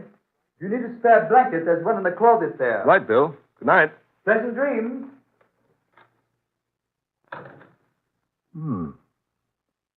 A whim of Rayfield's, huh? 3 bits of green twig, lakeshore pebble, and a piece of charred wood. That's a strange combination. To ward off evil spirits, so Bill claims. But what evil spirit?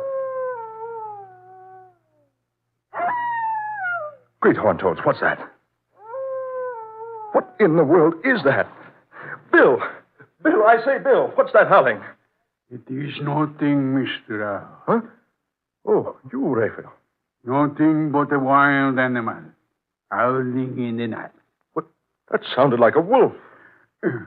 Wolf, Mr. Howard? Yes. It couldn't have been a wolf. There are no such animals in this country, you know. I know that, but... There, you hear it? It will be all right, sir.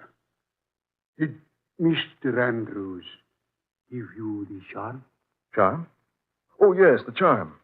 It will protect you, sir, from anything. Wait a minute, Raphael, don't go. Just what is this thing I'm being protected from? Oh, nothing. Nothing, sir, nothing at all. People around these parts are curious about this all. Superstitious, you know, and all that sort of thing.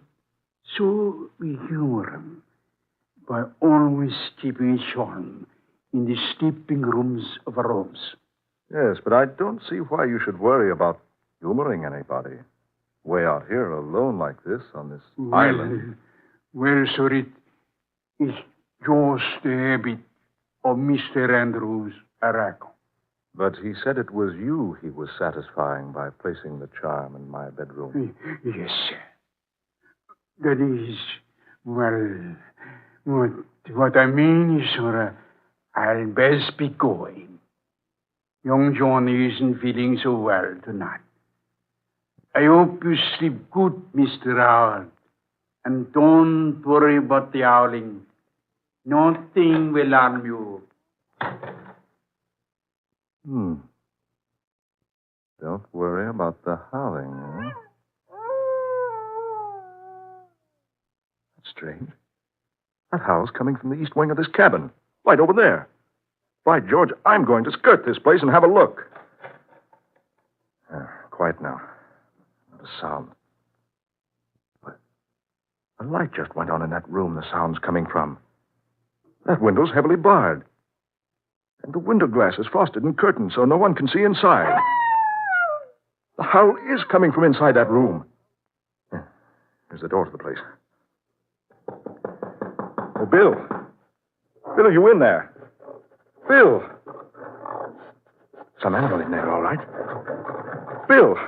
Andrews, are you in there? Whatever it is, it's trying to get out. Bill. Bill, are you all right? Are you in there, old man? Bill, are you in there? Bill! Yes, Jim. What is it? I just wondered if you were all right. I heard that animal howling, and I thought that... Animal? What animal, Jim? Don't tell me you didn't hear it. You weren't by any chance dreaming already, were you, old boy? But the howling came from inside that room. Say, you have been hearing things. I certainly have. Just before you opened the door, I heard an animal sniffing and whining and scratching at the door. Oh, now, Jim. A joke's a joke. But I'm not joking. Well, come on inside and look for yourself, then. Does anybody use this room? Certainly, it's young Johnny's. He and Bill Jr. had the room together before we lost Bill Jr. Bill?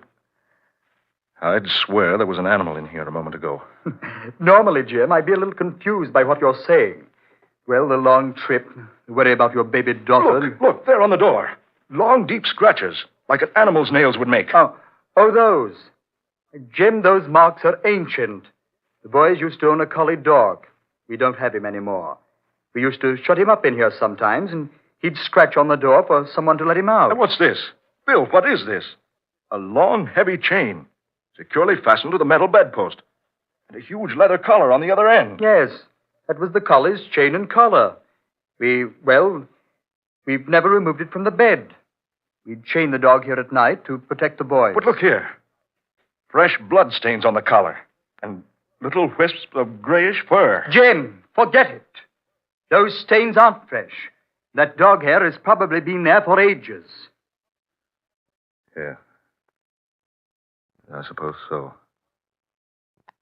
But why the bars on the windows, Andrew? Just a protection for the children. Well, come on the living room, old man, and let me get you a drink. Call it a night, shall we? Yes. So I suppose we'd better. Maybe a little sleep will do everybody a lot of good.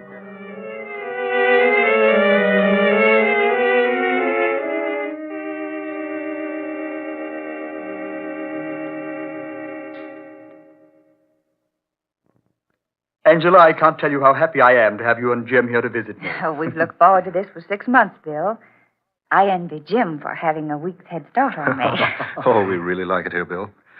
Baby asleep, dear? Yes. And it's time we had some rest, too. And that's my hint to clear out. Oh, no. Oh, I forgot. I'm going over to the mainland. I'll be back by morning. Anything wrong, Bill? Oh, no, not a thing. Jim, may I ask a favor? Certainly.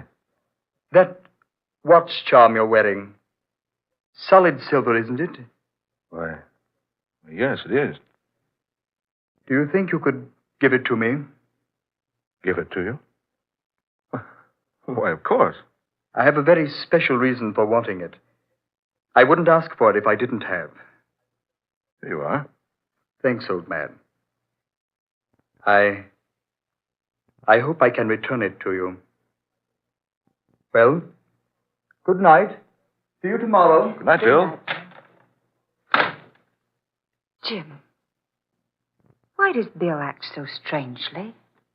I don't know, dear. I wonder why he wanted that silver watch charm. Odd. Oh, by the way, you said you had that wire for me. Oh, yes. It's here in my purse. I'll get it for you. Would you cover Sandra, dear? She's kicked her blanket off. Oh, sure. Here you are, darling. Thanks.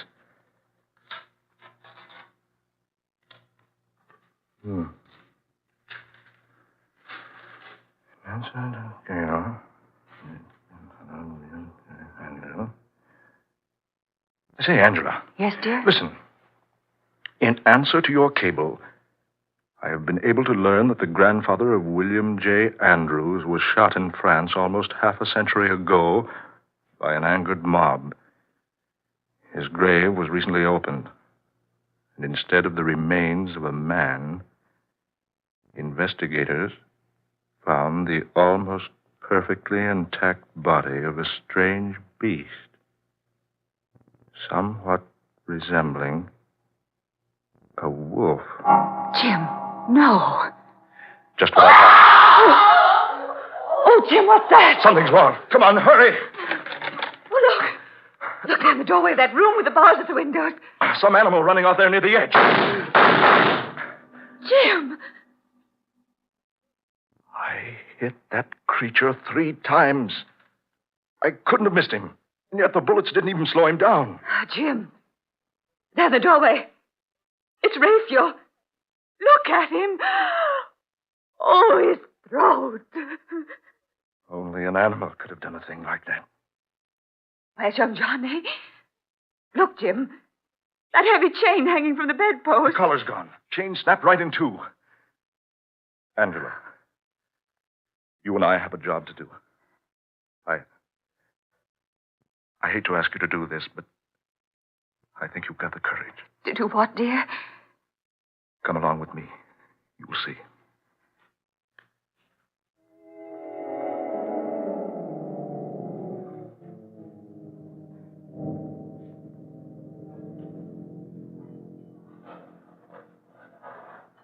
You about ready to get the lid off the box now? Oh.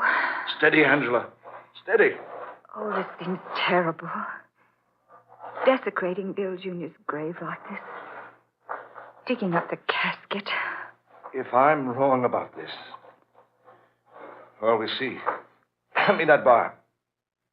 That's it. Now, Hold the light over here now, Angela. Just another nail or two.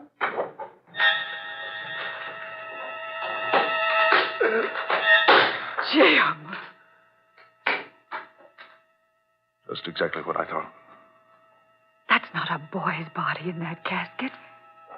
It's what was Bill Jr. But look. Woolly fur all over it. And that head and face. Like a dog's. Like a wolf's. Oh, Jim. Young Bill Jr. died. A werewolf. His great-grandfather before him had the same disease. That's why Bill Jr. died so mysteriously. That's why Andrews had to leave the mainland to move out here. And all the while, he's been studying, trying to effect a cure. The hair on the palms of young Johnny's hands. Not wanting me to shake hands with him. Now I see why Bill was so insistent about the charm of twigs, stone, charcoal. My watch charm. A silver bullet. Jim! That howled again. That's coming from our room, Jim. Come on, hurry. Hurry. Look, there's no light in the room. We left it on, didn't we? Oh, yes, we did. Oh, Jim, hurry. There. The light went on. Look out, dear. Let me in there. Oh, locked. This door's locked. Who's in there? Open this door. Open up. Oh, Jim. Open up this door. Open up, I say.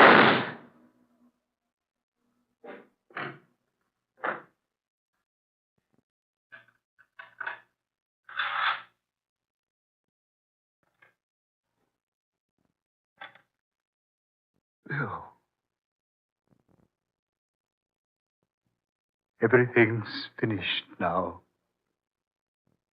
Young Johnny is dead.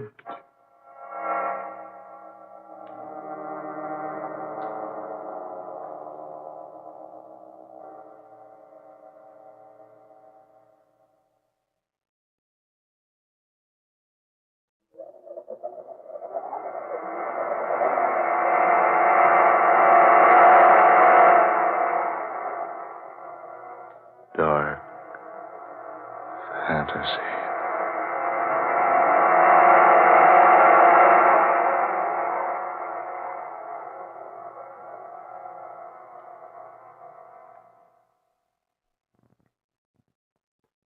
Friday the 13th. And you have heard Scott Bishop's 13th original tale of dark fantasy. W is for werewolf. Ben Morris was heard tonight as Jim Howard. Garland Moss was Bill Andrews. Eleanor Naylor Corrin took the part of Angela Howard. Fred Wayne was Raphael. And Don Stoltz played young Johnny. Next Friday night at this same time, listen to the 14th in this series of dark fantasy dramas. An intriguing, exciting story called A Delicate Case of Murder. Written by Scott Bishop. A strange, weird tale of a spiritualistic medium who suddenly finds herself in the midst of a vicious and well-planned murder plot, with herself the victim. Murder and fantasy combine to produce one of the most eerie adventures you have ever heard in A Delicate Case of Murder.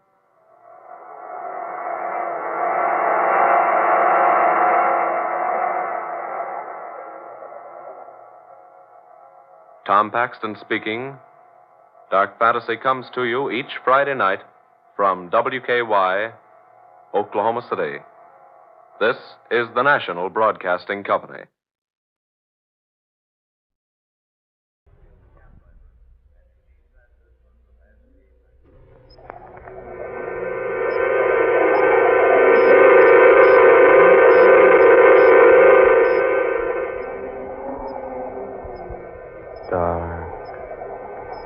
fantasy.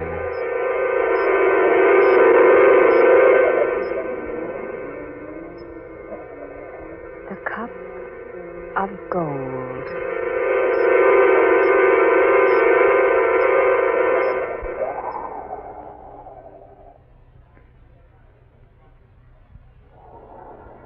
This is the deciding shot of the tournament, ladies and gentlemen.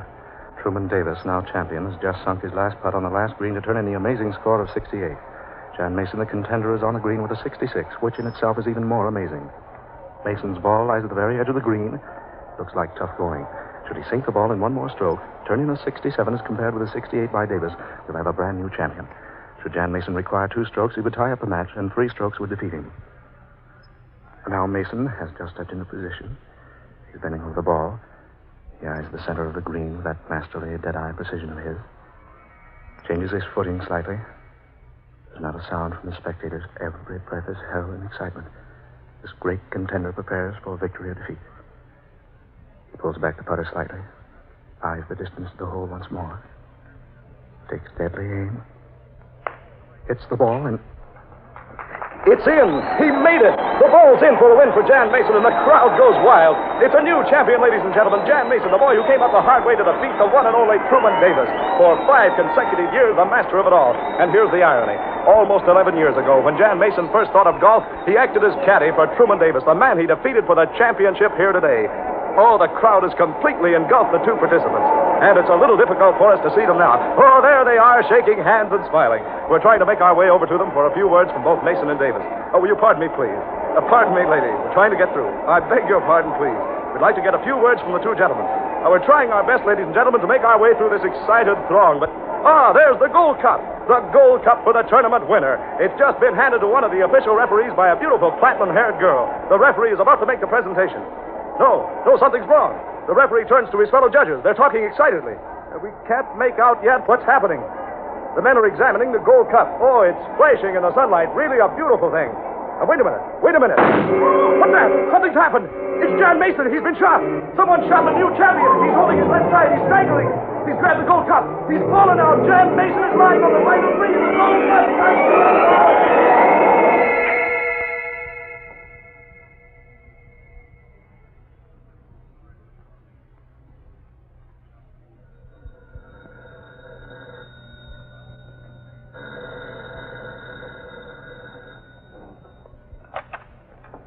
Hello?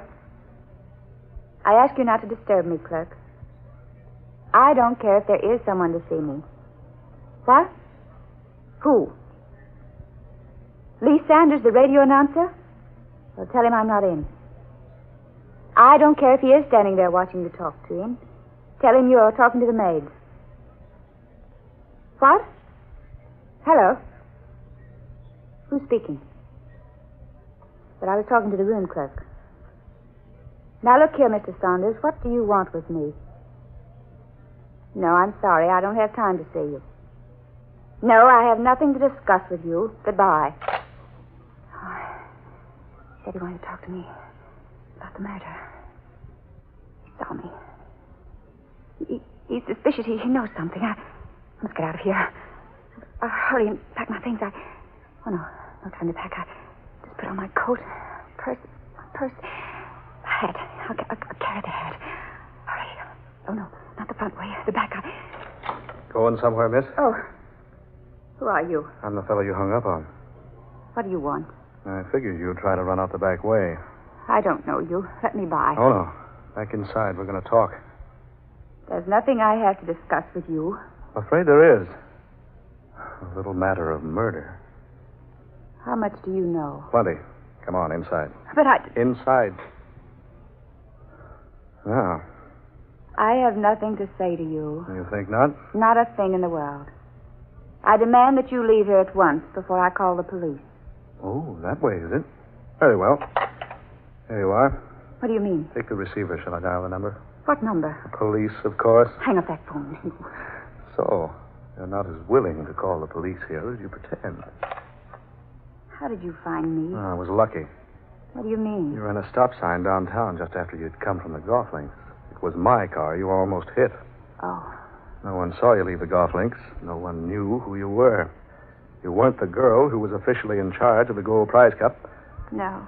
And what's more, the cup that was given to the chief referee wasn't the official prize cup. No. Instead, it was some fantastic thing. A cup of pure gold, but covered with some sort of ancient writing. Well? Yes. Now, look here. I'm a radio reporter, and I've got a story here. I want to know what it is.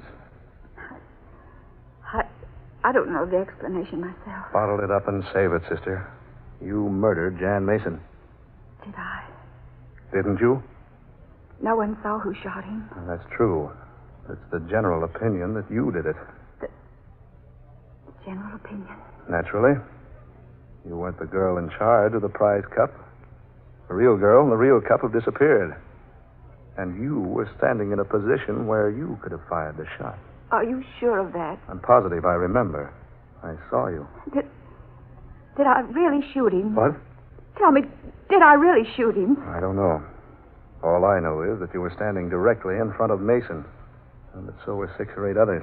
I don't know. I don't know. Look here. Maybe you and I can make a deal. A deal? Tell me your story. Tell me what happened. Maybe I can help you. I don't know what happened. What do you mean you don't know? All I know is there was a big crowd and a golden cup. A little round white ball. A loud noise. Go on. That's all I remember. Next thing I knew, I was here in my apartment, stretched out on my bed with a gun in my hand. Where is it? In that drawer over there. Yeah, this one over here? Yes. Yeah. It's been fired, a 32. Mason was killed with a 32. He's dead. If he isn't, sister, he's a great little pretender. It wasn't my fault. I tell you, it wasn't my fault. So maybe it wasn't, maybe it wasn't. Now take it easy and tell me what happened. Why should I tell you? Because you've got to tell somebody. But who are you? My name's Lee Saunders. The clerk told you that on the phone. I'm a radio reporter, sports and news. Now it's your turn. What? Who are you? Oh, it doesn't matter. Well, let me decide that. What's your name? Ruth Kendish. What do you have against Jan Mason? I didn't know him. You make a habit of killing men you don't know? I didn't even know him, I tell you. I didn't know him. Oh, let me alone. Now, stop that. No. Oh, stop it, I say. Now, do you want to tell me what happened, or do you want to tell me and the police? They're looking for me, aren't they? The police. What do you think? Listen, I've told you what happened. I don't remember a thing except a big crowd, cup of gold, a little white ball, and a loud noise like a shot. Yeah. And then you woke up here in your room with a gun in your hand. A gun that killed Jan Mason just a few moments after he'd won the golf championship. That can't be true. It just can't be true. You're in trouble, baby. You better let me try to help you. What can you do? I don't know till I've heard your story. It must have been incense. Incense? Now what are you talking about? It came this morning in the mail. A little package with 3 little cones. It was addressed to me. There was a note inside. It's there in the drawer. Where the gun was? Yes. This the paper it was wrapped in? Yes. Is this the incense? Yes. Well, I thought you said your name is Ruth Kendish. It is. Well, this was addressed to Rotha Kendish. What? Sure. Look for yourself. There, you see? Yes. Did you find the note? What note? Oh, there it is. You dropped it on the floor. Oh, this. Yes. Read it.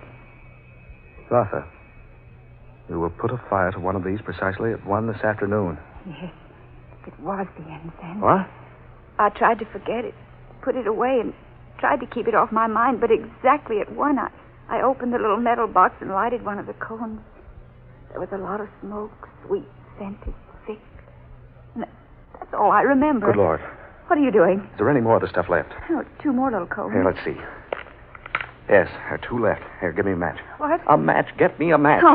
Oh, no. Oh, here's one. Oh, don't. Please don't. I'm going to see what this nonsense is all about. Oh, no. Oh, please, you don't know what you're doing. Well, we'll see in a minute. There. Oh, I beg you not to do that. So much smoke.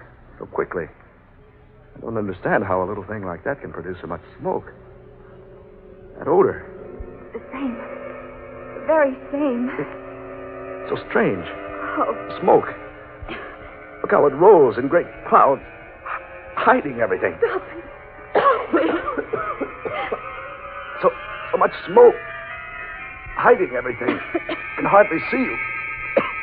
Oh. It's like we were in another world. You are in another world.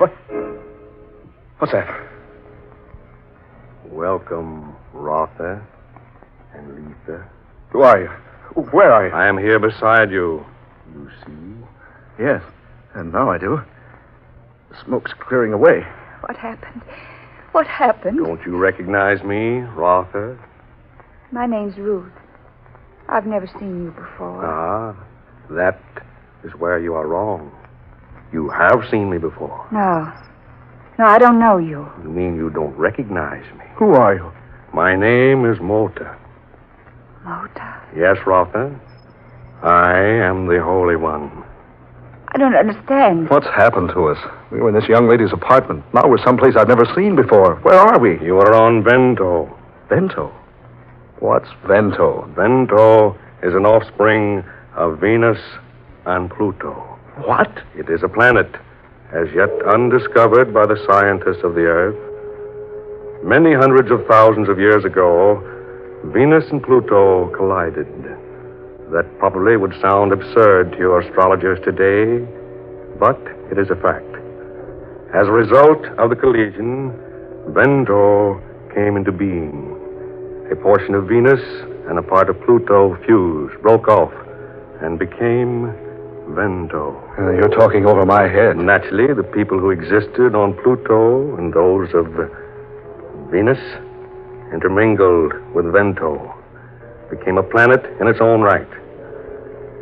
As a result of that ancient catastrophe, the Ventonians came into existence. I am one of them.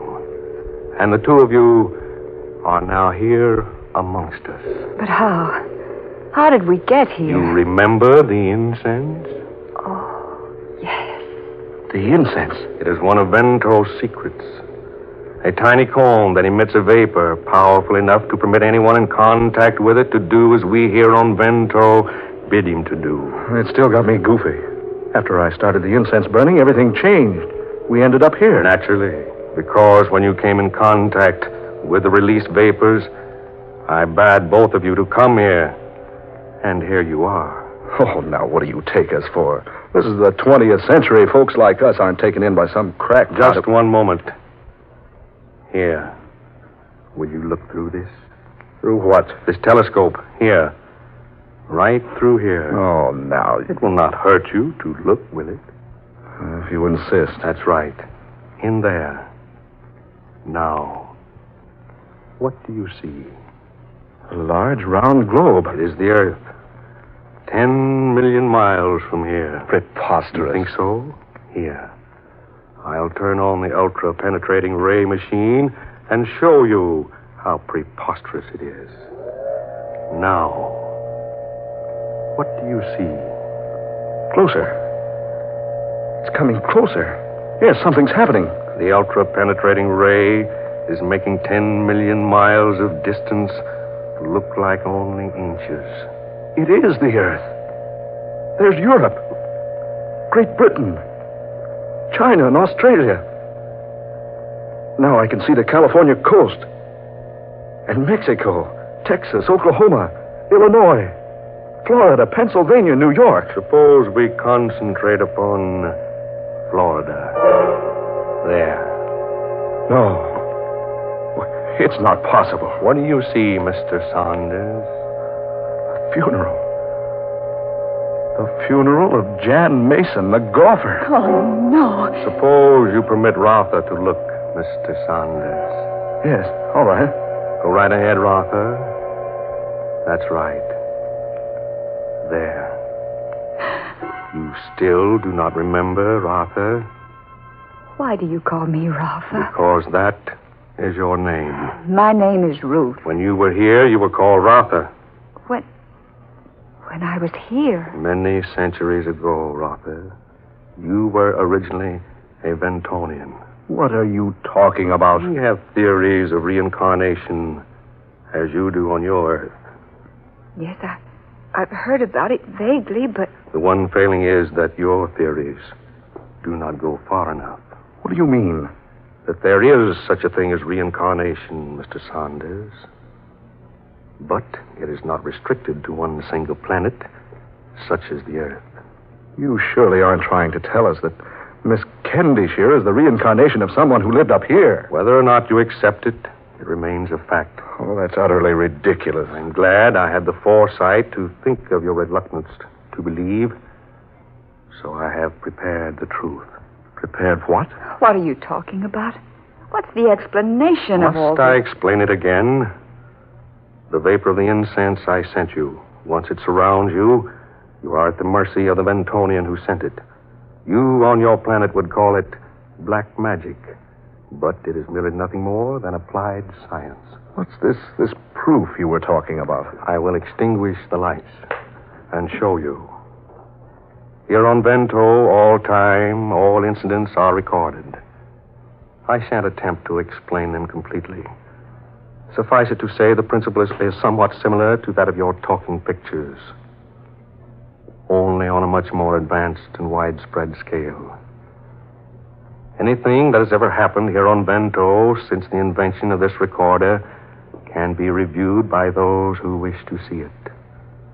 That's why there is no crime, no evil here. Now, I turn on the machine. I must ask you to be silent. Do not speak. Mr. Saunders, look. Quiet. That's me. Quiet, I say. It is you, but not in your present body. It is you of centuries ago. Watch closely now and listen. Come in.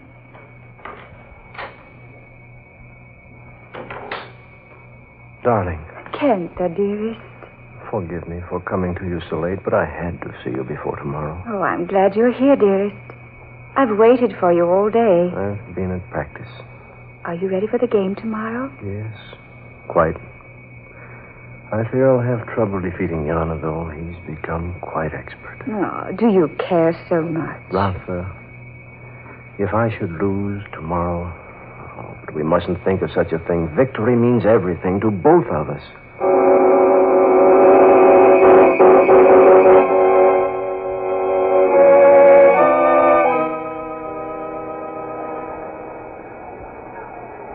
Oh, he can't win now. My poor Kenta. He tried so hard. Oh, but now it's too late. Unless there's a miracle. If Yana misses 2 strokes... Oh, but he can't. And even if he did, it would be a draw. If he takes but 1 stroke, my poor Kenta will be defeated. Yana is ready now. If he does it in a single stroke, Kenta has lost. Now... He did it. Yana did it.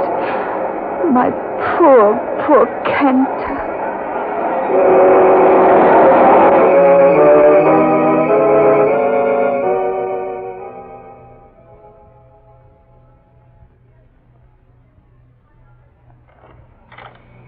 Kenta. My dearest one, I come to you, but without the cup of gold. Oh, does it matter so much? Yes, much. I promised that you should have the cup. But I don't mind. I should have won. We still have each other, Kenta. We will be married. No, Radha. For yesterday, I swore by the great god Venda that should I not be victorious, I wouldn't be worthy of you. You swore by Venda? Yes, a sacred oath. I was so eager for victory, I knew that the very thought of losing you forever would inspire me to win. But I failed. An oath sworn to Venda is a holy oath. I must resign myself to it. But now I swear by the great god of Venda A holy and a sacred oath that I will avenge what has happened. I will take vengeance from Yana if all eternity is required for me to do it.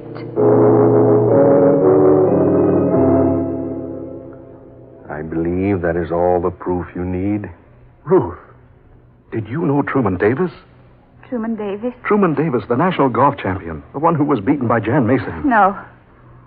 No, I didn't know either of them. You think not, Rotha? Don't you recognize the man called Jan Mason? He is the reincarnation of the man Yana, who defeated Kenta in the games many years ago. It all seems so familiar, and yet I'm so upset. You swore a terrible oath centuries ago. An oath to work vengeance upon Yana. In your span of life here on Vento, you did not find the opportunity to avenge yourself. And so, as one of the high priests of Vento, it was my duty to bring to a climax your ancient oath. You sent that devilish incense to her.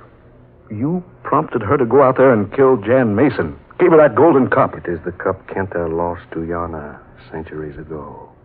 It amazes and confuses the Earth people greatly. You're responsible for all that happened. Hypnotized this girl. Now what? Now she'll return to the Earth and accept her punishment. Oh, no.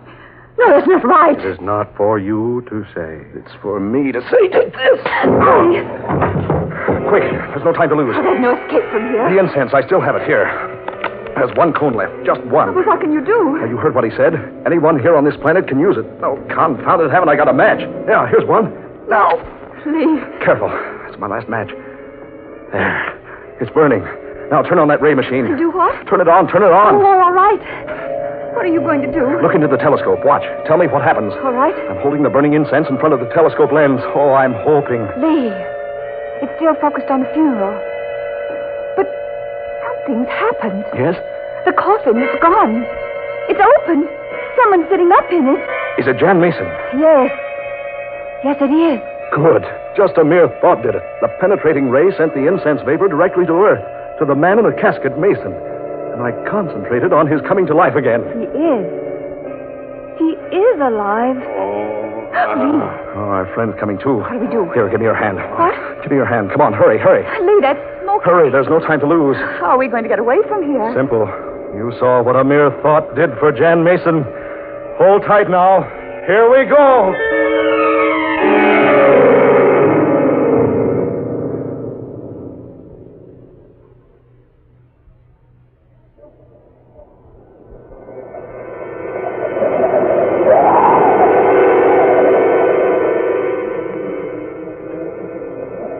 Dark fantasy.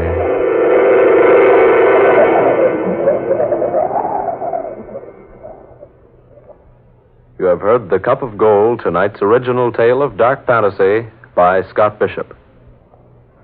Ben Morris was Lee Saunders, Eleanor Naylor Corrin played Ruth, Muir Height was the High Priest, and George Onday was Kenta. Next Friday, the 26th in this dark fantasy series created by Scott Bishop, Coffins for Two, the weird and pulse-pounding tale of two boxes roughly hewed into the shape of caskets, bearing 3 silver handles on each side and silver nameplates, on which were engraved the names of 2 living people. This is Tom Paxton speaking. Dark Fantasy comes to you each Friday night from Oklahoma City. This is the National Broadcasting Company.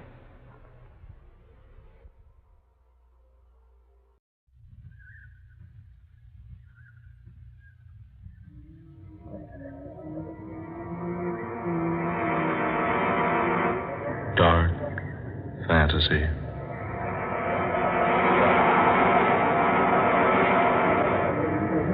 Men call me mad.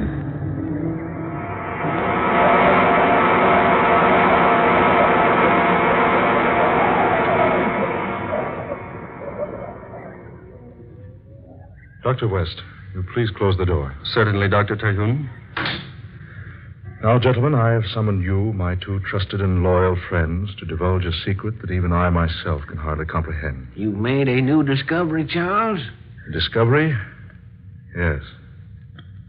I have found another world. A what? Another world, you say? Exactly. Would you please snap off the lights, Doctor? That switch there. Yes, certainly.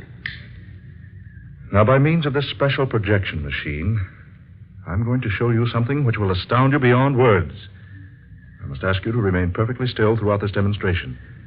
As the picture I'm about to show you progresses, I will explain in detail just what I have done. Now, first of all, to start the machine. Now, observe this picture I've taken on color film. A picture of the new moon.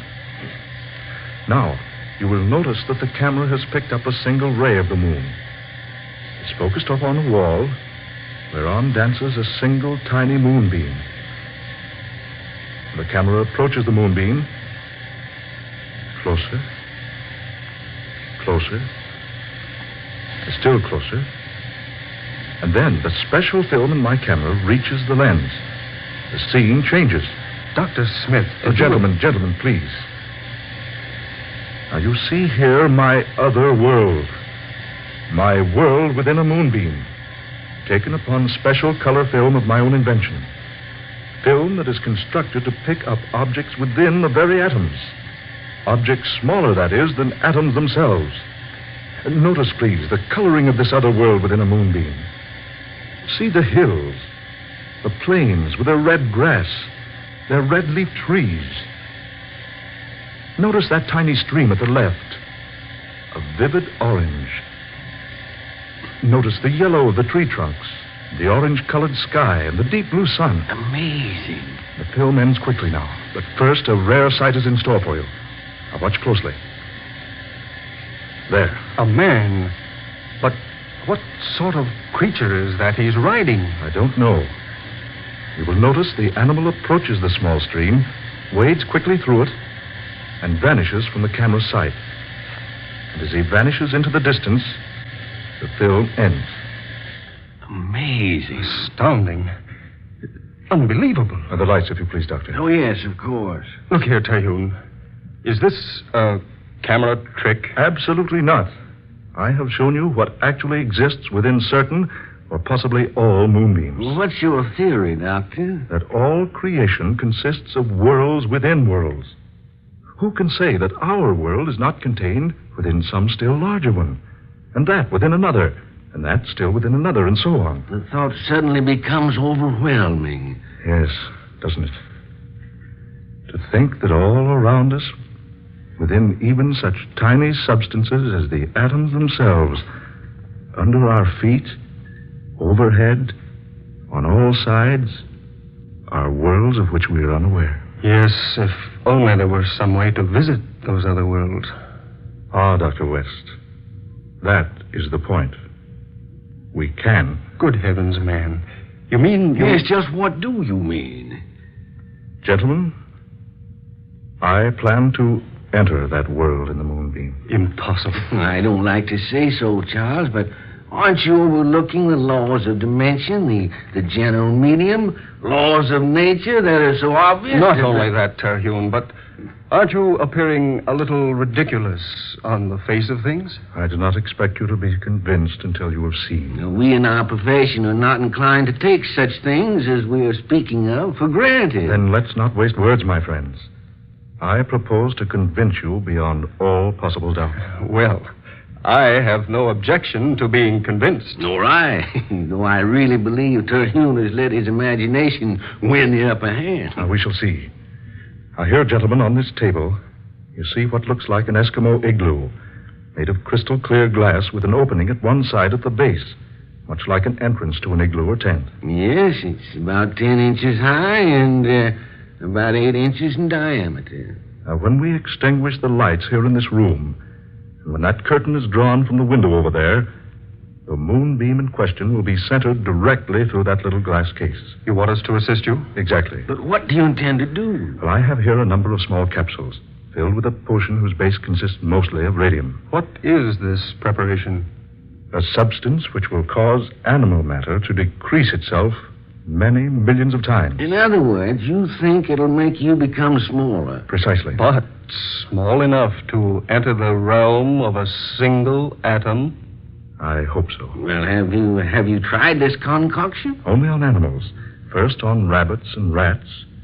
And just yesterday, I sent a dog into the world of atoms. But granting such a feat is possible, don't you think your clothes would also shrink with you? Well, I have found that any object in contact with the animal matter, at the time the capsule is consumed, will be caused to shrink in proportion with the animal matter itself.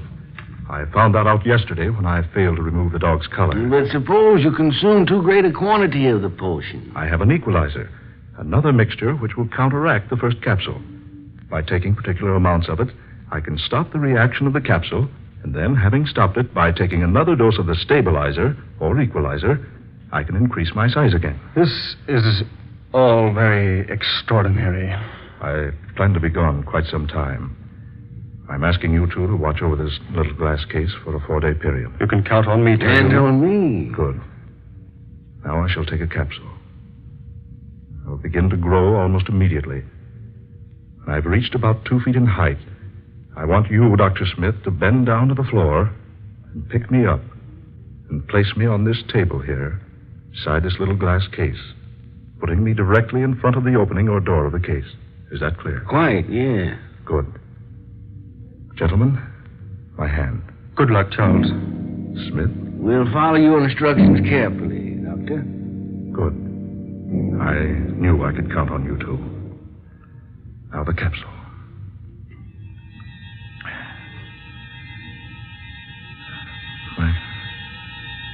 My head is whirring. My ears are ringing. Eyes are growing dim. I have a sensation of emptiness in the pit of my stomach. Do you notice any change in my appearance? Good heavens. He's lost a foot in height. Why, you're growing smaller, Terhune. You are, man. You're actually growing smaller. He's 2 feet smaller now. I hope I regain my eyesight before I become too small. Are my clothes diminishing too? Yes, quite. I cannot describe my sensations. I feel a strange weakness. My senses seem to be deserting me. I find it rather difficult to talk. Look, he's just about 2 feet high now, Wes. Do as he told you, Doctor. Pick him up now. Place him on the table. Yes, just so. Careful now. There. Here. Put him closer to that door so he'll have no trouble finding it. Watch your arm, Doctor. Don't cut off the moonbeam. There. That's good. Say, he's only about 6 inches high now. There he goes. Into the glass case. See? The moonbeam is completely covering him. He's so tiny now you can hardly see him. The size of a small ant. He's faded into the light of the beam now. I wonder what he'll discover in there. I wonder what he'll discover.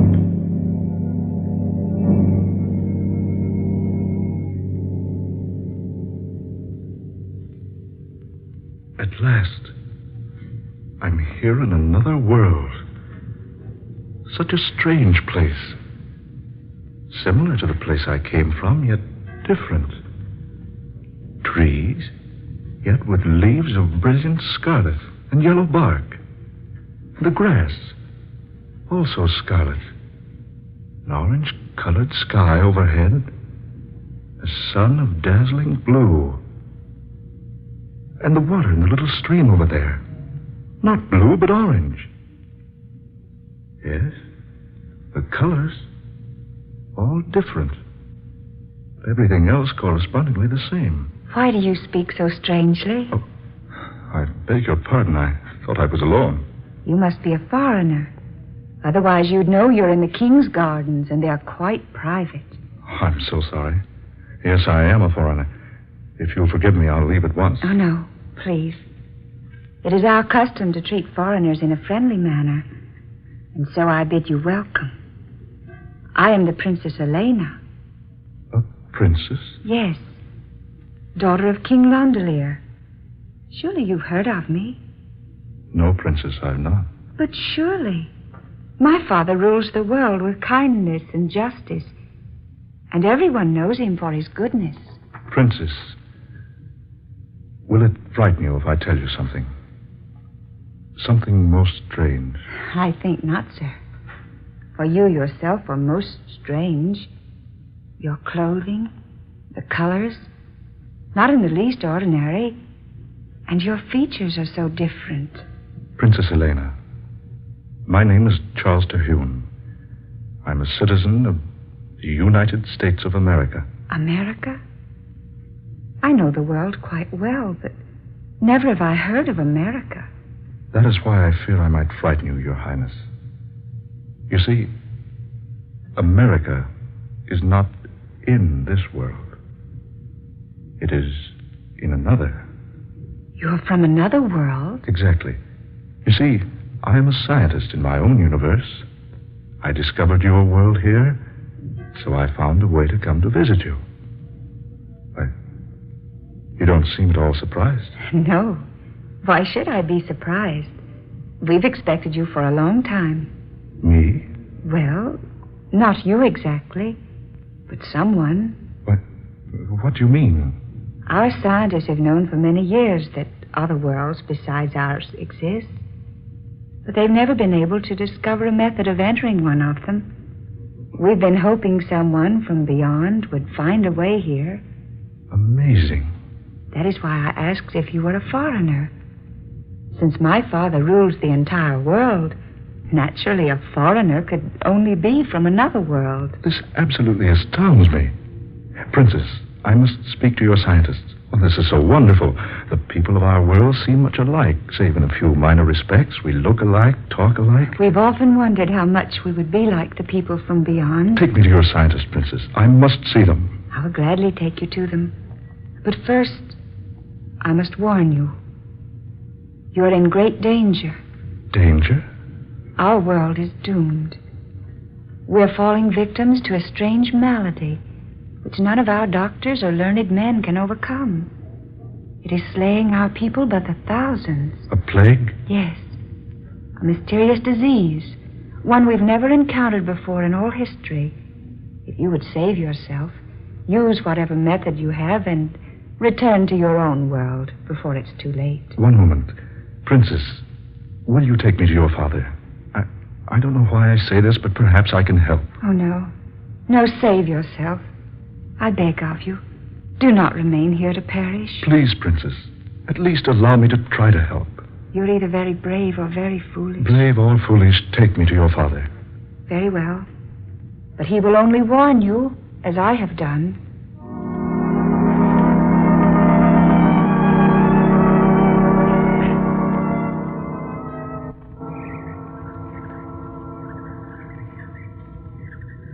That, Your Majesty, is how I found your world and the way to enter it. It's interesting. At one time I would have said amazing. But with our discoveries of other worlds around us, it's now only interesting. I've warned Dr. Terhune to return to his own universe before he falls victim to the plague. Yes, my son, you must. But I would like to help. I'm a doctor where I came from. Perhaps I could do something. I fear it is useless. Our most brilliant physicians are powerless to even make a diagnosis. Much less a cure. But I have a knowledge from another world, Your Majesty. That's true, Father. He found a way of reaching us, while we here have been unable to reach the other places beyond. Yes, daughter. You reason wisely. Please, Your Majesty, permit me to see some of the victims. I can't return home until I've at least made an attempt to help you. Very well. As you wish. Come with me. My son lies dying in a room above. I will permit you to examine him.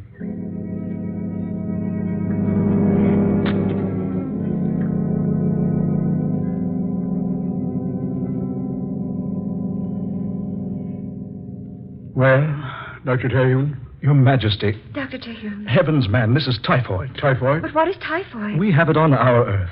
But tell us, do you know the cure? Yes, Your Majesty, I do. Take me to your nearest medical laboratory. We must prepare a serum, huge quantities of it.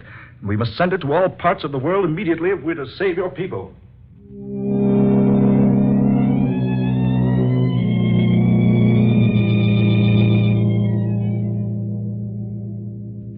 Daughter, these reports, Small parts of the universe. The deaths grow fewer and fewer each day. It's a miracle, Father. And Charles Terhune has saved us all.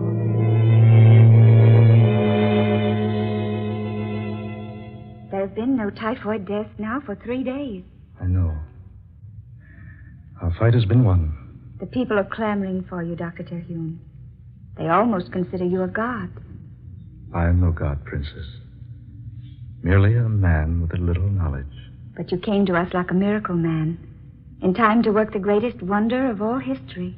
I'm happy that my journey here has been for a purpose. Anything you ever wish in the world will be yours. I know, Elena. There is so little I want. And yet, so much. Will you remain here with us? Forever? I cannot, Princess. You called me Elena a moment ago. I cannot, Elena. I must return to tell my people what I've discovered. Oh, but if you go now... Yes, Elena? Oh, why must we always be governed by rules of propriety? Elena, if you're thinking what I hope you are... Charles? Elena, my darling. Is it wrong to say I love you? Charles, is it wrong for stars to shine? Or for flowers to bloom? Oh, my darling princess. Charles. I love you, Elena. And I love you. Please, don't leave me, my darling. Just for a little while. I will return to you, Elena. I promise. Then I will wait for you, beloved. And when you return, nothing in this world or any other will ever take us apart.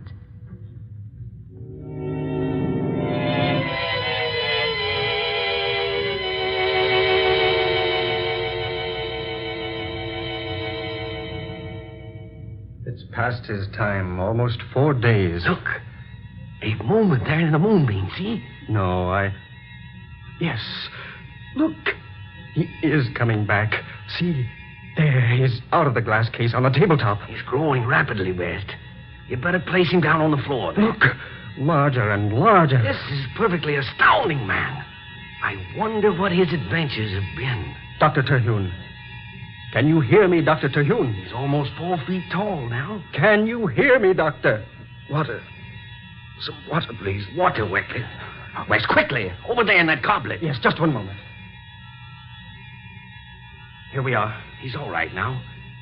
Full size again. Here, Terhune. Drink this. Yes. Thanks. Oh, that's better. Are you all right, Terhune? Yes, quite all right, thank you. Gentlemen, I have had the strangest experience imaginable.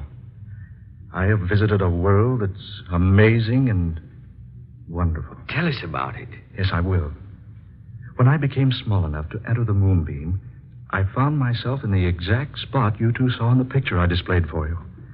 I did not know which way to go, naturally, but after a moment I heard someone speak to me.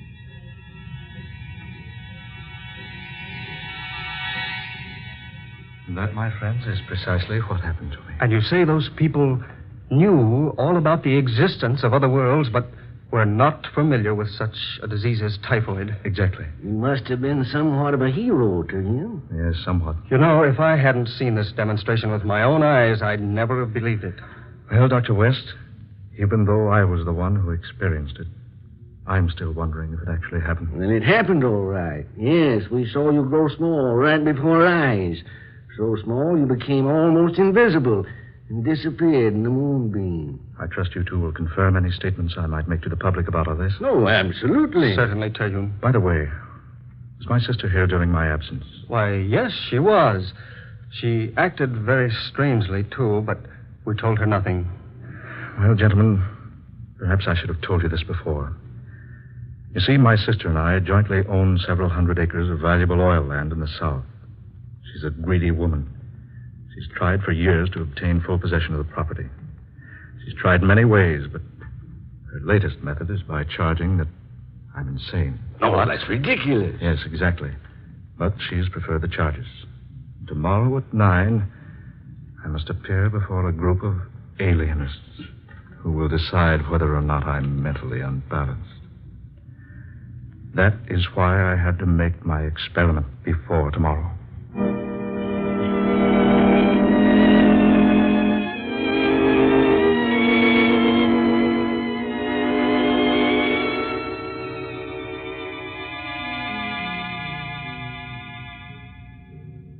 Dr. Terhune, you've been carefully examined by this impartial and experienced board of alienists at the request of your sister.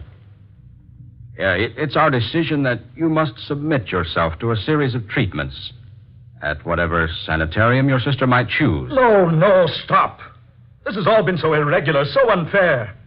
You think I'm mad? Well, the story I've told you is true. I can prove everything I've said. Please, Dr. Terhune. My two friends, Dr. West and Dr. Smith. Ask them. Why haven't you let them testify for me? They saw it. They'll tell you everything I've said is true. One moment. Yes? Oh. Yes, he's here with me now. I see. Yes, all right. I'll tell him. I'm sorry, Dr. Terhune. I'm afraid I have bad news for you. Doctors West and Smith were to have testified in your behalf. But I've just received word that they were both killed a few moments ago in an automobile accident.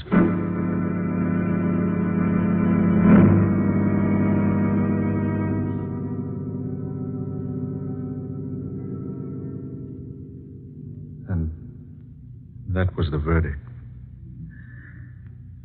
Now men call me mad. So they've locked me here in the cell till the time they can remove me to a sanitarium. Any moment now they'll come for me, whisk me off through the night. My discovery will never be proved. People will laugh for a while. Speak of the mad Dr. Terhune. And then they will forget. And for me, no escape. Charles, my darling. Elena. No escape. No escape. Oh, what a stupid fool I am. The moonbeam, of course. The moonbeam.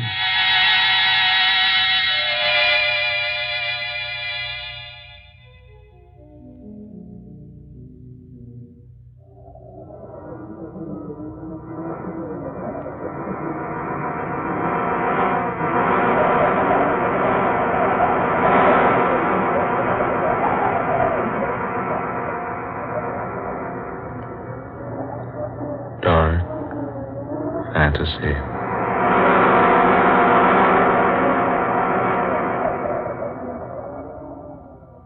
Men Call Me Mad, an original tale of dark fantasy by Scott Bishop. Ben Morris was heard as Dr. Charles Terhune. Eleanor Naylor Corrin was Princess Elena. Fred Wayne was King Londelier. Murillo Schofield was Dr. West. Muir Height was Dr. Smith. And Darrell McAllister was the specialist.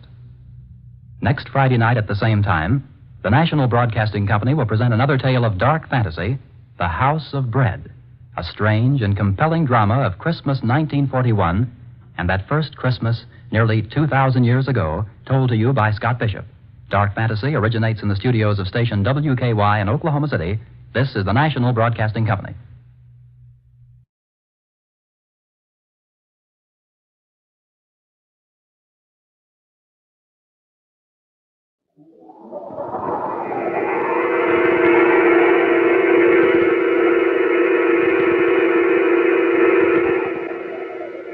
Dark fantasy.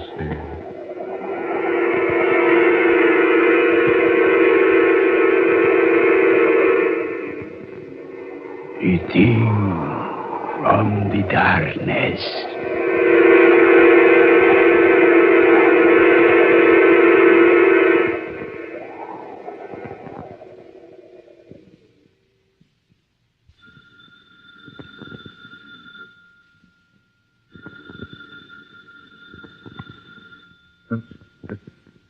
What's that? Oh, telephone. Tom's pounded the first chance a man gets sleep in this country, and the that blame telephone has to wake me up. I should let it ring till doomsday. Yes?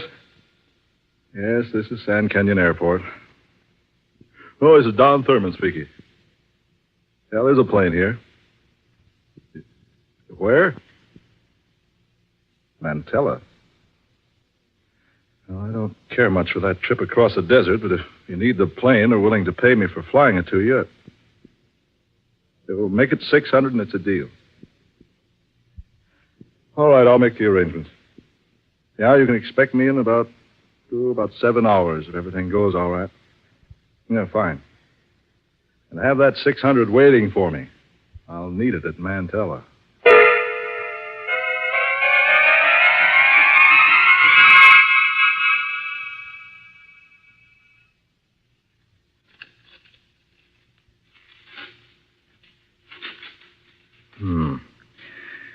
Let's see. North and northeast, 13 degrees. Mantella lies in that direction. I'm going to buck a headwind most of the way, I'm afraid. And those mountains worry me. They're dangerous. Let's see now. Over this way, it's Santia. No, not that way for me. If I ever ended up in Santia, well, I wouldn't want to bet anything on my chances of getting to that place and coming out to tell about it.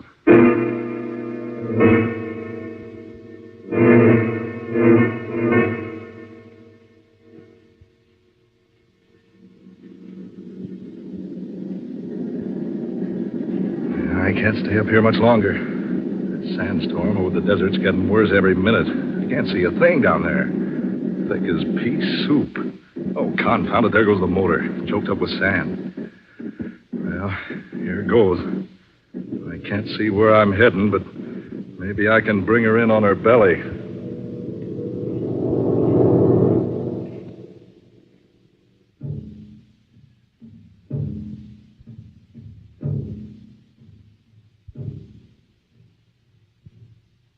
War drums. Trouble. They've been pounding in my ears for hours. Oh, my eyes blinded by that awful sandstorm. I can't see. Don't know whether it's day or night. All I know is that someone found me out there on that desert and brought me here. Is that someone? Someone there. I have come to take you to the king. You will be placed in the den of the leopards. Leopards? It is our custom here to feed uninvited guests as a sacrifice to the leopards of the pit. What is this? It nears the time of the full moon.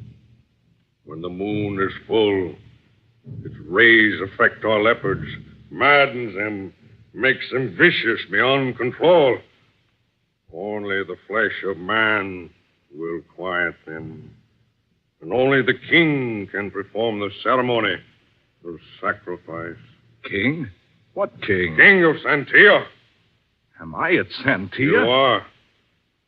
Yes, you have come where white man is forbidden. But my plane was forced down on the desert. I was purposely avoiding Santia. I was trying to reach Mantella. You were 500 miles from Mantella. But I can't be.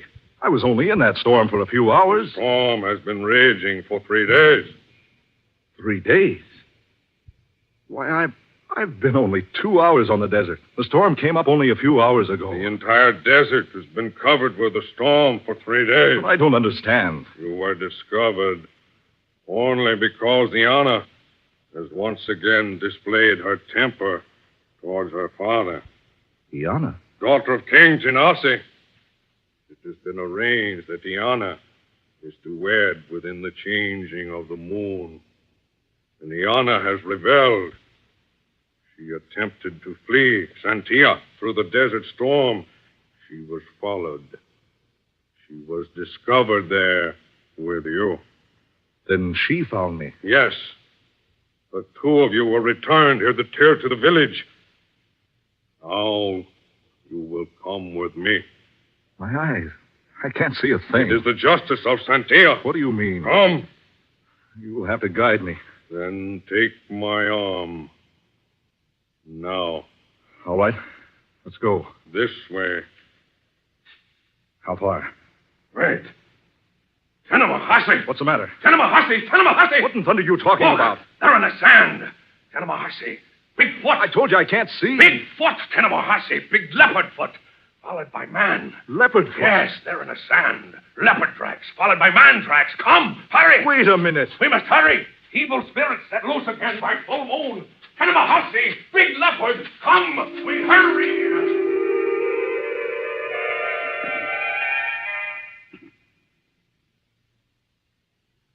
I have brought you the prisoner, wise one. Prisoner? Look here, what is this? You have come, Mr. Thurman.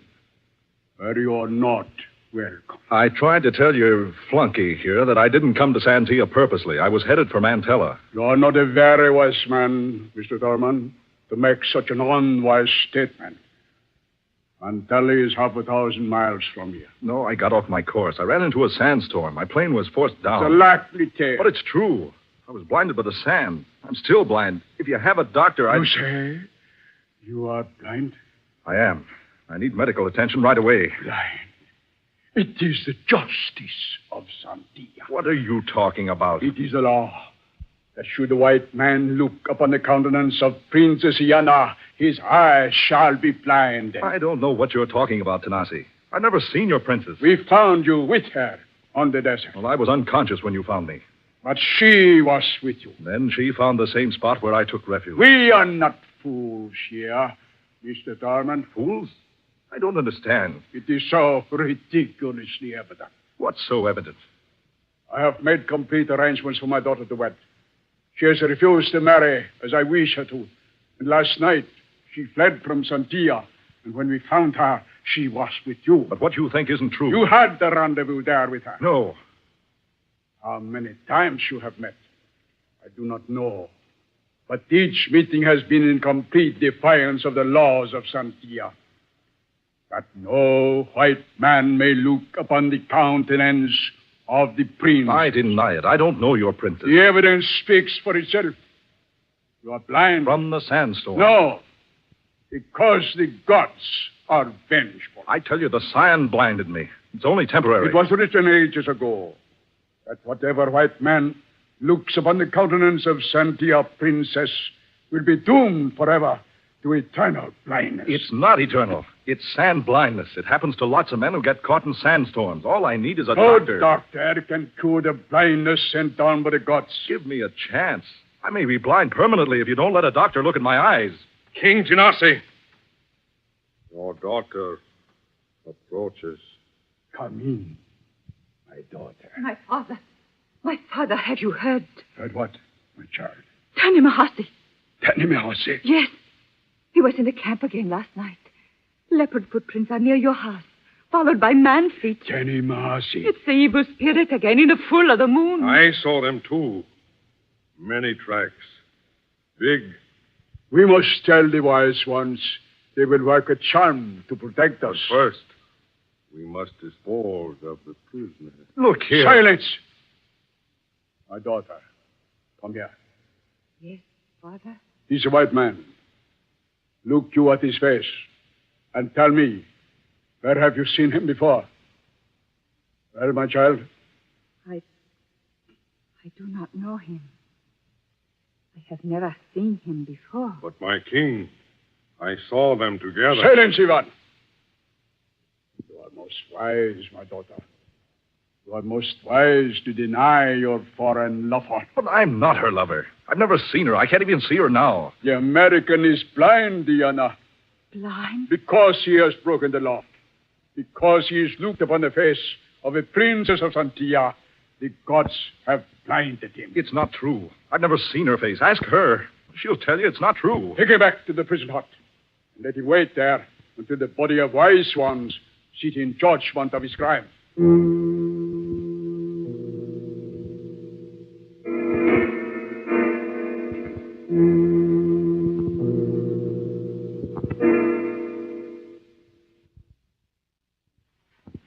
The night is a night we hunt.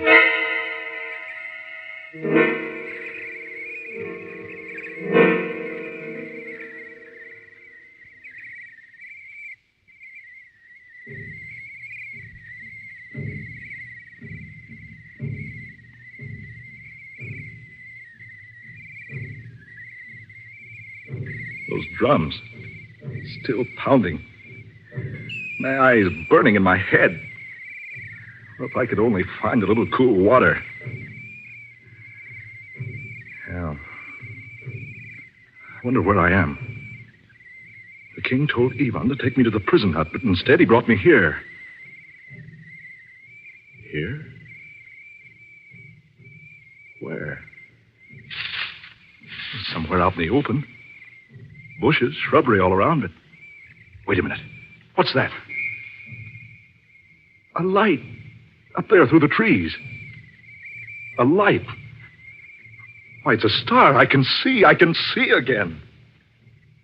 One lonely, single little star in a sky of heavy clouds. And there, coming over the ridge, the full moon. What's that? Something there in those bushes. Is someone there? Be quiet, Americano. Who is it? Iana. Princess Iana? Do not speak so loudly. Why are you here? I came to see you. I went first to the prison, but it was empty. Then I knew there had been trickery. Ivan did not do what my father ordered. No. He brought me here instead. Where are we? On the edge of Decano. Decano? The precipice? Yes. It is hundreds of feet over the side of Decano. Listen. This rock. I will show you. Ivan knew you were blind. He left you here alone, knowing you would eventually wander over the edge and be crushed on the jagged rocks down there. He could not wait for the sacrifice. Sacrifice? Yes. With each fullness of the moon, the leopards in the pit of Santia become madly enraged. The wise men say the moon rays affect them. They must be appeased by the flesh of a human. And the moon will soon be full again. Yes, Donaldo. A pleasant thought. But Ivan could not wait. He fears all Americanos. So he brought you here to be a victim of Decano. Oh, a nice fellow. I despise him. My father says I must marry him. You don't mean you're supposed to marry him? Do you blame me for running away? I certainly don't. Even death on the desert would have been better than him. Princess, why have you come here? Because I would not have you die, as Ivan wishes. How did you find me? I have ways. Tell me, Ivan said the storm on the desert had been blowing for 3 days. Is that true? Yes, it is true. But I was only an hour and a half journey from San Filidor. I ran into the storm suddenly. I cannot say about that. Donaldo, your eyes. You look upon me as though you see me. I do see you. My sight has come back. Oh, no. You're not glad I can see again? No. I mean, oh, yes, But, Donaldo, to look upon my face. Oh, nonsense. It's all a lot of tripe. Oh, what's that? Tanemahasi. What? Tanemahasi, evil leopard spirit. Oh, look here. What is this evil spirit business? Tanemahasi, leopard. Wherever it goes, tracks always followed by those of man. They kill at the full of moon. A leopard man? Oh, do not say so. Why? Because he is a leopard man. Have you ever seen him? Oh, listen. Come on. Let's ride over here someplace. Oh, Donaldo, have care. It is an evil spirit, a spirit that kills. You have any kind of a weapon? Only a small dagger. Well, give it to me. Oh, no weapon will harm Tanemahasi. We'll see. Oh, wait. The clouds are... Oh, there he is. Over there. It's Ivan. Oh, look at him. He will die.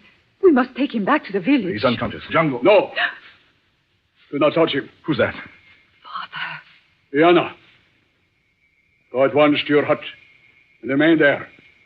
I fear the gods even now hide their faces from you. Oh, but, Father, Ivan is badly hurt. Go at once. Now, Mr. Darman. This man needs attention. Put him down. What? I said put him down. But he's badly wounded. By the claws of an animal. Yes. We heard the animal screaming. The princess tells me it's a leopard man. It is true. Tanemahasi, the evil spirit. The spirit which takes possession of a man and changes him into a leopard. Yes, but what man? Who? We have not known up to now. Up to now? Look at your hands.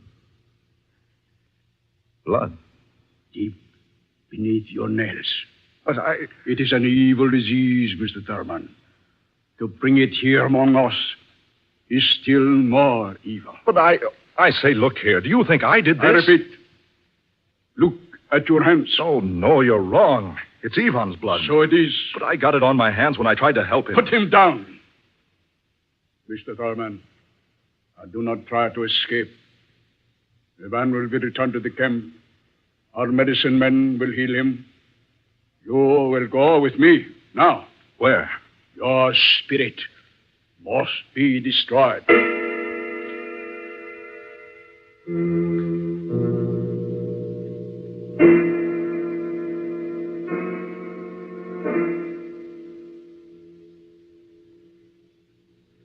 You have had the wisdom of our elders, Mr. Thurman. You are guilty of a most foul sin against us. You must pay the penalty. And you, unfortunate daughter, are equally guilty with him. I cannot plead for you. The law is so written. You have seen two, Iana. Tomorrow night, the two of you shall perish.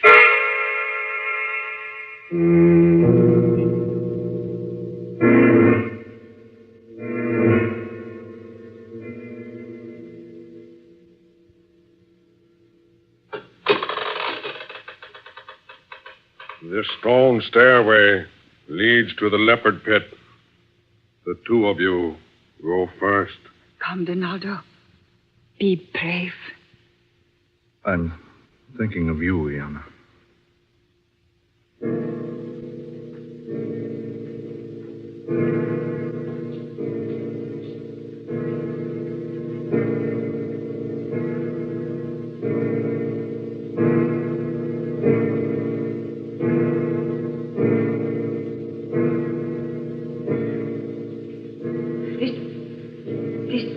Pit is 100 feet into the earth. We are halfway down now. Look up above us. Good Lord. This pit is immense, huge and round. Yes. And look up there. All the tribespeople of Santia perched around its ridge, peering down. Yeah, to watch this sacrifice. But how can they see down here? It's pitch dark. We can hardly make our way in the blackness. Soon, the full moon will be directly above the pit. It is only when the moon is full that its rays reach here into the depths, and its beams madden the leopards. Iana, I see the beast now. Two of them. There's a man down there with them, petting them. Look, your father. No. He's a white man. I, too, am white. But I am not his daughter. He has been king of Santia for many years. He stole me when I was an infant at Montella because he wanted a white princess. Iana, the moon. It's coming over the edge of the pit. The people up there can see us now. You see, the moon rays affect the beasts quickly. Move on, down to the pit's bottom. Come, Donaldo.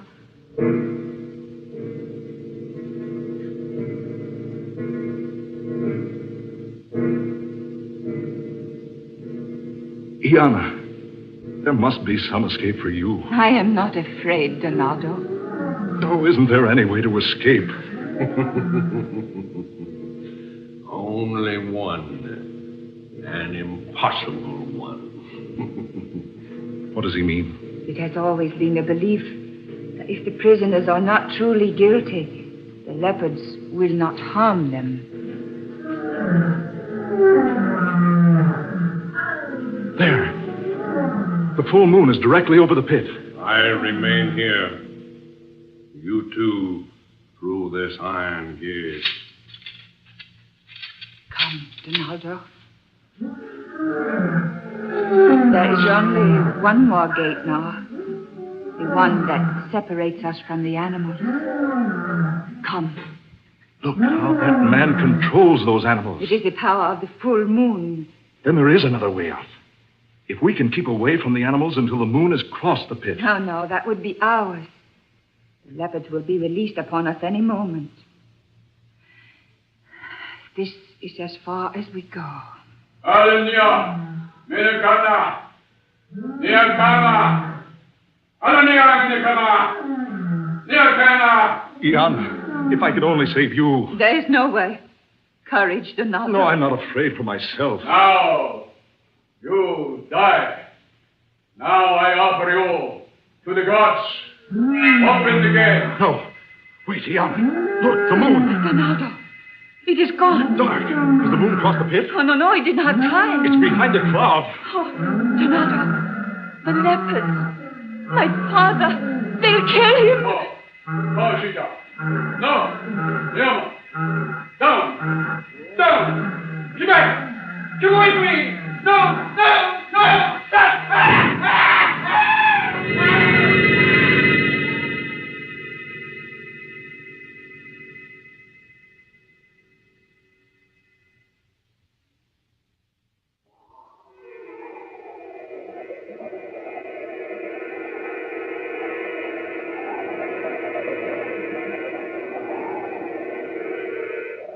Dark fantasy.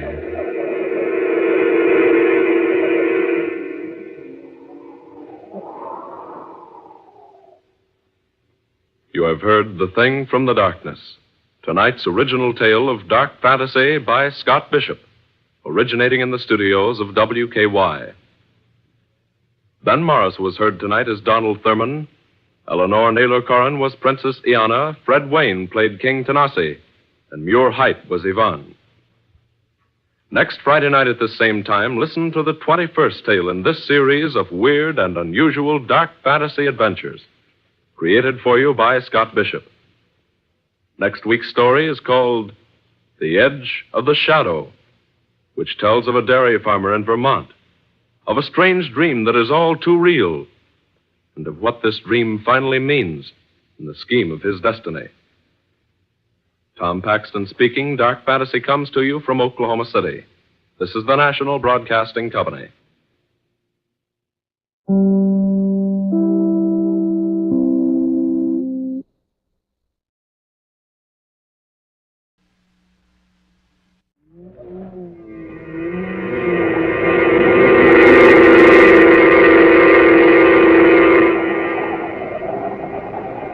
Dark fantasy.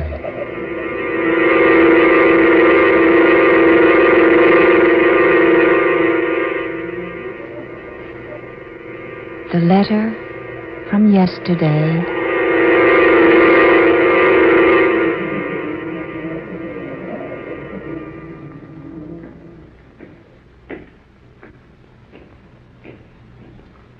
I beg pardon, miss, but do you happen to have any material at all dealing with the... If you please. Huh? What's that? Will you please lower your voice? What, I... And then you might read the sign over there. Or shall I read it for you? Absolute quiet required in this library. My, but you read beautifully. But I wonder Will if... you please lower your voice? Oh, sure. Sure. I'll be more than happy to help you. But you simply can't disturb the others here in the library. I see. Well, I'm terribly sorry. Excuse me, everyone. I didn't mean to disturb you, Will folks. you please be quiet? Well, good heavens, ma'am, I just wanted to apologize. That's quite unnecessary. Now, may I help you? Well, I hope you can. I'm looking for some literature on hydrokinetics. Don't suppose a hick library like this would have anything like that, though. You're a stranger in Jackson City, aren't you? That's right. How did you know? I know most of the people in town. And besides, folks who live here never refer to the town as having a hick library. Oh, now look. No offense intended. But after all, I don't expect too much from a 2x4 place that probably doesn't have much more to offer than the encyclopedia and a couple of copies of the Rover Boys. You said you wished to see something on hydrokinetics. That's right. Hydrokinetics is a branch of kinetics which relates to liquids. You see, kinetics is the branch of dynamics. Do you wish to read Kendall, Johnson, Abernathy, or Sandine on the subject? What? What's that? I said, which author do you wish to consult? Those 4 seem to be the authorities, but some engineers like Alexander and Bowen. Well, look here. Are you serious? Serious? About having books by Johnson and Kendall and Sandine and Abernathy on the theory of hydrokinetics. Will you follow me, please? Yes, certainly. You may turn on that light if you wish. It's a little dark in here today. Yes, all right. I think you'll find these quite up to date. I'm sorry that one of the Alexander volumes is out, but it should be back tomorrow. Oh, quite all right. It's Kendall I'm really after. Here we are. This one. That was printed sometime last year, I believe. Yes, it was. Kendall is propounding a new theory on hydraulics. I read it when I was in New York. I'm glad you didn't have to go back into the city to find what you wanted. No, Oh, look here. I owe you another apology, don't I? No, please, don't bother. Oh, but it's no bother. You may use any of the tables over there. Yes, but I'd like You'll find the one by the window quite good.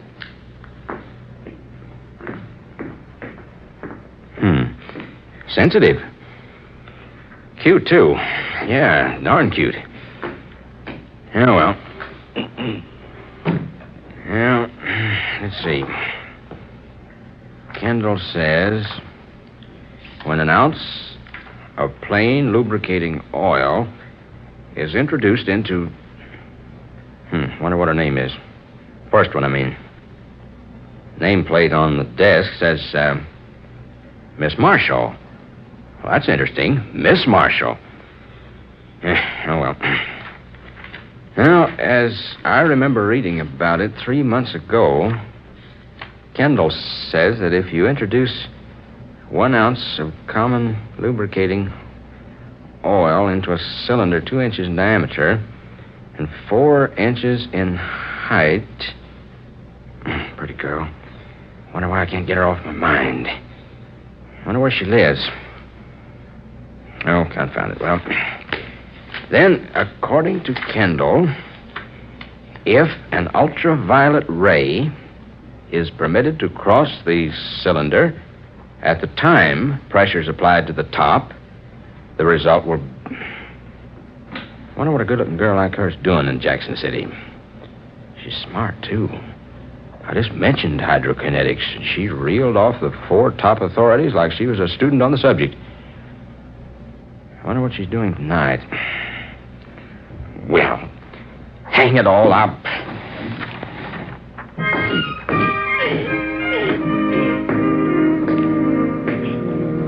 I say, Miss Marshall. Oh, I say, Miss Marshall. Yes, what is it? Would it be possible for me to check this book out? I'm very sorry, but I'm afraid not. Well, it's really quite important. I'm an inventor, and I'm just on the verge of a very important discovery. I simply must have this book to use. I'm sorry. Perhaps you should buy a copy. Oh, I've tried that. Everywhere in town. There's none I can get a hold of. You could have one sent out from New York. I can't wait that long. I have to work on this thing while it's running through my head. It's very important. I might lose the whole idea by the time a copy came out of New York. I'm sorry. It's quite against the rules to permit anyone to take out a book without a library card. Well, suppose I take a card. How much? Oh, there's no charge, but you must have a property owner sign your application. Property owner? Application? Yes. Someone who can pay for the book in the event that it's lost and who's willing to personally guarantee your honesty must sign your application. Then your card will be ready within 48 hours. Oh, now look. That's worse yet. I'm sorry. This isn't any way to treat a Jackson City guest, you know. I'd like to help you. Really, I would. Would you? Really? Yes, I would, but I can't break the rules. Well, now, wait a minute. I've got it. Yes? Your place. What? Your place. Your home. Wherever you live. You mean... I mean you can take the book out yourself. You take it home. Then I'll come by tonight and use it there. That's not very clever, Mr. whoever you are. Chase. Adam Chase. And not very original either. Well, there aren't any new ideas. At least give me credit for picking one that's not too bad. Are you serious about the book? A word of honor, ma'am. I need that book right now like anything. Seriously? Seriously. Well, then I just might be able to help you. Would you really? I might. Tell me, can you take dictation? A little. Ah, good. You can help me. That is, if you'd like to. I might. I'll be glad to pay you. Well, we'll see. You'll do it? You'll take the book home and let me study it there? Yes, I'll take it home. Ah, good. Where do you live? You won't have any trouble finding me. Just ask anyone for Cicely Marshall. Did you say Cicely Marshall? Yes. What about it? Well, nothing. I just like it. It happens to be one of my favorite names. What time? Tonight? Uh-huh. Oh, anytime after 7:30. Good. How's 7:32? Oh, you better go now. We're beginning to disturb the folks who are trying to study. Yeah. All right. See you tonight.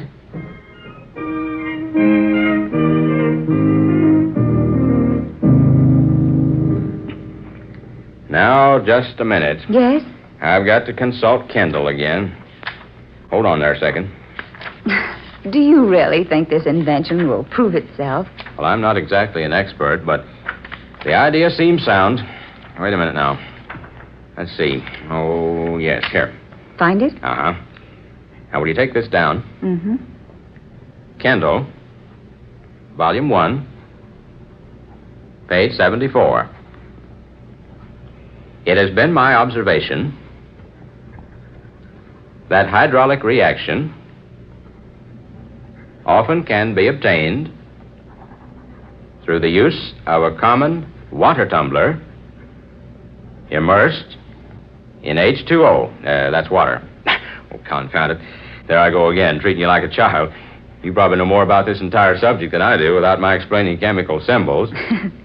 Don't you think we'd better call it a night? No, it's early. It's 1 a.m. No, it couldn't be. Well, it is, though, see? Oh, brother. I'll bet I'm popular around this place from now on. Oh, it's all right.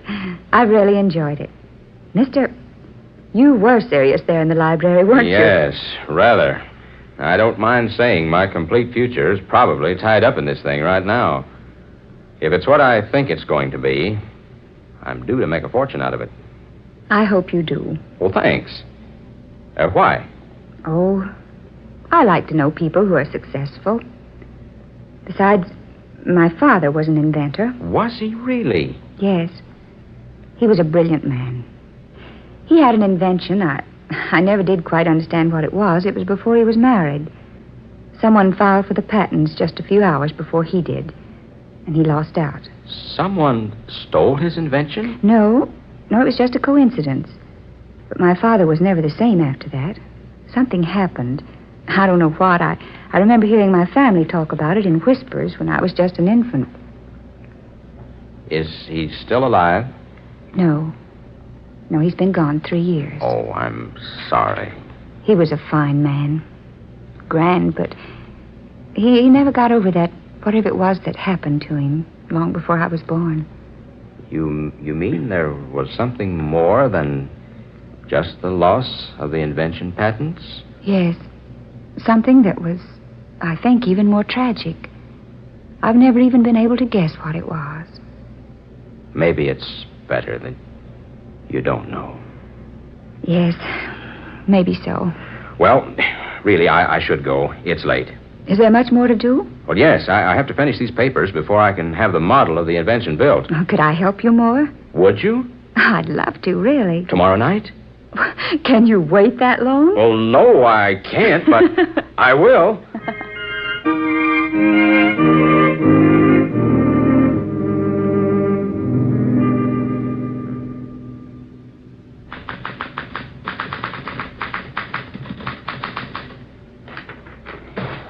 There we are. All finished. Good. Well, now the model's next. How long do you think it'll take to build it? Well, at least 2 weeks. We've been on these papers longer than I thought we'd be. Almost 30 days. I really don't know what I've done without you. Oh, I've enjoyed it. Oh, we can relax now till the model's built. Then I'll have to go to Washington. What time is it? Oh, it's early. 9 o'clock. Oh, good. Time enough to catch the last show. That is, if you'd like to go out with me. Like to? Why, I can't think of anything I'd like better.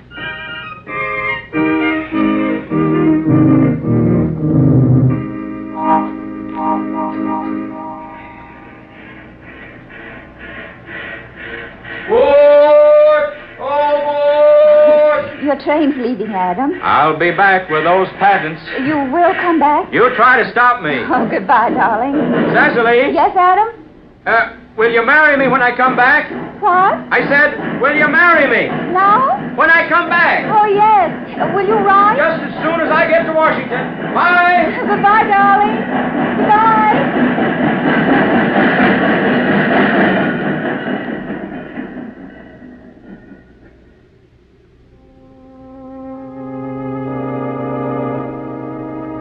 To my diary, January the 17th.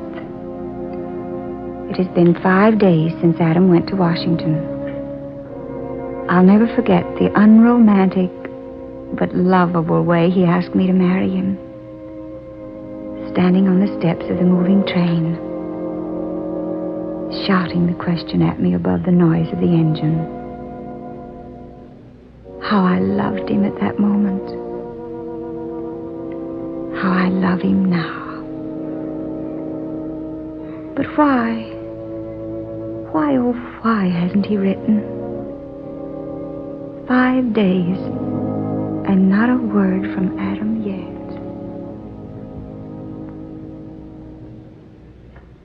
Word has just been received, ladies and gentlemen, that the crack limited from Washington nearing Jackson City less than an hour ago was held up and robbed by unidentified gangsters.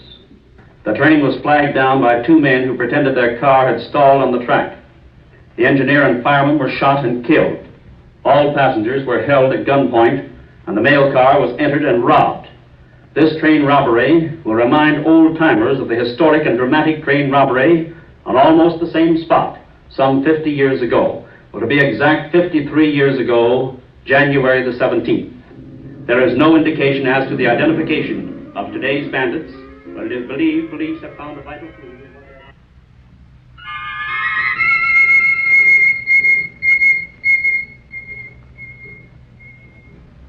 I want to send this wire to Mr. Adam Chase, Esther Arms Hotel, Washington. Yes. Darling, have not heard from you. Worried. I love you. Cicely.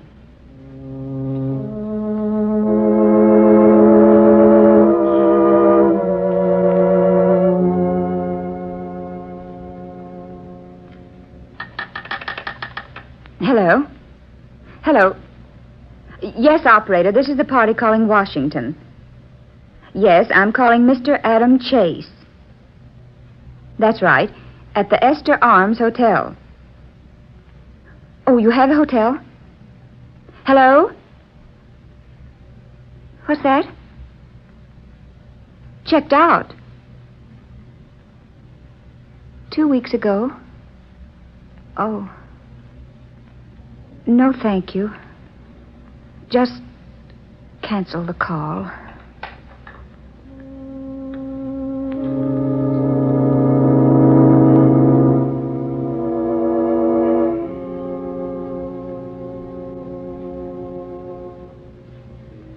To my diary, April the 17th. It has been 3 months and 5 days since I last saw Adam Chase. He promised to write immediately from Washington 3 months ago. He seems to have dropped out of the world. I can't locate him any place. I've just returned from 10 days in Washington. Searching. I found nothing. Yes? Come in. Adam. I had to come back. Oh, darling. Darling, what's wrong?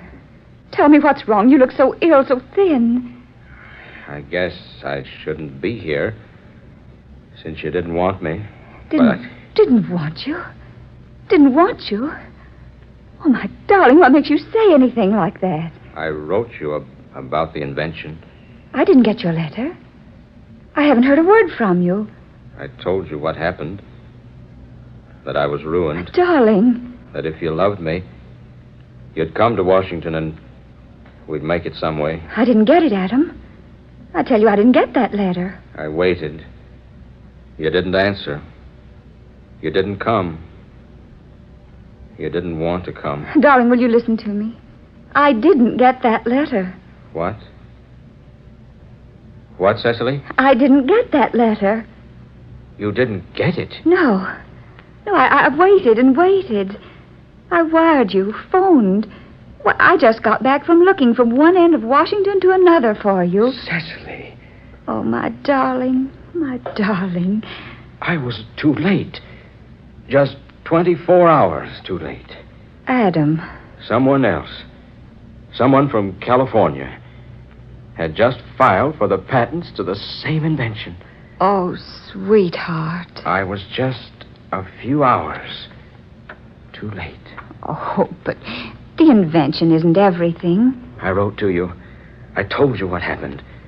I asked you to come to Washington to marry me. I'd have come in a minute. And I thought, no, the thousands of things I thought. Oh, don't think of them anymore. I had to come back. I couldn't live without you. I had to come back to see you. Just once more. I couldn't live without you, Adam.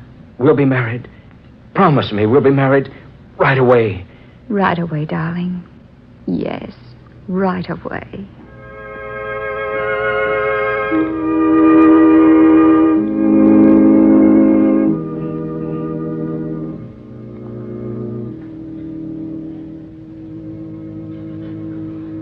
June 20th. Adam and I have been married 2 months today. We're very happy. Somehow, there's something more than just our love for one another that makes us so close to each other. I can't explain what it is. We've rented a large house, an old one, but it's adorable, and we're planning to... Cecily! Oh, darling! Yes, dear?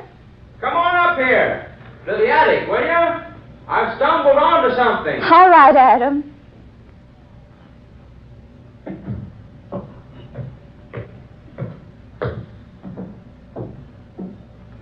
Look what I found. Back among the rafters. What in the world is it? Well, it's an old mail sack full of mail. What? Yeah, look. Look here. These letters. None of them have ever been opened. Why, Adam. Dozens of letters, all sealed, all stamped and dated. Look. Look, Cecily. Postmarks. They're all the same. January 17, 1889. But how in the world did they get here in this attic? I don't know. I wanted to run a radio aerial out on the roof, and I had to crawl way back in the rafters. It was hidden back there up near the roof. It's evidently been there for years. But how did it get there? 53 years ago. 1889. Look at these letters. Addressed to people all over the country. Everett Holton, Detroit. Jessica Young, New York. Paul Reimer, Chicago. Mr. and Mrs. F.C. Halliday, Grady, Pennsylvania. And look, here's one addressed to President Benjamin Harrison from someone in Maine. Wait a minute, Adam. Oh, look. Huh? This letter. Addressed to Miss Cecily Drew of Youngstown. What? The return address, Mr. Aaron Marshall. My father. He wrote this. I know the handwriting. Cecily Drew was my mother's maiden name. Adam. Yes. Cecily Drew. And she lived in Youngstown. My father? Your mother? Open it. Open it. What? I said open it. Oh, all right.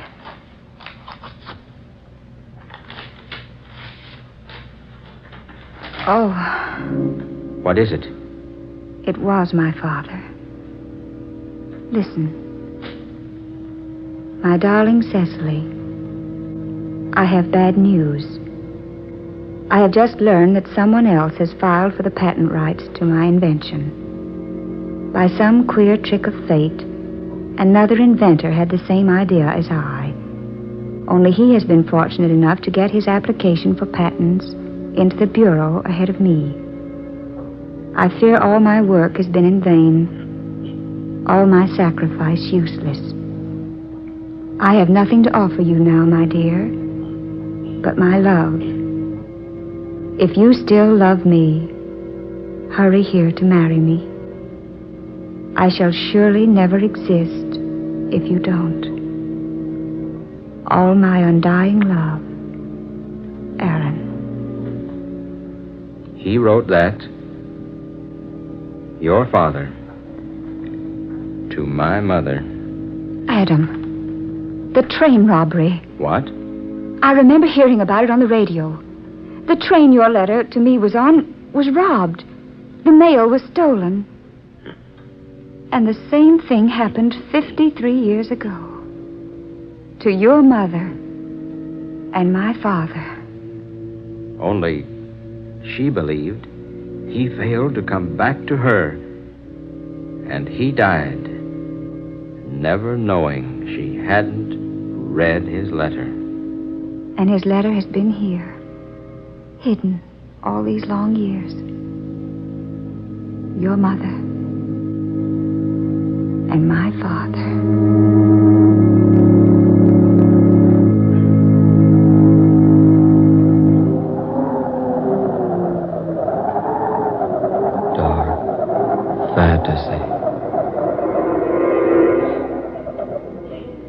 You have heard The Letter from Yesterday, tonight's original tale of dark fantasy by Scott Bishop, originating in the studios of WKY.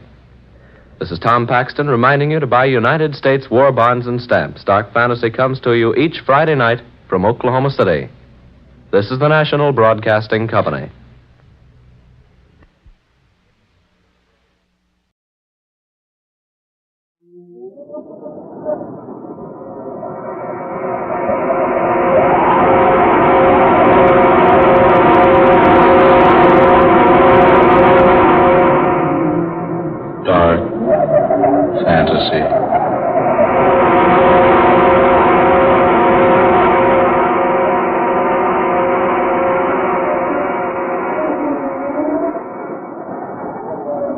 I am the thing from the sea.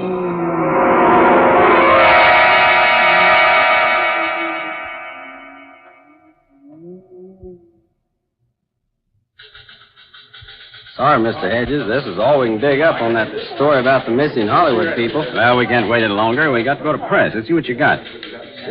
Story from the film Capital. More than a week ago, November 20th to be exact, Philip Hayward, young cinema star of Yesterday's Bread, and the popular actress Judith Johnson set sail for New Zealand aboard Hayward's private yacht. As chaperone, Miss Johnson's movie director father accompanied the pair, and it's reported that Johnson Sr. is taking advantage of the sea voyage to complete his original cinema yarn, a story of the strange creatures who live beneath the surface of the sea. That was more than a week ago. Word's been received from New Zealand that the Hayward yacht's more than 2 days overdue. A careful check gives evidence that there have been no disturbances on the Pacific throughout the time the party's been aboard. Special searching parties failed to discover the whereabouts of the boat. The question in Hollywood tonight, the question everywhere is, what's happened to the trio aboard the Dolphin? Where are they? Have they become victims of the fantastic creatures created in the imagination of the author-director aboard the yacht? That is this week's Unsolved Mystery. Will it ever be? Oh, that's all right. Boy. Right. Get this down to makeup. Let's get rolling. Right away.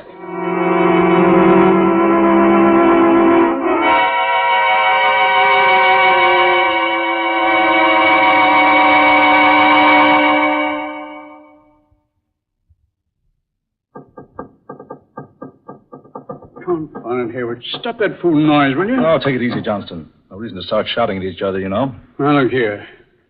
We've been becalmed for 2 days and a night now. We haven't moved a knot one way or the other. Well, I assure you there's nothing wrong with the motors. I've been over them myself. For some fantastic reason, they just refuse to start again. Why? Why won't they start? I don't know. Why did they stop in the first place? Oh, it's weird. It's like some strange spirit has descended upon the boat. Oh, nonsense. Is it nonsense? There are many terrifying legends about sea spirits, fantastic adventures that have happened to sailors at sea. Oh, just a lot of myths. Who knows what strange creatures lurk beneath the sea's surface? Who can tell what might come up out of the depths at any moment? Oh, stop it. You're talking like a superstitious old fool. You made too many goofy movies. Just because you won an Academy Award is no sign I'm going to swallow the tripe you dish out in those 8 real clam bakes of yours. No. Judy. You can't. Hey, what's the matter with you? You can't. No. I won't let you. Donna, hey, wake up. No, you can't do it. No. No, I say. No. Judy. Judy, darling. What in the name of heaven? Judy. Are you all right? Oh. I was asleep. Dreaming. Oh, it was horrible. I'd say it was a nightmare. I dreamed I was talking to a young girl.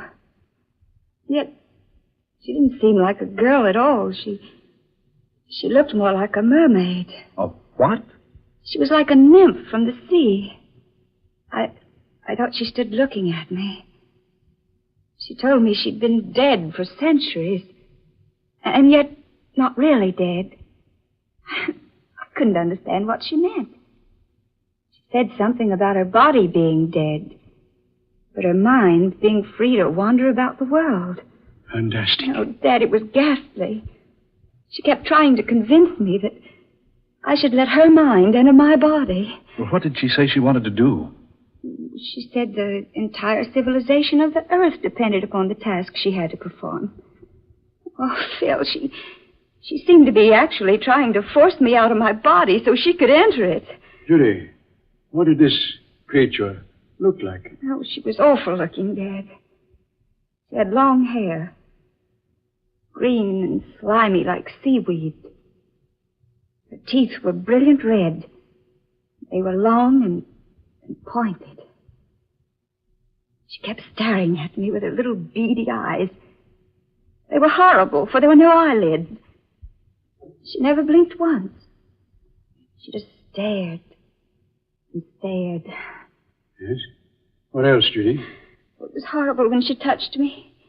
She had long, narrow fingers with no nails on them, and they were covered with fish-like scales.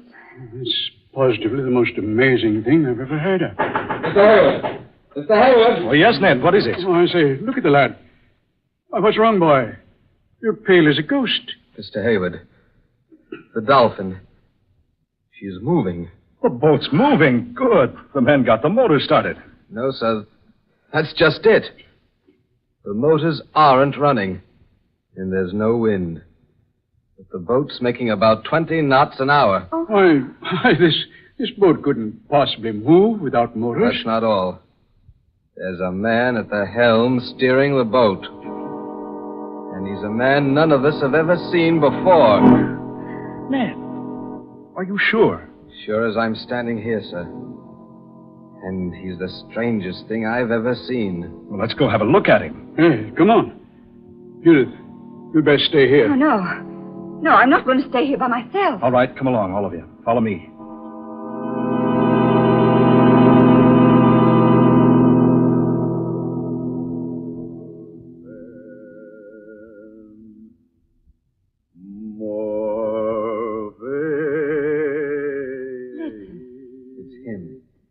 Standing up there at the helm, singing. Some sort of an ancient sea chanty. Easy now. Maybe trouble.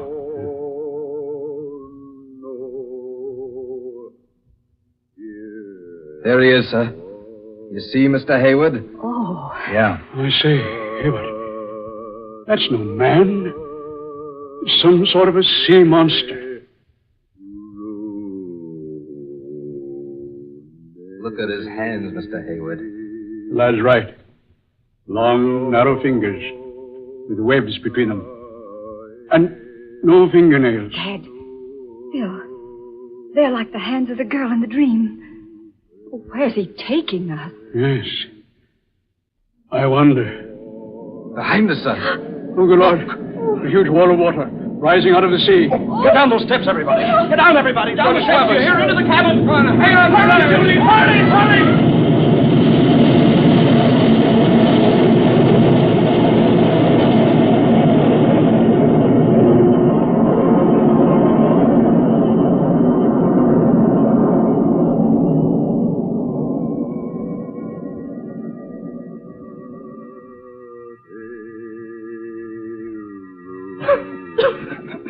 say, everybody all right? Yeah. Yes, I am. Did Judy get down in the cabin? Yes, she made it. Just managed to close the door before the wave hit. Are you all right? Yes, okay.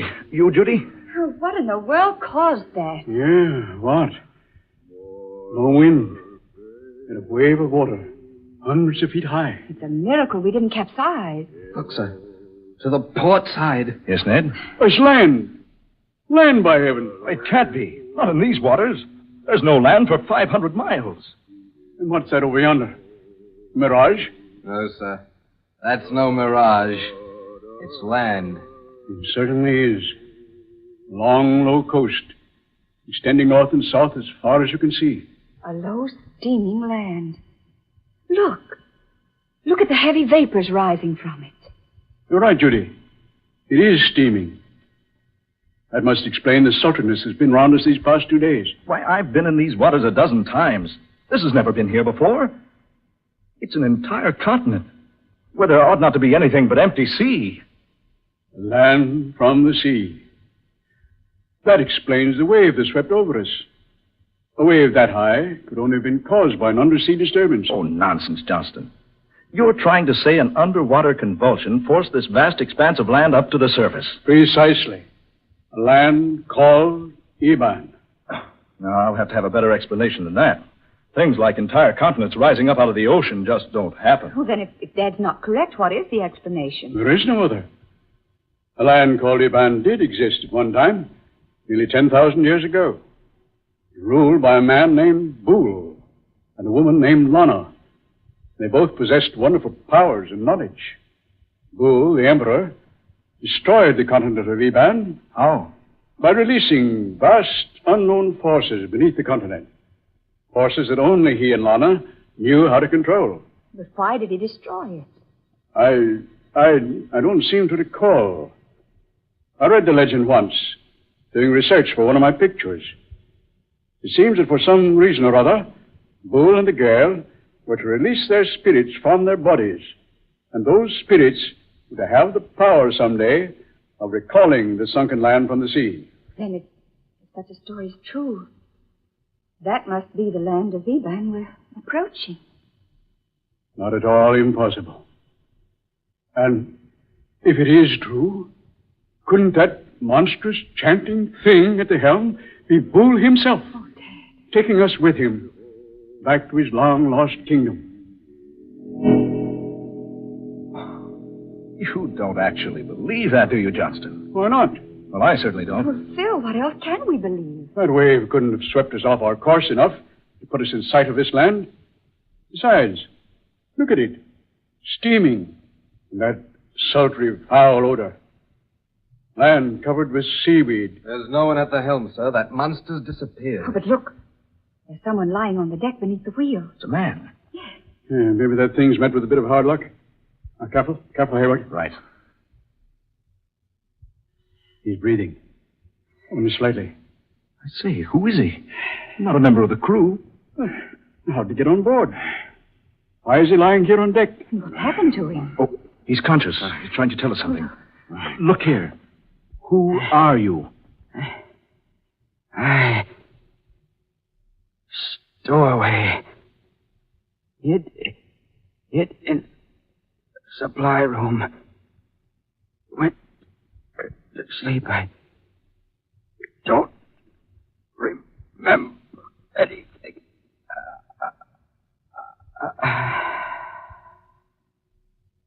Stowaway, he says.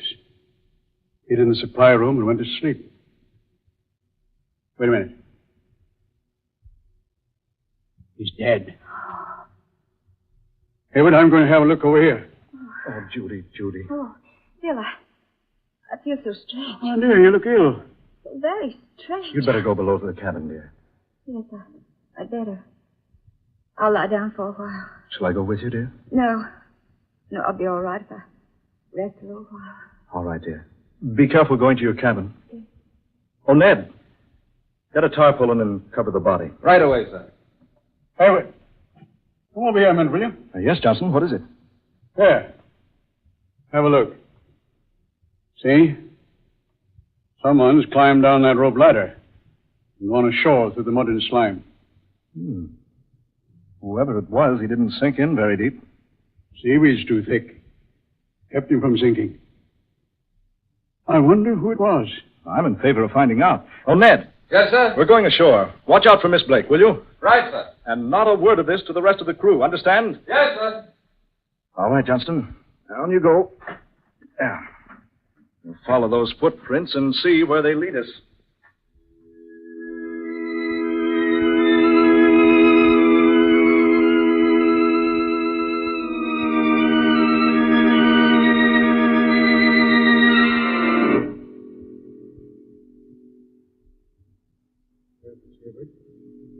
It's the most evil-smelling place I was ever in. Hold on. Look. Yeah. I see what you mean. A city up ahead there. The city. From the depths of the sea. I say, Johnston, isn't that Captain Webb going into that low-domed building over there? Eh? Oh, yes. Yes, it is. So that's our man. Ahoy, Captain! Captain Webb! Wait a minute, Captain. Hold up a bit. Hayward. He's turned around.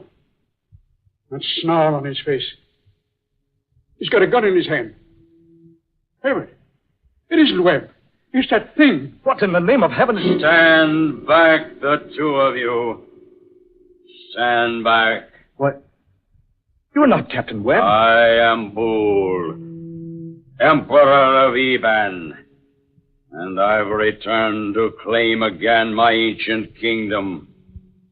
If you come one step nearer, I shall be compelled to slay you. You dare not, Boole. Lorna! Judy! You seem surprised, Boole. Did you think I would forget? Lorna! Judy, darling, what does this mean? Why do you speak so strangely? And why does this thing call you Lana? I am Lana, Philip Hayward. I have borrowed for a while the body of your beloved Judy. What? My mind, my spirit has entered her body.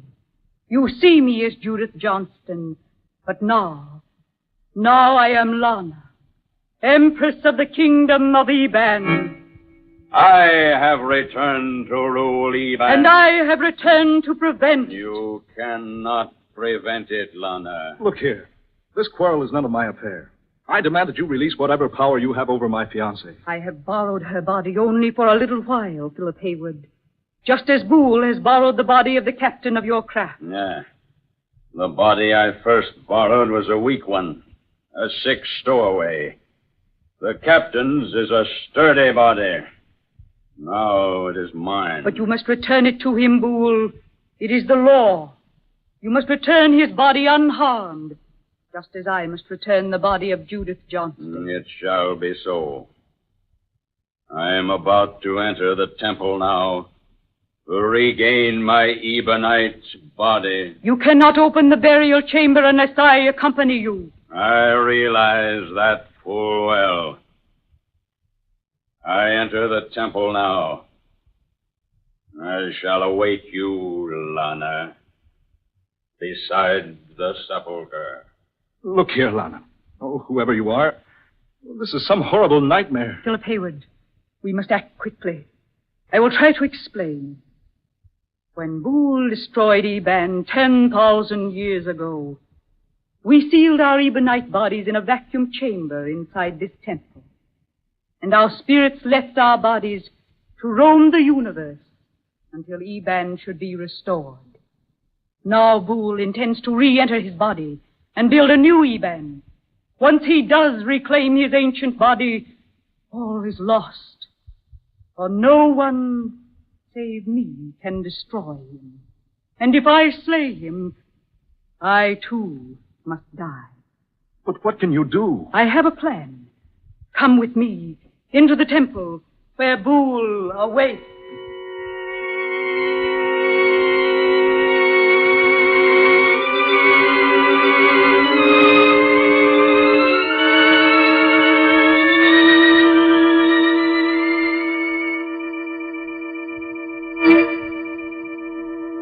There is Boole standing beside our ancient bodies, just as we left them so long ago. All is ready, Lana. We will break the vacuum, permit our spirits to enter our sleeping bodies. Are you prepared? I am prepared, Boole. Then we begin.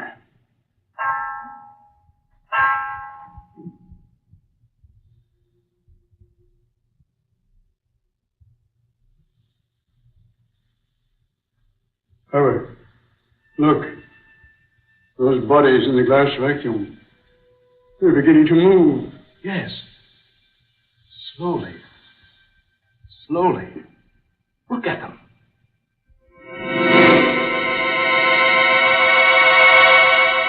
Oh, no, don't. Please, don't. Judy, darling. Oh, no. Help me. Judy. He's here again. Where am I? Judy. How did I get here? Judy, thank heaven she's left you. You're yourself again. Look. They've left the vacuum. See? Up there. Oh, there she is. She's the one in my dream. You are free, all of you. Not so. The three of you will remain here forever to help rebuild the populace of Eban. You cannot, Boole. Boole is all great, all powerful. Boole is the law. No one can defy. No one, Boole. Save me. You lack the courage, Lana. Not now. I have the courage now. You are cruel and wicked, Boole. Your rule of ancient Eban ended in horrible tragedy. It must not happen again. Put down the weapon, Lana. You dare not slay me. You'll die yourself. Then I call upon death to claim me. You dare not, Lana. You dare not slay the son of the Ancient One. Yes, Boole, yes. It has been written by the hand of destiny. Lana, think. Think before you slay me. It's beyond the realm of thought, Boole. No. I destroy you!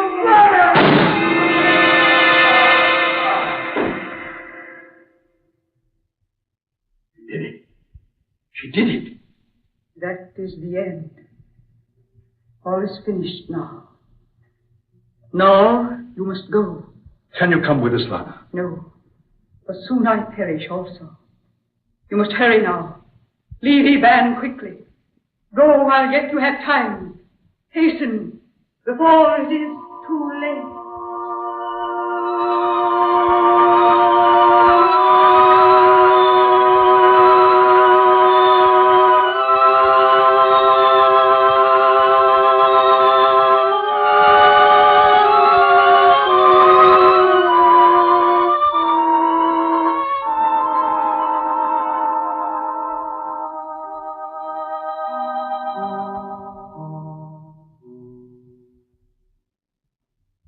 Well, Judy, darling, we're underway. Full speed ahead.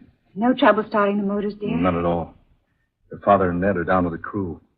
The men don't even suspect what has happened to us. Well, just as well. They'd never believe it. Well, take a last look, Judy. You'll soon be out of sight of the land. Yes. Oh, I'm so glad it's all over, Phil. But poor Lana. She gave her life to save ours, Phil. Yes, darling. She did. What's that? Look. Flames from the mainland, like a volcano. Phil, the land's sinking. It's Lana. Judy. She's released the forces. She's destroyed ancient Eban once again.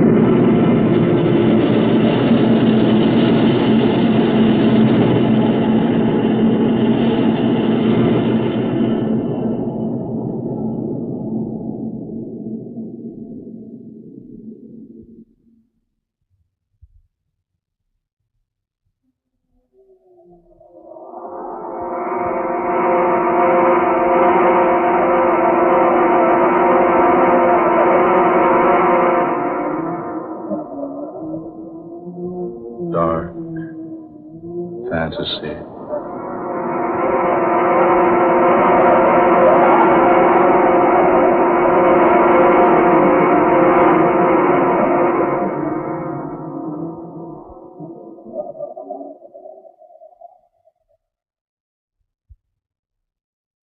The Thing from the Sea, an original tale of dark fantasy by Scott Bishop. Eleanor Naylor Corrin was Judith Johnston. Ben Morris played Philip Hayward. Fred Wayne was heard as Johnston. Eugene Francis played Ned. Georgiana Cook was Lana. And Darrell McAllister was Boole, the Thing from the Sea. Next Friday night at the same time, the National Broadcasting Company will bring you another weird adventure thriller, The Demon Tree, another tale of dark fantasy, created by Scott Bishop and based upon the ancient legend of the strangling oak of Nano Woods in England. So, listen for The Demon Tree next Friday night. Dark fantasy originates in the studios of station WKY, Oklahoma City. Keith Fainton speaking. This is the National Broadcasting Company.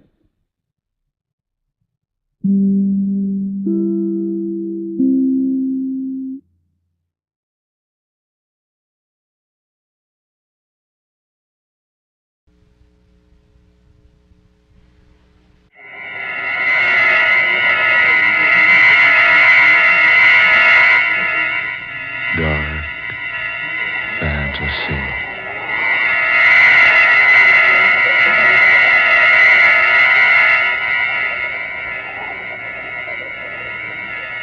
A delicate case of murder.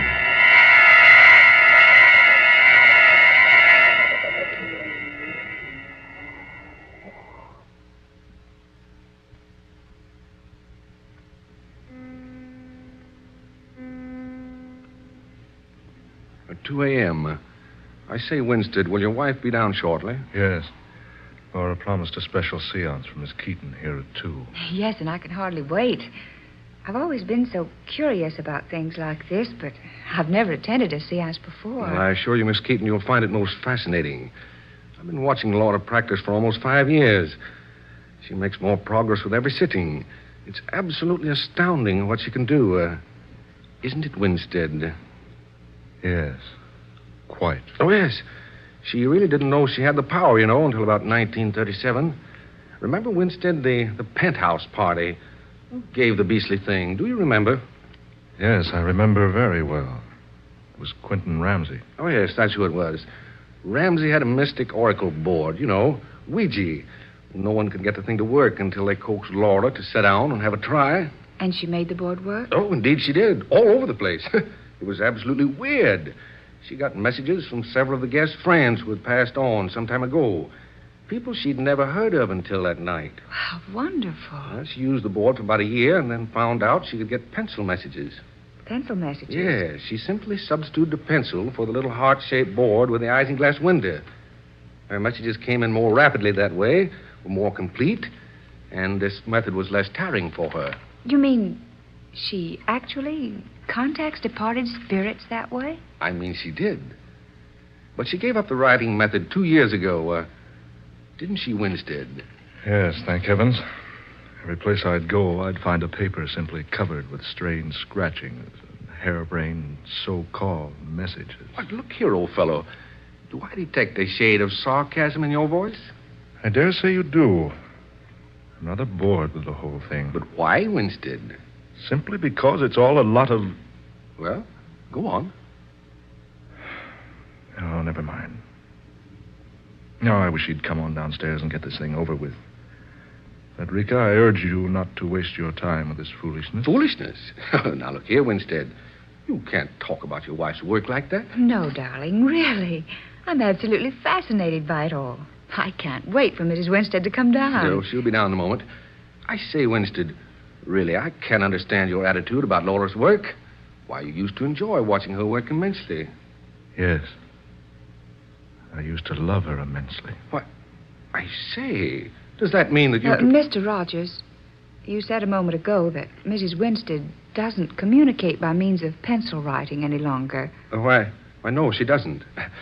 After about a year of it, she undertook a profound and comprehensive study of spiritualism and communication with those who have left this level. In her study, she learned that those departed ones can sometimes make contact with us through the use of a medium's voice. She began very slowly at first, lying relaxed on a couch, eyes closed, and eventually her contact began to use Laura's own voice for their messages. And that's what she'll do for us tonight? That and more. More? Oh, yes.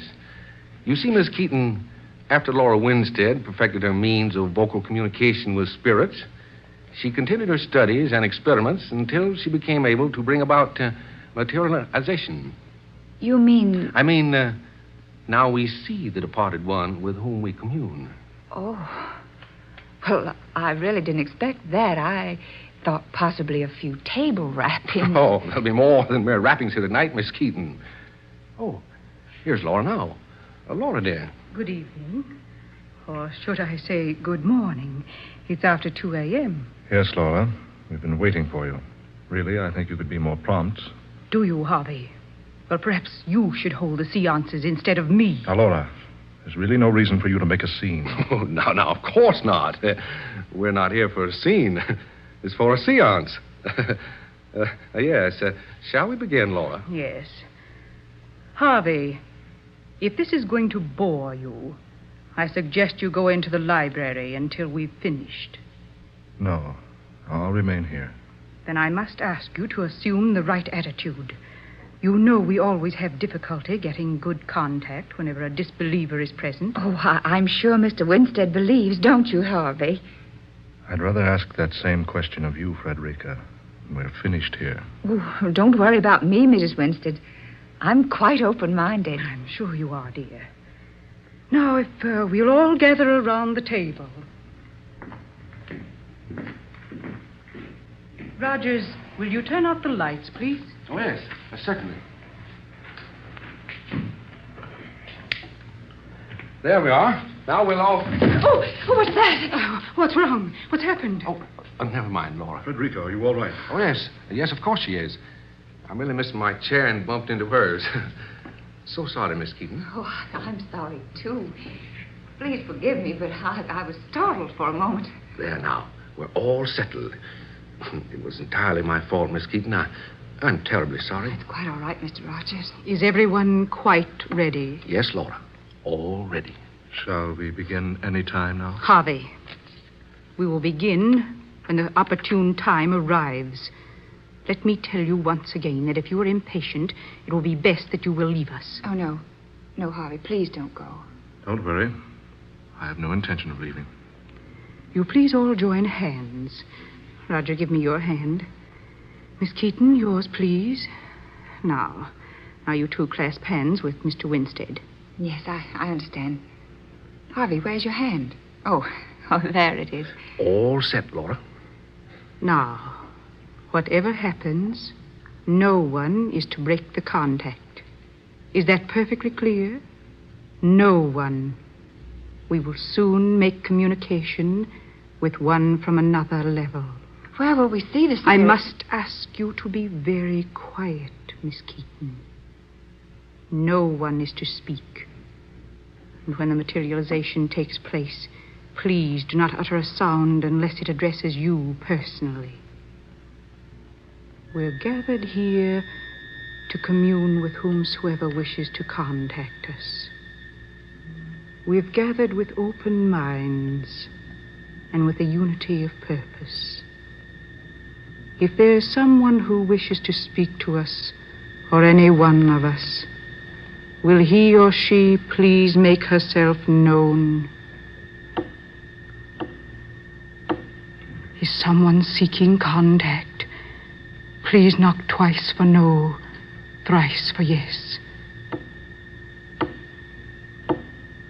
Do you have a message for someone present? For me?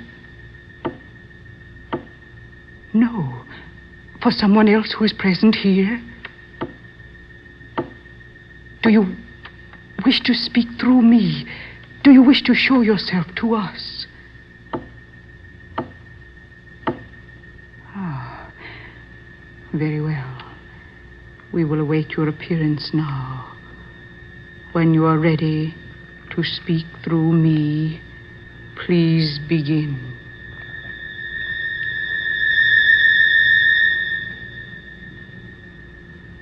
Frederica.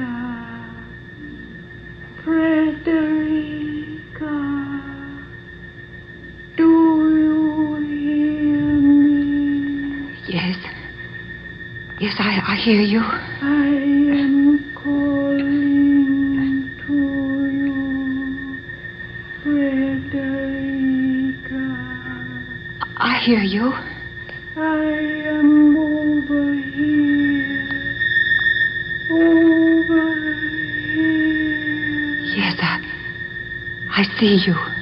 Do you recognize me, Frederica? Yes. You are my mother. Yes, dear. I am your mother.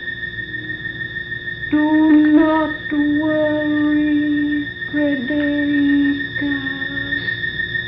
Do not worry about anything. Be good, my child. Be good and do not worry. Oh, no. No, don't go. Not yet. I want to talk to you. She's gone. Oh, I saw her so plainly. It was my mother. I know it was. Harvey, did you see her? Yes, I saw her. Will you turn up the lights, Roger? Yes, of course. Feeling all right, Laura? Yes, quite all right, thank you. Miss Keaton? Yes, I suppose so. I don't know what to make of this. It's all so wonderful. I'd take it with a grain of salt, my dear. And try not to think too much about it. Harvey, I'll not have you say such things. Miss Keaton, you've just seen and talked with your mother. You may do so again whenever you wish. And in case there's the slightest doubt in your mind, I can assure you that it was your mother. Oh, yes. Yes, I'm sure it was, Mrs. Winstead. And as I say, it's so wonderful. Tell me, why haven't I heard of your ability to do this before now? Because, Miss Keaton, I permit no one to speak of it. I do not wish to become a public figure. I give sittings for my friends. I don't wish the world at large to know about my power, so I swear every newcomer to complete and absolute secrecy. I'm asking you for your assurance now. You mean you don't want me to speak of this to anyone? Yes, that's what I mean. You must promise to speak to no one of what you have seen here tonight. Very well, Mrs. Winstead. As you wish. I shall expect you to keep that promise. Now, the seance is ended. I shall bid you all good night. Now, Laura, dear, won't you stay and talk for a while? Thank you, no. I'm very tired, and it's almost 3:00. I'll see you to the stairs then, and then I must be going. Winston, old chap, I'll see you at the office tomorrow. Very well. Thank you, Rogers. Good night, Miss Keaton. Good night, Mr. Rogers. Mrs. Winstead. Good night, my dear. Please come back again when you can. Oh, thank you, I will. Good night, Laura. I'll run Frederica home. I'll be along shortly. Yes, Harvey. Take your time, my dear. Now, whatever made me say that? I'm sure you will, anyway. Good night. Harvey, she's suspicious. That I'm in love with you? How could she have found out? I told her. You did? Yes. Made a clean breast of it to her. Told her it was no good, she and I trying to continue to make a go of it. It didn't do a bit of good. She refuses to give me a divorce. Oh. I'm really desperate, Frederica. I can't stand living with her another day. She's changed so. There's no love in her heart anymore. No warmth. She suddenly becomes such a different person. Nagging, sharp-tongued, overbearing. Oh, poor dear. You do need someone to look after you. She must neglect you terribly. She does. I minded a lot at first. Believe me, Frederica, I was always in love with Laura. Now she's so indifferent. Everything I try to do for her. But why has she become so indifferent to you? I've stopped trying to explain that months ago. I don't care anymore. Now that I found you. Harvey, You do love me, don't you, Frederica? Oh, yes, dear, of course I do. But we can't go on like this, with no solution in view. But there must be a solution. There must be some way. But there is no way. No way except the one Laura denies us. Just give me a little time, Frederica. It isn't hopeless yet. I promise you, Frederica, I'll find a way. I'll find a way somehow. My darling. Harvey, I'm still thinking about what Laura did here tonight. The apparition. The voice of my mother. Oh, nonsense, Frederica. Darling, what do you mean? Here, I'll show you what I mean. Here, I want you to see this, Frederica. Here you are. See? Well, that's almost an exact image of my mother. Nothing but a papier-mâché face, painted to resemble an old lady, an old gray shawl and some old-style spectacles. But how does it work? How did she make it appear? Easily. Look, up above there. An almost invisible wire strung across the room. Laura simply releases an electrically controlled lock on this cabinet behind her chair. Since the invisible wire is placed at a single angle, the so-called spirit slips slowly out in front of those sitting at the table.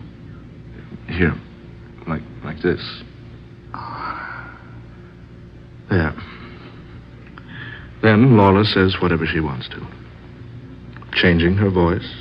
When it's all over, she simply manipulates this cord on a pulley inside the cabinet. The image is returned to the cabinet. Simple. Oh, well, then she merely tricked us. Tricked you. I've known for years that Laura's nothing but a fraud. You might have kept what you know to yourself, Harvey. Oh, Mrs. Winstead. Laura, I asked her not to come here. She insisted that since you extended the invitation, she was obliged to. I felt it only fair to show her that she'd been the victim of a hoax. Oh, Harvey, never mind, Miss Keaton. I'm not in the least embarrassed. The apparition was a trick, yes. But I assure you, my dear, the voice was not. Oh, of course it was, Laura. You know it. Indeed. Harvey, my dear, there are many things between earth and heaven that none of us know. There are many things that you don't know. Yes, I have used tricks at our meetings. I admit that. But not everything that has happened here has been trickery. You'll have to convince me, Laura. Harvey, I have a feeling that someday, somehow I will convince you. And that when I do, you'll never be able to scoff at me again.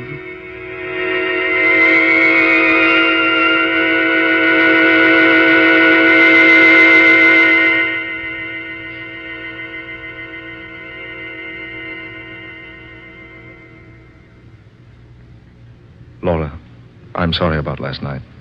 But we simply must settle this thing once and for all. I can't see that there's anything to settle. You haven't the right to hold me like this, Laura. You don't love me. Why don't you give me my freedom? Simple, Harvey. Because no woman likes to see another take her place. And besides, it's so convenient being married to your income. You're the most selfish, the most self-centered woman I've ever met. Am I, darling? You certainly are. Laura, all I ask is a divorce. I'll see to it that you're well cared for financially. No, Harvey. You're wasting your breath. I told you no yesterday. I say no again today. And I'll keep on saying no as long as I live. As long as you live. Yes. Just so, my dear. Just so.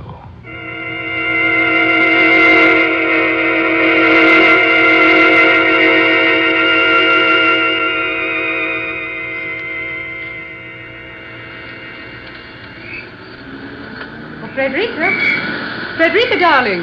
Yes? Oh, Laura. How are you? Excellent, Frederica. I'm driving out to Cliff Point. Won't you ride along with me? We'll be back by noon. Oh, why, thank you so much. I would like the fresh air. Then come along, Frederica.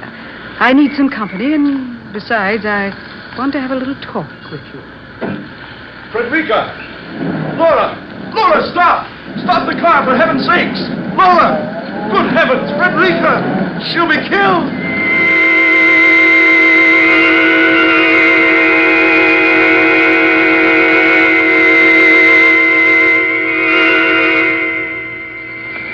Here's your evening paper. Harvey Winstead's wife dead and plunged over Cliff Point. 2 women forced off highway by unidentified truck driver. Mrs. Harvey Winstead killed instantly. Miss Frederica Keaton expected to die. Here you are, folks. Get your evening paper.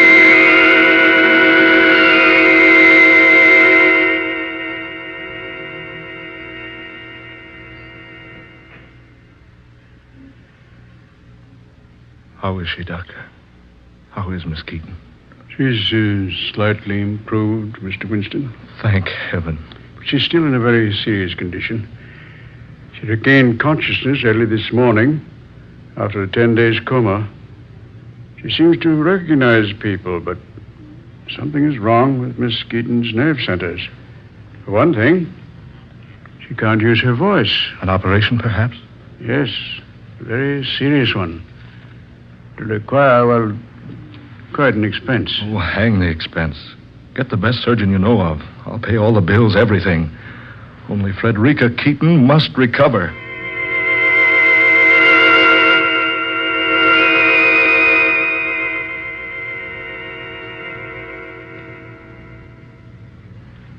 I say, Winstead, do you really think that this girl will ever recover? I don't know. It's been months since the accident. She hasn't been able to speak one word to me. Oh, look here, it's none of my affair, really, but I know things have been going very badly for you lately. Losing your wife and all. If you need some money, old man... Oh, no. No, thanks. Thanks a lot, Rogers. My money's not completely gone yet. Good news. Good news, Winston. Yes, Doctor? The operation was a success. Believe me, I never dreamed it would require 3 operations to make Miss Keaton able to speak again. She can talk? Yes, after almost 6 months of silence. Oh, that's splendid. When can I see her, Doctor? Why, now, if you wish. Here, this way. Just a few minutes now. She's very weak. Yes. Hello, Frederica. Harvey, darling. Oh, my darling, at last. Isn't it wonderful, dear? Oh, my dearest one. To hear your voice again. I thought I'd never speak to you again. You must forget all that, darling.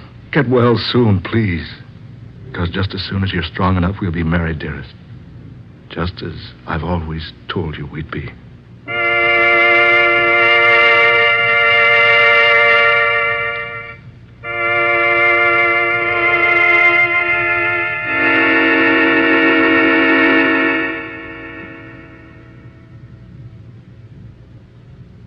Oh, no. Wait a minute, Frederica. I want to carry my bride over the threshold. Oh, sweetheart. Up you come now. Yeah, there we are. Now. There you are, Mrs. Winston, in your new home at last. Now, how about a kiss from Mr. Winstead's new bride? Harvey, you're always the fool, aren't you? Frederica, darling. Oh, stop it. Stop it. You're so annoying, Harvey. Frederica, whatever's come over you? You thought your problem was solved, didn't you? You thought sending me over the embankment to my death was the solution. I don't understand. Look at me. Whom do you see? Frederica Keaton, yes, of course you do. But whose voice do you hear? Laura. You've been so stupid, Harvey, you hadn't even noticed. It can't be. Are you a believer now? Laura, my wife.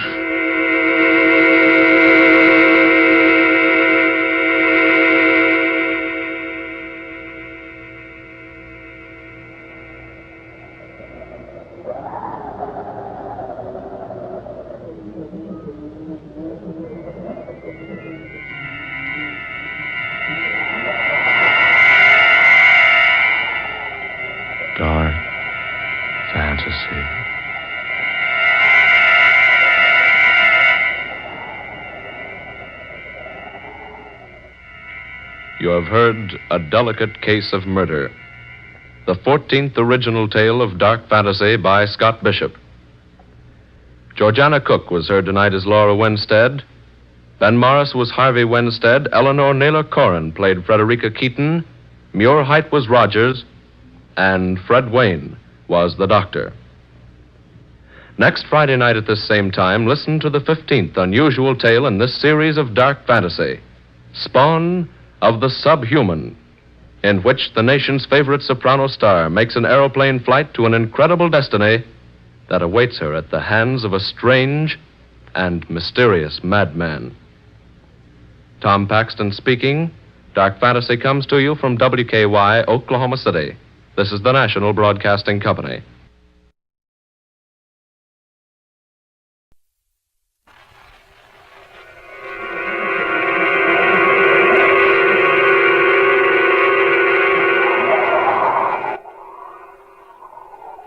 Dark fantasy.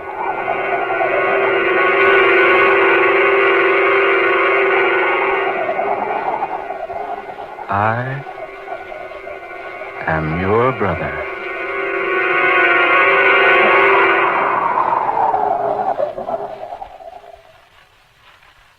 Remember above everything, you must not forget it.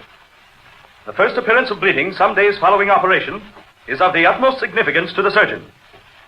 There will almost invariably be a recurrence unless measures are taken to prevent it, and it will ultimately prove fatal. The vessels most commonly affected are the lingual, the facial, and the internal maxillary arteries, unless this offending vessel can be isolated. Mr. Briggs, it behooves me to pause in the middle of this lecture to remind you of one important thing, apparently not important to you, but extremely important to me. I have been paid as high as $1,500 an hour for lecturing on the after-treatment of surgical patients. I lecture here for the college medical class free of charge. I at least expect the courtesy of attention. I do not expect my students to tabulate their meager bank accounts while I am making every effort to instill some portion of physical knowledge into their thick-covered craniums. I was making notes, Professor. Apparently. Mentally, you were tabulating your money in the bank. Gentlemen, I regret that the lecture this morning will not be continued. Dismissed.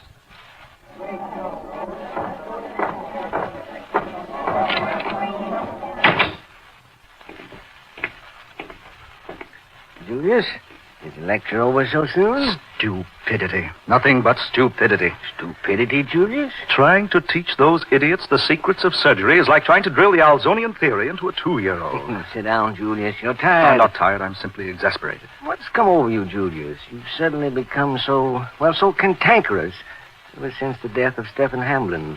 I know, Carl, I know. He was very close to you, wasn't he? Close? I wonder if anyone knew how close.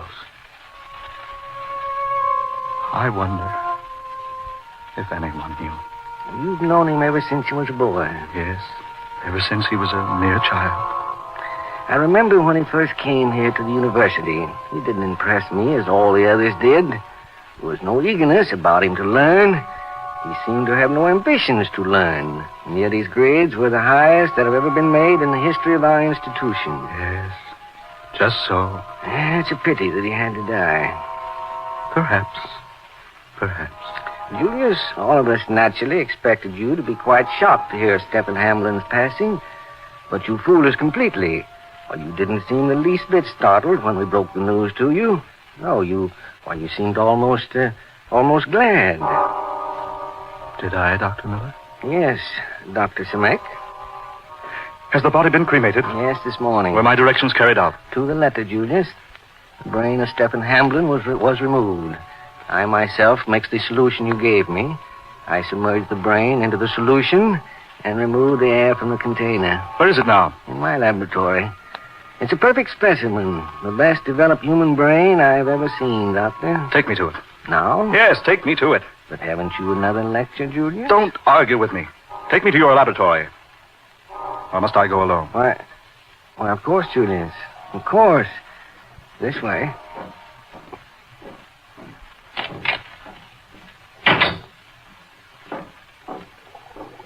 I have the second solution at the boiling point for you.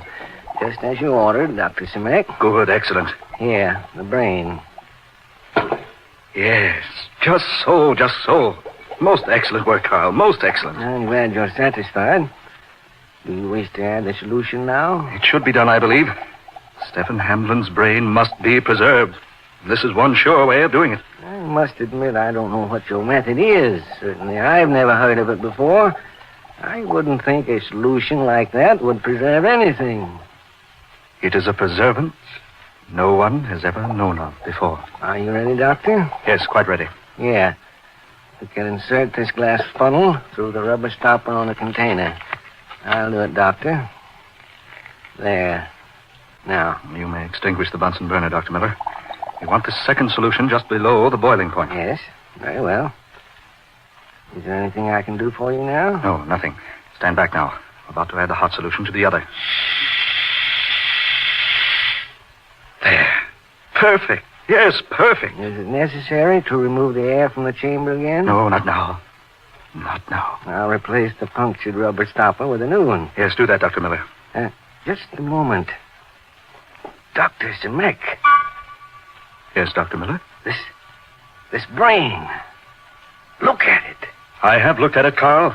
Julius, that brain. It's alive. Does that amaze you? Julius. It's a beautiful specimen, isn't it? Alive. It is actually alive. Oh, yes, indeed. It always has been. Julius, I'm an old man. I don't much relish your tricks. This is no trick, Carl. I assure you. Why, that brain is displaying the normal reaction you've often witnessed in viewing a human brain by means of X-ray. Yes, but this brain has no cranium. And the body. No body attached to it. Yet it lives, Carl. It lives. Only Stephen Hamlin's brain could do that. Live after his death. Well, it's a trick. The solution. It must be the solution. No, Carl. It is not the solution that causes the brain to live. I admit it could not live without the solution. Mere pickling would have destroyed it.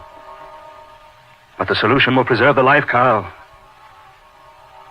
The life that has never left it. Impossible. Utterly fantastic. No, my dear Dr. Miller, not at all. Not at all fantastic, nor impossible. But the brain cannot live outside the body. The human brain, no. But Stephen Hamlin's brain can. But, Doctor, Stephen was human. Was he? Wasn't he? No one knew Stephen Hamlin as well as I did, Carl. No one. Not even his parents. Oh, they knew he was different, yes. They knew he wasn't just an ordinary person. But they had no idea how truly extraordinary he actually was. I can't believe a human brain existing after the body has been cremated. Perhaps, my good friend, if I were to tell you his story, you would see the reason why such a thing could happen. Yes, perhaps. Sit down, Carl, sit down. Look deeply into the mystery you see there before you. The living brain of dead and cremated Stephen Hamlin. It was a most extraordinary brain, Carl. Yes, most. To know the mystery behind it was to know Stephen Hamlin.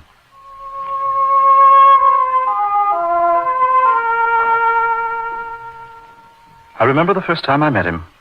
It's a little place in Kansas, a small town called Emporia. Stephen was born there 37 years ago. I was 10 years old when I met him. He was 9. And yet he was crawling about from place to place on all fours, like a mere infant.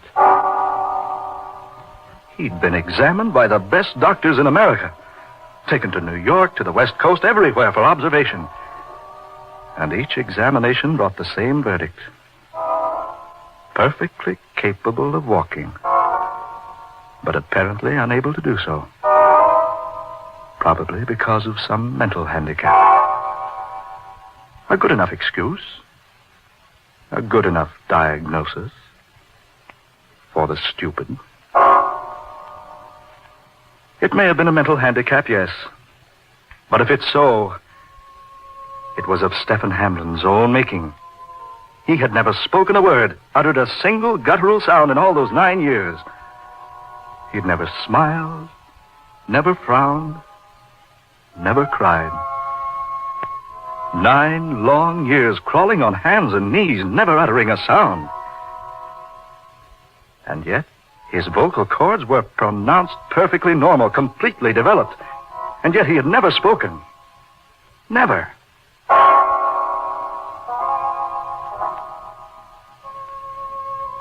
That first day I met him, I was put in charge of him while our elders attended a ball game. It was the first day I really knew Stephen Hamlin. It was the first day anyone ever knew him. When we had been left alone, I went off to a corner of the room by myself. I turned my back to that crawling bulk of a lout there on the floor and chose a book to help while away the time until my uncle should return for me. And suddenly, after a brief passage of time, suddenly there was a hand upon my shoulder. I probably should have been startled. I knew Stephen and I were alone in the house. But I wasn't startled. Instead, I turned my head and looked slowly around behind me. Looked up into the wide, innocent, staring eyes of Stephen Hamlin. He was standing there beside my chair, gazing down on me. Yes, down, yes, standing. Stephen Hamlin was standing. For a full minute our gazes met and fused. I was too startled, too amazed, too puzzled to speak. But after that long, burning minute, he spoke. You don't like me, do you, Julius? I was too bewildered to answer. Stephen Hamlin had not only completely astonished me by standing, walking, but he had actually spoken to me. And I knew he had never spoken a single word to a single living soul before in all his 9 years upon this earth. Yes, his walking, his talking completely mystified me. And yet there was something else. Something else. Yes, something besides mere walking. Something apart. Something far superior to mere talking. And then when he spoke again, I knew what it was. I said, Julius, you don't like me, do you? He talked with the voice of an adult.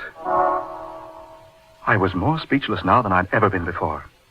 Stephen Hamlin, not only completely overwhelming me by a sudden and unheralded display of an ability to walk, but also causing my hair to stand on end by actually addressing me in perfect mannish English with the voice of an adult. After what seemed a compilation of eon upon eon, I found my voice. I've never had occasion to like you, I said. Nor, he said, have you ever had an occasion to dislike me? I admitted that was true. And then I said, why is it you've never walked until now? Never talked? To which he replied, I had no occasion to walk because there was no place interesting to which my walking could take me. And as for talking, so far I've never found anything interesting to talk about, or anyone of enough interest to talk to. How long, I asked, have you been able to do both? I have had the ability to walk and to talk, he said, ever since the day I was born.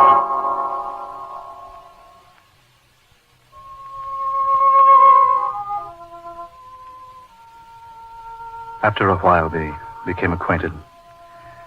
Long before the elders had returned joyously from watching their favorite ball club whitewash the visiting team, Stephen Hamlin and I were bosom pals. It was a friendship that was to exist until death did us part.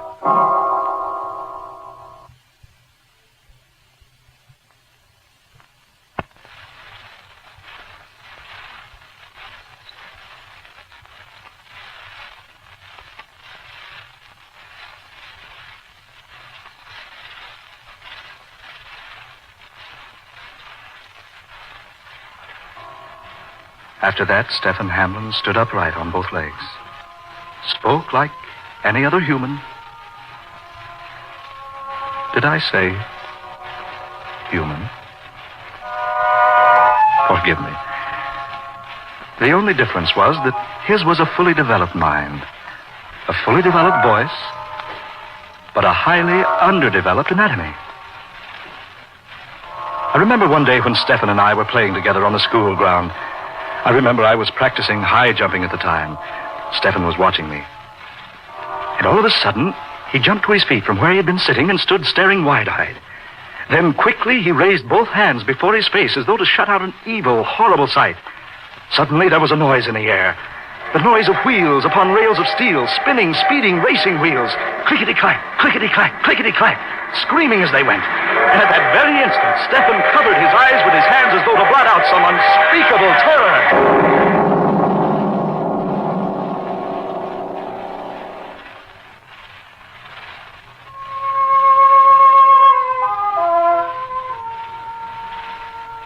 A terrible, terrifying, resounding crash. As though a million planetoids had collided in the stratosphere and come crashing down around us like pellets of falling hailstones. When I looked at Stephen, he had slumped to the ground. I rushed to him. My heart leaped within me. I raised Stephen into my arms as I threw myself down beside him. When he opened his eyes, he asked quietly, Was anyone saved? Anyone? Saved? I frowned. Tell me, Stephen, what in the name of heaven happened?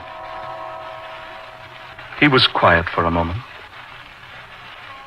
Then he pulled himself away from me, arose to his feet. He looked about him momentarily, on all sides. And then he spoke, still softly. There's been a terrible accident. A train has just left the rails and plunged headlong into a 100-foot gorge. The next day, our newspaper headlines screamed the details of the most destructive and death-dealing train accident ever to happen in the city of Paris. Yes, in France.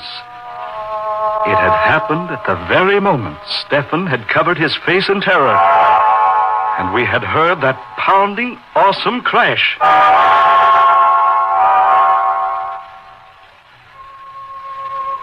It was not until several years later, when we both entered Oxford College, that I saw Stephen Hamlin again. At first he avoided me, tried to pretend he didn't know me.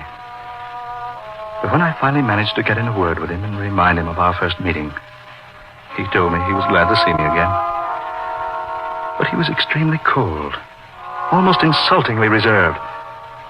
And the very few times I saw him after that first day for the next year was between classes. He never partook in student activities. He never strolled the campus or climbed the cliffs or swam in the lake or enjoyed soccer or cricket with the rest of us. He was never seen with the rest of us. There were constant whispers about him and his strange, weird actions. Many whispers, most of them ugly and vicious and vile.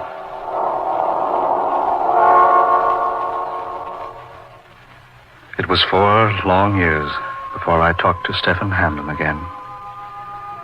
4 years at Oxford. I heard those whispers about him all that time. I heard professors say he was the most amazing student of all times. Perfect grades in all subjects. A born doctor, a truly great scientist. A prospect for the world's greatest surgeon. And then, Stephen and I suddenly found ourselves to be classmates. Even then, I had difficulty in finding an opportunity to make speech with him. But after much effort, having exerted a great amount of patience, I finally cornered him. Oh, now look here, Hamlin, I want to talk to you.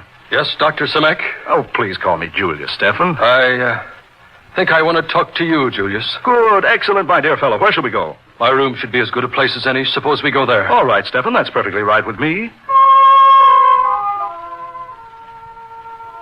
So we went to his room. There were no books there, none. But there were a few sheets of composition paper and pen and ink. I picked up several of the closely written sheets. It was the most profound and complete and exquisitely worded treatise in diseases of the human brain I had ever read in all my life. I remarked to Stefan that it was odd that he could pen such a masterpiece and yet had no books whatsoever for reference. He didn't smile when he answered. He simply said, I don't use books, Julius, because I don't need books. What I write, what I recite in my classes, comes not from anything I have ever read, not from anything I have ever been taught or have studied, but from somewhere deep within. You mean you're fully aware of all these facts without having studied or read or heard about them? Yes. You see, there is nothing I don't know. To me, the theories of the scientists and the theologians and the professors and the doctors are merely nothing more than the alphabet is to you. I have no interest in them whatsoever, save that they are convenient at times to know. And most of those profound theories, profound to you, understand, most of them are so terribly false, so astonishingly wrong and untrue and unsound, that they fail to interest me in the least. Yes? Stephen Hamlin was the fount of all the world's most intellectual knowledge. Everything that all mankind had ever known, the secrets of science, of medicine, of astronomy, of surgery, and numbers and mechanics, and all the millions and millions of other subject matters, were all embedded there. There, deep in that superhuman, unbelievable brain of his. After our graduation from Oxford, after we came here to medical college to study surgery, Stephen and I grew closer and closer together. Never did he open a textbook. Never did he study or concentrate upon the lectures of Europe's most eminent and distinguished scholarly instructors. And yet, his grades, his papers, his recitations were perfect in every degree. And then one day, Stephen Hamlin told me his secret, poured forth his very soul at my feet, and threw himself at my mercy. You think I'm odd. You call me different. You despised me the first day you met me because I didn't walk, didn't talk, despite my apparent ability to do so. Men everywhere have always shunned me. All my life I've been whispered about behind my back. All my life I've been lonely. My heart has been heavy with loneliness that no human words, no, not even those words I can summon may ever describe. I'm different, yes. To me, complete universal knowledge has always been more an instinct than an acquirement. All my days I have had nothing to acquire, nothing for which to exist, nothing save one thing.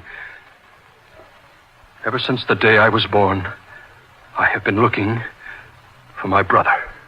Your brother, Stephen? I thought you were the only child. I am. I don't mean my worldly flesh and blood brother. No, I mean something far greater than that, Julius. I've spent my life searching for my spiritual brother, as it were, and yet not altogether spiritual, no. You see, Julius, I am not of this race. It startles you, doesn't it? But it's nonetheless true. I was born 10,000 years too soon. Yes, at least 10,000 years. Something went wrong in the plan of things, some mix-up in regeneration, some grave calamity in the routine of creation. For my kind, my race, it's not to be born into this world until thousands upon thousands of years hence. How I came to be, I have no answer, but I am, and so I shall be, till my span is ebbed. I have the complete knowledge of your universe because, according to the plan of things to come, all that is knowledge here with you now will be merely common inborn knowledge for the race in the future that is to be mine. That's why I need no books. That's why I'm different. Because the things you know are as mere nothingness to me. And because the things I know are 10,000 years beyond your understanding.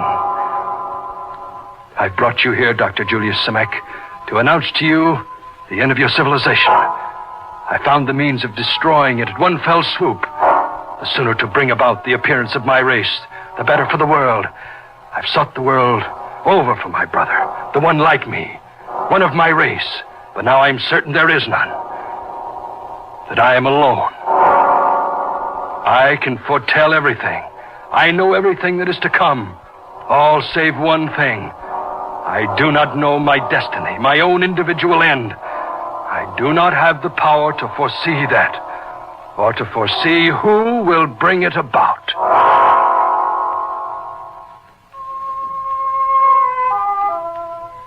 And then he outlined to me the most devastating, the most terrible, the most death-rendering plan of all history.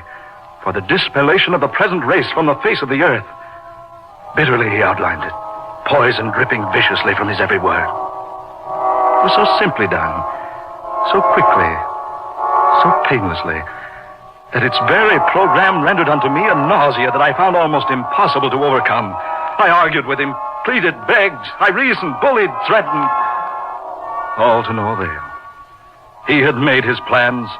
He was determined that they should be carried out. If he were to be destroyed too, he did not know.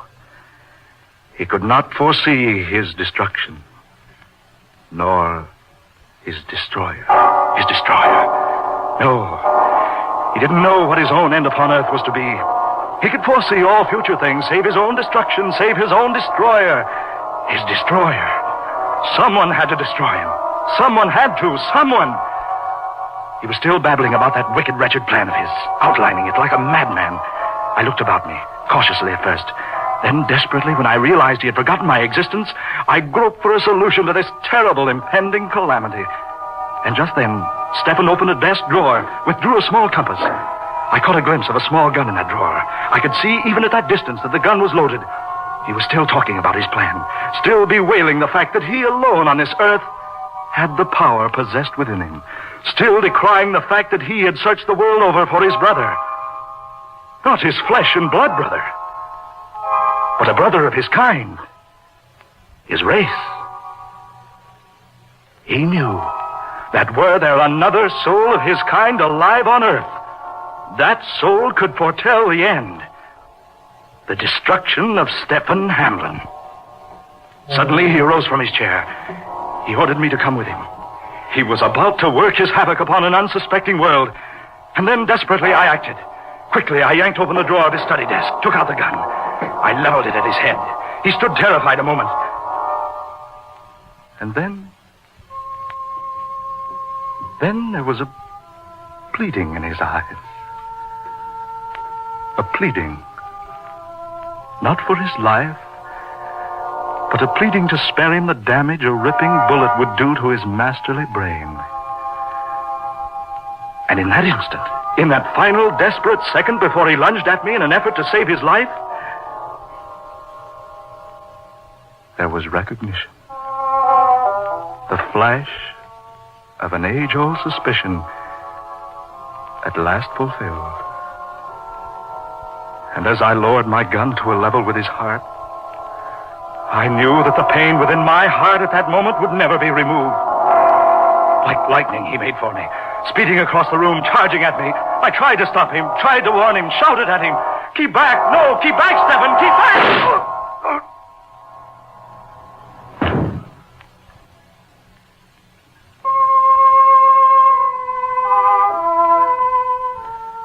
He fell at my feet, kneeling,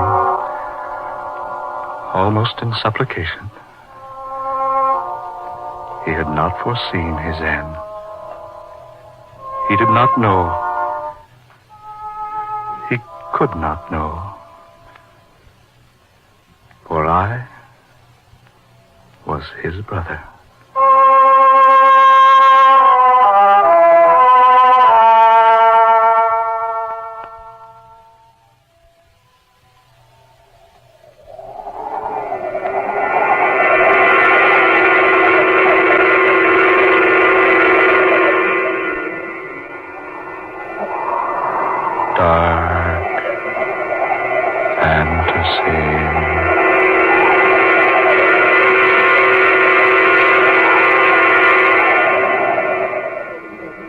Tonight's original tale of dark fantasy, I Am Your Brother, written and directed by Scott Bishop and originating in the studios of WKY. Ben Morris was heard as Dr. Julius Samek, Blois Wright was Stephen Hamblin, and Muir Height played Dr. Carl Miller. Next Friday at this same time, the 30th original dark fantasy adventure, The Sleeping Death, created for you by Scott Bishop. Tom Paxton speaking. Dark fantasy comes to you each Friday night from Oklahoma City. This is the National Broadcasting Company.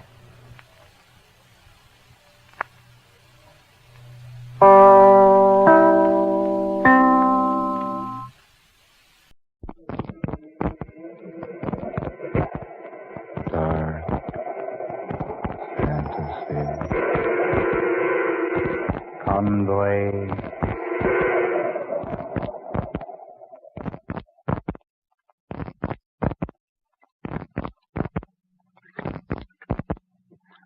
Weary days. Hot and stink. 9 days. Not a sign of another boat. Another human. Oh, look. Minutes. 9 days. Open boat. I can't believe yet that it's 1934. 9 days ago, I thought I'd get a scoop. How well I remember.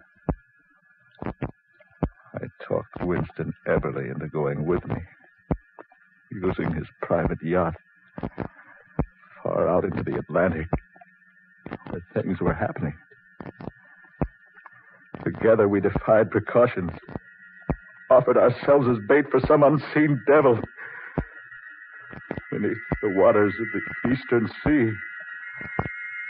And that was 9 days ago.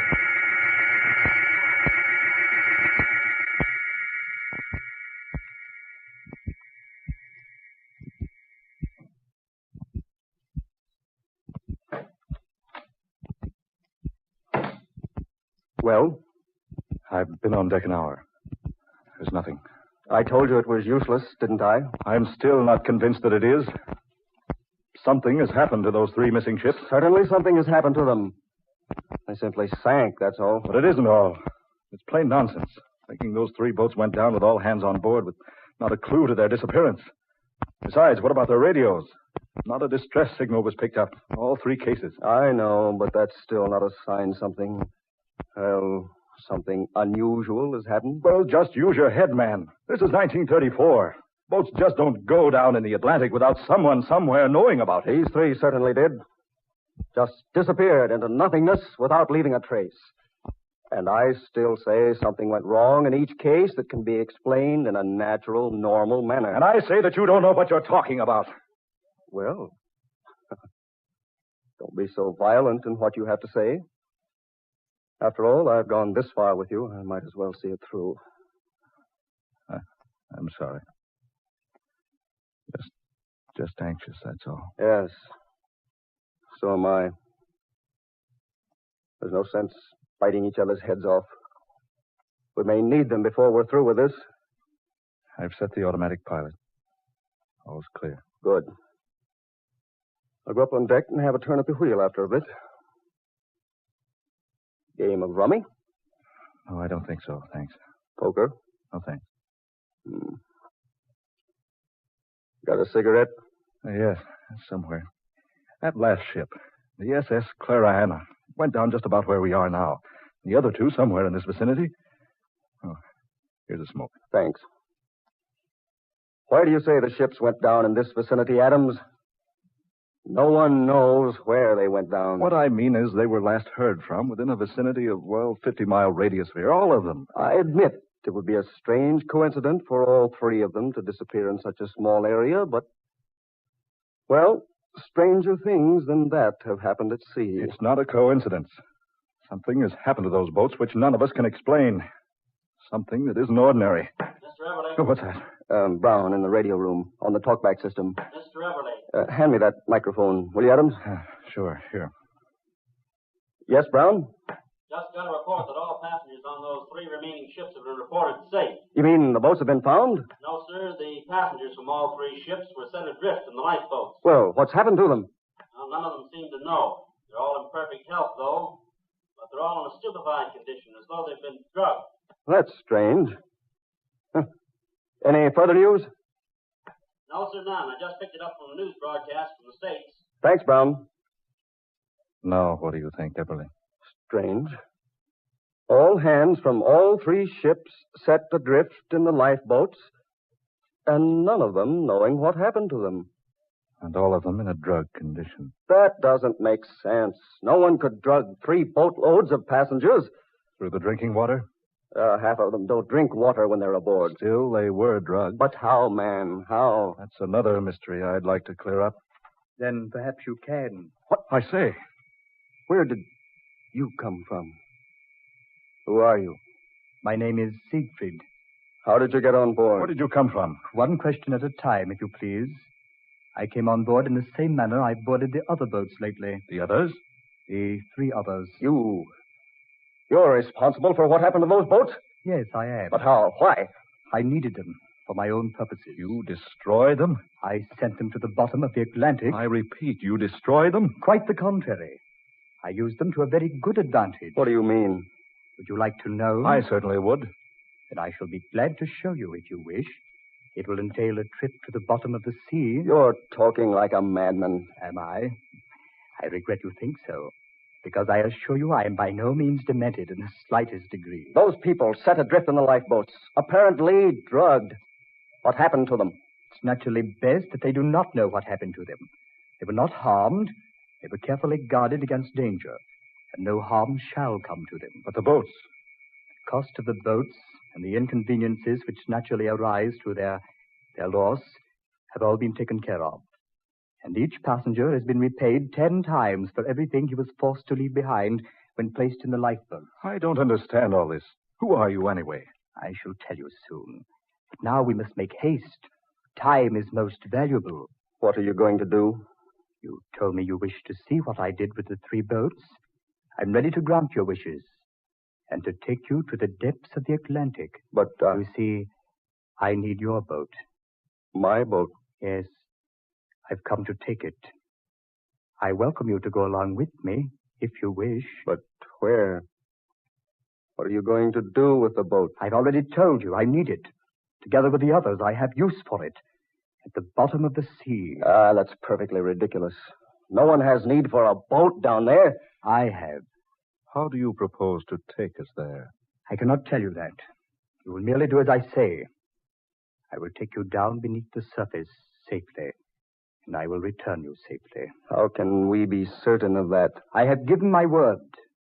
You will find that the word of Siegfried always has been kept. Down through the ages, the centuries. Centuries? Hundreds of thousands of centuries. Do you mean that you're actually a creature from the bottom of the sea? I'm a man like you. I'm not a creature. Here, drink this. What's that? Merely what I gave the others. It's quite harmless. I don't want it. Take it away. I assure you that if you don't consume the potion of your own will, I have the means of seeing to it that you do. Better do what he says, Everly. Here. I'll take the first draft. You're a wise man, Mr. Adams. Oh, you know my name. I know everything. Now the potion. As agreed.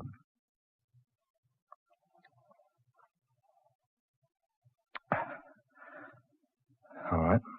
Now, Mr. Eberly, your radio man and mechanic have already been set adrift. They will arrive safely ashore within a few days. None the worse for their experience. Mr. Eberly? No. No, I won't take it. Take it away. Get away from me. It's too late to change your mind now. You will drink all of this. No, I don't want it. I give you one more opportunity. No, I refuse. I'm no fool. I won't take it. Very well, then, Mr. Eberly.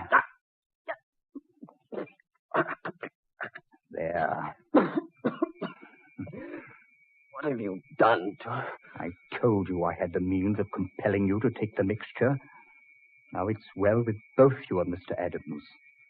I shall take your boat and the 2 of you along with it.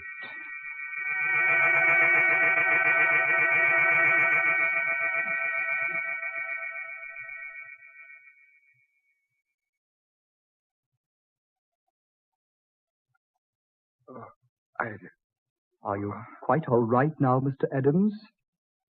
Yes. Yes, I guess so. Where are we? Where I promised to take you. At the bottom of the Atlantic. It's so strange here. Light.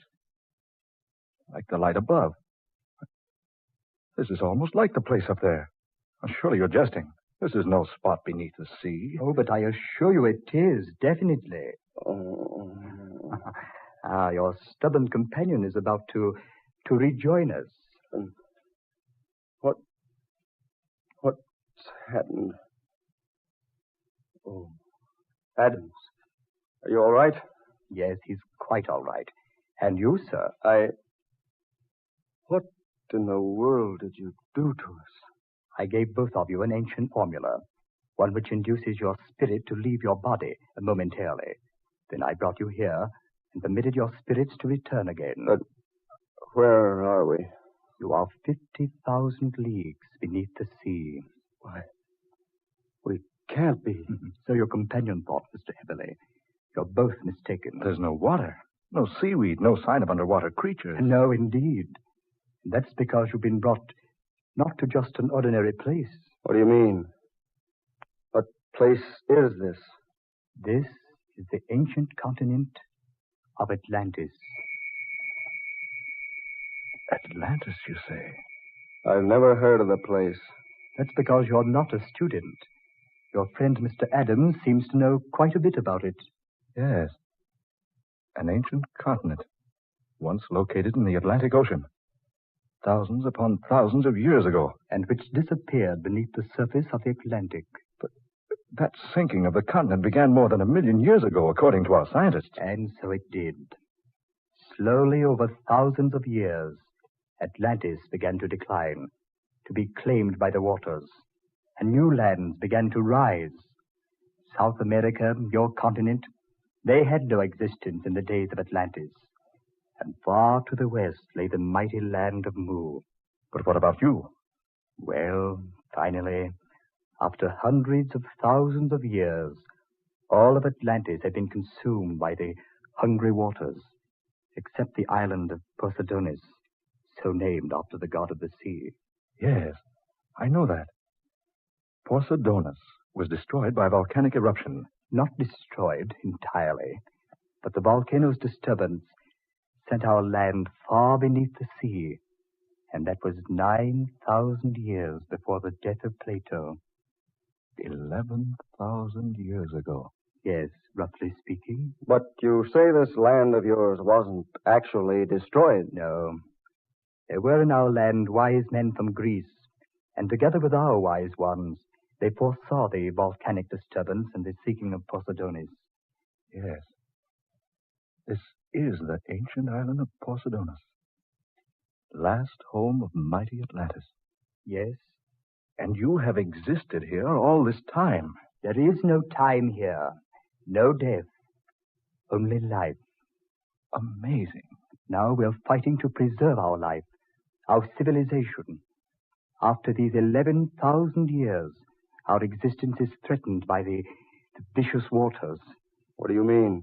I mean, we suddenly found ourselves without sufficient materials to keep our underwater fortress safe against the water's destruction. Wait a minute. Now I'm beginning to understand. We needed metal, and lots of it, to use for reinforcing the portions of our continent which was threatened by the water. And that's where the 3 ships went, and Eberly's yacht. That's correct, Mr. Adams. In our desperation, I saw no other solution. I chose the boats containing the most metal, went aboard, and saw to the complete safety of the passengers. And then our men brought the ships down here to be dismantled and to salvage the metal. Here, I will show you. A sliding panel there. Half of the room sliding away. You see out there? The men of Atlantis putting the final touches upon the patchwork that will make our fortress secure for hundreds of years to come, thanks to the metal from your continent. Why, this place is just as modern and advanced as our civilization. You will find in many instances that it's more advanced. Now I will show you that we are as honest and as upright as any other people of the world.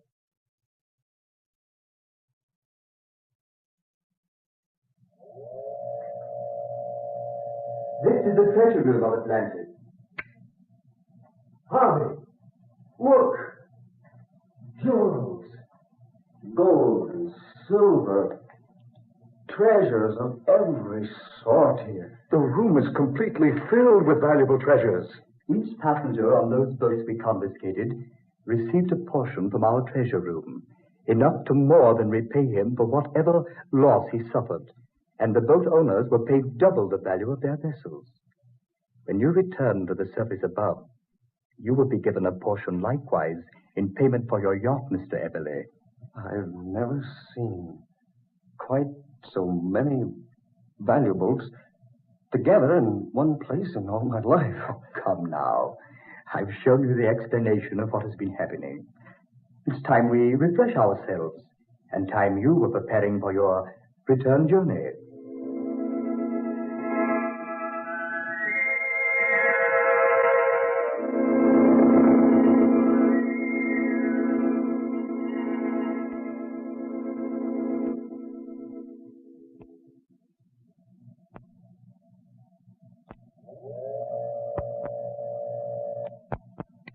I knew I could find my way back to this vault. Just look at the treasure hidden here. Chest upon chest of beautiful jewels. Necklaces of pearl. Beads of precious jade. Loose gems and some set in the finest gold. And over there, bar upon bar of gold and silver, and some strange metal here I've never seen before. 100,000 fortunes hidden here, where no one will ever use them. What's that? The door. The light. Emily, are you in there? Adams? Yeah, I've been looking for you. Is there any light in here? Yes, just a second.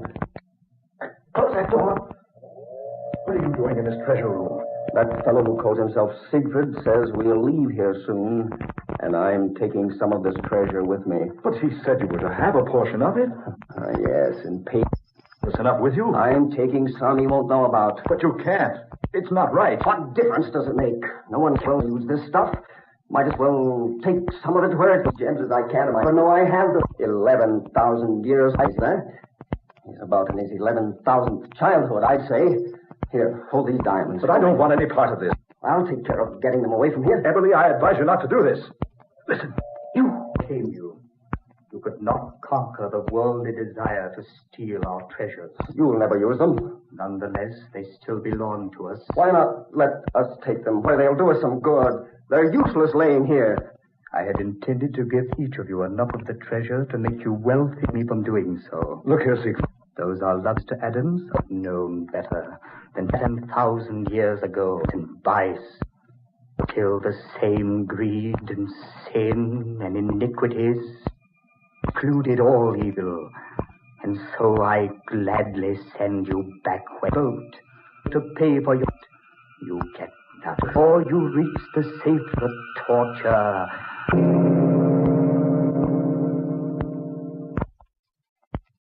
Days adrift. Long weary days. Big sun. Or food. Unconscious in the bottom of the... Moving. Lifting his head. Eberle. Oh. Eberle, man. Eberle. Still... Steady, man. Oh, will this never end? Will torture never end? Easy, man. Take it easy. A month? 10 years? Only 9 days. 9 days. Only 9 days.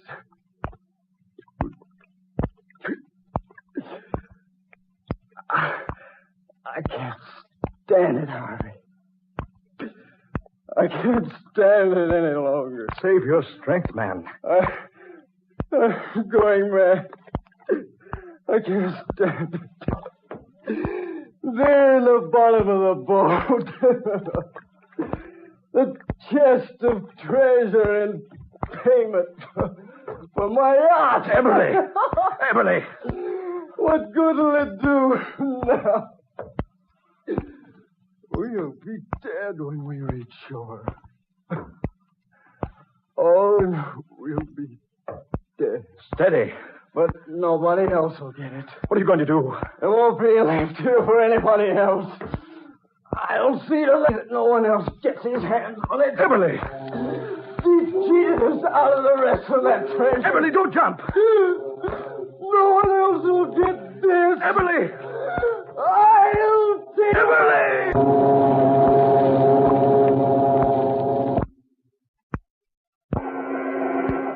Dark fantasy. You have heard Convoy for Atlantis, tonight's original tale of dark fantasy by Scott Bishop, originating in the studios of WKY and based upon an idea suggested by Ken Wright. Ben Morris was Harvey Adams, Murillo Schofield took the part of Winston Eberly, and Garland Moss was Siegfried, ruler of Atlantis. Next Friday, Dark Fantasy will be heard over most of these stations 25 minutes earlier. Listen for The Thing from the Darkness from Oklahoma City.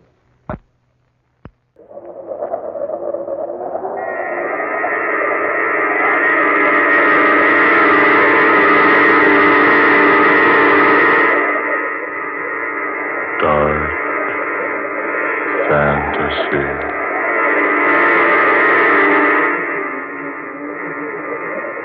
Pennsylvania Turnpike.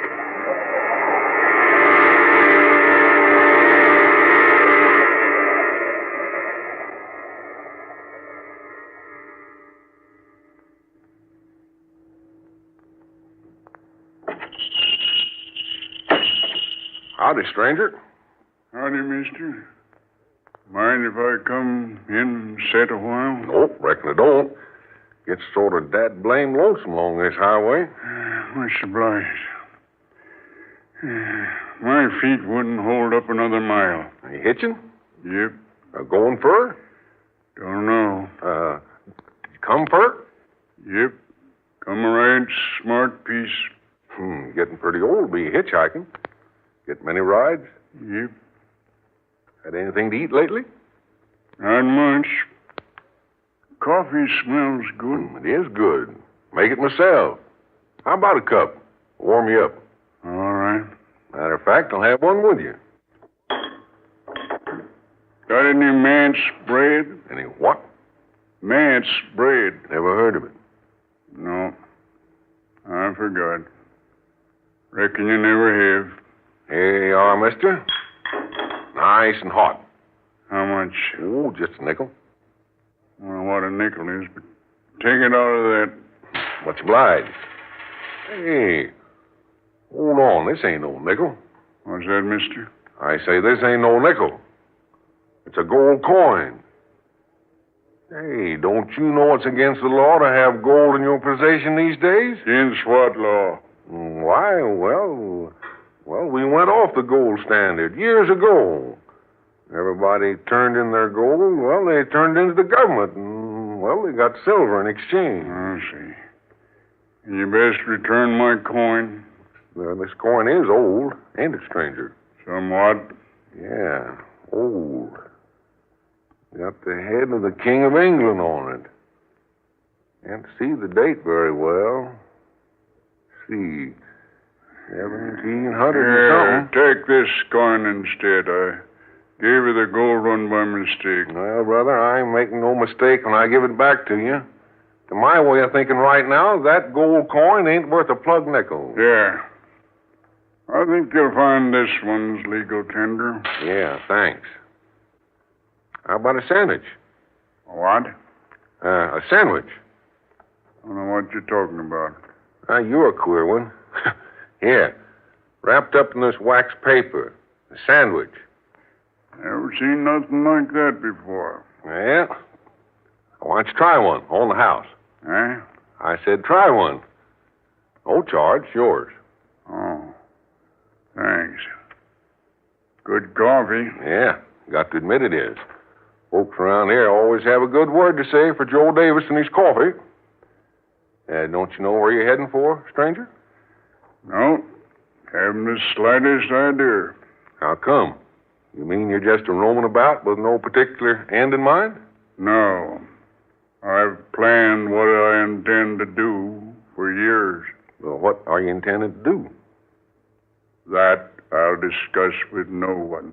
Okay. Don't get the idea I'm nosing into your business. How's the sandwich? What's that? I said, how's the sandwich? Oh, this. Not so good. Tastes funny. Why, it's good boiled ham. Don't like it. Well, you got no kick coming. Didn't have to pay for it. I intend to pay you. Nope. No charge. But I always pay all my debts. Well, this is one you don't have to, stranger.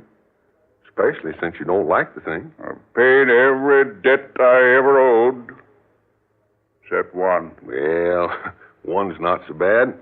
You'll probably get it paid off someday. Yeah. I'll pay it. I waited long enough. I can wait a while longer. Want more coffee, stranger? No. This is plenty. By the way, do you happen to know many people in these parts? Quite a few, yes.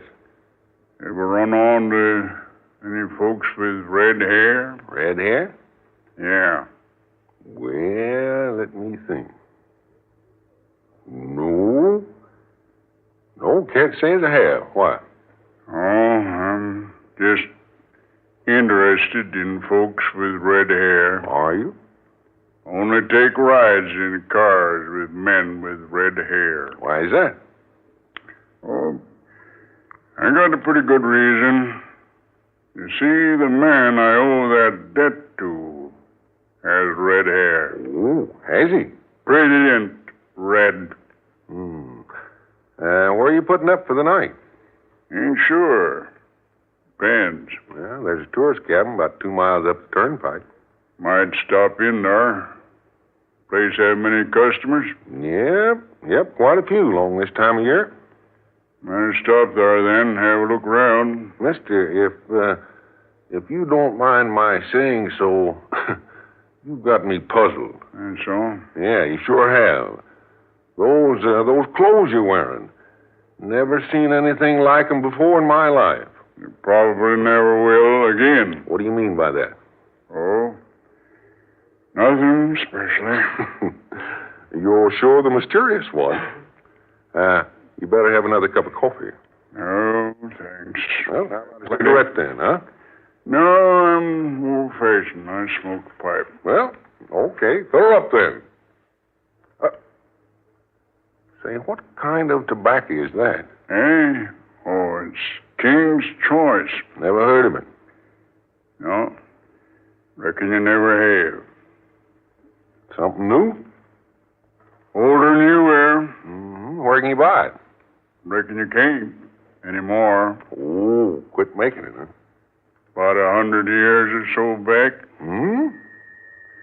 You wouldn't remember. Oh, you're ribbing me, huh? Of course I wouldn't remember 100 years back. Neither would you. You'd be surprised, mister. What do you mean? Nothing. Especially. I don't get it. Look, you smoking tobacco 100 years old. Nothing particularly remarkable about that, is there? I always say what's old belongs to the old. I reckon you're not more than 60. 60? Sure, 65 at the most. My friend, suppose you take 60, double it, and add a century. What? Double 60 and add 100? Why, that's 220. Your arithmetic is excellent. Have a match? Match? Match? Oh, yes. Yes, sure, match. Here you be. Thank you. You have a customer. Oh, yes.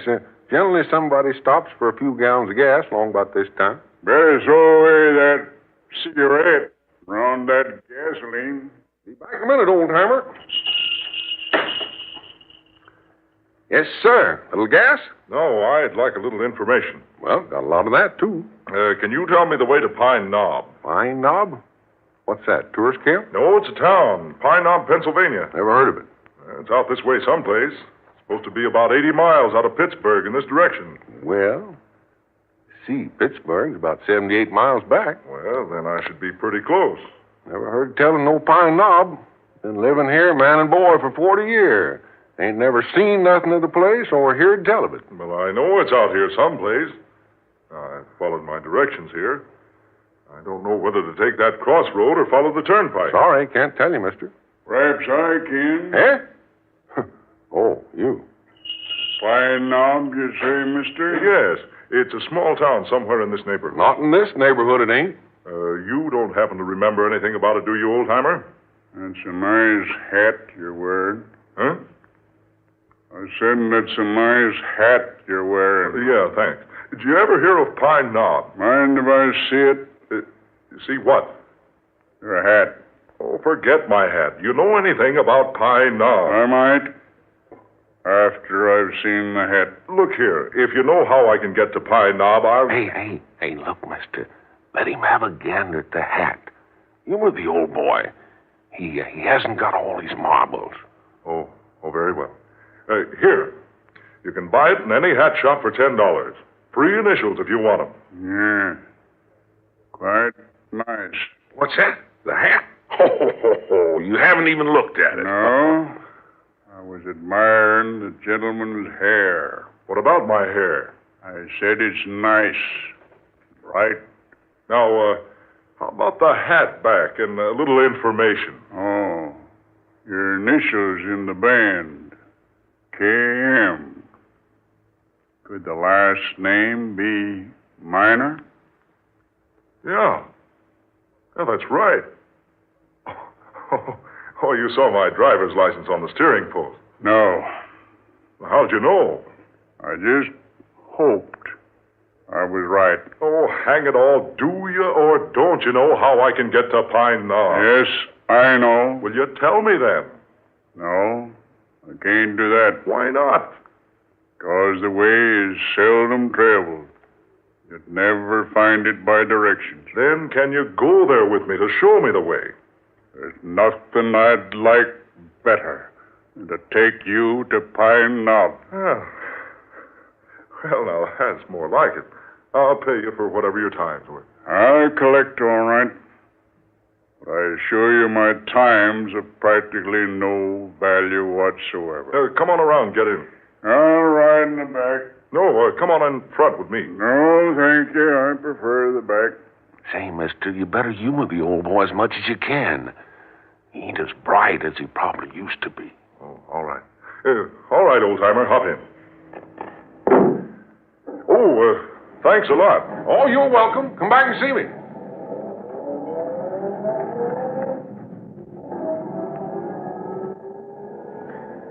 Well, I see him come and I see him go. But that old gent beats anything I've ever set eyes on.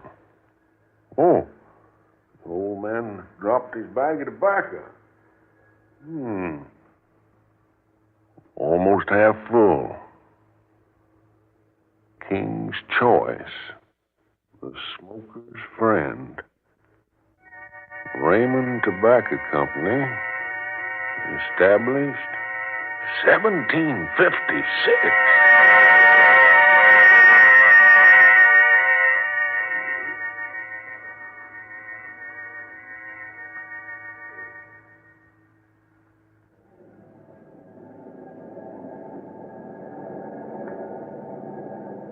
We leave the turnpike in a minute or two. Then how far? Not far. The road good? Not so good. I say, does my chatter bore you, old-timer? No, not especially. You give me the impression you don't want to talk. People talk too much nowadays. Me, I like to talk. Especially when I'm driving. Helps make the miles go faster. The turn up ahead. Yeah, where? Off to the right. There's no place to turn off. Yes, there is. You'll see it.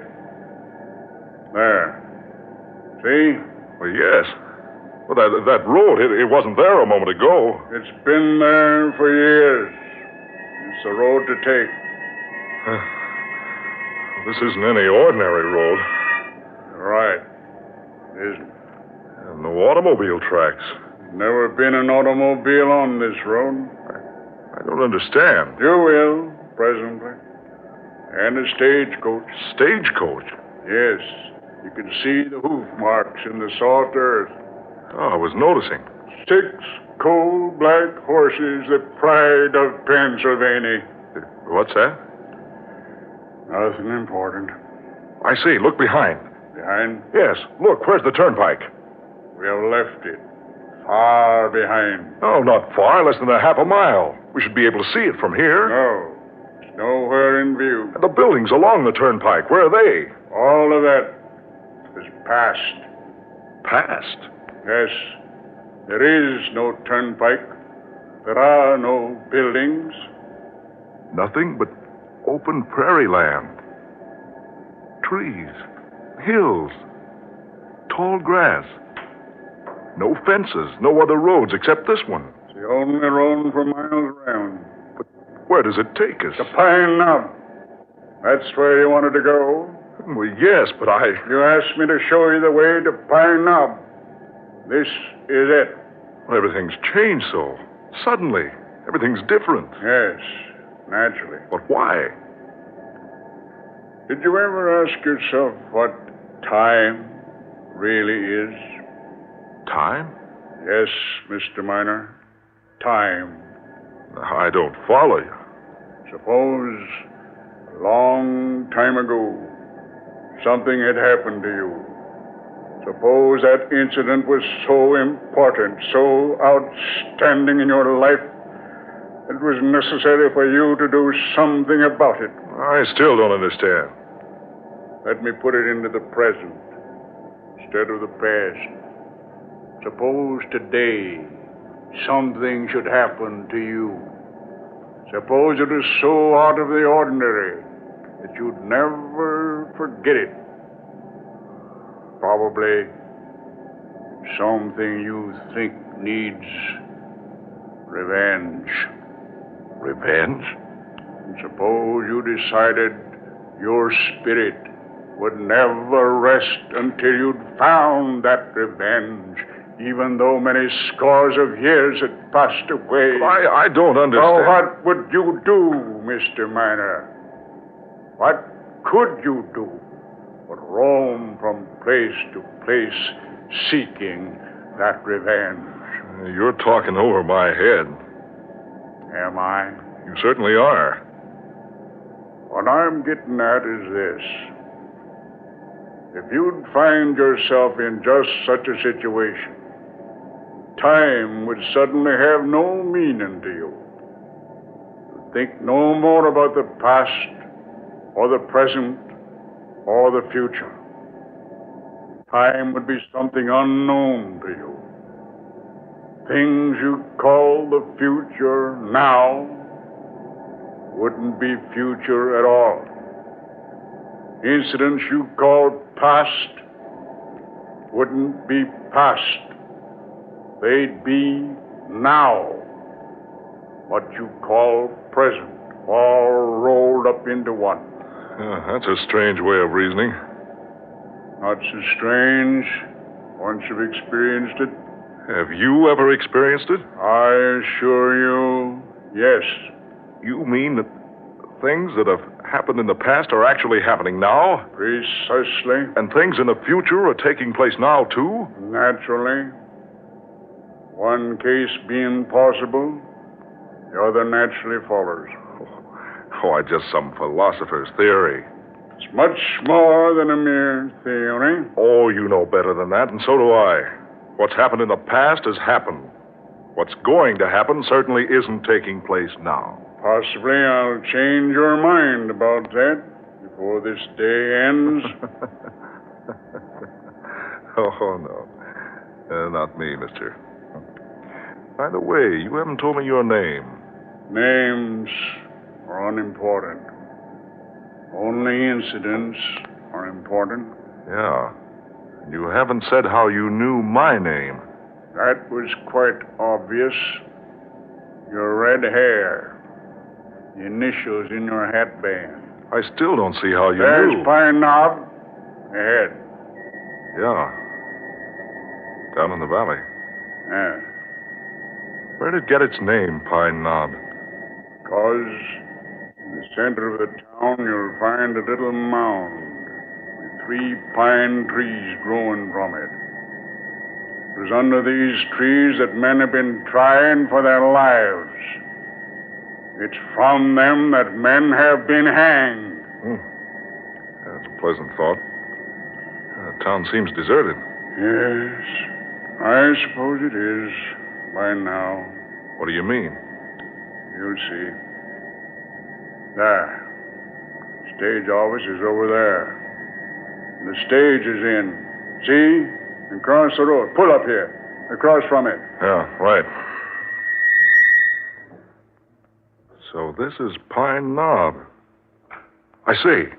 That man on the stagecoach with the reins in his hands. And that other man handing up that metal box. Quiet. Listen to what they say. All right, Hank. That's a gold. You better take good care of it. You know where they're going to get this gold? It's going right on through to Kelby. If anybody tries to stop the stage this trip, I'll be ready for them. Well, so long, partner. See you in a week. Come on, boy. Get up there. Gee, get up.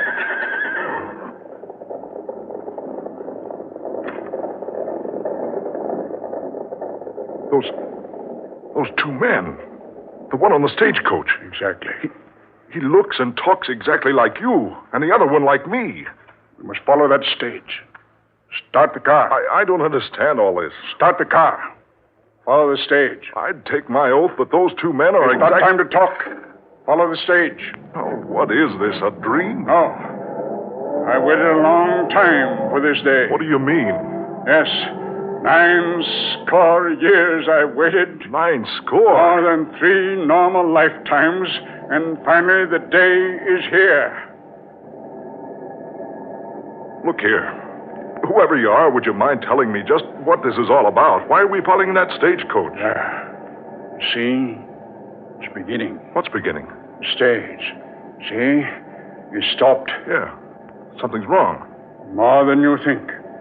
Drive right up behind it. Maybe we can help. No, there's nothing we can do. Stop right behind the stage. Yeah. Hey, look. Look at that man standing at the side of the stagecoach, talking to the driver. I'm watching him. He's the man with the red hair. The man who looks exactly like me. And the other one on the stage, he's the exact image of you. Quiet. Watch what happens. Listen. What's up, partner? Called me out of town, did you? Yeah. I sure did, Hank. I reckon I'd better take that gold. Take the gold? Where? Just take it. Hand it down, Hank. Hold on. Questions. Just hand down the box. I don't think I'd better, Ken. Now look, I mean business. You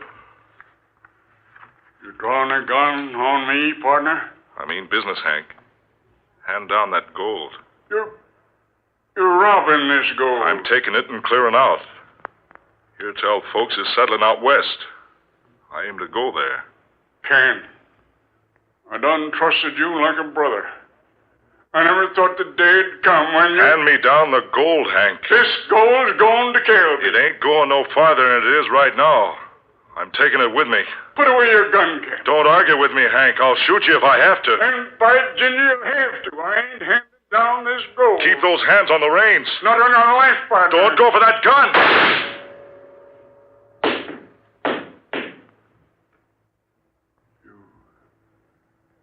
You shot me. In cold blood?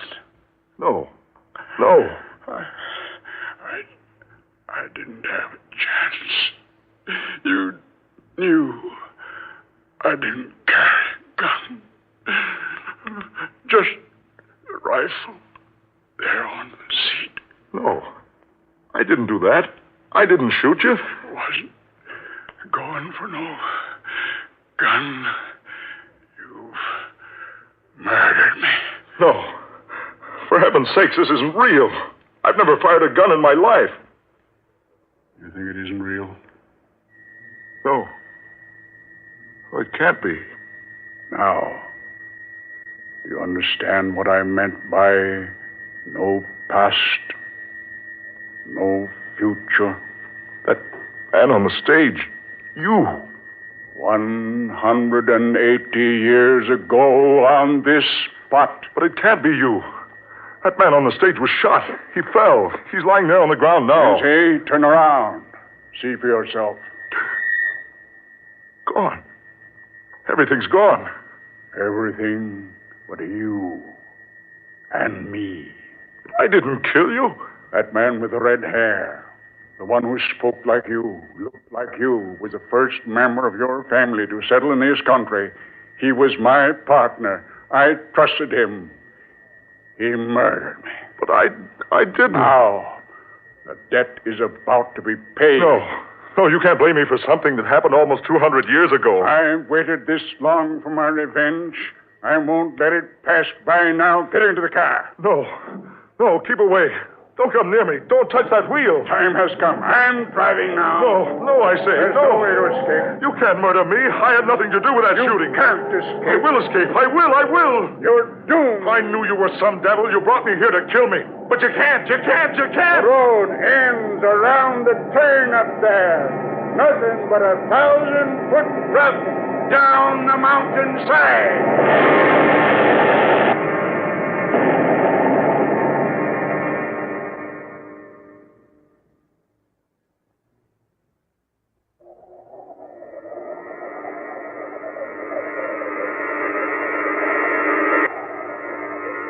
Dark fantasy.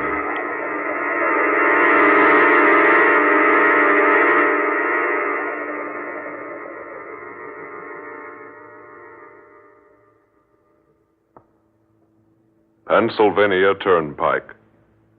Tonight's original tale of dark fantasy by Scott Bishop, originating in the studios of WKY.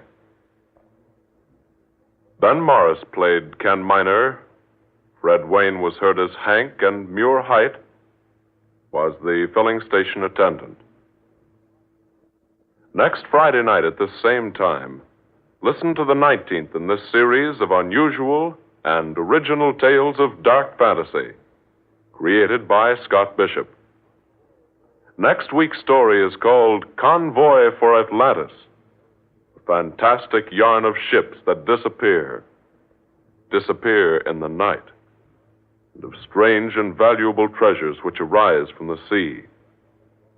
An adventure that takes us down to the very bottom of the mighty Atlantic Ocean for a special observation of the Convoy for Atlantis.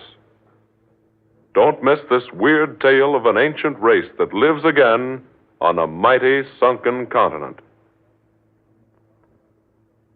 Tom Paxton speaking. Dark Fantasy comes to you from Oklahoma City. This is the National Broadcasting.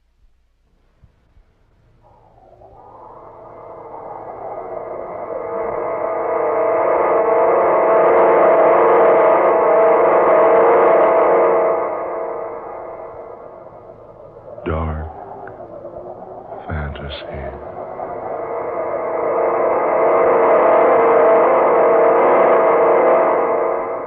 I am the skipper of the Sea Phantom.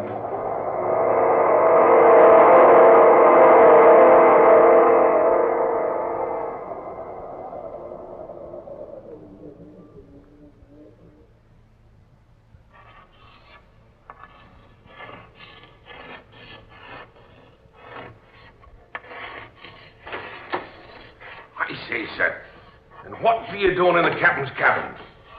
Do you hear me, sir? What be you doing sitting there writing on the captain's slate? Oh, ignoring me, eh? Now look here, you. This is Captain Strong's own cabin, and no one's got any business of sitting here writing. I say, you're not a member of this crew. Blow me down. Why, your face. Look at you. Why, you're not human. Captain Strong! Captain!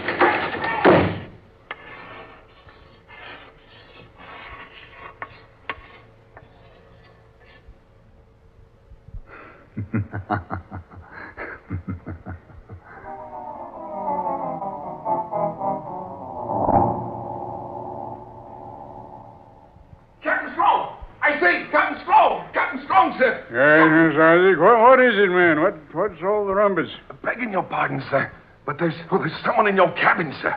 Well, who is it? What's that, Isaac? There's someone in the captain's cabin, sir. Who is it? I don't rightly know, sir. Well, didn't you see who it was? Yes, Mr. Wilson, that I did, sir. But the captain always locks his cabin. Don't you, Captain Strong? I do, but I could have forgot. Well, it wasn't locked just now, Captain. You say you got a look at the man? Aye, sir. And full in the face, Captain. If you can rightly call it a face. What's that? What do you mean, Isaac? Yes, man. Speak up. What are you trying to tell us? I mean, sir, the man ain't human. He's nothing but a skeleton. What? Nonsense, Isaac. Oh, no, sir, and that is not. I seen him, sir. Looked plumb into his face, I did. And there's nothing there but bones. White, bleached bones, sir. Oh, that's ridiculous. With empty eye sockets and a gaping mouth, and he was writing on your slate, sir. Writing on my slate? Aye, Captain. Writing with a piece of white chalk held between his fingers. Fingers with no flesh on them, sir. Well, you've been dreaming, Isaac. Come on. Let's get down to my cabin and have a look. Come along, Mr. Wilson. Right, Captain. Isaac, come on. Aye, sir. Oh, it's impossible for anyone to be in my cabin.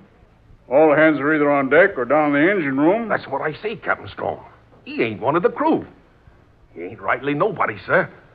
Unless you want to call a spirit somebody. Isaac, stop that sort of talk. No, but it ain't no sort of talk, sir. Begging your pardon, Mr. Wilson. I seen him with my own eyes. Sitting there, dressed in some sort of getup I ain't never laid eyes on before. He had his back to the door, and he was writing on your slate with a chalk, Captain. I spoke to him, but he didn't pay me no mind. Just kept right on with his writing. Then I got closer to him, and he still didn't look up. So I stooped down and peered into his face, I did. And then I seen he wasn't nothing but a skeleton, sir.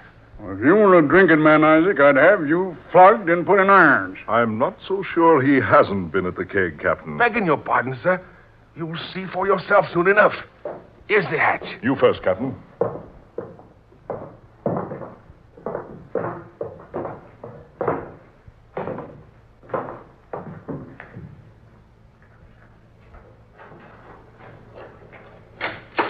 Just as I thought. Nobody here. Oh, cabin's empty. But I locked this door, Captain, so whoever it was couldn't get out. Well, you must have done that all right. I certainly unlocked it just now. You can see for yourself, Isaac, there's no one in here. No, nobody. And no way out except through that door. I say, Captain, have a look. Yes, Mr. Wilson, what is it? Your slate. There is writing on it. Eh? What's that? Well, here, let me see. Here. There, Captain Strong. You see, sir? That's not your writing, is it? No. No, it isn't my writing. Then one of the men must have been in here and wrote that. No, I don't think so. Because this writing is a style and a type that was used more than 200 years ago. What? Well, let's see. I say. That is strange writing. It's English, all right.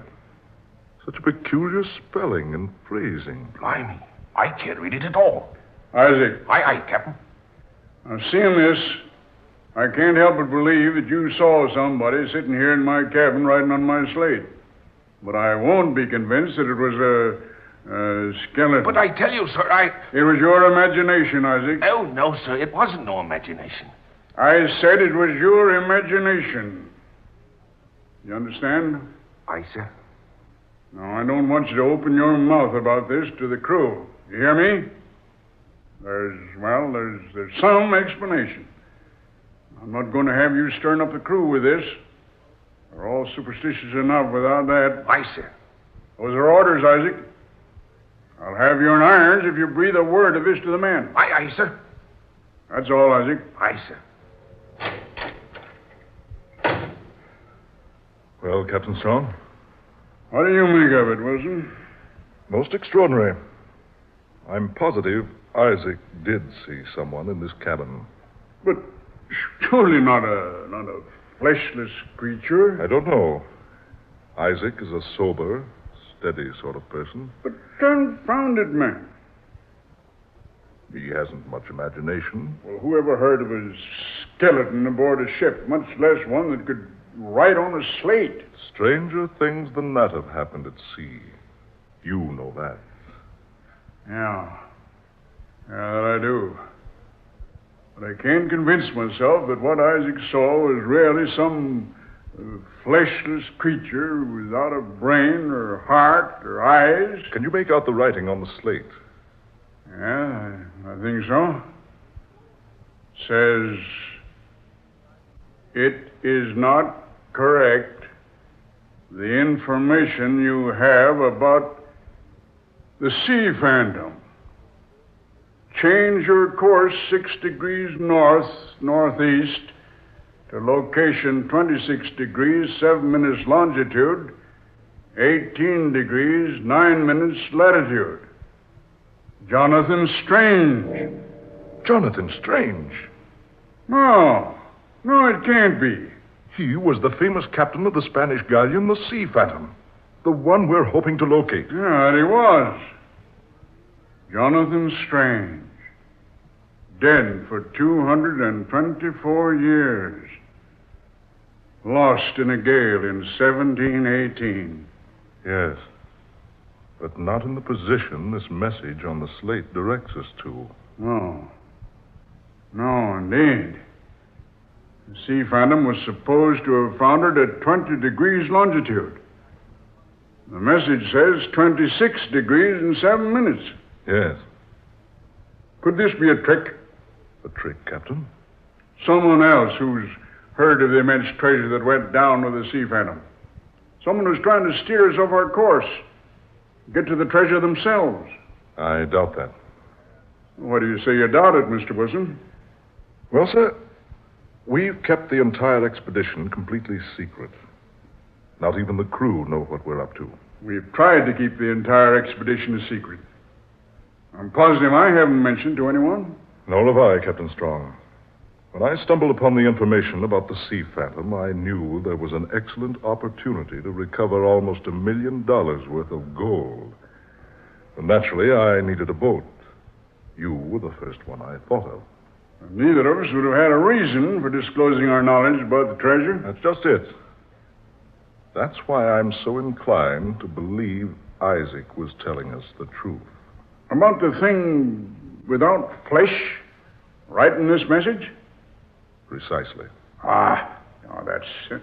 That's unbelievable. Even so, Captain, you must admit that a man who's been dead more than 200 years certainly wouldn't be much more than a skeleton. Isn't that right? You mean... good heavens. You mean this message was actually written by Jonathan Strange himself? I mean exactly that. I wonder. What about it, Captain? Do we change the course? I don't know. What's your advice? Normally, I'm not superstitious. But, well, what can we do? I've never believed in ghosts or spirits up to now. But that message on that slate certainly is convincing. Then you're in favor of following the instructions. Well, Mr. Wilson? Yes. Let's change the course and go to the spot the message mentions. If you're willing to take a chance, I certainly am.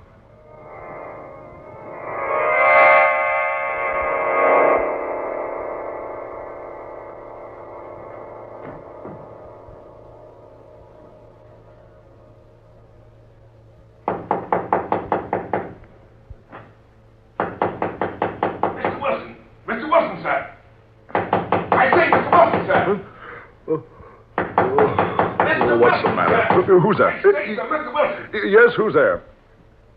Me, sir. Isaac Newton, sir. Well, come in and stop that noise. Oh, what in thunder's gotten into you, waking me up in the middle of the night? What time is it anyway? 8 bells, sir. Midnight. Midnight? A big day ahead tomorrow. Oh, confounded man, what do you want? Well, I'm standing watch alone tonight, sir. Maybe I should have told this to the captain, but I come to you first. Well? I've just sighted a boat to the port side, sir. Well, have you identified her? Oh, no, sir. You see? Well, she ain't carrying no lights, sir. No lights? Oh, no, sir. And she's not like any ship I've ever seen, sir. To the port side, you say? Aye, sir. She's riding with full sail. What? Aye, sir. She looks to me like one of those old-time boats you see in pictures. Hand me my boots there, Isaac. I'll come up on deck and have a look.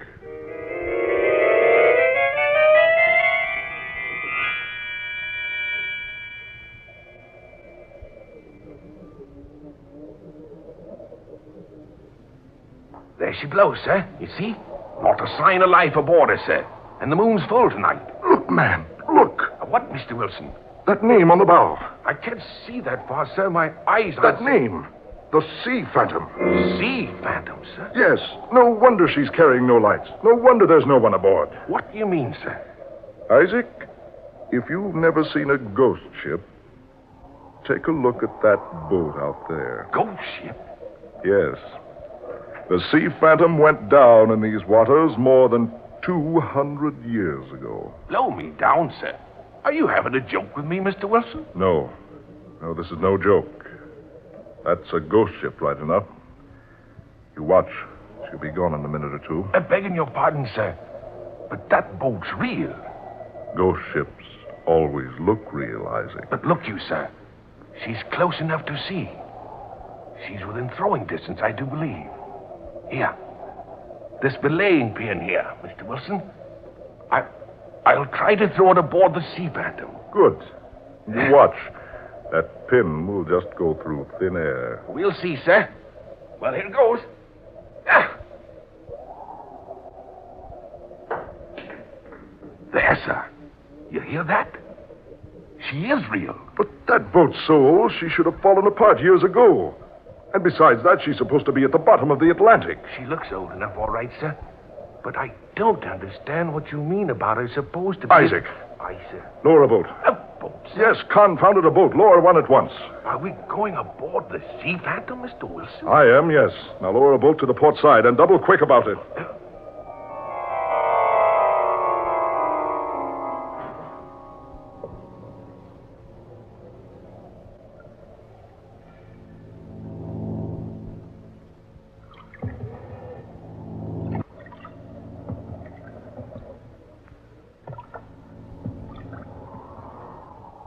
Stop rowing now, Isaac. Ease up alongside. Aye, sir. Tie up to that rope hanging there. Right, sir. There. All set, sir. Right. Well, you stay here and watch, Isaac, while I go aboard. If I'm not back in a half hour, come aboard looking for me. Aye, aye, sir. Half an hour, sir. If you're not back by then, sir, I'll come aboard after you. Keep a sharp lookout, Isaac. Let me know if you see anybody aboard. Aye, aye, sir.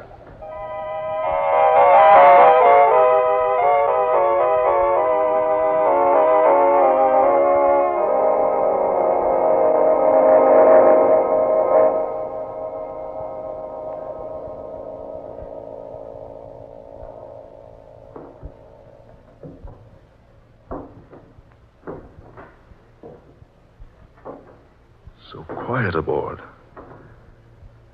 Can't even hear the wind. No sign of life. No sign of life having been here for score upon score of years. Rotting timbers. Sea-soaked deck.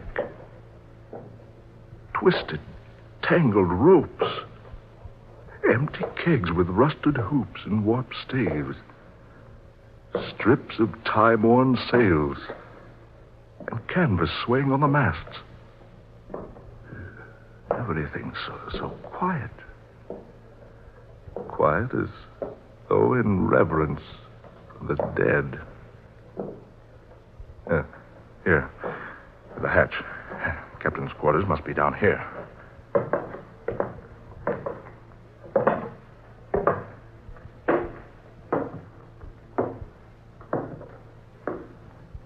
Yes. Yes. This must have been his hangout. Let's have a look. A light burning in here. Hey, say, what's that? Oh. Bones. An entire human skeleton slumped here in the corner of the cabin. as though a man had propped himself up there and died. Exactly, my friend. Who's that? Did someone speak? Certainly, me. But where are you? Over here. But I don't see you. There's no one in this room but myself. Yourself and that gentleman slumped there in the corner. Who are you? My name is Jonathan Strange. Jonathan Strange? Why, you're the skipper of the Sea Phantom. That I am. Jonathan Strange, captain of the Sea Phantom, sailing with a cargo of gold for the Spanish ruler. But, why, your boat went down in a gale 200 years ago. So history says, yes. But men do not know everything. I don't understand. The Sea Phantom was no victim of a storm at sea. Oh, no, my friend. She was the victim of a cruel and vicious man. I still don't understand. Look here. You see the rusted iron ring there on the floor by your feet? Yes. Take hold of it and pull. The trap door to my cabin. That's it. It may be difficult. Use your strength on it. A little more force now. Now, that's it. That's fine. There. You see? Gold. Bar upon bar of solid gold. Yes, gold for the King of Spain. And chests of coins and jewels. One there for the Queen. But Jose would have them for his own. He intends to mutiny the crew and steal the treasures that have been entrusted to us. Who's this Jose? Jose Menel, a wicked and cold-hearted fiend. Even now, the crew is waiting for me to leave this cabin. They know they'll never enter here while life is in my body. But surely there's some escape. No, none. They think I'll remain here to starve to death. They're fools. They do not know that they're about to perish, like the rats they are. What do you mean? Don't you smell the smoke? Listen. You can hear the flames. Yes. Yes, I do. They cannot escape in the boats, because I foresaw this mutiny and put the lifeboats out of commission. But can't you escape? No, of course not. For you to escape, you must make haste, my friend. How? The same way you entered here, of course. Hurry now, my friend, and take this with you. What is it? What are you giving me? You'll see. Hurry now. There's no time to waste. Soon the ship will be one mass of roaring flames, and none of us will be left alive. Can't I take you with me? Can't you make yourself apparent so I can see you and take you along? No, it doesn't matter. But let me warn you. With my life, I've protected the treasures of the king and queen. Throughout all eternity, I'll guard those treasures. It will not be wise for any man to attempt to obtain them for his own. Yes, Jonathan Strange. I believe I understand exactly what you mean. That's why you brought me here. To show me. Exactly. I must hurry. Mr. Wilson, sir. Are you in there, Mr. Wilson? Isaac, is that you? Aye, sir. Blowing down, Mr. Wilson. This beastly boat's afire. If we don't get over here in a jiffy, we'll be paying a visit to Davy Jones' locker before we know it, sir.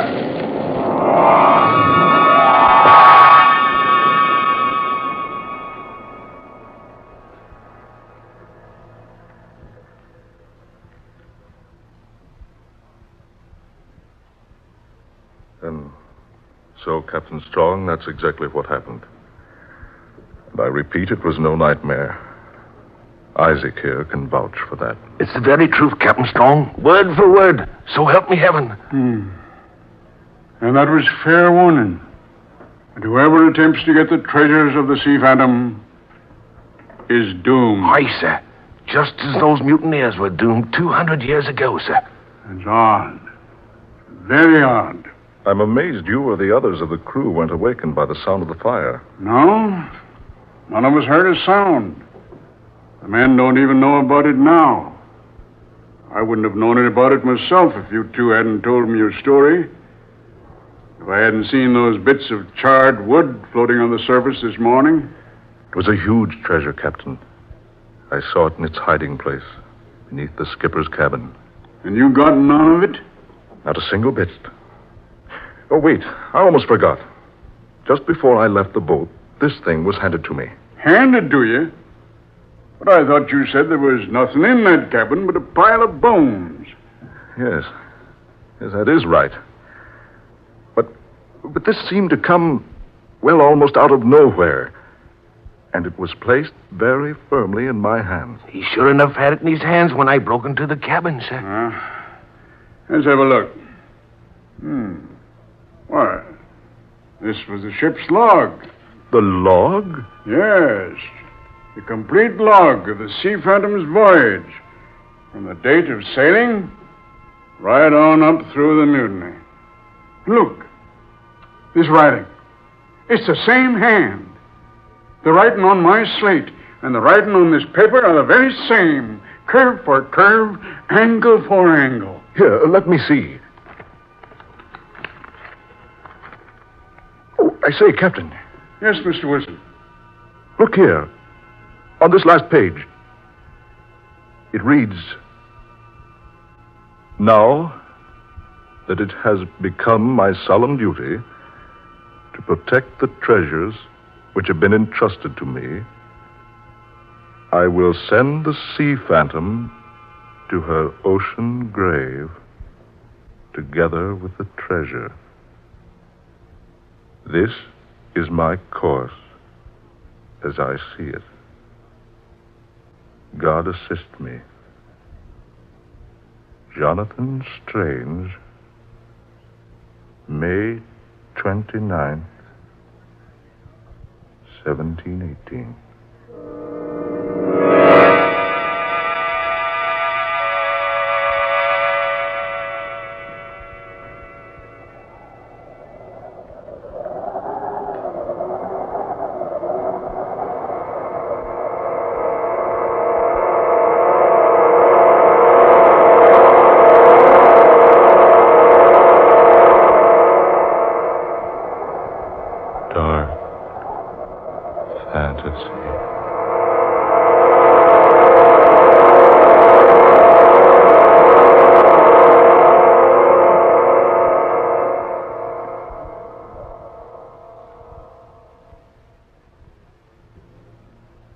You have heard The Sea Phantom, tonight's tale of dark fantasy by Scott Bishop.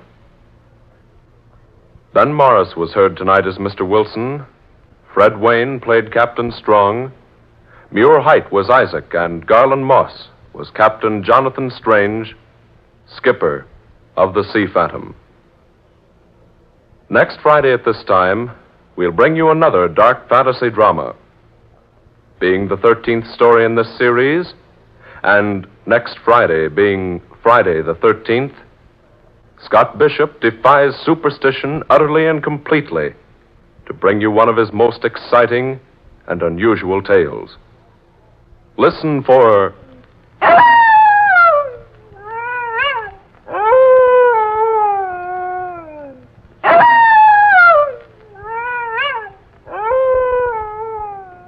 W is for werewolf. A weird adventure laid upon a sunny tropical island where all seems peaceful and serene, but where a grim and vicious destiny festers slowly into breathtaking, unbelievable reality. Dark Fantasy originates each Friday night in the WKY studios, Oklahoma City. Tom Paxton speaking. This is the National Broadcasting Company.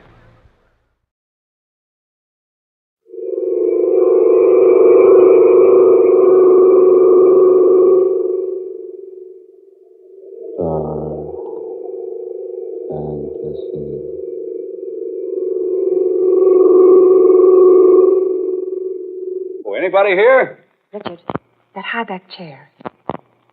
There's someone sitting in it. All you can see is his hand and wrist resting on the arm of the chair, with a burning cigarette between the fingers. He must be asleep. Why don't you wake Wait him a up? minute. Richard. The cigarette. It's burned down to the man's fingers. Oh. Who whoever that is over there, he's dead. Did you ring, sir? Oh, I say. Oh. Are you the innkeeper? I'm sorry I was so long, sir. We're short-handed these days. I was outside. Couldn't come any sooner. There's a dead man over there. What was that? A dead man, sitting right over there in that chair. Well, he's gone. But Richard... Did you say a dead man, sir? Yes. He was sitting there in that He chair. was there. My wife and I both saw him. Must have been the shadows from the fire, sir. I say, come here, will you? Are you looking for lodging? What is it, dear? Come over here. All right. There was someone here. Certainly there was. We both saw him. Look, there on the floor by the arm of that chair. A burning cigarette. Yes, the one we saw burning in the dead man's hand. Yes. I say, innkeeper, come over here. Oh, I didn't see you follow us. Look, we saw the man from over at the desk. All we could see was his arm and hand, with a cigarette between his fingers. That's the cigarette down there, still burning. And it was burning the man's fingers. I'm sure you're both mistaken, sir. There's been no one here in the lobby. It was merely the shadows from the fireplace. Then how do you account for that burning cigarette there on the floor? One of the guests probably dropped it, sir, by accident before retiring. But I tell you, there was someone sitting in this chair. Then, since he's not here now, it may have been the aunt. The haunt? Yes, miss. Folks call him the ghost of the pig and hammer. No, come now. Don't start any nonsense about ghosts. His name was Trafalgar. First or last, I don't know which. No one remembers. He built this old wayside inn more than 200 years ago. Married his girl he did just after it was finished. The night he moved in, he was murdered in cold blood by one of the girl's rejected swines. Killed Trafalgar for revenge, he did. Right here in this room. While His Honor was smoking his last smoke before retiring. Oh, then it was the ghost. Could have been, miss. Could have been. Folks claim they see him every now and then, though I can't say I has. I say, look. Yes, Governor? There, on the back of that chair. Isn't that a spot of blood? Well, no, I don't rightly know, sir, but... Well, yes.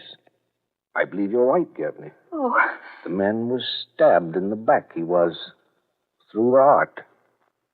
Seems that spot there would be just about where he would leave blood behind, was he to sit in this chair here. Oh, Richard, let's go. Oh, so you've seen him, too. Well, that makes 3 times this month. Seems like he's making quite a habit of visiting us lately. Oh, shall we go, dear? Yes, Emily. Right away. Will you two be wanting a room for the night? Oh, sir? no. No, we're looking for a place called Maryvale. Maryvale, yes, I... Yes, we thought we had the right directions from Effinshire, but we ended up here. We seem to have lost the way. Oh, no, Governor. You just haven't gone far enough. Maryvale lies about 20 kilometers to the west. How far is that in miles? About 12, 13. Then let's go on, Richard. We can make it in 20 minutes. The road is not so good, miss. Take probably 45 instead of 20. Besides, Maryvale hasn't been occupied for nigh on to 6 years. You say it hasn't? Oh, no, sir. But we understood it had been occupied by a Miss Priscilla Longacre. Yes. Miss Longacre died about 4 months ago and left Maryvale estate to me. When I managed to clean up my affairs in Madrid, we came up to retire and live on the estate. I was with a British concern in Spain. Now I've resigned and come up here. Till I got that message, I didn't even know I had an aunt living in England. You say her name was Priscilla Longacre? That's right. She died late in December. A day or so after Christmas. Priscilla Longacre has been dead for 5 years. No. What? Indeed she has, Governor. At least folks say that. 5 years ago, she telephoned here to the inn, she did, and asked for Dr. Eiley. He answered the call and found her dead. So he come back to make a report. But when the authorities got to the place, the body was gone. Some say it was stolen. Some say the old lady become a zombie. Oh. Anyways, she was never seen again. And Merivale was closed up because nobody knowed who was kin to the old lady. But that's impossible. Why, I was notified early in January of her death. Who notified you, Governor? Why, the man you just spoke of, Dr. Hiley. You couldn't have been notified by him, Governor. Why not? Because he died 2 days before Priscilla Longacre. But I have his letter. Oh, have you now, sir? Well, yes, of course. Outside in my car. He said he would meet me at Maryvale tonight. Then maybe you're going to see another ghost before the night is finished. Eh, Governor? Richard, please, let's go. Yes, dear, right away. Now, look here, innkeeper. Is what you've been telling us the truth? Of course it's the truth, Governor. Why would I be telling you things what ain't true, huh? Then there hasn't been anyone living in Maryvale for 5 years. And Dr. Hiley has been dead that long, too. That's the gospel truth, Governor. You'll see so for yourself when you get there. Well, that's where we're going. You say it's about 12 miles. About that, Governor. You'll come to a fork just around the turn, up a ways. Take the left one. The other goes to London. Right. Come along, Emily. Yes, dear. If you need anything, my name is Jason. You can telephone here if you like. Just ask for the pig on the hammer. Yeah, all right. Thank you very much. Yeah, say, this wind's strong. Come up in the last few minutes. Richard. Yes, dear? Did you notice that man's hand? The right one? No, dear, I didn't. Why? There were deep, angry burns on top of his forefinger and the middle one. Like burns a cigarette would make.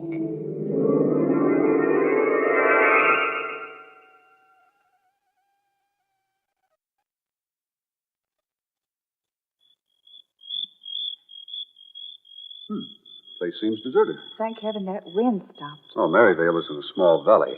Doesn't blow much here. Look at the windows on the house. All boarded up. And so is the door. Looks weird in the moonlight, doesn't it? Richard, is there a hammer in the car? No, I don't think so. Why? Well, you'll need one if we're going to get inside the place. That's right. Those boards seem tightly nailed. There might be something in that shed. Where? Behind us. Oh, yeah, sure. Come on. Let's have a look. Look. It's not nailed up. What? The door's hanging open. Mm-hmm. Richard, Yes, dear? we're not alone out here. What? I feel it. Someone's watching us. Maybe it's the cigarette-smoking ghost of the inn. Darling, I'm serious. I feel someone watching us. You know, if I were the uneasy type, you'd scare me half to death. I mean it. I'm frightened. Oh, come now, darling. I think we'd better go back to that town where we stopped for dinner. Nothing doing. I wouldn't brave that road again for anything. Come on, here's the shed. Still got the matches I gave you? Yes, but let's don't go inside, please. Why not? I just don't want to. But we've got to find something to break away those boards from the door up at the house. Well, come on. I've got the candle. Wish I had a flashlight.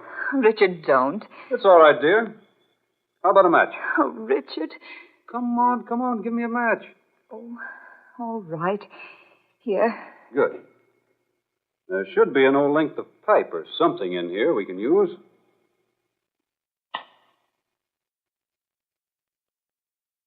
There we are. There. Candle's lit. Will you hold it, dear, while I look around? Richard. What's that? Hmm? Over there in the corner. Those black boxes. Boxes? Oh, Richard. They're coffins. coffins? Oh, nonsense. They are. They're painted solid black. Look. 3 little silver handles. You may be right. 3 handles on this side, too. They are coffins, Richard. Yes. Yes, they are. And new ones. What in the world are they doing out here? Let me have the candle. Look. Aren't those silver inscription plates on the lids? That's what I want to look at. Here now. There. Oh, Richard, I'm frightened. Good Lord. Why, this plate says Richard Longacre. And the other one, Emily Longacre. Died May 15th, 1942. Well, that's today. Richard! The light. Emily, what happened? Oh, the wind blew out the candle. Richard? Richard, is that you? What? Is that you moving about in here? No, I'm not moving. I thought it was you. Here, where are you? Richard! Oh, let go! Let go! Take your hands off me right now! Emily, where are you? She's not here. She's gone. Candle. Must be on the floor here someplace. Has to be here someplace. Must have light. I say. Longacre. Who's that? Is that Richard Longacre? Yes. Thank heaven. Who are you? Quiet. Don't let him hear you talking. Who are you? Can you get a light going? Yes. I found the candle. See if I get a match. Yes, here. What? No one here. No one in the shed but myself. The door's closed now. Good Lord. The lid. The lid on that coffin. Moving. Something inside pushing it up. Slowly pushing the lid up. Pushing it up.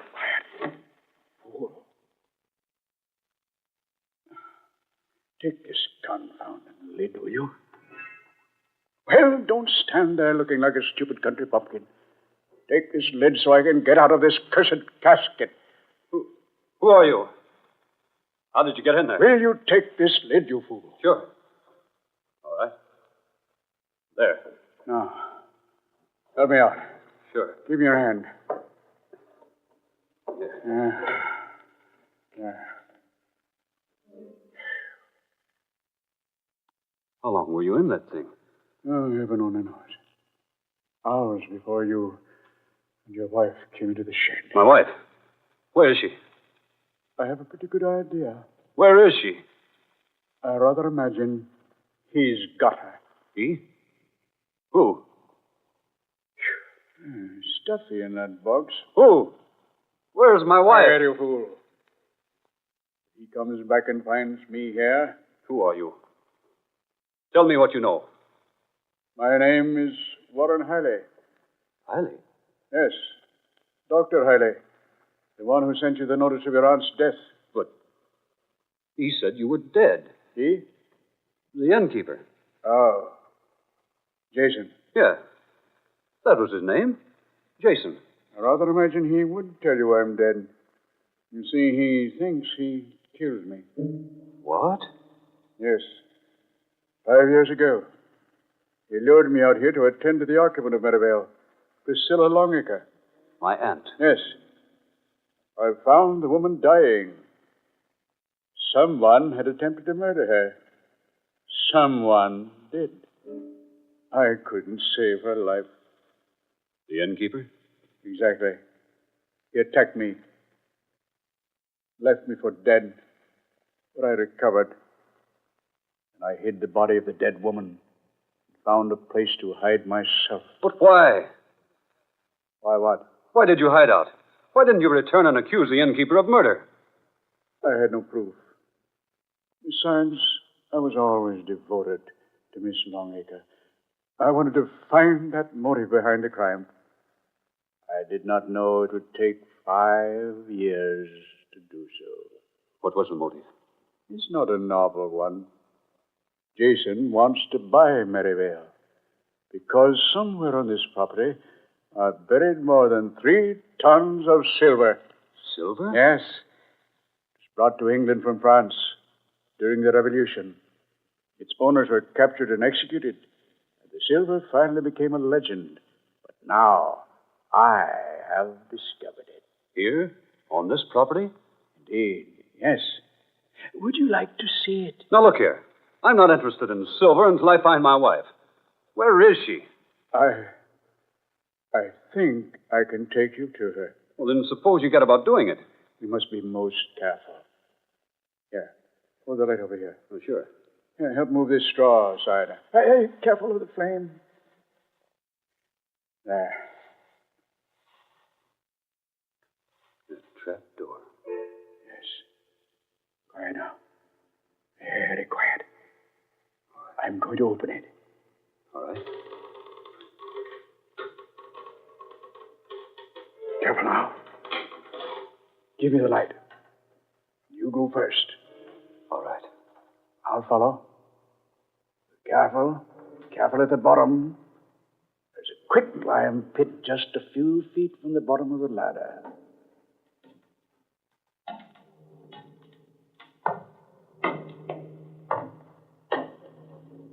There. Here. This way. Lime pit's over there. What's that? Emily. It's my wife. Emily. Emily! Oh, Richard. Oh, darling. Are you all right? Yes, I guess so. What happened? I don't know. The light went out and you disappeared. Who's that? Oh, Dr. Hiley, dear. The one who sent us the notice of Aunt Priscilla's death. Doctor, my wife. Pleasure, Mrs. Longacre. Where are we? This is a chamber beneath the old shed. I discovered it the day Priscilla was murdered 5 years ago. I brought her here. Can you get up, Mrs. Longacre? Yes, I think so. Here, dear, I'll help you. I must have fallen down here. Will you come this way, please? Can you walk, darling? Yes, I'm all right. Over here, if you please. All right. Come, dear. Here. Under the heavy glass. Look. Oh. The body of an old woman. She was Priscilla Longacre. I've kept her here all these years until I could get the entire Longacre clan together. Now you are together.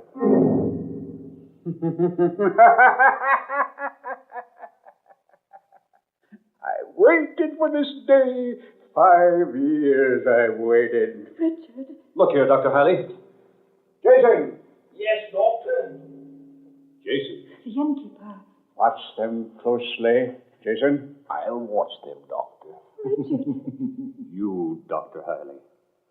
You told me Jason wants to buy Merivale. It's you who wants to buy it. You'll never repeat that to anyone, Mr. Longacre. Lies. Everything you told me, nothing but lies. You killed my aunt. It took me 5 years to locate her only living relative, you, Richard Longacre. And now that you are here, Merivale will soon be mine. Oh, but you can't murder her. And no one will ever find either of you in the lime pit. Oh, no. No. Your coffins are prepared up above there. Tomorrow there will be a funeral, but your bodies will not be in the casket. Oh, Richard. Do I get my pie now, Doctor? Oh, yes, Jason. Of course. Here. Oh. You killed him. No such luck. Merely rendered him unconscious. But He'll never regain consciousness. What are you going to do with him? The lime pit will take short work of him. Oh, no, no. Stay back. You'll join him soon enough. Oh, don't do that. Oh, wait. Stop. I intended for you to fall into that pit. And I threw you down here through the trap door up there. It was you up there. Crawling into that coffin and pretending to hide was all a lot of sham to lure me down here. Now, look here. I demand that you release us. You're in no position to demand anything. Your aunt is next, and you'll follow her. And I warn you, this gun I have is loaded. What are you going to do? The old lady goes into the pit next. Oh, Richard. Let her alone. No, not in your life. And kept her hidden down here for 5 years. When I heard you were coming here, I finished. Put that body down. Stand back. I'll shoot if you come nearer. Richard, don't. You've done enough, Hailey. Stand back. Put her down. No, she's going into the pit. Put her down, I say. Richard, come back. You devil. Richard, that woman. You killed me, didn't you, Doctor? No. Take your hands off me. You'd killed me after keeping me here all these years. No. Well, you didn't kill me, Doctor. No, stop. Let me go. Didn't Let me go. kill me. Oh, help! The pit! The pit! Help me! Help me! I can't go!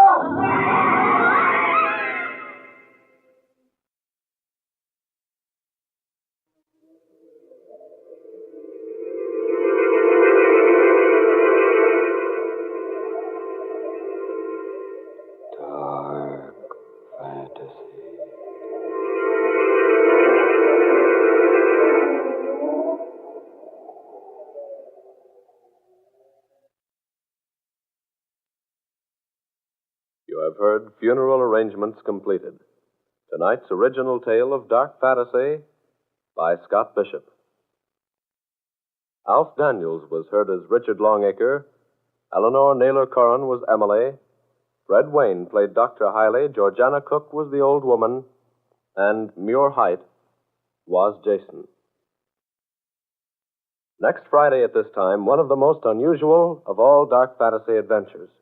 Created for you by Scott Bishop. Reaching.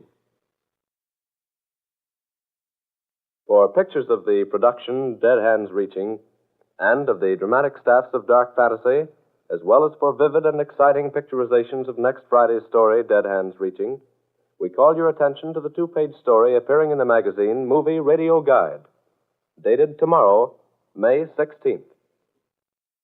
And now this is Tom Paxton reminding you to buy United States war bonds and stamps.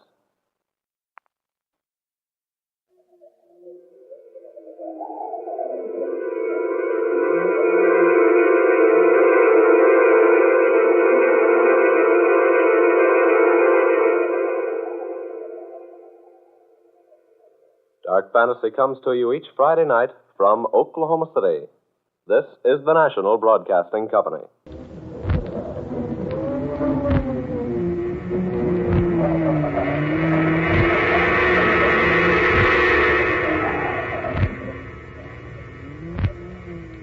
Dark Fantasy.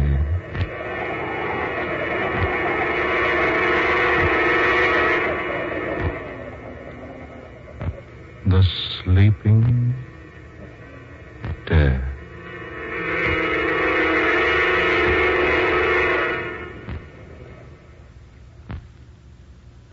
Now just lie quietly, Mr. Wentworth. Cotton nurse. Yes, Doctor. Antiseptic. Yes. Pulse? Normal. Temperature normal. How long have you had these symptoms, Mr. Wentworth? About 2 weeks. Have you been walking with a limp as long as 2 weeks? Yes, I have. When did you first notice the injury? Oh, it must have been 6 months ago. Yes, at least that long ago. There was a slight swelling in the black and blue mark. Then it disappeared. I thought nothing more of it until my leg began paining me 2 weeks ago. I see. Is there much pain now? No, none. The leg feels numb. Let me see the x-rays, nurse. Here they are, Doctor. It got so I couldn't stand on the leg more than an hour at a time, and I began walking with a cane. After that, about 3 weeks ago, I couldn't put weight on it at all, and I had to buy the crutches. Who suggested the crutches? Why, no one. You should have seen a doctor 2 months ago. But I didn't suspect that anything was wrong 2 months ago. You might have saved your leg. Saved my leg? Yes. I'm sorry, Mr. Wentworth. It will have to be amputated at once. Oh, no. Lose my leg. Lose my leg. Lose my leg. Oh, no, Doctor. No, you can't. You can't. I'm afraid, Mr. Wentworth, it isn't a matter of can or can't. None of us have any choice in the matter now. Oh, but Doctor... Naturally, I can't compel you to undergo the operation. The choice is up to you. But if you refuse, I cannot take your case or be responsible for your life. My life? Yes. Unless that limb is removed instantly, I'm afraid, Mr. Wentworth, the poison in your body will never stop until it has reached your brain. It's that bad, then? It's more serious than I can tell you, yes. Very well, Doctor. Do what you think is best. Oh, no. What was that, nurse? Nothing, Dr. Mason. Nothing. Prepare this man for surgery. Yes, Doctor. Have you any people you wish to notify, Mr. Wentworth? No, no one. No one who would care. You have no living relative, do you? No. What makes you ask? I didn't think so. I mean, we want to be sure relatives are notified in cases such as this. No, there's no one. We'll perform the operation at once. There's just one thing I don't understand. Yes, what's that? I don't know how I got here. You fainted. You were found unconscious by one of my assistants. He saw that you needed medical attention, so he hurried you here. Your name, Doctor? Mason. Dr. Clarence Mason. I see. And the hospital? This isn't a hospital. But, well, then, where am I? You are at my private sanitarium. Sanitarium? Yes. Now, just lie quietly, please. But which sanitarium? You might as well know now. You will, sooner or later. This is Fairchild Sanitarium. Fairchild? The sanitarium on the island? Yes. But Fairchild has been closed for 10 years. Has it? Why, yes. I used to work there just before it closed. Yes, I know. You do? Don't you remember me, Wentworth? No. No, I've never seen you before. Certainly you have. Look at me closely. Look into my eyes. Imagine me without this beard. Picture me as you think I might have looked 10 years ago. Holtz. Abraham Holtz. You see? You hadn't forgotten me. But don't you wish you had? Holtz. No, it can't possibly be. Do you remember, Wentworth, that I once told you nothing is impossible for Abraham Holtz? It is you, Holtz. Yes. I finally caught up with you. Caught up with me? Yes. I warned you 10 years ago that you would suffer for what you did to me. What I did to you? Of course. You thought your testimony against me would give you a good position at the sanitarium, didn't you? My testimony against you was given regretfully, but in good faith. Good faith, you say. Good faith, indeed. You thought by ridding the sanitarium of me, you would win your way into the good graces of Dr. Van Sickle. Dr. Van Sickle died about a week after your trial. Yes. pity. And strange, wasn't it? What do you mean? That the man who swore out the charges against me didn't live 200 hours afterward. You. They said there was something strange about Van Sickle's death. But whatever it was, it completely baffled the experts. Yes, they're so easily baffled. Poor, stupid nincompoops. You killed Van Sickle. Do you think you could prove that, Wentworth? You were supposed to be in the penitentiary at the time. Yes, and so I was. What? I was in the penitentiary. I am now. Now? Now, you say? Yes, indeed. Did you forget? My sentence was for life. I could hardly serve a sentence like that in 10 years. You escaped? In a sense. What do you mean? I haven't the inclination to explain it to you now. Suffice it to say, it has been impossible from the first to imprison the one whom you first knew as Dr. Abraham Holtz. How could you be in prison and here at the same time? Mad. You're mad. Completely. Well, that is probably what the doctors would say, yes.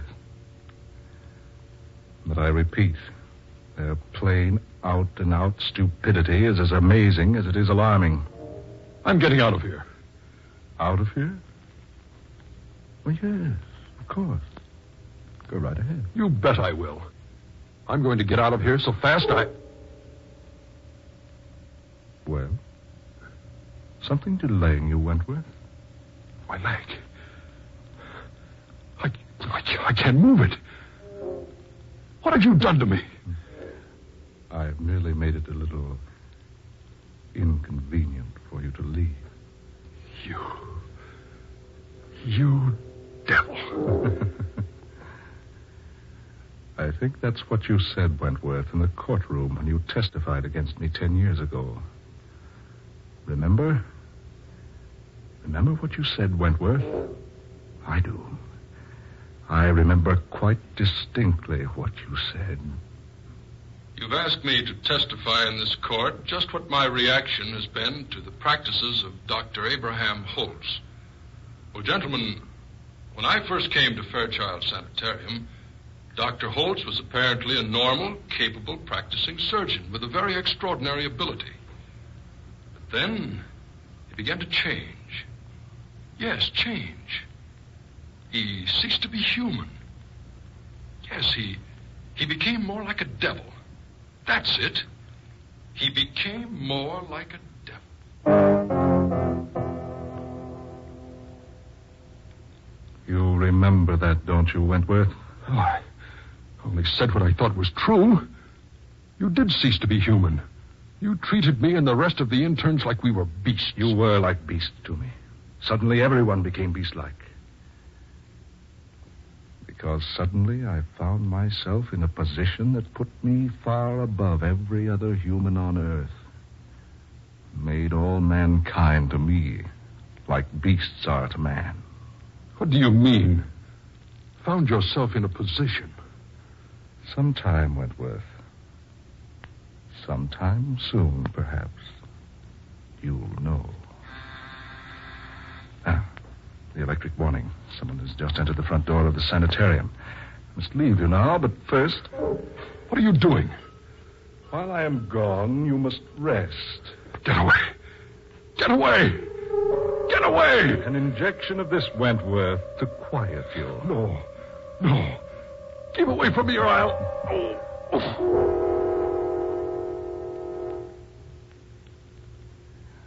There. What will happen next will probably amaze you. You devil.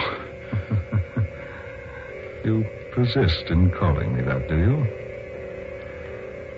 Very well, Wentworth. At first, I was going to take only one of your legs in exchange for what you did to me with your testimony. Now, I shall take them both. No. No. No! You can't do a thing like that to me!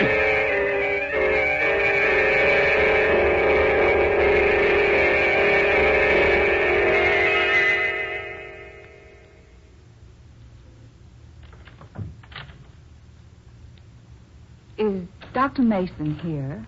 Miss Young? Yes. I have an appointment with the doctor. Go away, miss.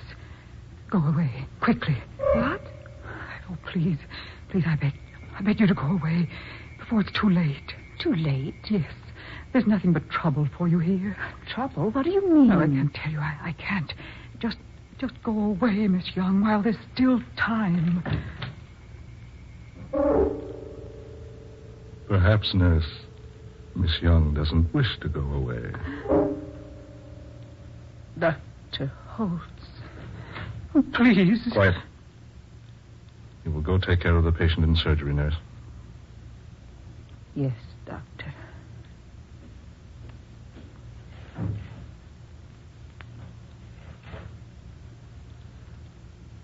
I must apologize, Miss Young. You see, my nurse is quite upset. One of our surgeons operated this morning under most adverse conditions. A death resulted. The nurse has been quite upset about it all day because, well, to be quite frank, the surgeon was her brother. I'd warned him an operation would be fatal to the patient, but he went ahead anyway while I was away from the sanitarium. When I came back, I did everything I could to resuscitate the patient, but I was just minutes too late. I was compelled to discharge the surgeon from my staff. His sister is merely upset about the whole thing. She called you Dr. Holtz. What? Yes, I heard her. She called you Dr. Holtz. Did she? Well, that's her brother's name. She's so confused about everything. No. What? No, I said no.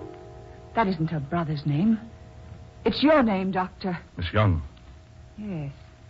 When you telephoned me yesterday, I knew there was something about your voice I vaguely recognized. Now I know. You're Dr. Abraham Holtz.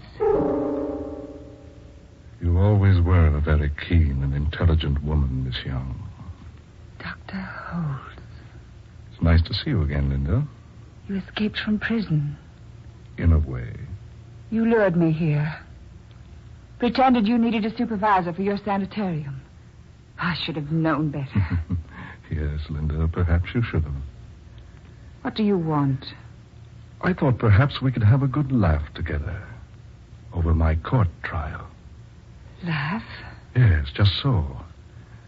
You remember, don't you, that it was partially your testimony that sent me to prison? You had a fair trial? Are you so very certain I did? Of course. You had every opportunity to explain your devilish actions, but you refused. Devilish actions? Yes. You were a devil. That's what he said just a few moments ago. Who? Wentworth. Paul? Yes. And both of you called me a devil when you testified at my trial. Where is Paul now? You will see him, my dear. Much sooner than you expect. What do you mean? I have great plans for you, Linda. Yes, for you and Wentworth. You were supposed to serve life in prison. Life. Life, you say.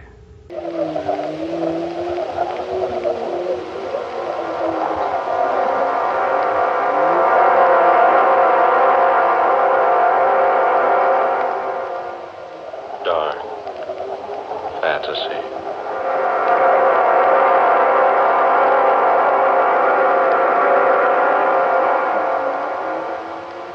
I am the spirit of the demon tree.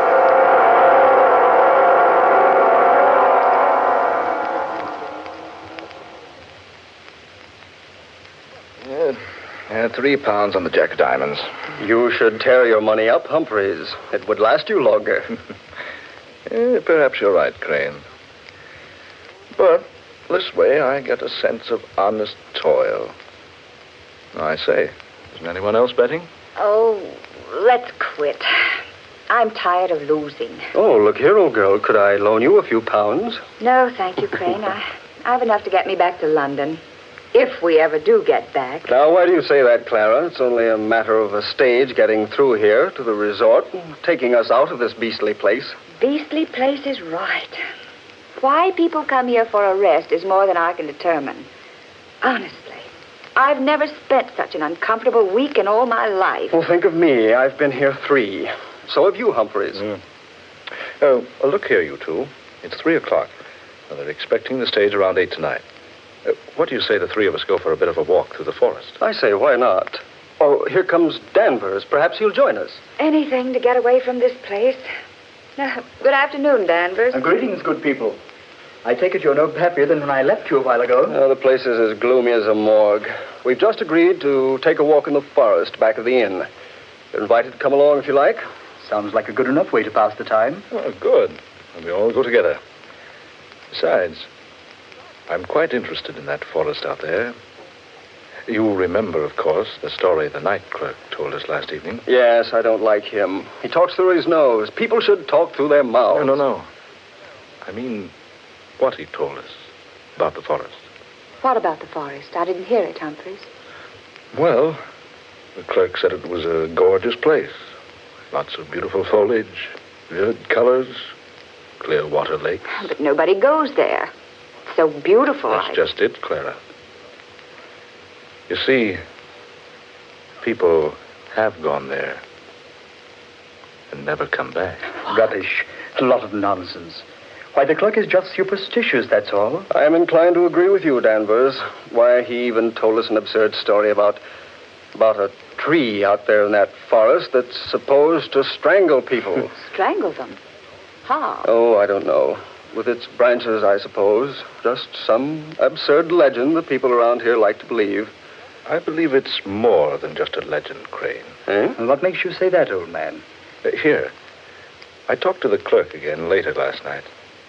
He dug out this old newspaper clipping for me. Read it, Danvers, aloud. Old is right. Almost illegible. Well, read it. It says, London, England, April 21st, 1857. It is reported that Sir Horace Wakefield, Earl of Dorset, was found strangled last night in Barlow Forest. His body was discovered entangled in the branches of a huge oak tree. Oh. Go on. Read the rest of it. Earl's death recalls to mind the weird tale of the witch of Barlow Forest, who is said to have lived in the 16th century. An evil old hag who, upon having a falling out with Sir Thomas Holly Wakefield, cursed him and warned him that any of his descendants who entered Barlow Forest would surely perish. Charming old girl, wasn't she? No. Don't scoff until you've heard the rest of it. Go on, Danvers. She also added that any person or persons with the Wakefield descendant would also die. She is said to have planted an acorn smeared with her own blood. The acorn is supposed to have grown into a towering oak capable of moving about from place to place in Barlow Forest. Sir Horace is the 6th of the Wakefield line to have perished by strangulation in the forest. Thomas Hurley Wakefield. I wonder. You wonder what, Crane? My mother's name was Wakefield. I was just wondering if she was related to Sir Thomas. Oh, of course not, Crane. It's just a story. But an extraordinary story, didn't you say? Well, yes. Wouldn't do very well as a bedtime story, would it? A demon tree. I wonder if we could find it. Well, let's have a try, shall we? I'm game. Don't let anybody say I'm not. Then let's go. Oh, Humphreys going along. I say, Humphreys, are you daydreaming? No, I was just thinking. Wouldn't it be odd if the whole thing were true? If we all went in there and didn't come back.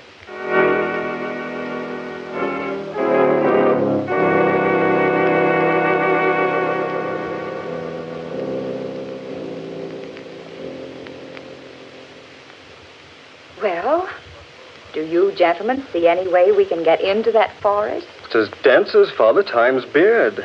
Doesn't seem to be an opening anywhere. I think we can get in over here. Oh, all right. Coming, Danvers. There seems to be a footpath over here. Only one along this line of the forest. There, see? Oh, yes, you're right. Come on, I'll lead. We'd better remember the way back. It'd be hard to get out of here if we didn't know where this opening is. Don't worry, I'll remember it. I'm good at landmarks. Go ahead, Clara. I'm right behind you. I say, do any of you feel that? Feel what, Danvers? The chill. I feel like it's 20 degrees colder in this place. I feel that way, too. So do I. It's naturally cooler in the woods where the sun doesn't shine. But not this much cooler. I don't like this place. I'm for going back to the inn. Oh, let's get on ahead a little ways. I say, it is pretty in here.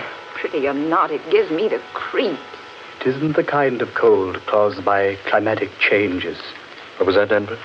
I said it's a different kind of cold.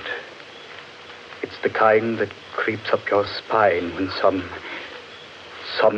evil comes over you. Oh, now, Danvers. You're just letting that newspaper story play on your mind. Wait a minute, eh?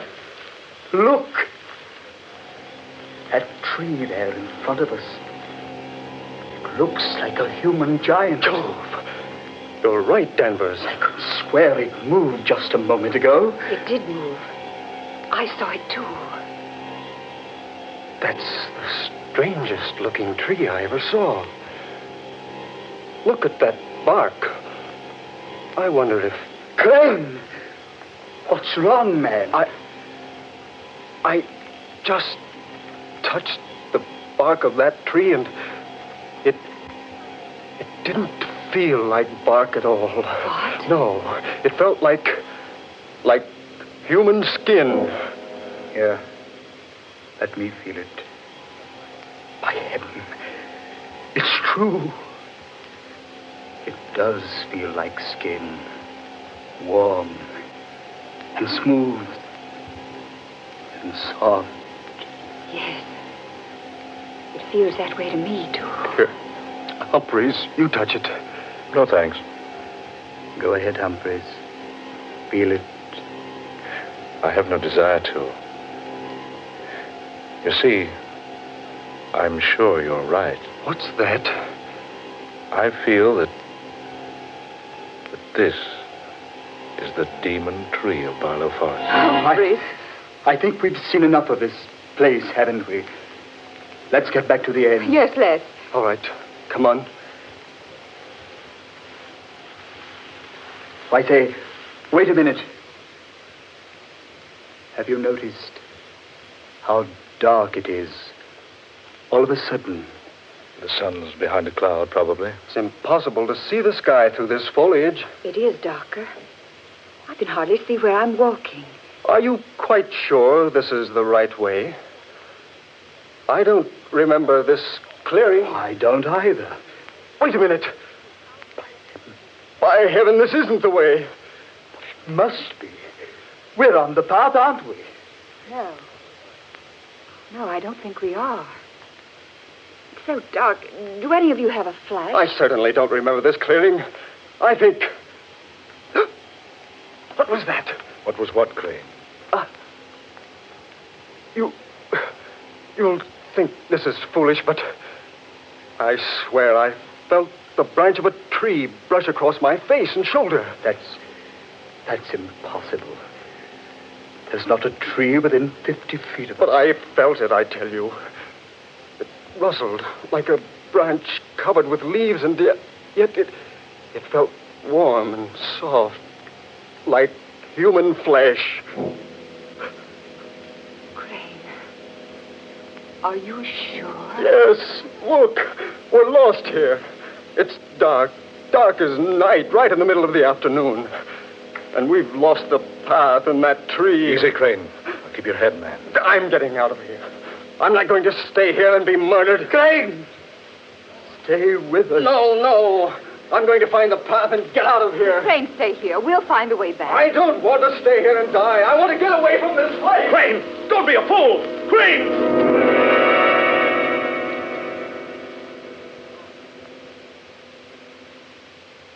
Gone.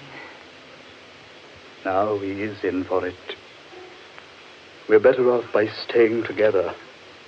I don't know whether we are or not. Listen. It's Crane. Sounds like he's strangling. Come on. Oh, he couldn't have gotten far. Right over here, I think. Now, take it easy now. Be careful. Oh, there he is. Yes. Stretched out on the ground. Like he was dead.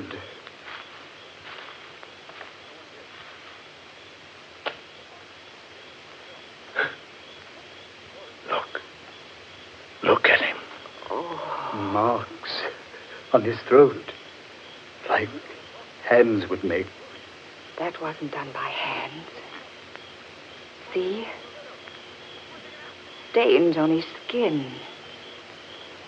Green stains. Thomas Wakefield Crane. Oh, what a horrible way for him to die. Clara, that tree. This is where we first saw it. Now it's gone. Humphreys, you're right. This is where it was. I'm sure of it. Then what's happened to it? The important question is, what are we going to do with Crane? We'll have to leave him here till we can find a way out of this place. Poor Crane. It happened so quickly. One minute he was with us, and the next... We warned him not to leave us. Now, the three of us had better stay close together. Oh, yes, for heaven's sakes, let's not get separated. And do come on. There's nothing we can do for Crane now. We've got to find our way out of here. It just doesn't seem right, leaving him there. It's all we can do. Come on. How do we know which way to go? We don't. All we can do is keep moving and hope to find the path again. Oh, it's horrible. Wandering about like this, like nothing but a group of marionettes. Controlled by what strange puppeteer? What's that, Humphreys? I said, controlled by what strange puppeteer? Humphreys, surely you don't think we've been purposely led into this? Who can say? Oh, now, Humphreys. Crane went off the deep end. We've got to keep our heads. We found a way in. Surely we'll find a way out. Yes. Yes, we did find a way in. But what about the chill? The darkness? There's some explanation. Perhaps a storm is coming up. Yes, that could be it. Couldn't it? Storms don't rise that quickly in this part of the country. And the darkness. It came down on this forest like a shroud. Yes. Came so quickly. Reminded me of how a corpse must feel in his coffin when the lid is put over him. Look here, Humphreys. I'm about fed up with that sort of talk. Only a fool refuses to face the facts, Danvers. You know this isn't any ordinary situation we're in. The chill of winter in the summertime. Darkness in mid-afternoon. And a tree that strangles. It was probably just an accident, Crane's death. Why don't you stop trying to tell yourself that the tree was only an imaginary thing? We all know that it's real. Humphreys. And as alive as any of us. The bark did feel like human flesh. Danvers. Humphreys. Look. What is it? A glow of light there ahead of us. It's the tree. There. Now, what do you think, Danvers? Look. It's the tree moving along in a glow of phosphorescent light. Good heavens. It's the same tree. It looks like a human giant. It was nowhere near here. It was back there. Do Do you two see what the tree is carrying? It's carrying Crane. It's got him tucked up under that huge branch that looks like a human arm. It's fading now. Disappearing again. Fading away. Yes. Gone.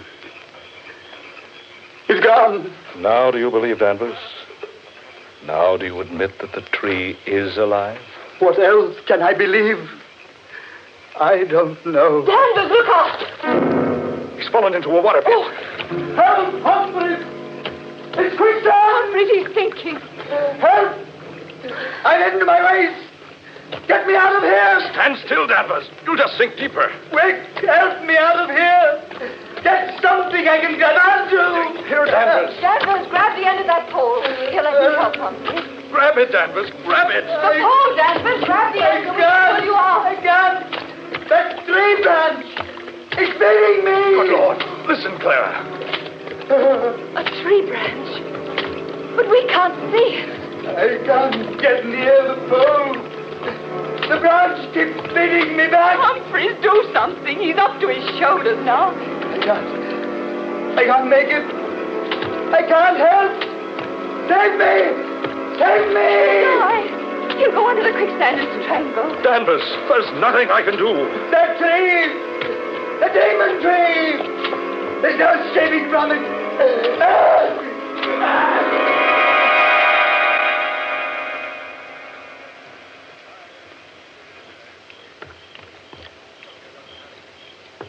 He's gone. Poor devil. Didn't have a chance. Humphreys, we've got to get out of here. We're all doomed. It's the Wakefield curse. Clara, stop it. It is the curse. We're helpless. There's nothing we can do to save ourselves. Clara, stop it. Humphreys. Now, we can't give up. We've got to find a way out of this place. Follow me. Be careful where you step. Whatever happens, keep your head, Clara, for heaven's sake.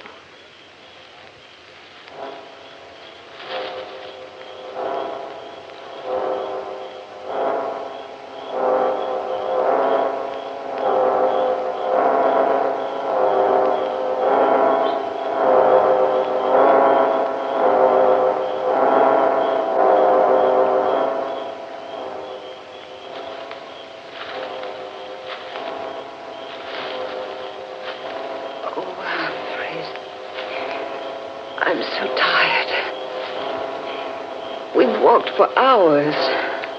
I say, it's getting a little lighter. Clara, up ahead there. Isn't that a path? What?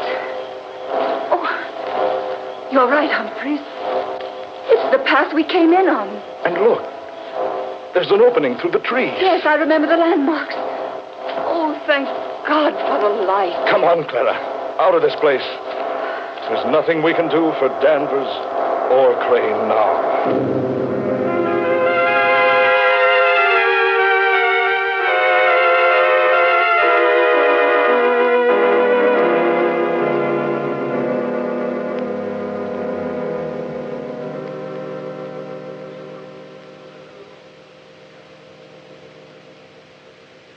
Clara.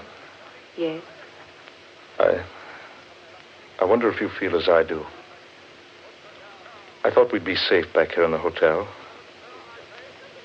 I don't know how to describe it, but I have a feeling that this whole business isn't over yet. I know. I've had the same feeling. A feeling that we're not finished with the demon tree. Or that it's not finished with us. Yes, exactly. Here, my room. Better go in and have a drink, Clara. Heaven knows we need one. Yes, I certainly do. What's worrying me is how we're going to explain what happened to Craig and Danvers. Yeah, wait a minute. I'll get the light. There. Humphreys, on the bed there. Good Lord. The branch of a tree about 2 feet long. Humphreys, don't touch it. Look at it. Look at it. A fresh, living branch. Put it down. Oh, Humphreys, I'm getting out of here. Where are you going? Down to the lobby and wait for the stage. Oh, hold on. I'll go with you. Wait, Clara. Wait, it's 3 flights down. Let's take the elevator. All right. We can get the thing up here. It's automatic. Just push the button, it'll come up. Humphreys, look. Someone left the steel gate open. I say, that's dangerous. It certainly is. Humphreys, that branch is pushing me. Drop it! Humphreys!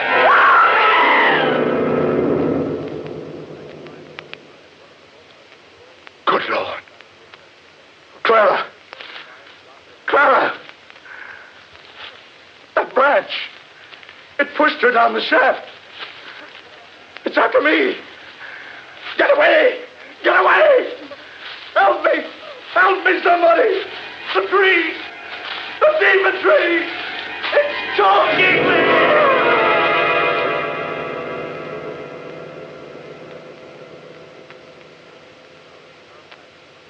Any descendant of Sir Thomas Hurley Wakefield who enters Barlow Forest is doomed to die, and all who enter the forest with him are likewise doomed.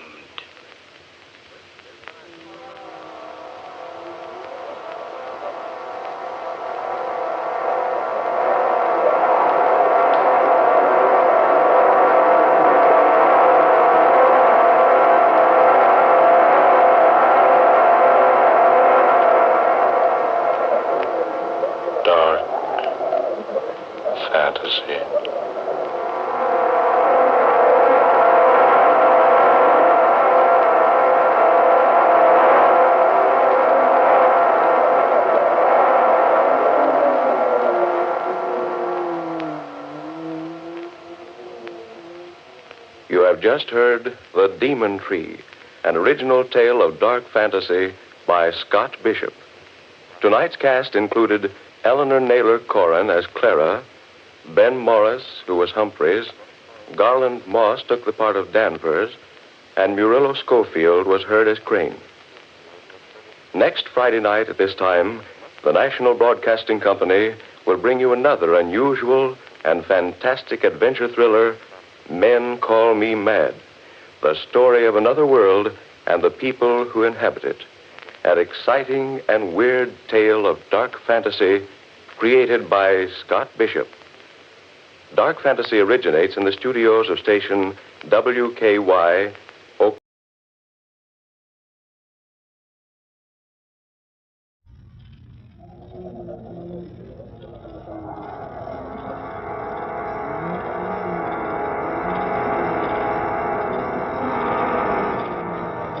Dark fantasy.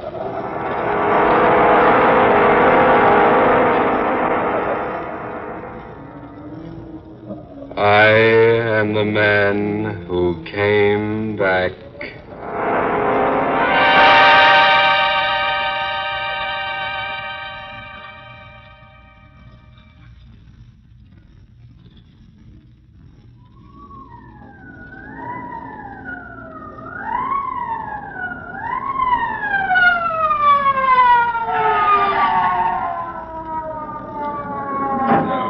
All right, now break it up, break it up. This way, officer. He's in here. All right, miss. Casey. Yes, Captain? Now, you stay right there in that doorway and don't let nobody in or out. Right, Captain. All right now. All right, you heard him. Oh, but we had nothing to do with this. Okay, sister. If you didn't, you ain't got nothing to be scared of. Hey, you. Where do you think you're going? I thought I might get a little air, if you don't mind. Well, I do mind. Now, back in the house with you. What's the big idea of you wearing that mask? As you might have observed, my friend, this is a masquerade party. Oh, is it now? Well, according to Emily Post, it's masks off at midnight. And we got this call to come out here just as the clock in Washington Circle was striking the hour. The call was placed by a most hysterical woman. And there is nothing you can do for the man in there, I assure you. Stop changing the subject. What I want to know is, why ain't you unmasked like the others? I prefer, sir, to wear my mask. Take it off, Don Juan. I want to look at your mug. It might be better, my friend, if you didn't see my mug. Now, look here, Zorro. Perhaps while we are waiting, I might tell you a story. Yeah? What is this? Bedtime at Grandma's? The only story I'm interested in is what happened here tonight. Exactly. Eh? I said exactly. Perhaps I can tell you the story. All right, then, my fine, mysterious friend. Give. Well, you see, it's quite a long story. It really all began at least 3 years ago.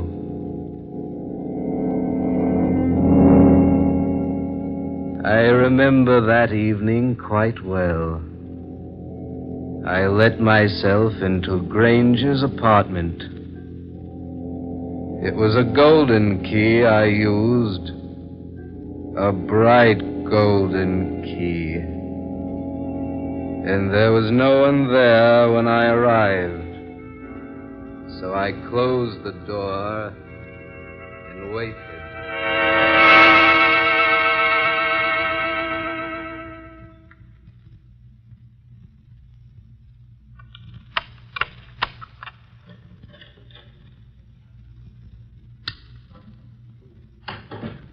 Well, Grange, imagine seeing me here. Blake. Oh, I say, you startled me. Did I now? I dare say, had I been someone else, you wouldn't have been at all startled. Incidentally, old man, how did you get in here? I suppose it would be quite facetious of me to say that I came in the same way you did. Oh, I say, a new piano. Do you mind? No, not at all. Go right ahead. Help yourself. Have a drink? No, thanks. You'd better have one, though. Oh, yeah. I say, Blake, what's that you're playing? You've heard it before, Grange. Have I? I don't recall. You have a short memory. I usually remember pretty well. Well, when you choose to, you do, yes. What do you mean by that?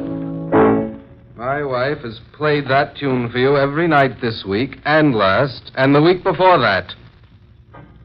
You see, I happen to know. Oh. I see. Well, I'm glad you haven't the audacity to deny it. No. No, I don't deny it. Your wife has been here. Often. As often as she possibly could. But I assure you she came of her own desire. And as a result of your oily persuasion. I might agree, Blake, that she is easily persuaded. And, of course, my curiosity prompts me to ask how you finally learned the truth. I accidentally found the key to your apartment here. It was in Sylvia's purse. A golden key. With your initials engraved on one side, hers on the other. Why, I thought that a rather handsome touch. Don't you agree? I've brought the key back to you. How gallant of you, old fellow. I'm serious. Sylvia will never come here again. Are you positive of that? Quite. For I shall ask her not to. You seem to believe she'll obey you. She will. And I ask you now, Grange, as a gentleman, kindly refrain from inviting her here again. In other words, hands off. Is that it? I'm glad I make myself quite plain. Why, you fool. You dull, stupid fool. What right have you to demand anything of Sylvia? Do you think for a moment, night after night, twiddling her thumbs while you're away from home? I admit I've been busy this past year, but another 6 months... You've no one to blame for Sylvia's being here but yourself. Here she's found what you've denied her, Blake. And I doubt very much if she'll give it up. Why, you swine, if you think for a moment... Oh. I forgot you carried a gun. But if you'd care to put it away... Skip the heroics, Blake. You know, I think I've suddenly thought of a solution to all this. The only solution is for you to leave Sylvia alone. Oh, no. No, you're quite mistaken. This is the solution. Here in my hand. Indeed, I rather like the idea. Besides, with you out of the way, Sylvia need have no more qualms. Why, you low yellow rat. That's it, Blake. Come closer. Threaten me. Make me do it. Make me do it, Blake. If you think killing me is the way out, Grange, you're very badly mistaken. It's the only way out. If you kill me, Grange, I'll come back and avenge myself. One shot, and that'd be all. I can prove self-defense. Sylvia will help. She'll swear you came here and tried to kill me. I'll come back, Grange. Just one shot directly between the eyes. I'll haunt you, Grange, because by God in heaven, I'll come back. It's a perfect scheme, yes. I like I'll it. pierce the veil, Grange, because I'll come back if I have to fight all the demons of hell to do it. Prepare, Blake. This is a chance of a lifetime. It's the way out. Yes, it's the way out. Grange!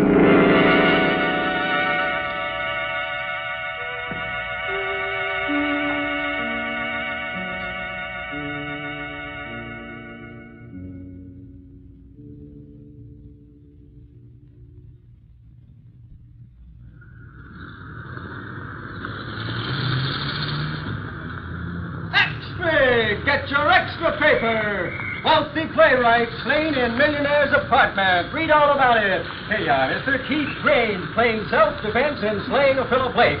Here it is, folks. Get your extra paper. Read the headline news about the killing. It's all here in your extra paper.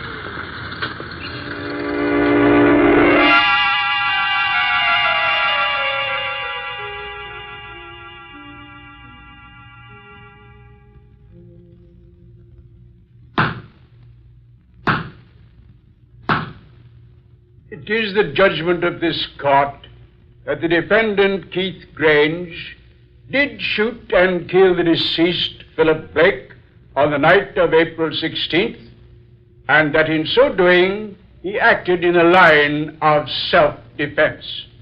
The court therefore decrees that Keith Grange shall not be held to account for this unfortunate incident.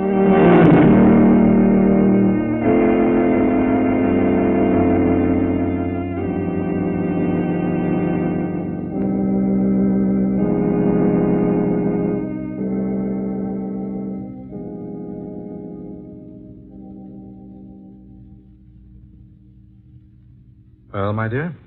I suppose there's nothing to worry about now. Not the slightest thing. I told you from the very beginning, Sylvia, that I acted rightly in doing what I did. Oh, I still can't resign myself to it. But you must. It's all over. Philip is dead. Now we can be together as much as we please. Keith, suppose you and I should have a misunderstanding. Suppose I should become angry sometime. So angry I might tell the truth to the authorities. That, my dear, would be most unfortunate. But it's a possibility, and by no means should we overlook possibilities. So allow me to remind you, Sylvia, my dear girl, that your hiding the true facts of the matter of the coroner's investigation automatically makes you an accomplice. Oh, I see. But why are we talking like this, darling? We'll both feel better after we've had a little rest. Oh, of course we will, dear. Kiss me goodnight, darling. I'm going home. I'll take you. Oh, no. No, I'd rather go alone tonight if you don't mind. As you wish, my dear. Good night. Good night, darling. Sweet.